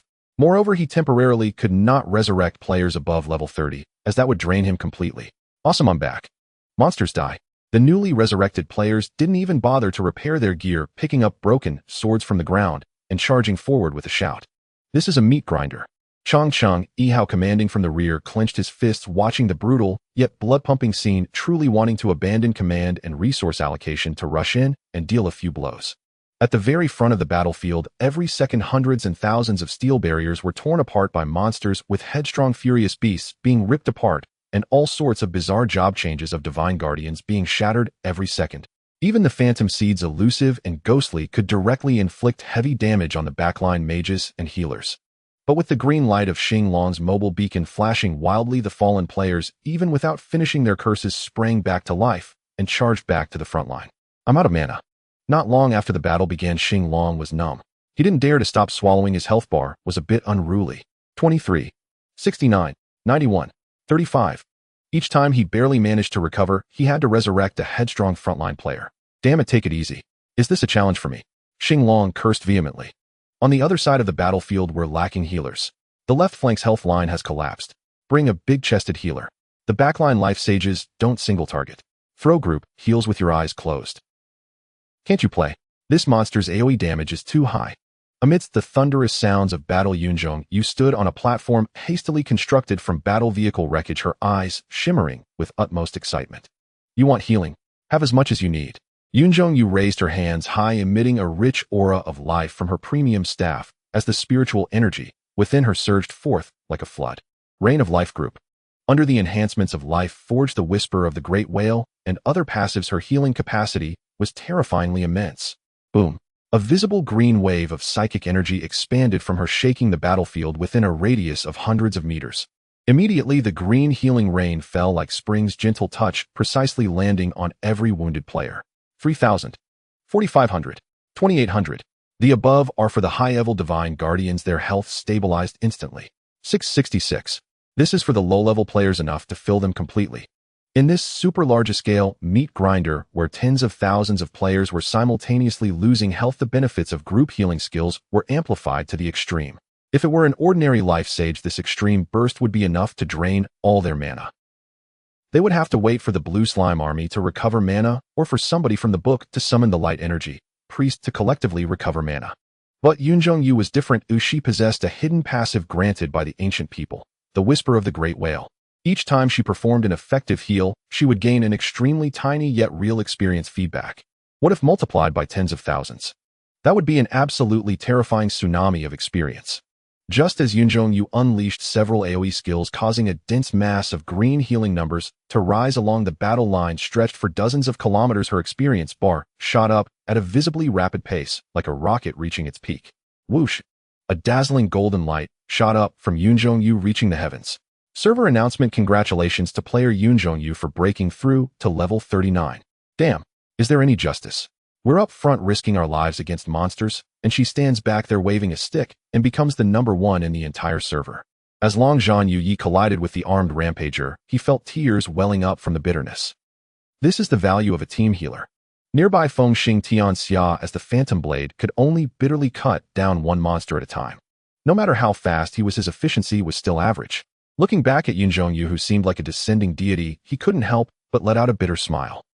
At this point, although he had reached level 38 and possessed absurd single combat abilities like Deadly Rhythm and Pain Detachment, in this super large-scale chaotic battle, he felt an overwhelming sense of helplessness. Phantom Blade is extremely strong in single-target bursts, easily taking enemy commanders' heads amidst the masses. But the current problem is, there are too many enemy commanders. Looking around, level 40 and above armed rampagers were densely packed with no end in sight.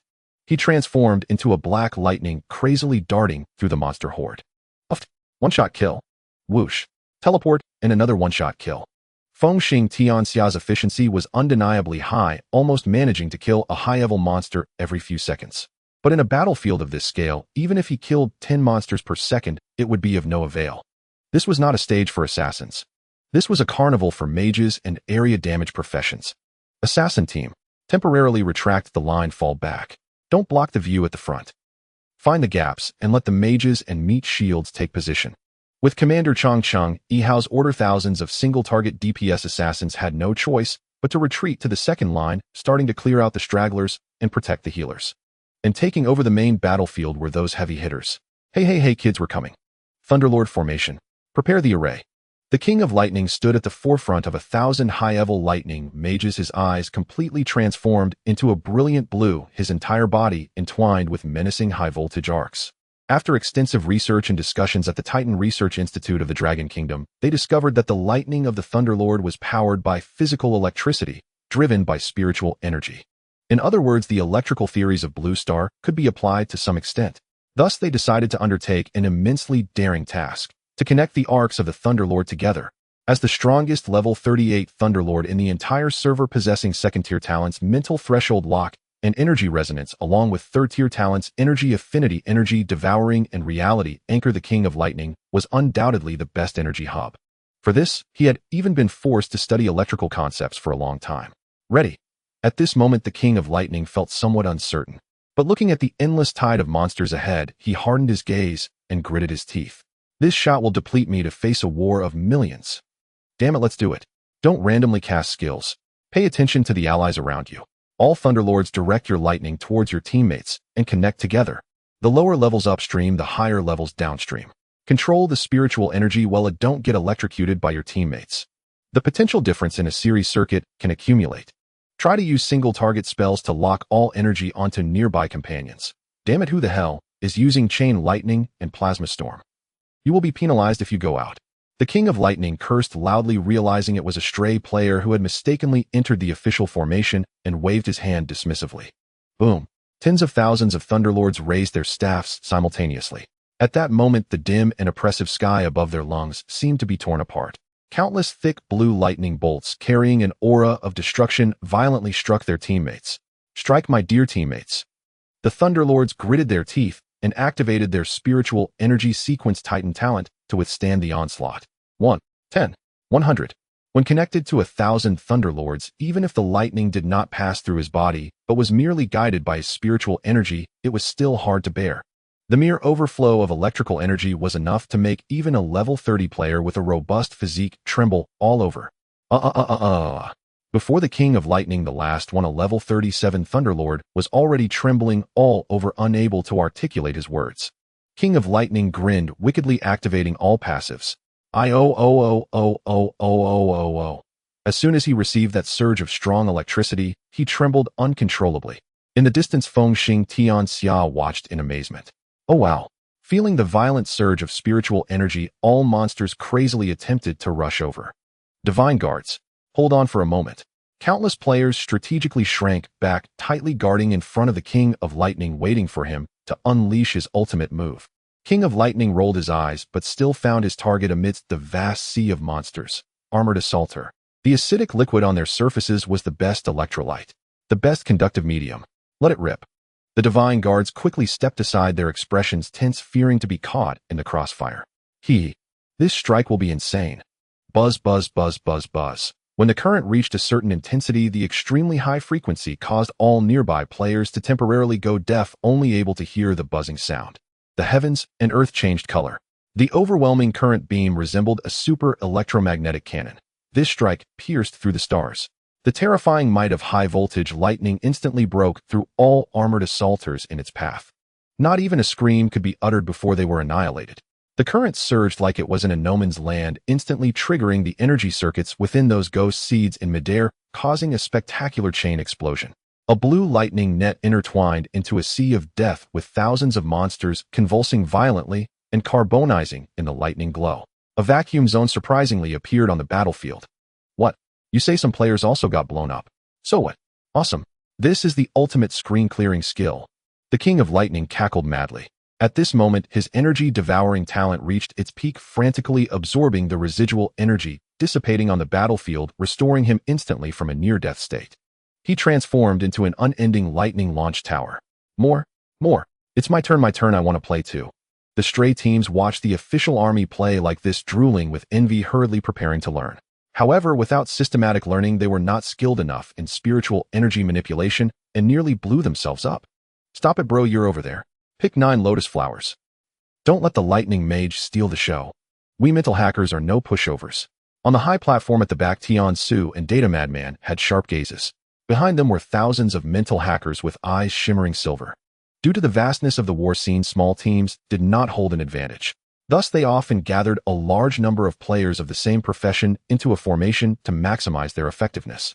In such a grand battlefield, mental hackers did not pursue direct kills. Their goal was to create the greatest chaos. Lock onto the enemy's middle row. Follow my commands. Prepare for the chain control, mental disturbance. Frenzy storm. First row, good job. 3, 2, 1. Second row, nice. Third row, chain control. Some monsters didn't even see the enemies in front of them before they died without knowing why, while some even turned to attack their teammates. Buzz. Waves of mental fluctuations invisible to the naked eye yet capable of confusing or tearing souls apart swept over the front row like a tsunami, directly sweeping through the minds of tens of thousands of monsters. These monsters, although possessing strong physical and energy defenses, had relatively average intelligence.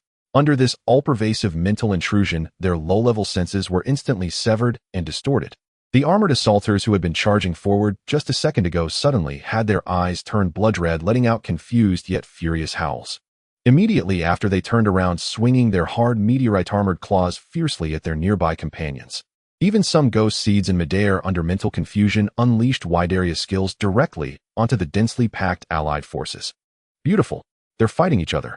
Players erupted in cheers. Thousands of mental hackers, when they didn't act, the enemy's middle formation turned into a self-sabotaging meat grinder as soon as they did. On the right flank of the battlefield, the atmosphere was starkly different from the extreme assault of the Thunderlord and the disruptive tactics of the Mind Hacker. Here the focus was on the concept of waste utilization, an exceedingly hardcore infrastructure tower defense. Hurry, hurry. Move that pile of shells over here. Yes, we need the meat too. And don't cut off the tentacles of that ghost seed, pull the whole thing over. Led by Hannibal and myself, Liang, over 10,000 flesh craftsmen and a scant few bone craftsmen were as joyful as if it were the new year. On this battlefield, what was most abundant was the corpses of high-level monsters. This is awesome.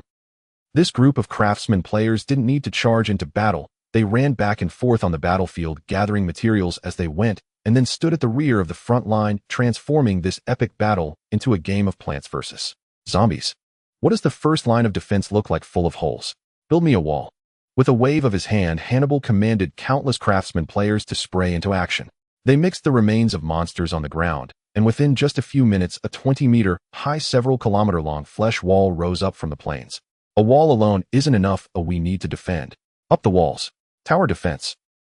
Liang, along with the bone craftsman team, used the resilient and thick tentacles of the ghost seed as bowstrings and the hard exoskeletons of the armed assaulters as bases, forcefully creating rows of massive bone ballistae on the flesh wall. Load the bone spears. 3, 2, 1, fire. Whoosh. Countless bone spears ranging from 3 to 5 meters in length whistled through the air, pinning the charging monsters to the ground like candied hawthorns. These high-level beings were not so easy to kill, but the players' bone ballistae were far more than just a few. And it didn't stop there. The flesh craftsmen even utilized the monsters' stomachs and acidic glands to give birth to ugly acid turrets at the edges of the walls. As long as monsters approached, these turrets would spew high concentrations of corrosive liquid. Some imaginative players, drawing from countless past experiences and schematics, used monster fat to create highly elastic flesh trampolines specifically designed to launch our melee berserker beasts and ghost blades like cannonballs into the enemy's rear for flanking. They even buried biological landmines filled with flammable gas on the main routes. Of course, we must mention another profession, the Toxic Ranger. On the battlefield, Toxic Rangers and Flesh Craftsmen were absolutely the best of friends. At this moment, every Toxic Ranger was working tirelessly, poisoning countless turrets and filling catapults with toxic ammunition. As the battle fell into a rhythm, Hannibal and I exchanged glances and shared a sinister smile. It's about time. I skillfully pulled a schematic from the panel, the Bone Leviathan.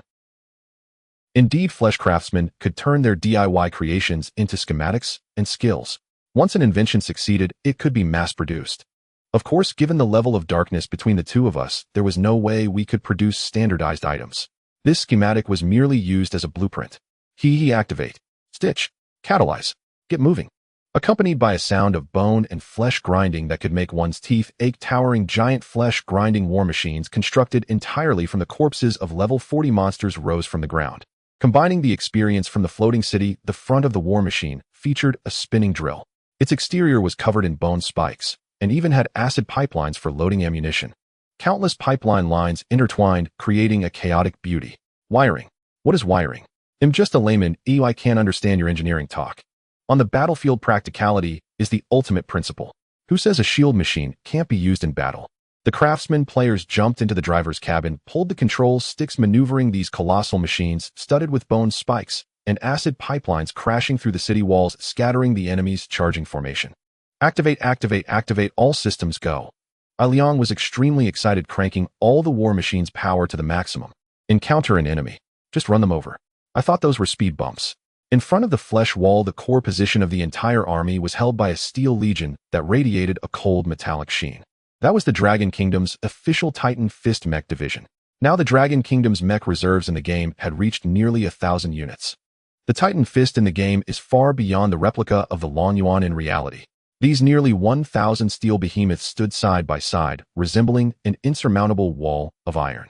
Once, when players were only at levels 10 to 20, this million biological energy costing Titan Fist mech was like a divine intervention, delivering overwhelming strikes. The mech locked onto level 35 combat power, which at that time was absolutely invincible. Now, as the front line pushed into the lung lobes and bronchi, facing level 40 and above armed assaulters and ghost seed elites, the level 35 mechs no longer possessed that overwhelming advantage. Yet they remained top-tier combat power. Bang! A heavy hammer of an armed assaulter slammed hard against a mech's chest, producing a piercing sound of metal distortion, causing the mech's armor plate to sink insignificantly, with alarms blaring. Brothers, follow me. Brace the shields. The mech commander shouted hoarsely in the channel. No retreat in formation. Let's contest their attrition. Nearly 1,000 mechs did not give an inch. Though their individual combat power was slightly inferior to the level 40 alien monsters, they relied on their extremely tight military formations, overlapping firepower nets, and the continuous support from other players behind them, managing to withstand this most terrifying frontal charge. Even if a mech's mechanical arm was corroded by the monster's acid, the drivers would fight with bloodshot eyes, maneuvering the damaged mechs, engaging in suicidal charges alongside the monsters. In the face of iron discipline, no high-level rampaging beast could take a single step beyond the line. In various corners and high platforms of the battlefield, there were also numerous toxic rangers who chose to go solo rather than collaborate with the craftsmen. They were a variant profession that had turned to extreme AoE poisoning after abandoning single-target physical bursts. These toxic rangers did not engage in physical contact with monsters at all. They simply threw various colorful poison gas bombs and strong acid spores frantically at the ground ahead. Players remained silent, solely focused on poisoning. Watch the wind direction. Although these monsters have hard shells, their breathing holes are exposed. The yellow-green toxic mist rapidly spread across the battlefield. The mixed potent poison displayed its lethal power at this moment. When the custom mixed gas of the toxic rangers came into contact with the acid sprayed by the armed assaulters, an extremely violent chemical reaction occurred instantaneously. Bang, bang, bang. Not only did it trigger small-scale chain gas explosions, but the toxic gas also transformed into extremely viscous corrosive droplets under high temperatures, drilling into the gaps of the monster's hard shells like a festering sore. 500, 800, 1200. Every second the monsters' heads were showing clusters of group DOT values. Those exoskeletons that could originally withstand mech artillery began to visibly soften and peel under the relentless corrosion of the toxic substances, until even the flesh inside turned into a stinking puddle of pus. Thunderous cleansing mind control flesh tower defense mech resistance line toxic gas spreading. Along this contact line stretching hundreds of kilometers, over 500,000 from the Dragon Kingdom's fourth disaster played their roles, showcasing their extraordinary abilities. The front line was being pushed back slowly but inexorably. In the Longwa combat zone, over 500,000 players formed a circular front line stretching hundreds of kilometers. Beyond the front line, dense waves of monsters could not halt elite players from unleashing their unique abilities to break outward. Ruhr.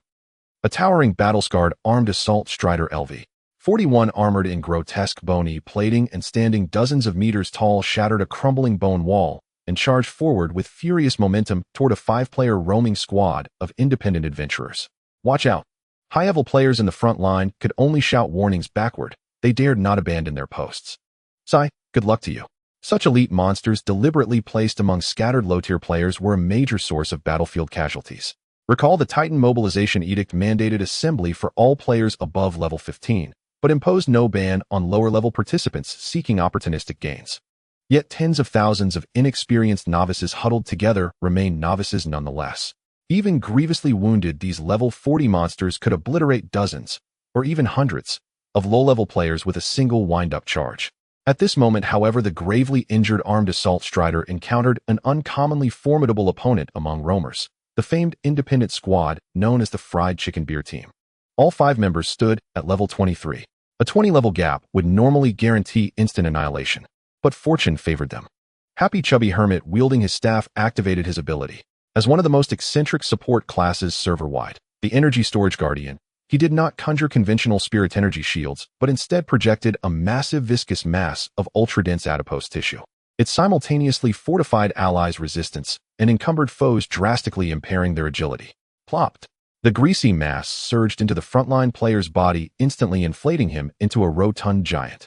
"Hey scoundrel, where are you looking? Your grandpa's right here." Rather than retreating, the squad's main tank, Life is Real, audaciously slapped his own bloated chest and charged headlong toward the monstrous behemoth, like a freight train made flesh. Flesh Bastion body is shield, a hidden class granting immense defense and regenerative prowess. Crunch. The assault strider's colossal forelimb slammed into Life is Real, eliciting a grating sound of splintering bone and vaporizing 90% of his health bar in an instant. Yet in the next breath, his mangled flesh seemed to writhe, with autonomous life granulation tissue erupted wildly across his wounds, and an overwhelming restorative force violently yanked his health bar upward, just enough to avert death. Then the grease absorbed, stabilizing his vitality within safe margins. That was the terrifying elegance of the Flesh Bastion and Energy Storage Guardian combo, a seamless synergistic chain. So long as they avoided instant obliteration, the pair became an indestructible, fatigue-inducing punching bag no foe could ever hope to finish. Chubby Hermit. Hit me again. Life is Real spat blood while roaring. On it. Adipose Infusion Ally Enhancement. This time, Happy Chubby Hermit deployed a massive dose, causing his own frame to visibly shrink. Simultaneously with a soft POP, Life is Real, already leaking oil from the strider's earlier blow, swelled like an inflated balloon into a colossal spherical mass of pure muscle and fat. The strider's second heavy strike struck the orb-like body wrapped in thick, resilient adipose layers. Most damage dissipated harmlessly into that dense cushion, while the recoil jolted its own bleeding arm, sending a tremor of numbness up its limb. Earlier on the front lines, he had nearly lost all 5 limbs to several level 30 ghost blades. Now barely 1/10 of his former strength remained. Now it's our turn. Taste my triple high combo. Happy Chubby Hermit pointed his staff, once more locking onto the level 41 monster. Adipose Infusion Foe Degradation. With a wet splat, of viscous glob of fat plastered itself onto the strider's critical joints. The once swift creature suddenly swelled with unsightly bulges at its joints. The heavy, destabilizing fat disrupted its biomechanics, slowing both movement and attack cadence to visibly comical sluggish degrees. Laughing my ass off, you got fluid buildup in your knees, pup. Life is Real, drenched in blood, still delivered biting mockery without mercy. Ruer. Humiliated by these insignificant insects, the assault strider raged beyond reason. It threw open its maw, and deep within its throat blazed a searing blue light, preparing a devastating spirit energy blast. With AoE damage befitting a level 41 entity, that blast would reduce the entire squad to molten slag in an instant. Yet, redemption, the Silent Knight. His gaze locked onto the strider's motion. At the precise instant the spirit energy ignited, he drove his pitch-black greatsword deep into the earth. A gray, deathly halo pulsed outward from his stance, engulfing the beast entirely. Silent Domain silences enemies.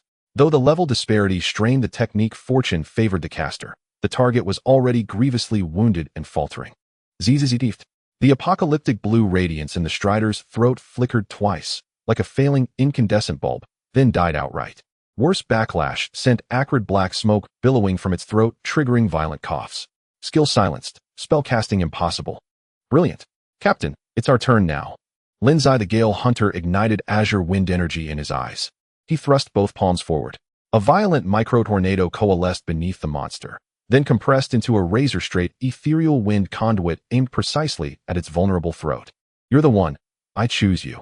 Shadow. Ride the wind conduit. Die. From the shadows, the ghost blade Shadow finally revealed his fangs.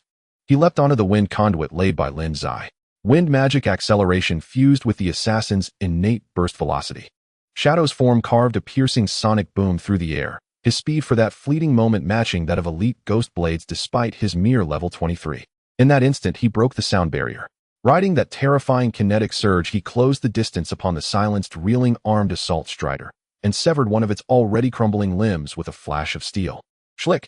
A thick, muscular leg soared skyward, spewing emerald green ichor like a geyser across the battlefield. By then, the 5-member squad was spent, exhausted, battered, barely holding on. Roar! The assault strider roared in agony. But escape was no longer possible. Hearing the cry, multiple independent squads converged. Dozens of players swarmed the elite monster, unleashing relentless volleys until it crumpled to the ground. System alert: armed assault strider LV. 41 defeated. Level disparity: kill confirmed. Experience gain massively amplified. Campaign aura active: all experience earned increased by 200.